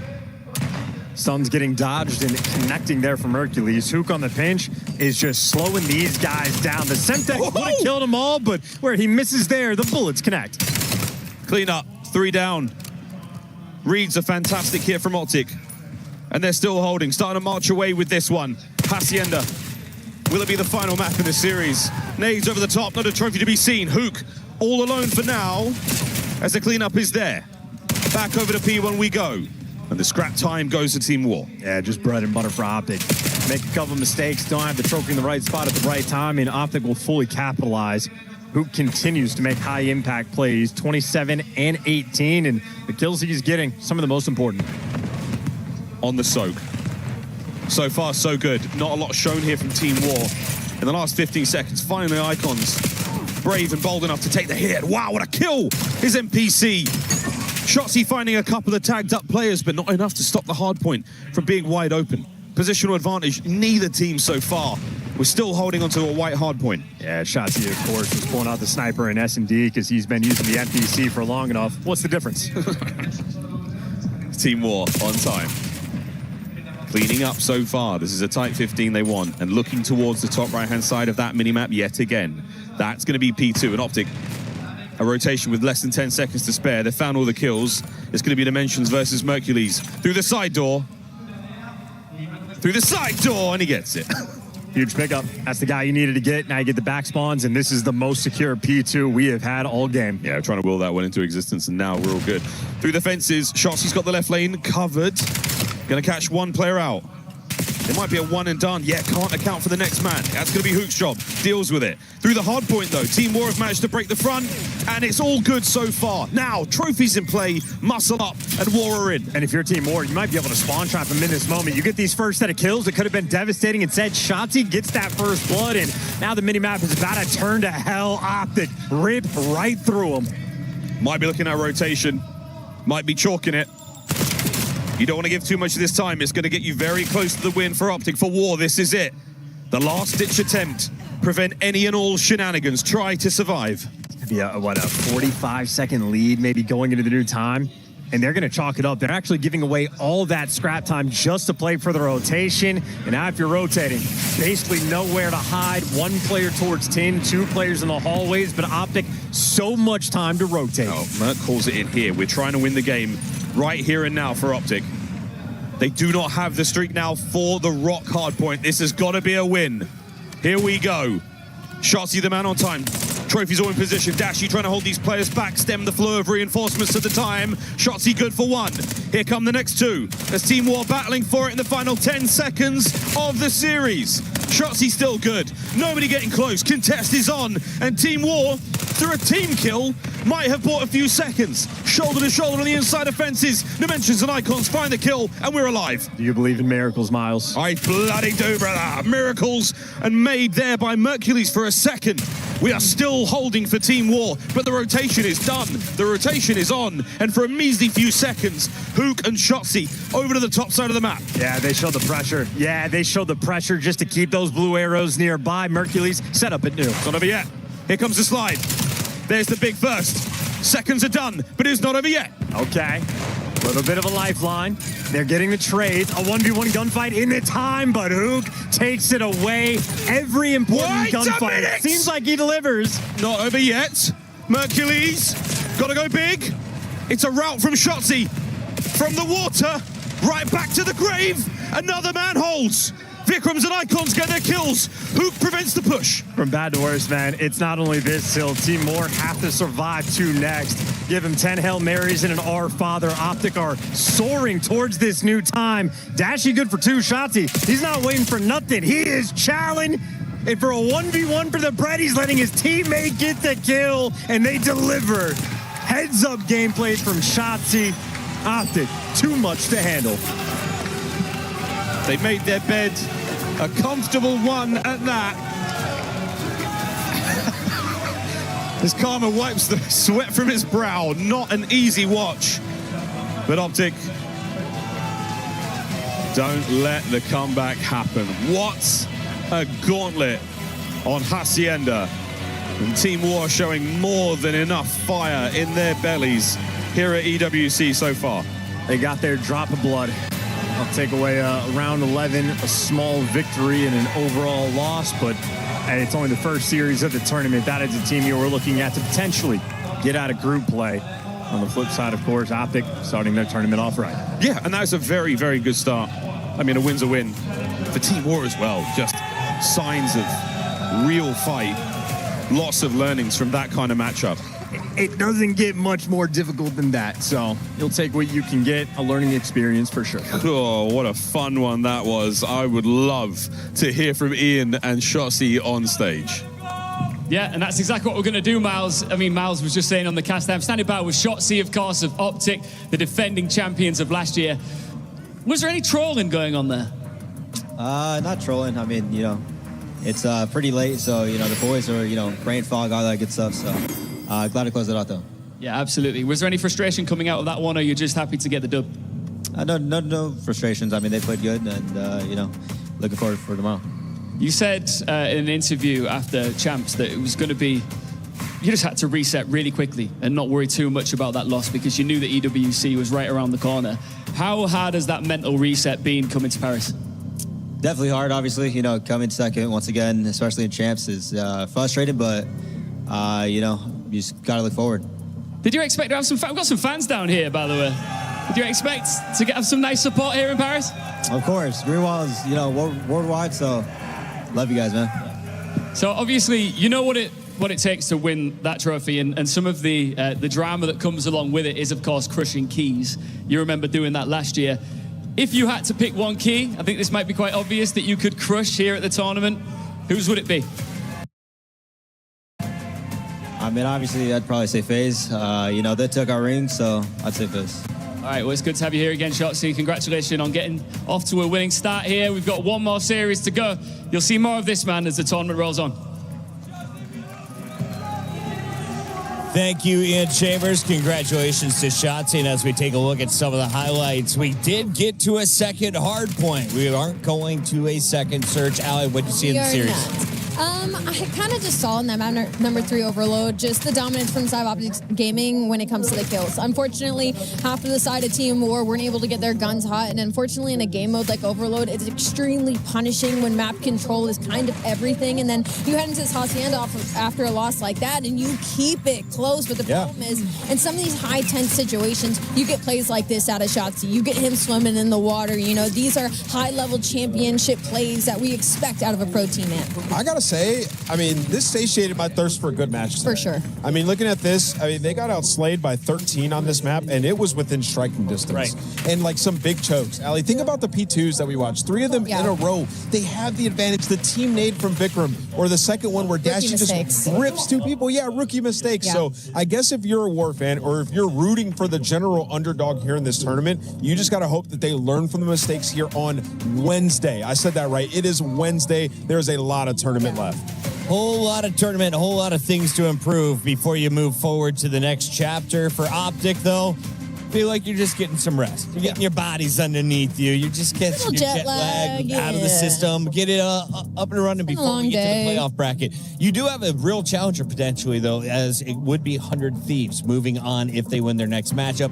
Allie, how do we feel about War, though? Because I saw a lot of people talking about the pit. They were happy with what they saw. Rambo Ray, one of the people that chimed in like that. What have you seen, though, from War? Because they looked even better in my eyes. They did look even better. I think that is a perfect case to make, is that, yes, we had a lot of 3-0s today, but a lot of those challengers teams, the 3-0 didn't say the whole story, is what we like to say during the regular season. And specifically for Team War, I do look at that series and see there were some glaring mistakes from Optic Gaming, so I'd still kind of put them in the pit realm, but I think the fact they were able to take an S&D and how close it was in some of these respawns is nothing to sneeze at. Yeah, I thought their approach to search was phenomenal. Yeah. And then they were, to me, the most efficient challenger team today.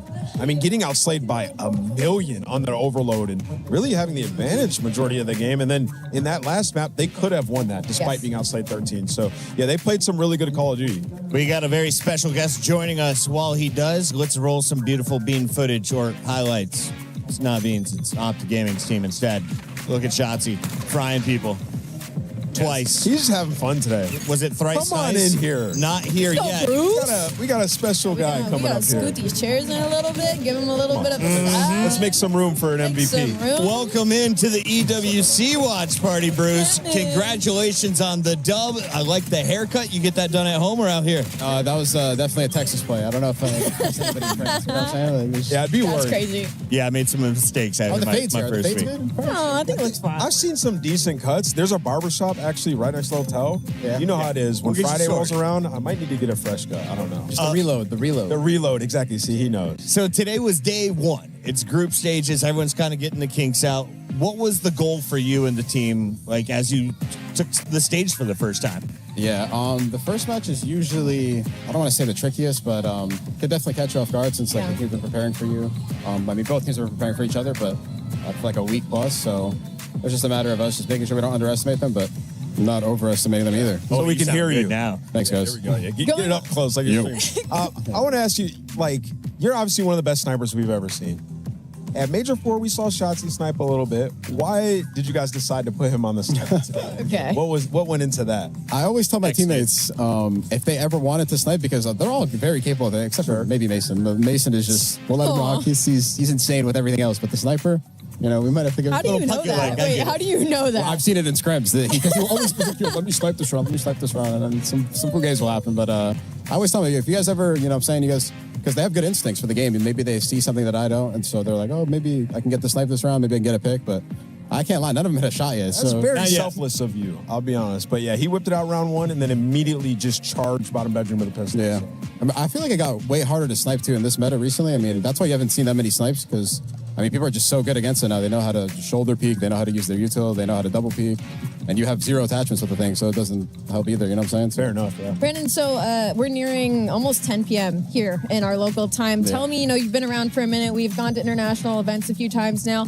Talk to me about how you guys approach jet lag and just your bodies being tired. Like, what is that from the player side of things? I don't know. My teammates, every single European event, look like they're fighting demons. I saw Mason and Ed just literally recline in the DX Racer, or whatever the chair is called. They're just taking naps for a couple hours in between scrims, so that's how they're dealing with it. But for me, I just know that it's all about the first day. If you fuck up the first day, yeah, sorry, you're done. Excuse me. I get fined for that, but No, it's the jet lag. It's the jet lag. You get a pass. That's strike one. I'll still have 2 more, but if you mess up the first day, it could definitely be a long week. So I kind of know that. I gotta ask. Round 11 in this match. Oh my God. Round 11's in the final. Too soon. Oh, just do it. Just do it, man. Why can't you win them? So from what happens? So from my perspective, I rewatched all of them. I'm sure you have. So from my perspective, it does feel like either nerves or it gets like you guys overcome. Just flat out, what's happening in these round 11s? You've been one of the greatest search players I've ever seen. Mm-hmm. So from your perspective, what's happening? I don't know. It feels like sometimes we're playing not to lose in the round 11s, which is causing us to lose because, for example, we have numbers, but we don't use it because we don't want to. None of us want to scam. Yeah. Quotes, so it's just one of those things where none of us want to take a fight, but now in reality, nobody's taking a fight. So they're just have all the map control, they have all the info, they have all the space to work with. So I definitely think maybe that's messing with us a little bit. But I also do think that some of these other teams are, other than maybe like the Den S&D against FaZe, probably. That round 11 specifically, but I feel like the other round 11s, they're just kind of playing well. They're reading the game well, so it's just definitely a mix of both. But I definitely think that we could definitely play them a lot better. Fair enough. Maybe an insane comparison when there was the time that G2 just couldn't win a game 5. Like they would just keep going to game 5s and it was a mental battle. Do you feel like it's a situation of once they got that one through the hoop, it was like, it was never there. Like the curse is broken. Do you think you guys just need to get one through the hoop and then maybe all your problems are solved? It's actually funny you said that because we actually said the same thing. We were like, we just got to see Gotta get one. Just one of these round 11s, one of these searches. But I mean, I got faith in the boys. It's just one of those things where once it clicks, it clicks. Yeah, I just got a random calm. Welcome to my world. You guys are good at this thing. Good calm. Yeah, we get 25 games across 4 stages. There's a lot going on. You guys are good. You guys are good. Headpieces. Talk to me a little bit about your expectations for your next opponent. Is it 100 Thieves, or do they fall victim to Boston Breach again in the first round? I mean, you really never know in COD. So Facts. and every time I say something, the other team just shits on me. So I'm just, both teams are great. They're both great teams. They're both great teams, but the fans think you're going to play against 100 Thieves. Do you think you have an edge in that matchup in particular?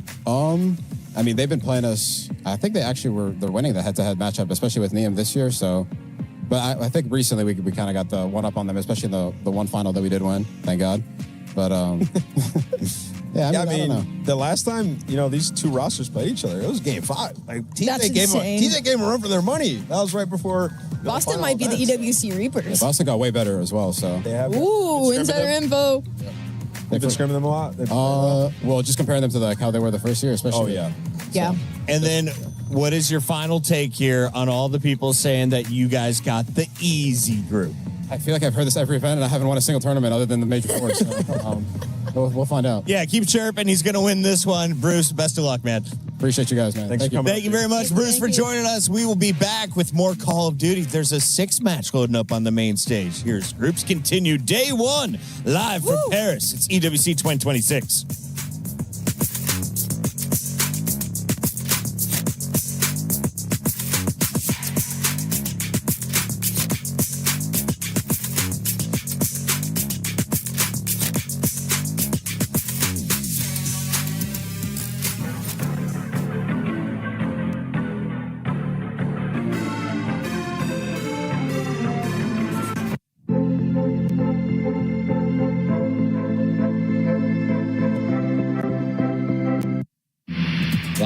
haunted by their past. I'm inspired by it. They're not just playing for themselves, they're really playing for their entire family. They have defeated their demons.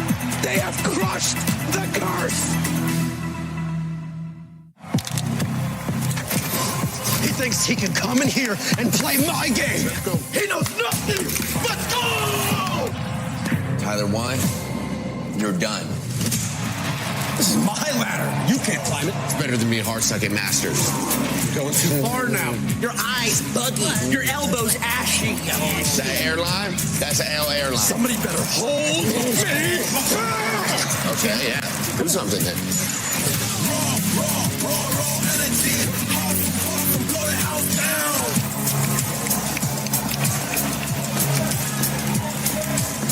You look nervous. You look short. Everything's good? Mm-hmm. Fight.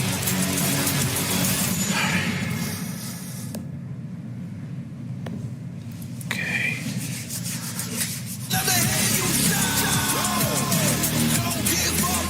Do we really need the wraps? Yeah, it feels like overkill to me. Everyone is playing, you're not yet. EWC Play is your all-in-one platform to compete in fantasy, pick'em, and quests for a grand total of $300,000 in prize pool. Build your dream fantasy team in 5 different games and track your score with live results tables.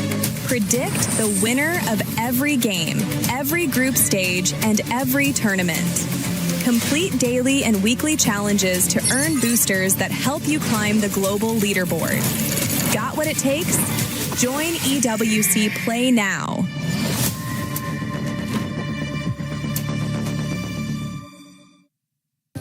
Play is in our DNA. Whenever we let it out, it becomes our superpower. Now imagine an entire city being built to supercharge it. Kadir City, powered by Play.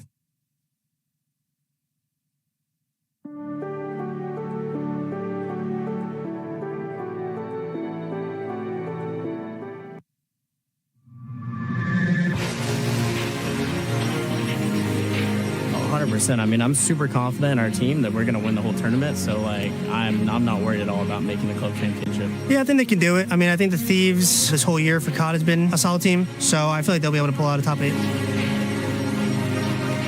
I don't think we should win this tournament, but I think we have a high percentage, and I think we can. We put a lot of effort into us. I'm confident this. I definitely think that their team is way more competitive now since they added in a Luka. I feel like they looked a lot better at champs. Obviously, we ended up losing to them. The Gentleman's strength, especially for this event, I think will just be a little bit of home crowd cheese. I mean, I think they'll ride the crowd. Yeah, I think the Gentleman's can make a top 8 finish at EWC. I think Gentlemates is a really good org, and they have a good team. I think their strength is in Georgia Thieves, and I think the weaknesses is in their teamwork. I mean, I think the Gentlemates, they've been a pretty solid team all year. Obviously, they added Joe to their team recently. Definitely think I could see them getting top 8 for sure. I mean, the Heretics, I feel like, have had a really weird year. I mean, honestly, they're a team that honestly plays us well for the most part, at least online. But besides that, it really depends on matchups. I don't have a lot of respect for them. I wish I could play against them again, since I want to, let's say, smash them.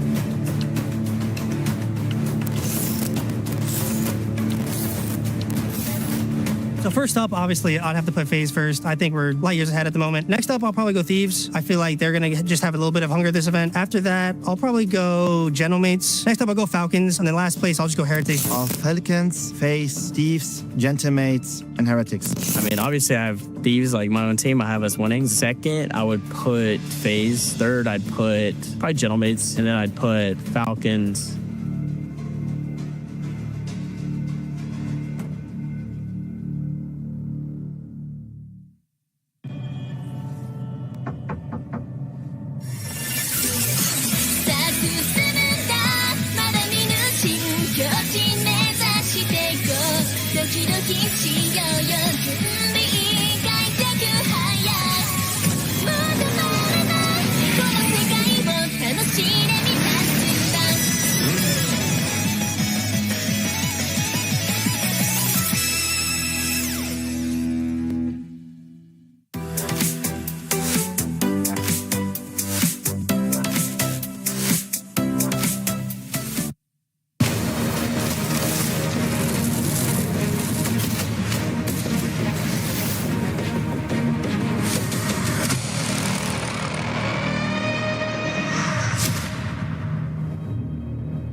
Welcome back. Your final battle of the night is one of the few pro team versus pro team showdowns. We have 100 Thieves taking on Boston Breach. Now, this should be a one-sided affair. If you've been looking at the numbers, 100 Thieves, they have spent the big bucks on the star-studded lineup. On the other side, Boston Breach, they've cycled in some journeymen. They've settled with this roster. The expectations are low, and they've sold off their best pieces. So, Andrew, what are your thoughts coming into this battle?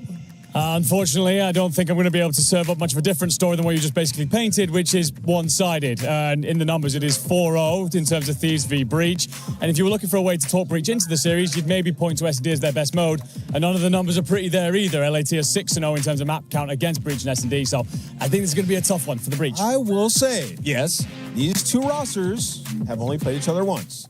And it was a Game 5, and that was during the peak of the LA Thieves dominance here in Black Ops 7. So if we get the scrap that we saw at Champs, I fear that this could be a TJ Halley win. If we get that scrap, it's over with. Hit him with it. I'm going to counter a little bit. I feel like last time, even though it went to a Game 5, Neem and Scrap had awful series. I don't think we see that from Scrap again.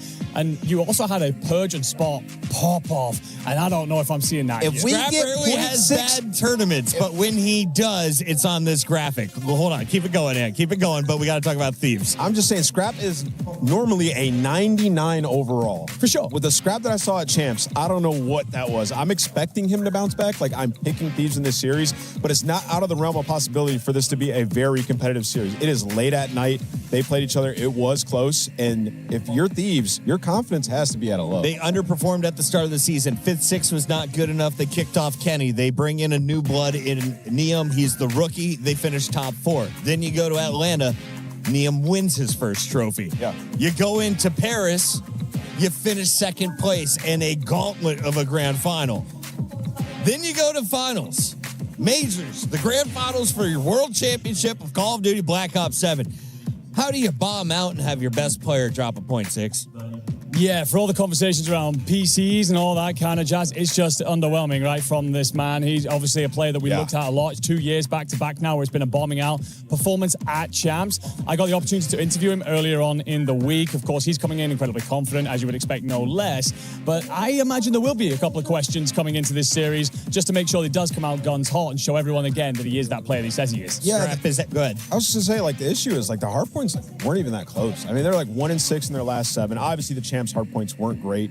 They're getting blown out in a lot of those. The one that they won was a 1-point victory, right? So for them, they've had a lot to work on, and it just feels like a lot of teams have caught up to them when we got to Champs, particularly the top teams just gapping them. And Scrap, like we said, we've never seen him play like that before. Maybe it's mental, but yeah, we're expecting a bounce back. Not guaranteed, expecting. Nate Shot said, I don't know what's going to happen with Scrap or with Hydra, but we have them for one more event. That's through EWC, and Hydra is wearing the 100 Thieves jersey behind the scenes with Blaze right now. What's up, everybody? I'm here with the French phenom Hydra, as we call him in Paris. I mean, Paco, 2nd time this year, you're playing on home turf. How does it feel to be back in your country? It feels good. It always feels good. Thank you. Always does, right? You know, and we know no matter where you're playing in the world, you're playing on fire, all right? You've been popping off all year long.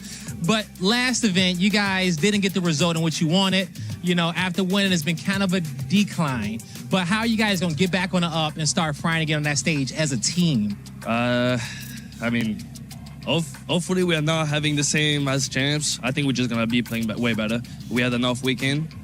Happens. Unfortunately, it was a Champs, which was the best tournament, like the biggest tournament. So I think it was just unfortunate. And confident. I mean, we believe we're the best team still. You know, our last 20 series, we have like 3 lost. Yeah. So it's like, it just happens to be a Champs. It does, you know, but you said it perfectly. You know, out of the last 20 series you guys played, just 3 losses. You know, when you're talking to Shane and the rest of the coaches, what are they saying just to keep you guys in check? What are they saying? Honestly, just stay being confident. It's not like, yes, it was Champs. Yes, it's a tough loss because obviously we all want to win the ring, you know. And just stay confident, just play our game. We still believe that we are the best. So. And there's still so much to play for. You know, EWC, we still got one of the biggest prize pools and one of the biggest trophies on the stage, and you still get a chance to win in pairs, which would be legendary. And even though it's so many Gentlemates fans out there, you know in a heartbeat they will flip and they will start chanting Hail Hydra out there. And that would be so special for you guys to win, man. You know, to do that for the 100 Thieves fans, how would that feel? That would feel amazing. I mean, we're trying to win for nature. We're trying to win for the organization, for ourselves, for the coaches, for all the people that support us. So it would feel amazing. It would. Do you want to say anything to French out there to the fans that's watching? Merci les refs d'être venus, ceux qui viennent, et on se verra quand on gagnera. All right, guys, that's going to do it for me and Hydra. Be cheering for the Thieves now. Just how popular is Hydra? Well, we have some Belgians in the venue, and I asked them, is your favorite player the Belgian Abuza? They said, no, it's Hydra. Hydra was the instant answer. They don't love Abuza. They all still love Hydra. What is it about this man that just brings in all of the fans from the scene? I think a big part of it is proving, well, he was one of the players that really put Europe back on the map. He was one of those players that kind of, during a period where a lot of folks doubted the kind of pipeline that was coming out of Challengers, he gave a window, an opportunity to kind of let everyone else take a look at the kind of caliber that is there. And as such, I think he's very much seen as like the godfather of this new revolution of the French scene. So I think that's where it comes from. And while there may be that Belgian-French rivalry at times, I think Abuza's a little later on that pipeline. Well, and he didn't get all the prize money he was hoping for this year, but Hydra's definitely collecting the paycheck. His salary has to be in the top 10. On the other side for Boston Breach, where do you think they're spending the money, if anywhere? Talk me through their roster. What do you see when you look at the 4 players that will be representing Boston Breach here at EWC? Well, listen, here we go. This is the Vancouver Surge, and they're handsome as well. But when we talk about Boston, you know, for them, it's a ragtag group, right? They went back, picked up TJ Halley. They got Afro and, you know, what feels like his 8th shot in the league, and Afro has been playing well. Earlier in the season, they picked up Spart. He was a lightning rod for this team. And then the guy that just has survived since the beginning, it's been Purge. And, you know, there have been a lot of questions about Purge, if he deserved the spot or not. And there were times where the haters were correct. Like, Purge was not playing well. But when they got this final iteration of this roster. When they got Playmaker Purge? Yes. When they made this final roster and they got Afro, TJ Spart all together with Purge, they started to play well when the pressure was off in the final stage. They had some competitive performances. So, you know, I think if they had this team throughout the entire season, they were able to grind and master some of the other game modes, because their search has been good. 5-1 the last 6 that we've seen from this team. They could have been a competitive team and maybe top 8 for champs, but it was way too late to form this roster. No, I think there are definitely reasons to be able to talk this team into this matchup. Again, talking about Afro and Spart in the previous series, they were very good there, showing that they have the level. Yeah. You're right about Purge. You're right about a Playmaker Purge tag that we are giving him. He seems to almost make me think of Insight when his job suddenly seems to be on the line. He pops off and has takeover series. So you've got it there. But also the S&D thing. I tried to talk before about how Thieves are really strong here. Boston are the best team in the league when it comes to holding a hill in hardpoint, which is kind of insane to think. They've just got to be able to win those rotations. And I feel like if you've had time to prepare and get better, surely you start to lock in some of that game plan and come into this playing to your strengths, essentially. Nameless, we've got 8 teams in each group.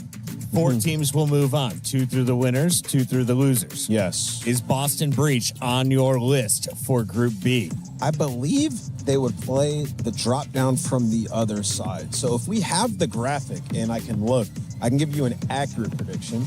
Because in the group, we have Optic, of course, who just handed the loss out. And so Boston would play Optic's opponent. So they play War? 2 more.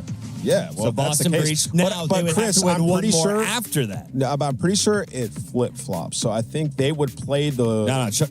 They would play. Trust me, guys. I've been doing this since the beginning. They wouldn't play the loser. Team War is going to drop down right here, right? Okay. Now follow me here. Now we got 100 Thieves, Boston Breach. Okay. Now they're going to drop straight down. Yes, but that's not their qualification match. They have to win 2. Right. So now what I'm telling you here, right? Now Boston's going to get through Team War. That was question 1. Okay. Now, are they going to get through? Yes. In the bottom half of the bracket. I don't think Vancouver Surge, Falcons. It depends on how they look right here. It really depends on how they look right here versus 100 Thieves. It has been a while since we've seen this Boston team. They have been grinding for a month.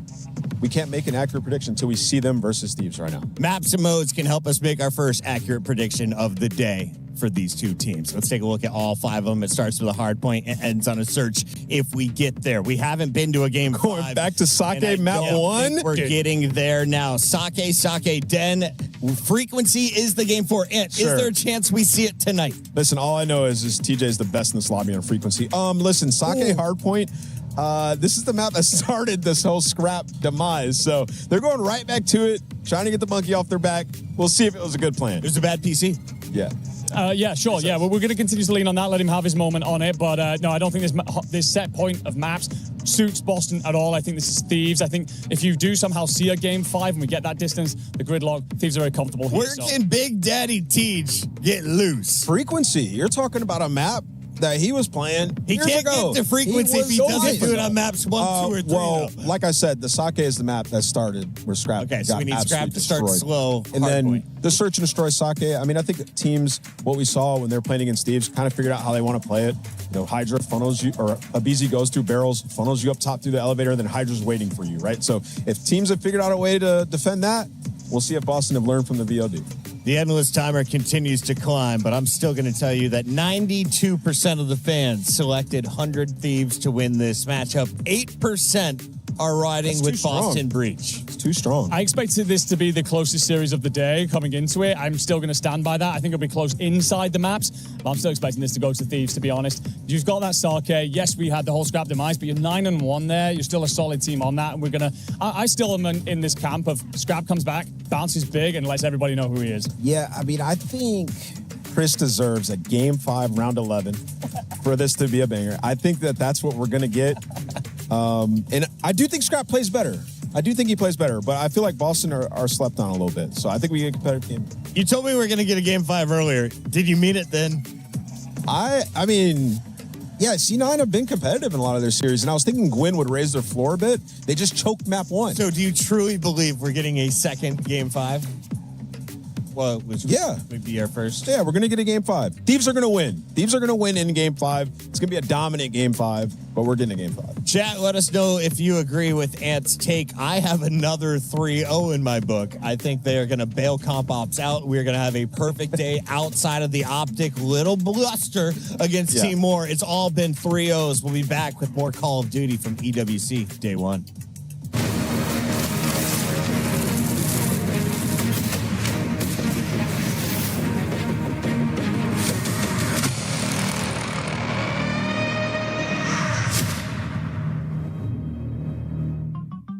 Bonjour. Hey, Angry Ginge. You okay? Great to have you here, man. Can I call you Ginge? You can call me whatever you want. Listen, I know that you won season 25 of I'm a Celebrity, Get Me Out of Here, where you ate cockroaches, you crawled through a rat tunnel, and you wore a helmet filled with spiders. Yep. Is it true that the hardest part was convincing them that you were a celebrity? Yeah, it was quite hard. But so much of the show is eating bad food and, dealing with cold-blooded animals. Did you have an advantage with that, being from Manchester? Do you know what? I'd probably say no. If anything, it was a disadvantage. In Manchester, we're very warm, cuddly people, very welcoming people. So it was very hard to adjust. Who's told you that? My mum. Do we believe everything Mom says? Well, evidently not, as we grow up. You still think about the Tooth Fairy? A little bit. After hearing about your F1 incident, I'm wondering, did they send you to Australia for the show or because of your criminal record? The criminal record actually didn't go through because we didn't do anything wrong. So it's for the show. Do you have anything that you want to say to the Australians who think that maybe you think that they're just criminals? No, I love the Australians. Thank you. I think the Australian people are absolutely wonderful. A lot better than the Americans. They do have bigger snakes, I will say that. Well. But we have bigger other things. What's more important, that you make a lot of content or that none of it is with women?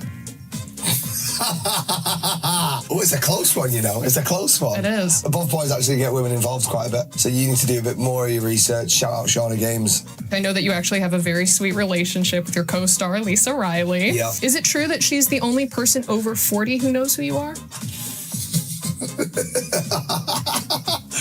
I mean, that's a great question. I'd probably say my mum knows who I am, so that's over 40. And my nana, that's also over 40. And my auntie Nikki, so that's also over 40. Can you name 5 women that aren't family members? Pass. I have to admit that I'm not big into soccer, but I do understand We'll get to Football. that. I'm sorry, but aren't you a part of something called Soccer Aid? Yeah, you've raised a great point. Yeah, so maybe we wait until I'm finished asking the questions. I understand that the Manchester team has actually won the Premier League 6 times in the past 10 years, so you must be pumped about that. Okay. So there's 2 teams in Manchester. There's Manchester City, which is like the smaller team, and Manchester United, which is the bigger team. And my team hasn't won it in the last 6 years. So then why are you still a fan? In England, we have loyalty. It's not just jump to the next ship like you Americans. I don't know. I feel like we tend to go down with the ship. But listen, we're almost done in stoppage time, if you will. Nice. But I still have a couple of goals for this interview. I doubt that I can finish, though. I mean, how often do you see 2 goals in stoppage time? Depends who you play. There's quite a few times. All right, then. Okay, the World Cup. Yeah, I get it. What's it? Yep. I had a couple more questions for you, but I felt like they were maybe a little too personal. Right. So I actually have help from a friend. Jakey, can you please join me in my office for a moment? Oh, dear. Hi, mate, you okay? Sit down for me. I know I am sat down. Can you sit down for me? Morgan, is it? Yeah. Got some questions for you, eh? You know, feel we know each other on a personal level. Yeah, I'd like to say that at some Get point. the inside scoop. Do you struggle to maintain your ego? I think we both know. I would probably say I've not got an ego. Yeah, I didn't come in. Really. But no, I think it's quite easy to maintain something you don't have, so no. Okay, no problem. You have your main YouTube channel, but you also have more Ginge Plus, and Ginge Live. Have you ever considered doing something boring and not recording it? I feel like there could have been anyone else asking that question and it might have got to me. But no, I feel like we should always record the things we do. Hence why you vlog every day. No one gives but you still do it. I'm sensing some... I can come back. No, I'm just sensing some hostility. I'm just trying to do my job here. I know who you are, so the other lady was getting off with it quite easily. So, because you know who I am, that means you can abuse me more. Is that how you work? Effectively, yeah. What's another one I've got for you? Why did my dad run away? Hey guys, that is a good one. Maintenance just called. Apparently, as soon as you came in, this elevator reached too high of a level of farts. It might just be the weight limit. We got to clear you out.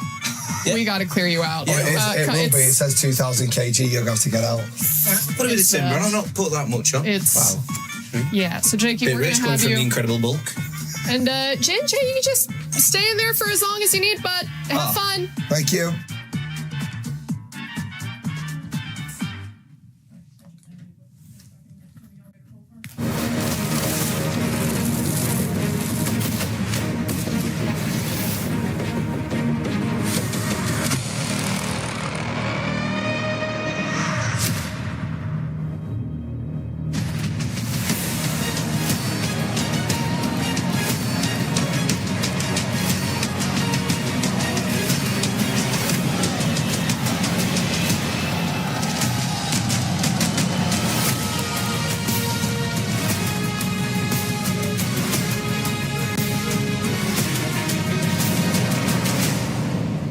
Mesdames et messieurs, nous sommes officiellement sur la time zone américaine. Il est 23h et vous êtes toujours là. Merci beaucoup. Ladies and gentlemen, we're officially on the American time zones, 11 p.m. here in Paris, and I've never felt so energetic. My voice is leaving, but it's fine because we've seen the beginning of an upset from Team War, stealing a map from Optic Gaming, but don't you worry, because the Kings are officially back in Paris. Luke, come on now. We know it takes more than that to take down the green wall. Optic Gaming starting their title defense strong here. First things first, I want to give a shout out to the OGs still in the building. It's been a long day of COD. Give yourselves a round of applause. We love you guys. You know what? All this talk about how much Call of Duty we've had. Lou, I got one more left in me. Oh yeah, and the big bosses also, mesdames et messieurs, ladies and gentlemen, it is 100 Thieves!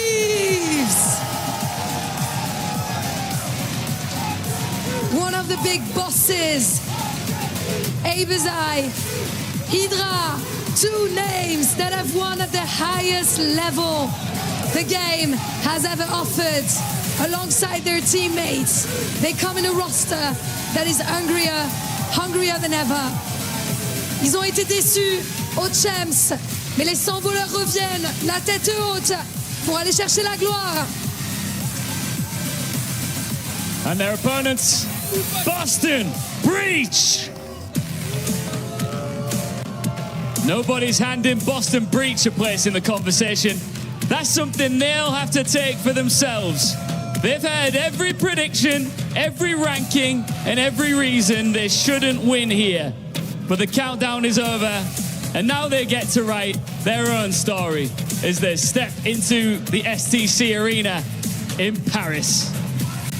And before we wish everyone's good night, this is our last game of the day, 100 Thieves versus Boston Breach.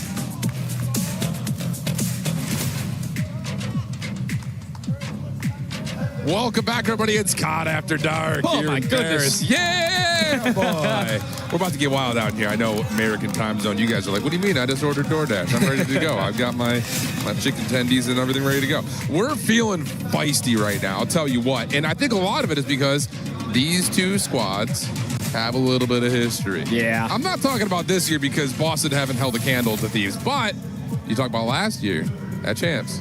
Boston was able to beat Thieves. Oh, yeah. Round one. And it took a lot of preparation for that. They knew a long time ago what their round one matchup was going to be at Champs last season. And now you basically had 4 weeks to know when your opponent was going to be here at EWC. So I know everyone is talking about the Scrap Show. He had a .7, the worst tournament of his career. You heard Namath say he's usually a 99. Yeah. But everyone is just expecting Scrap to instantly have a turnaround, and I'm also doing the same thing. Yeah, man. I mean, he's not going to drop .6 again. Better not. I mean, if that happens, whoa. I mean, we were talking about it a little bit in the green room. It's just like, let's just boil it down because we don't know how long we're going to be here. Do you think this is one of those moments where it's just like Scrap's coming in season MVP, things start to go a little off the rails map one, he's like just trying to force too much, like I get it, PC things, blah, blah, blah, blah, blah. It just didn't feel like his play style was a 1-for-1 of what he was doing weeks prior at Major 4. Yeah, it's just so tough, though, if you're a player like Scrap who's so consistent at finding certain kills that you're always going to try to put yourself in those same exact positions and have the same exact situations. But if the kills are not going your way, you saw him so many times at the last tournament just leaning back in his chair, could not get anything going.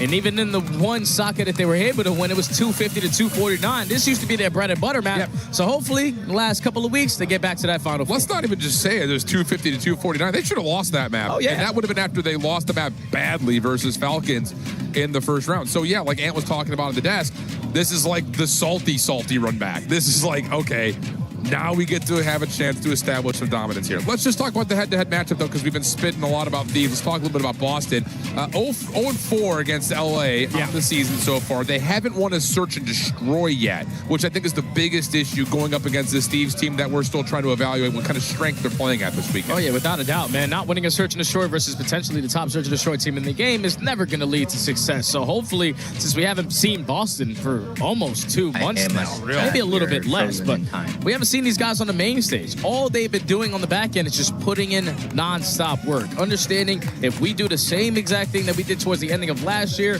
we're going to guarantee our spots going into next season. So this matchup versus Boston, versus Thieves, they are the heavy underdog, but players like Play Make a Purge always gets me excited. Yeah, man, it's just sleeper energy. That's what it is. I mean, and Boston has always been there, it feels like. There's never been a moment in Boston's career, I feel like, as an organization in the city, that they have not been an underdog when they face up against one of the top expected teams in the game. The thing is, like we said, they have a history of taking down some of those big dogs in opening rounds that look like this. So, question marks surrounding, have the Thieves been able to regain, get the trust back, have a little kumbaya, or can Boston do what would be classified as maybe not the impossible, but the improbable? Here we go, 100 Thieves, Boston Breach, last match of the day. Let's get it on. Yeah, usually in Call of Duty, especially on day ones, we have one upset compared to everyone else. So far, we haven't got one today. So can Boston answer the call early? It's going to be Thieves spawning on not the preferred side, but they clean up house around that mid-map and instantly flip those spawns. Yeah, that actually looked like a break-off that Falcons would do, where from the unfavored side, you just flood into the bar, win your gunfights, then flip. Really, really nice stuff right there for Thieves. Battle back, though, for Boston. Keeps the hard point neutral as Hydra continues in his play around the outside. He's already got himself 2 off the wall. Hey, how about that for a little injected energy in our late night? Yeah, that's all 4 dead. 20 seconds still to play with at this P1 HP, and there's so much space already being guaranteed. With Hydra being as aggressive as he is, he gets the information but can't find a kill. Still good enough, though, to set up your teammates for the rest of them. Neum with the SMG on 3 in a row. You have yet to lose these spawns for P2. It might be a little bit too early, but Thieves are looking like they're back. They're back on their BS, my man. They're back on their BS. Again, it's one rotation. Let's not jump the shark here. Shout out if you know where the Jump the Shark reference comes from. At me on Twitter if you know. Jay, do you know where the Jump the Shark reference comes from? I never know those things, bro. You're too good. Let me introduce you to Batman. Not talking about Bruce, OG Batman. Here we go. 32-2 the count over towards P2. Spawns for Spart is the big one, but BZ's able to win one. Not going to get the other. Now the panic alarm sets for Thieves. Yeah, it's all on Hydra to try to stall out as much time as he possibly can because his teammates are still not very close, but now they're into the party. Hydra's going to lose his first. Scrap effective on the trade, but at least for now it's going to lead to a Boston breach break. But you need these gunfights. You need them to go your way, and Neum has yet to fall for quite some time. A clean 4 dead, and with only 20 seconds left, Eve don't want to be the aggressive. Let's back up. Let's get P3 as well. Yeah, the BZ just going to finesse a little bit longer. Nice nade, though, from Spart. Does allow a cleaner re-entry for the Scrap time for Boston. Scrap is going to just sit here. Oh, he's back.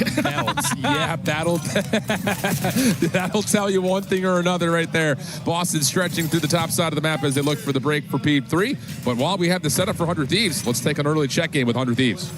Low right, close the me left, guys. Heard you. They can be low left, okay? Yeah, low right, jumping up plat.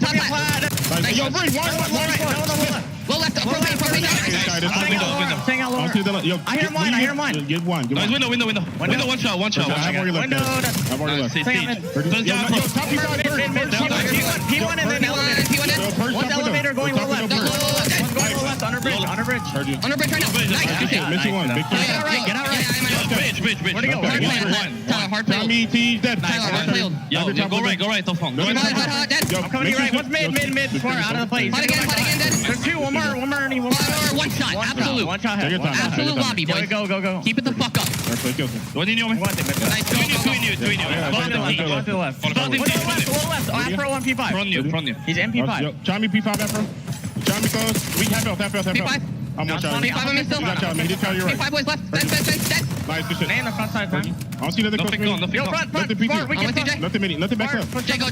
Nothing back up. Nothing cage. I'm gonna go deep here, Ernie. Let's go deep. Yo, deep left Afro. Afro. Nice. I'm blocking. Last guy on the tree. Right side tree. Yeah, stay live here. I got a block. On the rock, one shot. I have an 8. Nothing mid, guys. Nothing mid. All front. Yo, mid. I'm blocking the back. Yeah, one front. 100 Thieves vibing right now. Boston in some trouble as we check in to see how the breach comms are sounding. He's cutting square. Is that the guy square? Yeah, come square. One shot. I'm playing this on one shot. All one shot. Back to ticket. On no. Dude, really weak. 2 on you guys. Top out. One shot on you. Try to wait for you guys. Hold on me, Scrap. Got me right now. Hit him. There you go. He's going to be ticket. Yeah, ticket one shot. Try to go mid. Ticket one shot. Scrap. You better take it now. Take it. Two tickets. Nice. One shot. P2. I just want P2. I just want it there. P2. Yo, one guy's out. Yeah, P2. One shot time. Spot behind you, Chris. Be long. P2. One shot. Side door. Long on you, bro. Side door, P2. Ready goes. Long on me. Close time to him. I'm waiting. Yeah, front of you. Right side. I'm one shot. Get right. What's mid now? He's hitting R series. I hear you. R series right now. Easy. Take it on me. One shot main. Out to main. There's something. He ran away. I'm looking small. I'm small. No one on time. No small. I'm on time. Easy can pinch. Take it. I need time. I need some pinch me. That's the time. MP2. P2 window. Front. Close. Yeah, front. Scrap. Let's go. Grab that. Get that time. Come on, you can go. No? I'll go left. Yeah, I'm gonna come left with you. Take your time, John. Yeah, I'm gonna go around, right? Could be rocks. Keep right, Scrap. He's MP3. Yeah, rocks. Scrap's MP3, guys. I'll see rocks. Early mountain decline been established here by Thieves. Yeah, and if you are Boston on that check-in right there with them, you can just tell everybody's so calm, cool, and collected. You're down by 100. You don't want it to be sporadic. We need to make sure we're efficient in our communications and we could potentially try to start this comeback. But on the opposite side, that listening there with Thieves, you heard Scrap, keep it the hell up. Yep. And when he's 22-11, this is a guy that was missing at champs. The game's pretty easy when he's dominating. I'll say, and on the other side, hate to bring it up, we don't like to be negative Nancy's. Actually, you and I prefer to be negative Nancy's more often than not. Burge is on the Zuma watch. 6 and 13 right now. Pinstripe kill feed. Neum the last one standing for now. Nice shots towards Purge, able to extend his life a little bit longer. Now Hydra can get involved. That's an easy shutdown onto one. Follow up though from Boston on the way. TJ Afro to find a handful. A easy last one left. 1 HP will be shut down, and Boston will get the time. Yeah, but they lose those spawns, Al. 15 seconds is cool, but a 60 is even better. You're just going to be caught off guard there with no one hard blocking. The teamwork not shining when you desperately need to have it to potentially start this comeback. And now you're going to give Thieves an opportunity here to potentially blow the game wide open. Close spawn still coming in, full force to shut down this first wave. Purge hitting over the side door, but the simultaneous hit does not actually come through. Leaves Afro by himself. Late to the party is TJ, but he's able to at least shut down at least some of the rotation from the side himself. Afro in the hard point. Help on the way. Afro doesn't need it. It's 5 in a row for Afro, showing what he can do as Boston will get a break in from the front. This is fantastic. All right, don't want to make it very easy for yourself by locking down the back spawns. Just to trap Thieves on this backside of bricks to make it even better. And with Afro on 5 in a row, pick up this Hellstorm. It's anyone's game. Final 25 seconds. You're finding the initial kill. You're continuously pushing the Thieves back, and not a single player from the Thieves are across that 50-yard line. So Boston had the spawns as well for new. Really, the only critique you can have right here for Boston is that Afro doesn't earn the Hellstorm. Yeah. But all of a sudden, we've got ourselves a potential game. TJ able to shut down the exit, and yeah, Thieves are going to be 100% stuck behind P2. Although, timing of this kill could potentially move the spawns around just a touch, and yes, TJ will spawn out. Big gunfights on the way.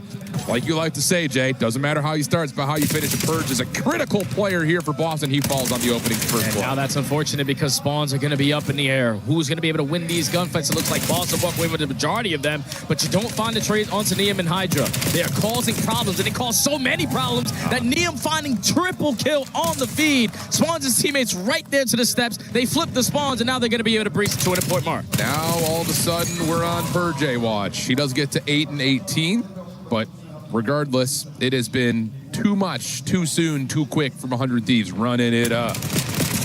Neum, bottom side barrels, just trying to make himself known, and he has stalled out a lot of this potential final hit. And if you're Boston, you have to challenge everything all the time, always right now. Yeah, you know, Thieves are going to be playing tooth and nail for this final 10 seconds, knowing that Hydra already earned himself a Hellstorm. That's going to lead to a very quick break, especially with players like Neum doing the dirty work. This long route all the way through bricks is going to take quite some time, but this is the game-winning route. You secure these back spawns off of the back of the Hellstorm invested, it might be GG right here. Yeah, it feels that way. Here's the setup for Thieves. Just comes down to when Hydra wants to call it in. Yeah, they're waiting. Should be right here, right now, you would think. Scrap just jumps into the hard point, though. Hit around the back, tried to develop, but EWC gets shut down, leaving Neum as the last one standing. Has Spart in his sights. A couple of tags are through, but does he have the angle to really do too much with it? Not yet.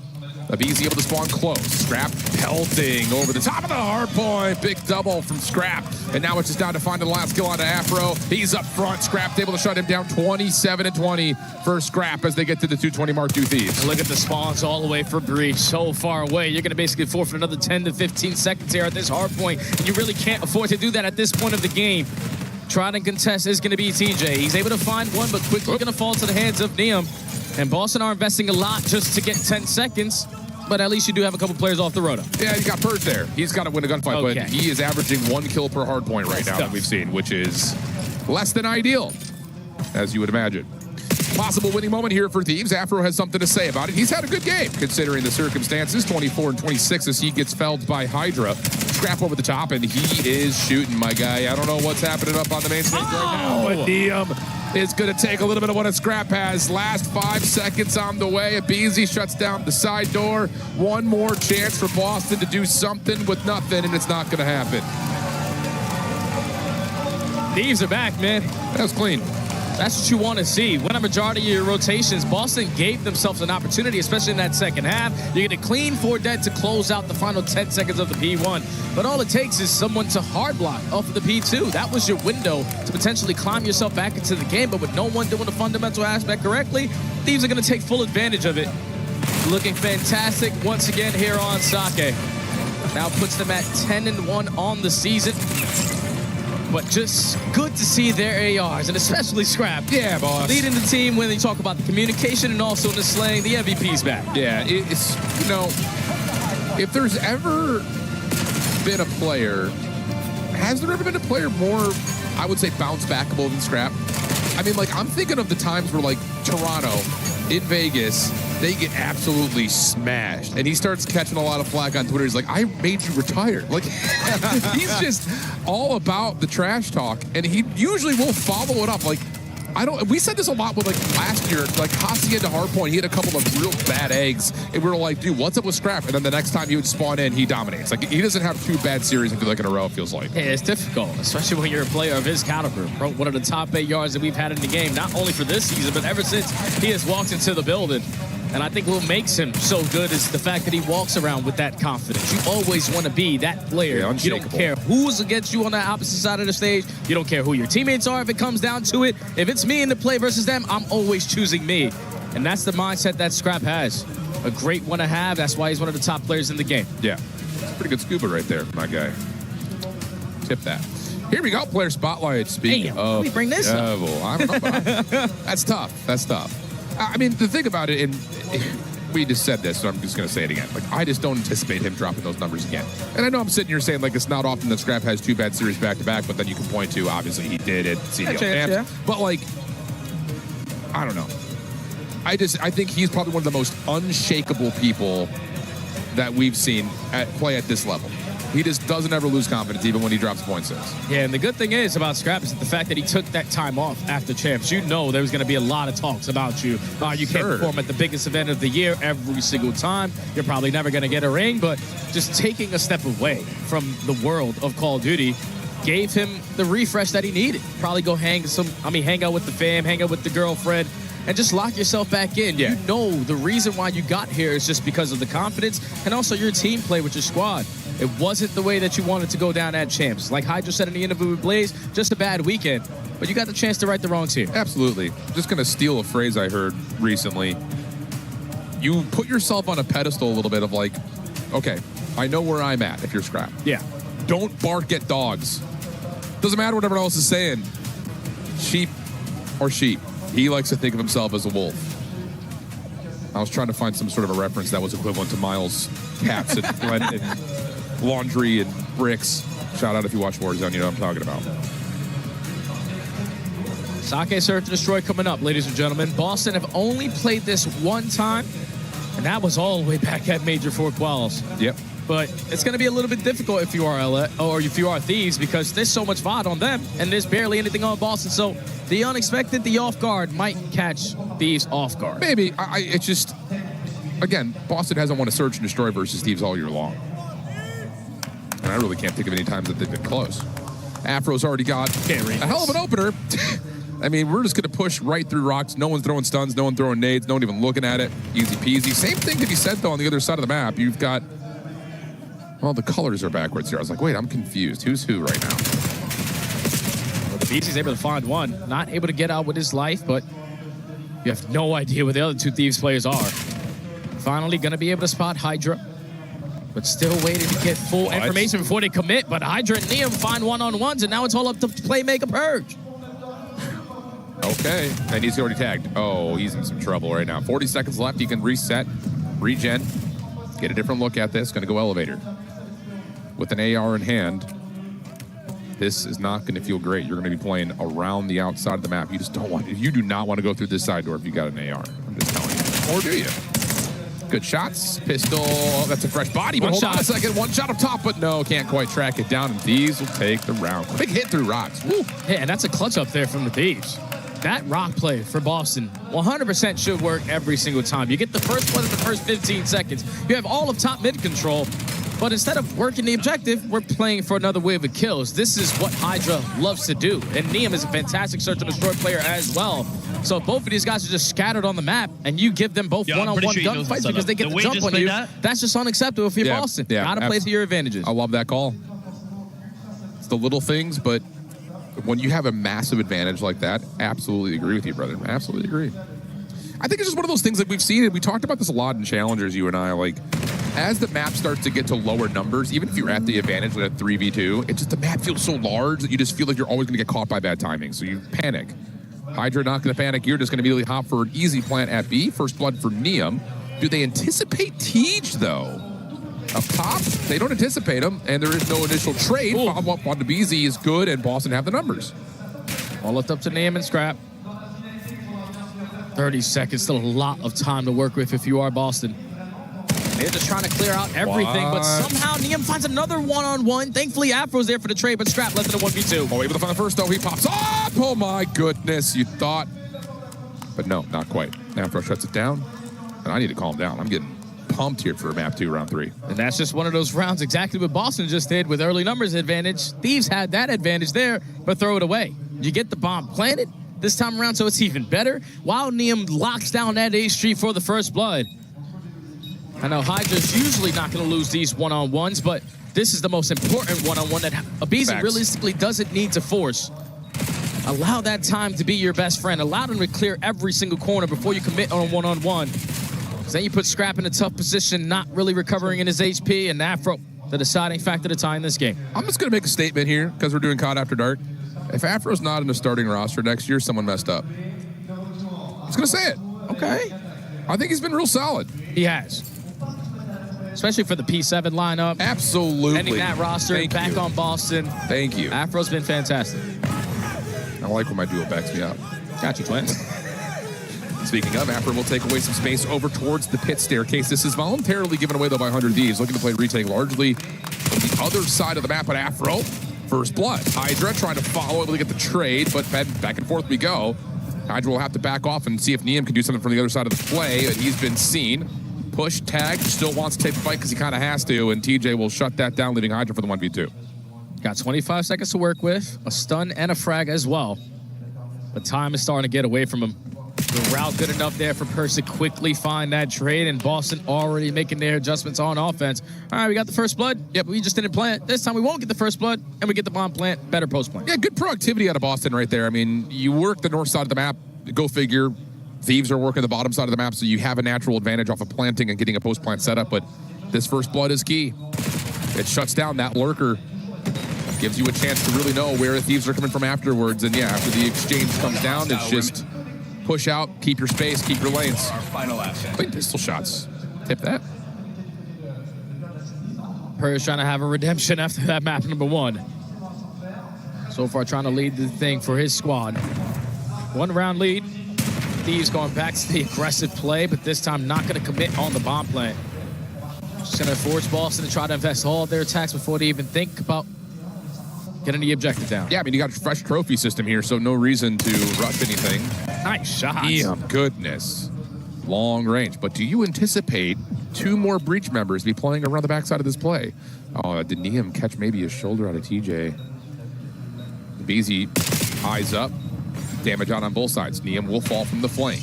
Quick isolation, though. Hydra retracts over towards the rocks, clears out some more space for this post plant, and then the follow-up for BZ's good.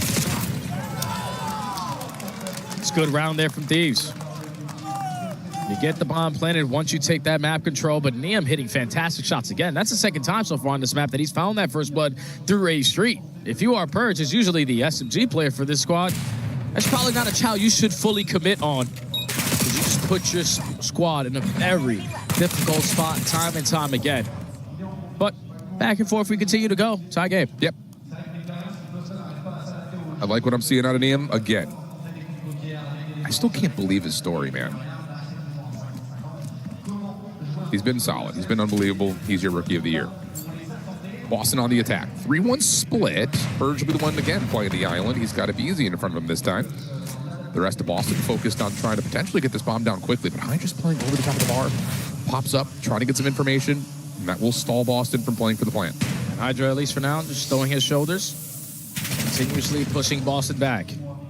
Already 30 seconds gone, and Niam is going to fly for the first blood. Oh. You have players weak, and you're thinking, all right, if you're Hydra, I can quickly get a trade.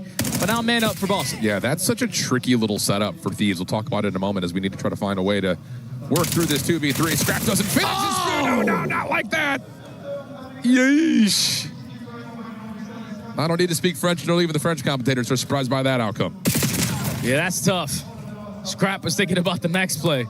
Before finishing the first, he knew that he was going to be surrounded by players of the Breach. But not finishing that first kill basically calls the round. Smart with the turn and burn that we got to take a look at it again. Great shots on the Hydra to give your team the early advantage, but Scrap thinks he got the kill, and with 16 HP, Smart is able to get the better of him. Boston, 1-round lead again. I will say that I got to tip Boston on their ability to stay coordinated on that opening hit that gets quelled.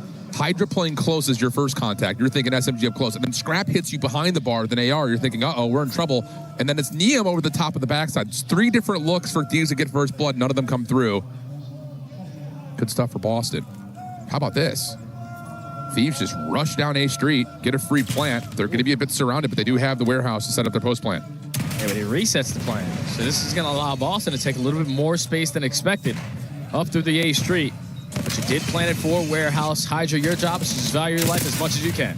BZ in some trouble. Hydra able to find 1. Good help from Scrap. The rest of this retake would have to be from the backside of the warehouse. Is not looking all that good. Purge last one left. He's going to get Ego Child. No problems there. Free plant. And I think that reset is just let's set it up to plant it for warehouse. Yeah, and that's why you always send one player over towards that A bomb site if you're the team on defense, because it's so difficult to retake when you don't have warehouse control, when you don't have your spawn, and you also don't take any space on the opposite side of the map. So you're just trapped. You're just hoping that I could check a corner and find a kill here to give us an early advantage and force the rest of these players to turn around and potentially get bad timing, but that's just way too free, way too easy, and Thieves tie the game. Really nicely done. 3-3. Little chess game starting to unfold here. Reach back to the attack. Very similar look here of what they want to do on the offense. Did they throw that same smoke? Not quite. Now it comes out a little bit later. Afro will see no one has challenged the pit. He'll find 1. It's a fast play up top towards the elevator. TJ gets the read. Comes away with 2. Afro the third just down to Neum. 1v4 here for the Rookie of the Year. Was able to find 2. But it's still a fantastic round there from Boston. Just keep on catching Thieves off guard. Right now, they're potentially playing with a little bit of disrespect because they just keep on running it down. Like, if you are Thieves, let's just simplify the game a little bit. Stop the plant, push them back, allow time to be on our side. But if you keep on giving up these first blood and TJ's finding multi-kills like that, yeah, it's going to be tough. Yeah. I think most importantly is he doesn't just find the 1, he immediately turns and finds the second behind the play, which was the whole game plan for Thieves. So back and forth we go. We've seen a lot of back and forth searches today. Yeah. I just feel like so far in this game, it's better teamwork out of Boston than it is out of Thieves. I agree with that. When Thieves have been fantastic at Search and Destroy, especially to end out the season. A lot of ISO ball right now, but you still have an opportunity to change it. Into the swing round. Already 20 seconds gone, and this time they are waiting for Boston to be the aggressor. Yeah, that's a nice tag from Scrap. It looked like that was maybe going to be an opportunity to send Hydra forward. But instead, it looks like these are trying to see if they can catch Boston playing a little bit too aggressively. Kobe, not quite. Everything stays stable, 4v4, 50 seconds on the clock. And they still don't have anything to work with if you are Thieves. You've been throwing shoulders consistently if you're BZ, making sure that A Street is going to be safe. But now Hydra's in a tough spot. Scrap has to try to bail him out, and the frag is going to be even better. Smoke grenade, able to retreat. And now we have the numbers with only 35 seconds left. You know, Boston are thinking we have to stop this plan. Yeah, and that's the thing is that smoke pulls so much of the Boston defense, but all of a sudden your bomb carrier's down. Able to find 1, but it's traded by Afro. 2v1, here comes the flood, easy follow-up. Yeah, that's just Scrap, Pelton, Spark getting into a tricky spot. Uh-oh, there's a smoke. I don't know how many people are here. Please help. And wouldn't you know it, Thieves weren't really actually there. Yeah, but that's one of those strategies right there that only work out because Hydra's able to connect with the frag. Yeah, if that gets nothing done, we're trapped over towards Rock. We can't plant the bomb on that side of the map. And then we have to work back to our spawn to even get to B. And Boston have been waiting for that play to develop. But a fantastic frag leads to the first blood there for Hydra. Forces them to be scattered off the rotation back over towards this B site. And everyone just values their life. Honestly, the best team working round right there at the Thieves to tie the game. Agreed. 4-4. Who's going to change the tides around? Boston, pretty heavy stack in through pit. Pardon me, through the top side of the map. It's Thieves in the pit. First blood traded away, 3v3. And now you kind of have to figure out if you're Boston, how do you clear out that position on the bottom side of B? Stuns and nades can desperately help here. As you know, Abizi is still alive. This guy loves to be in your face with that NPC, but this crossfire setup out of Scrap and Abizi is beautiful. No one can flank on the lower end. Abizi's got him safe, and now you got numbers in favor of Thieves again. The Neum can watch the cross up top. Everything's being watched. Abizi now makes his move. Okay, trade is out. Now it's just down to where did that last player go? Now they see it. Purge in some trouble. 40 seconds on the clock, but this is going to be a forced 2v1. Easy numbers, easy decision. Thieves come away with a big win back-to-back. Take the edge. And it was Hydra at 1v3 initially to start the round over towards Rocks. You're thinking if you're Boston, this should be free. We're going to get this first blood again, back up, use our numbers to potentially close out this round. But the fact that Hydra's able to get one before falling now allows his teammates to have this kind of setup. You could not find any openings there if you are Boston. And now it is game point for Thieves. Yep. Have to have it. Have to have it back-to-back. What do you do here on the defense? 3-man stack to A. We've seen this before. This time, Smart will toss the nade and then keep his focus out towards the rocks. This is all about Boston trying to reclaim pit through the outside side door. They'll take a look. They don't see anything as of yet. Thieves are still feeling out the map. What can this frag connect onto? Absolutely nothing. I thought it was going to have an angle there onto Purge, but Abizi's just drawing so much attention on this side of the map that Hydra said, screw this, we're just going to get this down. That's his 4th plant here on Socket. Yeah, I think Abizi sees at least 2 there. Says, all right, go for it. Why not? Trophy system down behind the bar. Boston on the retake. They have to take a lot of space back. And so far, they've not found too much. Abizi, though, does get caught. That's an opening. Hydra would have to make a decision on what he wants to do. Looks like he's going to join Neum by playing outside through pit, but he falls. Neum will also drop. Okay, that, yeah, okay. It's a post plant. First 15 seconds are already gone, and Abizi, all it takes is a shoulder. It doesn't take a full commitment on that gunfight. And then everything after that, once you're in a 3v4, is ISO. I'm going to try to hit this route. Wait for me, guys. Wait for me. And Boston just pick you apart with ease. That's Abizi just getting wall banged, which is unacceptable, but he can't afford to die there because then at that point, you already know Boston are already pushed up in our face and your teammates are in an uncomfortable position. Bomb deactivation underway. Well, flawless round gets us to a round 11. We've had a lot of these today. Holy. It's our 4th one. I know it. Search has been tight between all of our teams. Yeah. Keep that in mind for the future of this tournament. Here we go. Boston on the attack, round 11. Thieves stacking up through mid. All of it headed down over towards pit. Trophy system through. TJ able to get a connection with the nade. Thieves nades trying to re-find info on the backside of this play. Going to be shut down by that trophy, so they're empty from any intel. And we'll have to try to set themselves up maybe a little bit more passively because of that. Yeah, this is only going to force Boston to be extremely slow on this round. You watch someone hit the wall pounce in towards bottom pit, so you know that they have a lot of map control to go with it, but at least you would expect that. These have retreated back to their spawn, but it's still Smart buying the first blood. Neum trying to find the trade, not going to be able to, so 4v3. Timing for Scrap is everything. Finds the first hit, he get away. No, he will not. Afro gets the trade. Neum able to find one, slips back, 2v2. Long round from Hydra. And no one would have any idea that he's here. And I think he's seen enough yet that there's no one over to the top of B, so keep your eyes on A. Can Neum bounce up to the window and find Sport on the exit in time? No. So it's on to Hydra. He's able to find one with the timing. Does he get a prediction onto the second? Purge has gone up top towards Bridge. This is a bold call. He might have a wall bang, might have something. Better is bomb safe. 1v1. Finds the first. Has to check the bomb, though. And he may get caught in this exact moment. He almost gets the turn, but Neum finds the win. That's what happens when you play that far away from the bomb. Or you could have just planted it on the backside. Oh, you know. It would have allowed Purge to turn that corner and potentially realize no one is on the bomb, but you planted full warehouse thinking that that is where we're going to play our post-plant setup. It does not go down like that. It's not clean from the Thieves. It used to be one of their bread and butter. They used to dominate on the game, but I felt like it was a lot of individual plays that were able to force it to a round 11, even though it was still victorious. Got to clean up that S&D going forward in the rest of the week. I agree. Same to give you a set for Boston, though, too. A couple of number situations that get away from you in the early stages of this surge. The surge was a marathon. Gosh, I feel like we were here for half an hour. Oh, yeah. But end of the day, it's fundamental things. Like, where did you plant the bomb?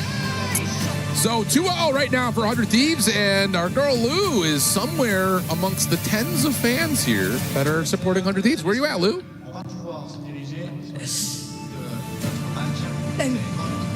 Thank you very much, guys. Yes, I am surrounded in this COD After Dark game by some 100 Thieves fans.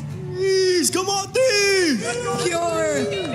Pure chaos, pure arena, full arena, of course. I wanted to ask you, because you're pure product from the US, right? You flew from the US. How's it been? Are you jet lagged? How does it feel being here, basically? I mean, it's been so far amazing. I flew in at 8 in the morning, so I'm definitely jet lagged. Didn't sleep. 2 hours of sleep. It's 12. So yeah, I'm feeling it, but it doesn't stop it. That's basically gamer's life, isn't it?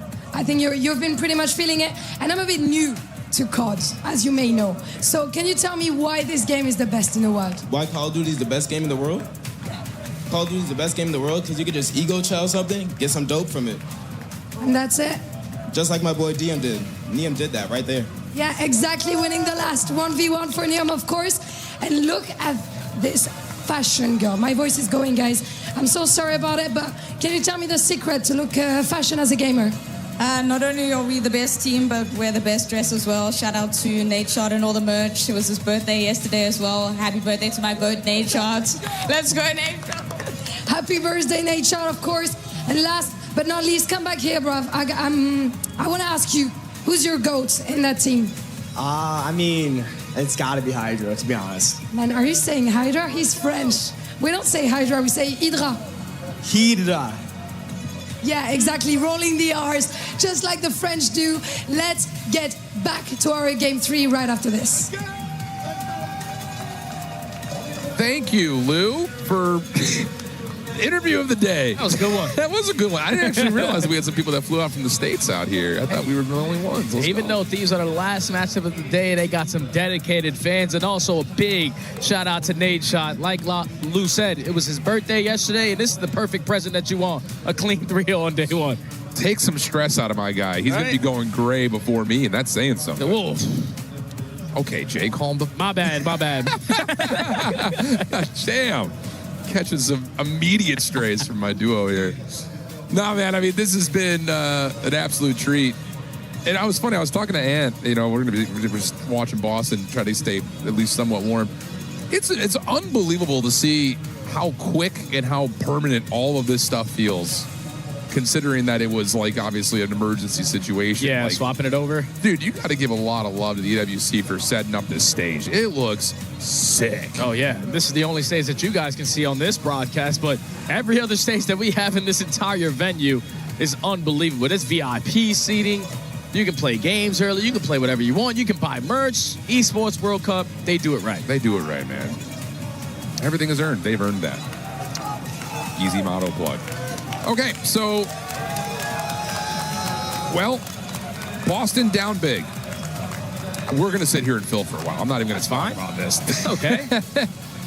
They desperately needed that search and destroy, man. It's just the fact that they lost it in the 6-5. Yeah. All the momentum that they thought they were potentially were going to get is out the window. And it would have been great to have at this situation because on the season, you are tied in overload game mode versus the Thieves lineup. Yep. So it could have been anyone's game, and they're also playing Den. Exactly. Which is funky. Yeah, I mean, I still maintain, I think, outside of what FaZe just did on that Scar 25-second score, yeah, Thieves have had the most convincing break-off score percentages in the league. Yeah. And it's been on this map. I feel like every time they're here, they get their first score probably on average in like 35 seconds, 40 seconds. It's nuts. It's because they're so fast, man. And I love the one time that we saw Gridlock Overload today was the strategy that we realistically didn't see for Major 3 or for Major 4. A lot of these points are getting captured over towards the 18 Willa because it's a lot more beneficial.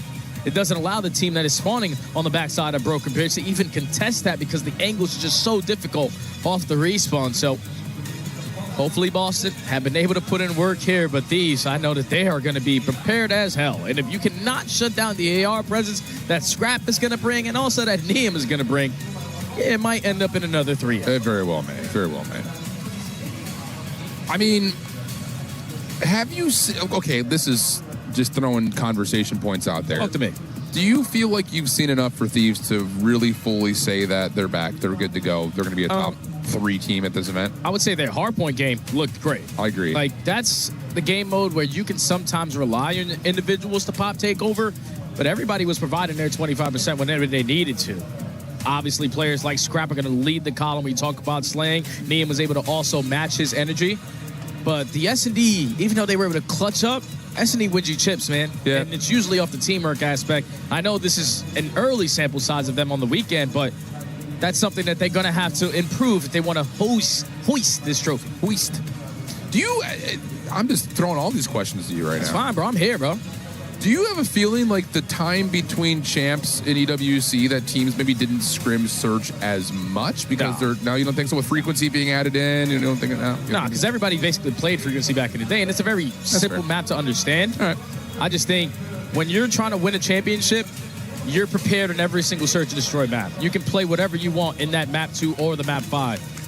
And that truly is the difference maker to everyone this year hoisting those trophies. Hoist. I keep saying it wrong. Ashraf is going to get me in the green room, I promise. Yeah, I was just wondering because like we've seen tight searches all day today. Yeah. And it makes me wonder, like, do you think the top teams is not that they're preparing less on it, but maybe just focusing more on things like frequency being added. I don't know. Here we go. Let's see if Thieves can find that super sexy breakoff that they often find. Usually not from this side of the map, though, although say that. First blood, second blood, third blood. Okay, here we go. That's going to be a score at B. Yeah, Hydra's already the lead blocker. No one contested the EMP carrier. He is still finding kill after kill. And you're able to get right past that one guy in Thieves, get their first score. I think you got it. Dude, I'm telling you. There are some moments where, like, as casters, we curse the game completely. There are others that make us look like profit. Fantastic. Oh, man. Thank you, Thieves, for boosting my analytical ego. As we have the setup now over through the dojo side of the map. Look at the route from Hydra. Can't read this. Later. Able to find the first. The PZ does get shut down, though, over towards the opposite side, but Scrap has the pivot point. Able to find one, not quite the second, but the score, not quite all the way in. As Hydra can just 1v3, he'll score, but it will not happen in Boston. Will not be embarrassed early. Yeah, that's a good stop right there out of Boston. Usually one of the better teams to talk about having a defensive stance here in Black Ops 7. But there's just so much pressure on the map right now for Thieves. Afro's trying to retrieve this EMP, at least allow his teammates to potentially take some space up the rooftops. But look at this route from Scrap. He's got them trapped, and all he is doing is banking on my teammates, shut them down from the front. This should lead to a cap. Good, especially if Spark can find, well, the shutdown on the front side. It'll stall things out just a touch. Nice double from Spark to save the moment. Scrap now trying to get back into the play. Over towards the rooftop. Spark still keeping on. Afro. Oh! Battle. Scrap on 4. Reset, 7 though. and 2. And the reset up top. Yep, full force of Easy to have to win his first. He will. And now we reset the battle pretty much completely across the map. Yeah, now Playmaker Purge has got to hop some takeover here. He was the lead blocker, only able to take down one. Now your teammates have the numbers advantage, but we keep on losing track of these players. No one going to turn around for Neom. Almost able to locate the double, but now your teammates are here. Absolutely. Purge the only one defensively in the way. And if I'm seeing his gamer tag, I'm rushing him. 3 and 7 right now. Abeezy. Next one. What a transfer pistol trying to finish off Afro. Not going to happen. Nice moment from Afro. And that will once again keep the Boston Breach alive. They just continuously are fighting out of their spawn. This is not ideal here on Den Overload. We want to take some map control, and it's Afro again finding another kill in the feed, followed up by TJ with the second. Reset goes down. That's going to be 3 dead. This is where Boston potentially have an opportunity at a score, but TJ tries to do a little bit too much, and now the finesse game might work out because it's on the way back over towards Dojo. Purge able to find 2. Last one standing is Abeezy, who's able to find the EMP carrier. He needs to get one more. Nice finesse from Abeezy. Enough time for Neom to get back into the play. TJ trying to find the 1v2, but will be cut down. 2 minutes on the clock. Thieves controlling. Spart able to stop the quick presence on the retake. But Scrap still shooting 10 and 6 up the middle of the map. Not quite able to get the drop chop on the TJ. And Abeezy will flip the EMP to the other side of the map. And Thieves are just controlling the pace of the game. You want to play off Boston Breach's mistakes? Hope to catch one OE, potentially trying to work behind enemy lines before you commit on this push. Now going to work it over towards rooftops. Check your corners because Afro Thunder is ready and waiting. Thankfully, he's quickly going to fall. And these are going to continue to push forward. Yep. Spart in between 2 sections of this Thieves offense. Able to find one before being traded. That's going to be enough to at least get the defense present here at P2. Afro keeping pace with what Scrap was able to start off with. 11 and 8. Looking for kill number 12 here on Abeezy. Reset goes down over towards left. Yeah, I was going to say, this little 1v1 dance is taking maybe a little bit too long. Follow up from Scrap is there. Here comes the flood. And Hydra not quite able to get through. TJ who gets 2. And Afro long range shots got the 3rd. Just got him weak. Sets up a free double there for TJ. Another goal line stop literally at the goal. Still a 1-score lead here for 100 Thieves. Great shots out of Afro. He's just not missing with this NPC on 5 in a row. And now your main AR whips out the same exact weapon. It's going to be all 4 dead. Boston should be able to tie this up. Someone grab the EMP, go! And they will. Scrap able to get 2, but not the 3rd. Purge right back in the game. 7-11, always open. Trying to find number 8 if you can rotate over towards the rooftops here. Scrap it easy. Know they have him trapped somewhere here at server, but Boston, from the defensive side, is looking pretty darn solid. 20 seconds on the clock here. Now Purge trying to get activated. Scrap able to shut him down.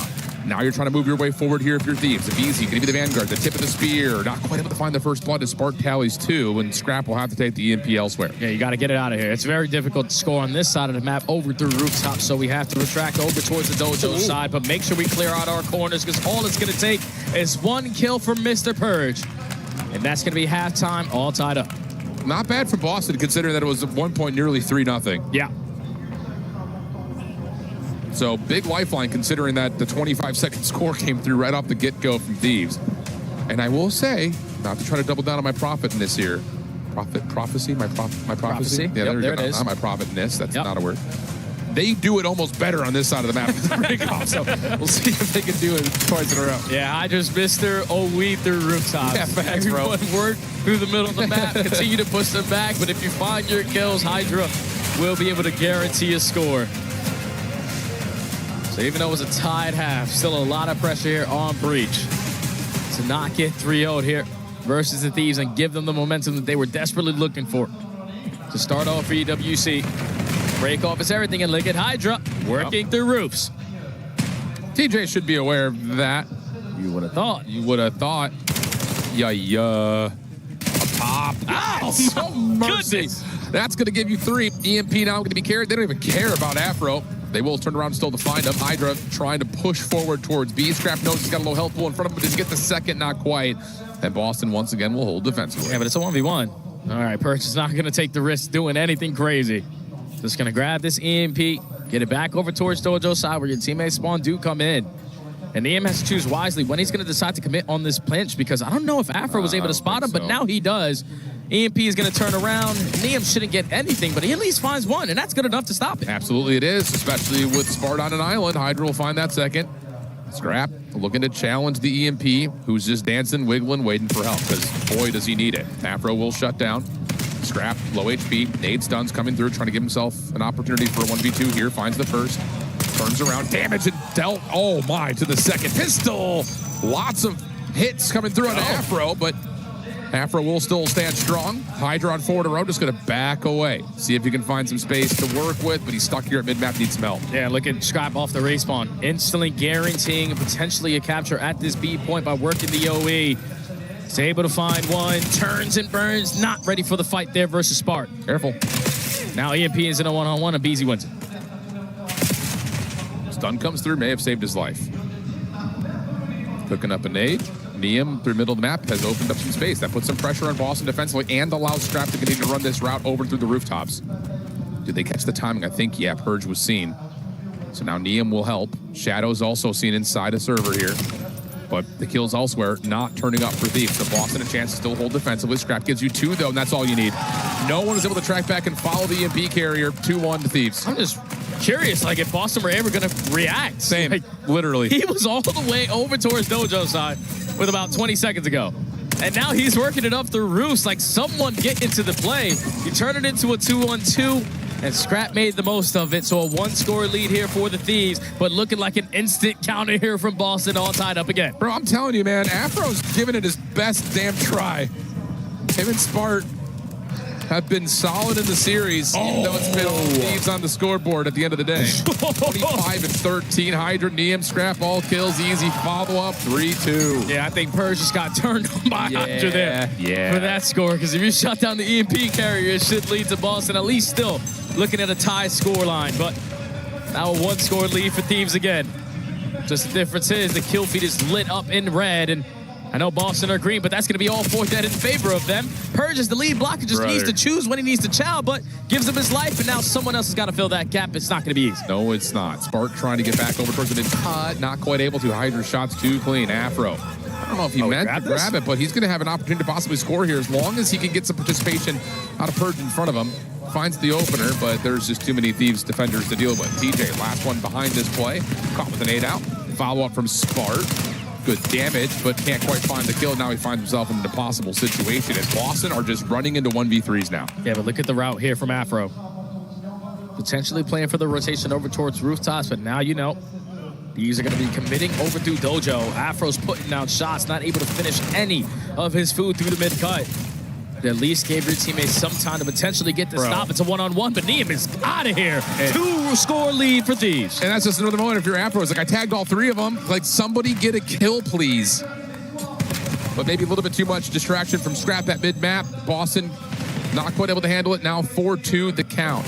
And I am officially a Marcus Reed stan. I want to see this guy in a starting roster next year because he's playing lights out, just isn't getting much help outside of just Spart. Still got 45 seconds to make something out of nothing here. TJ is the lead blocker. He needs to guarantee at least a double if you want to stand a chance of getting score number 3. But he's only able to take down 1. Afro finds a double, though, and that's going to lead to a score. Reset over towards Rooftops. It's going to be a lot of pressure on the 2 players off the respawn for Boston. That literally is just, okay, get on my back. Here we go, 20 seconds remaining. Rooftop spawn. Hydra's able to get the numbers to Thieves. Scrap follows to make it, well, pretty much game right there. Afro will fall. 12 seconds. And if Thieves score, it's over. It's already over. Man, I'll tell you, they might get an overtime. Who knows? The EMP carrot is still fighting with fire here, but, oh, yeah, all right, 3 dead. Yeah, all right, it's over. Well, maybe not. Okay, yeah. Dude, I'll tell you, man. Afro's...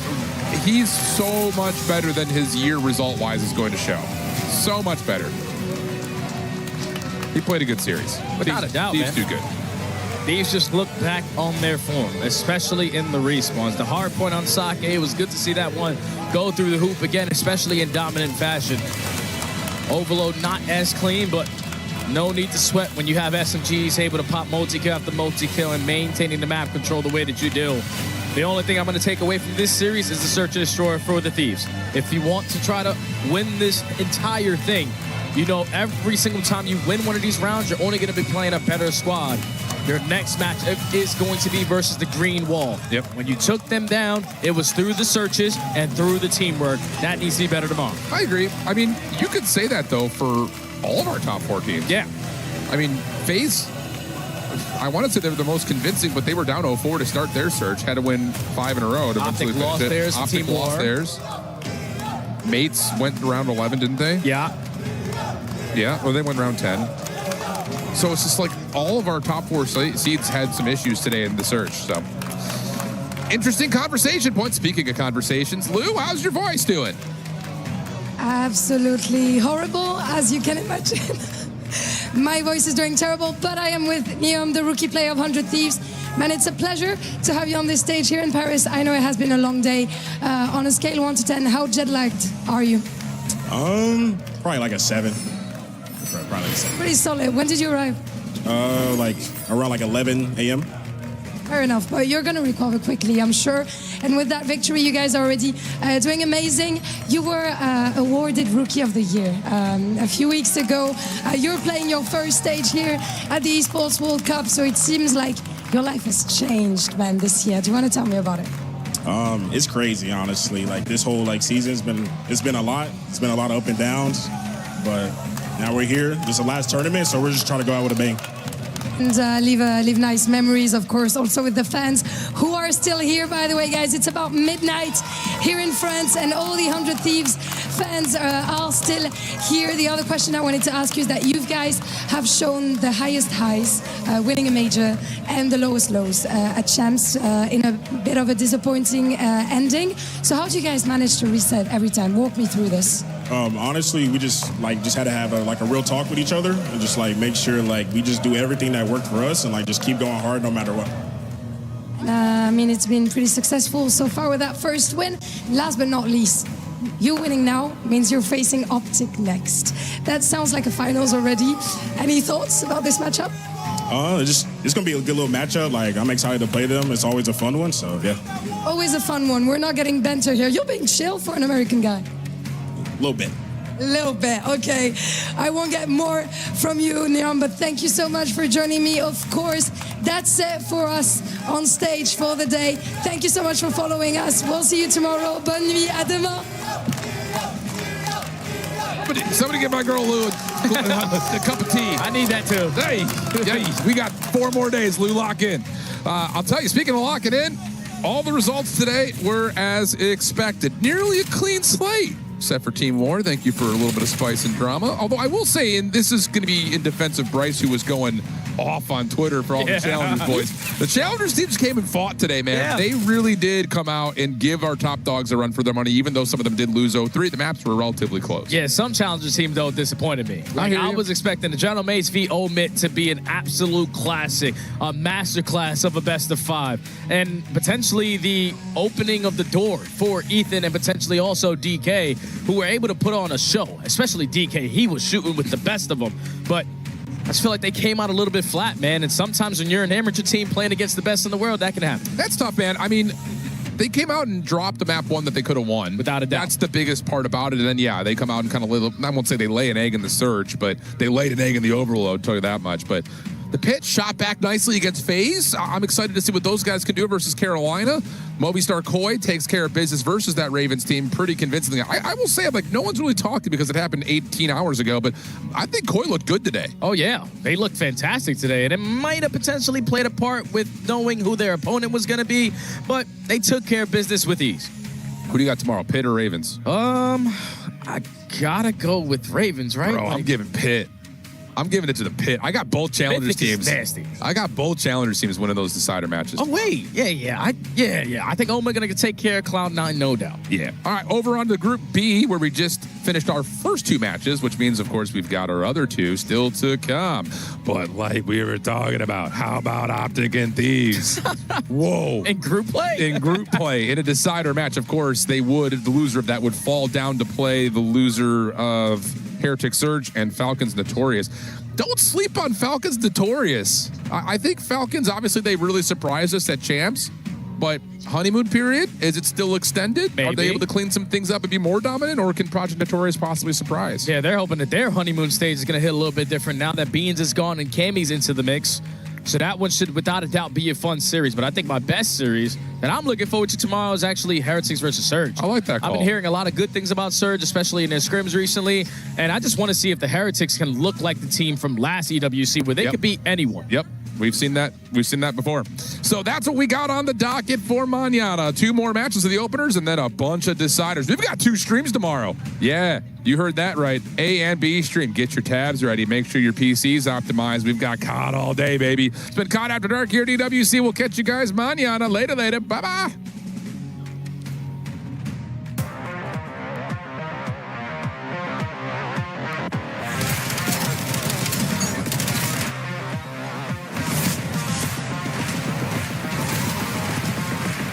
Baby.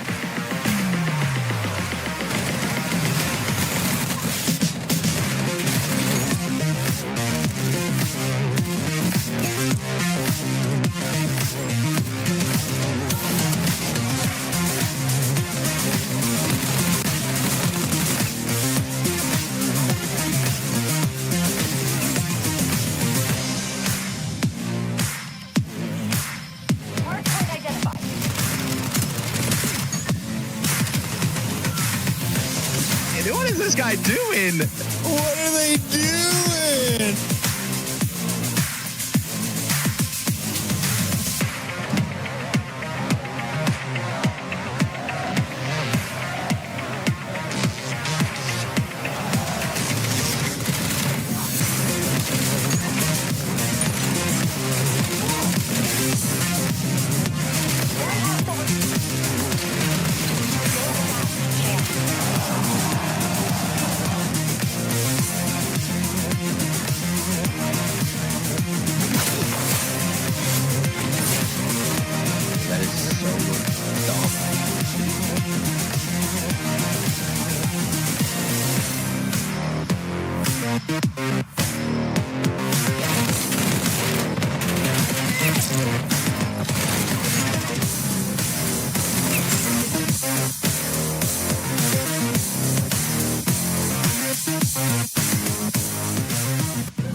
This ain't no regular thing. Came for the ring, you know what I mean.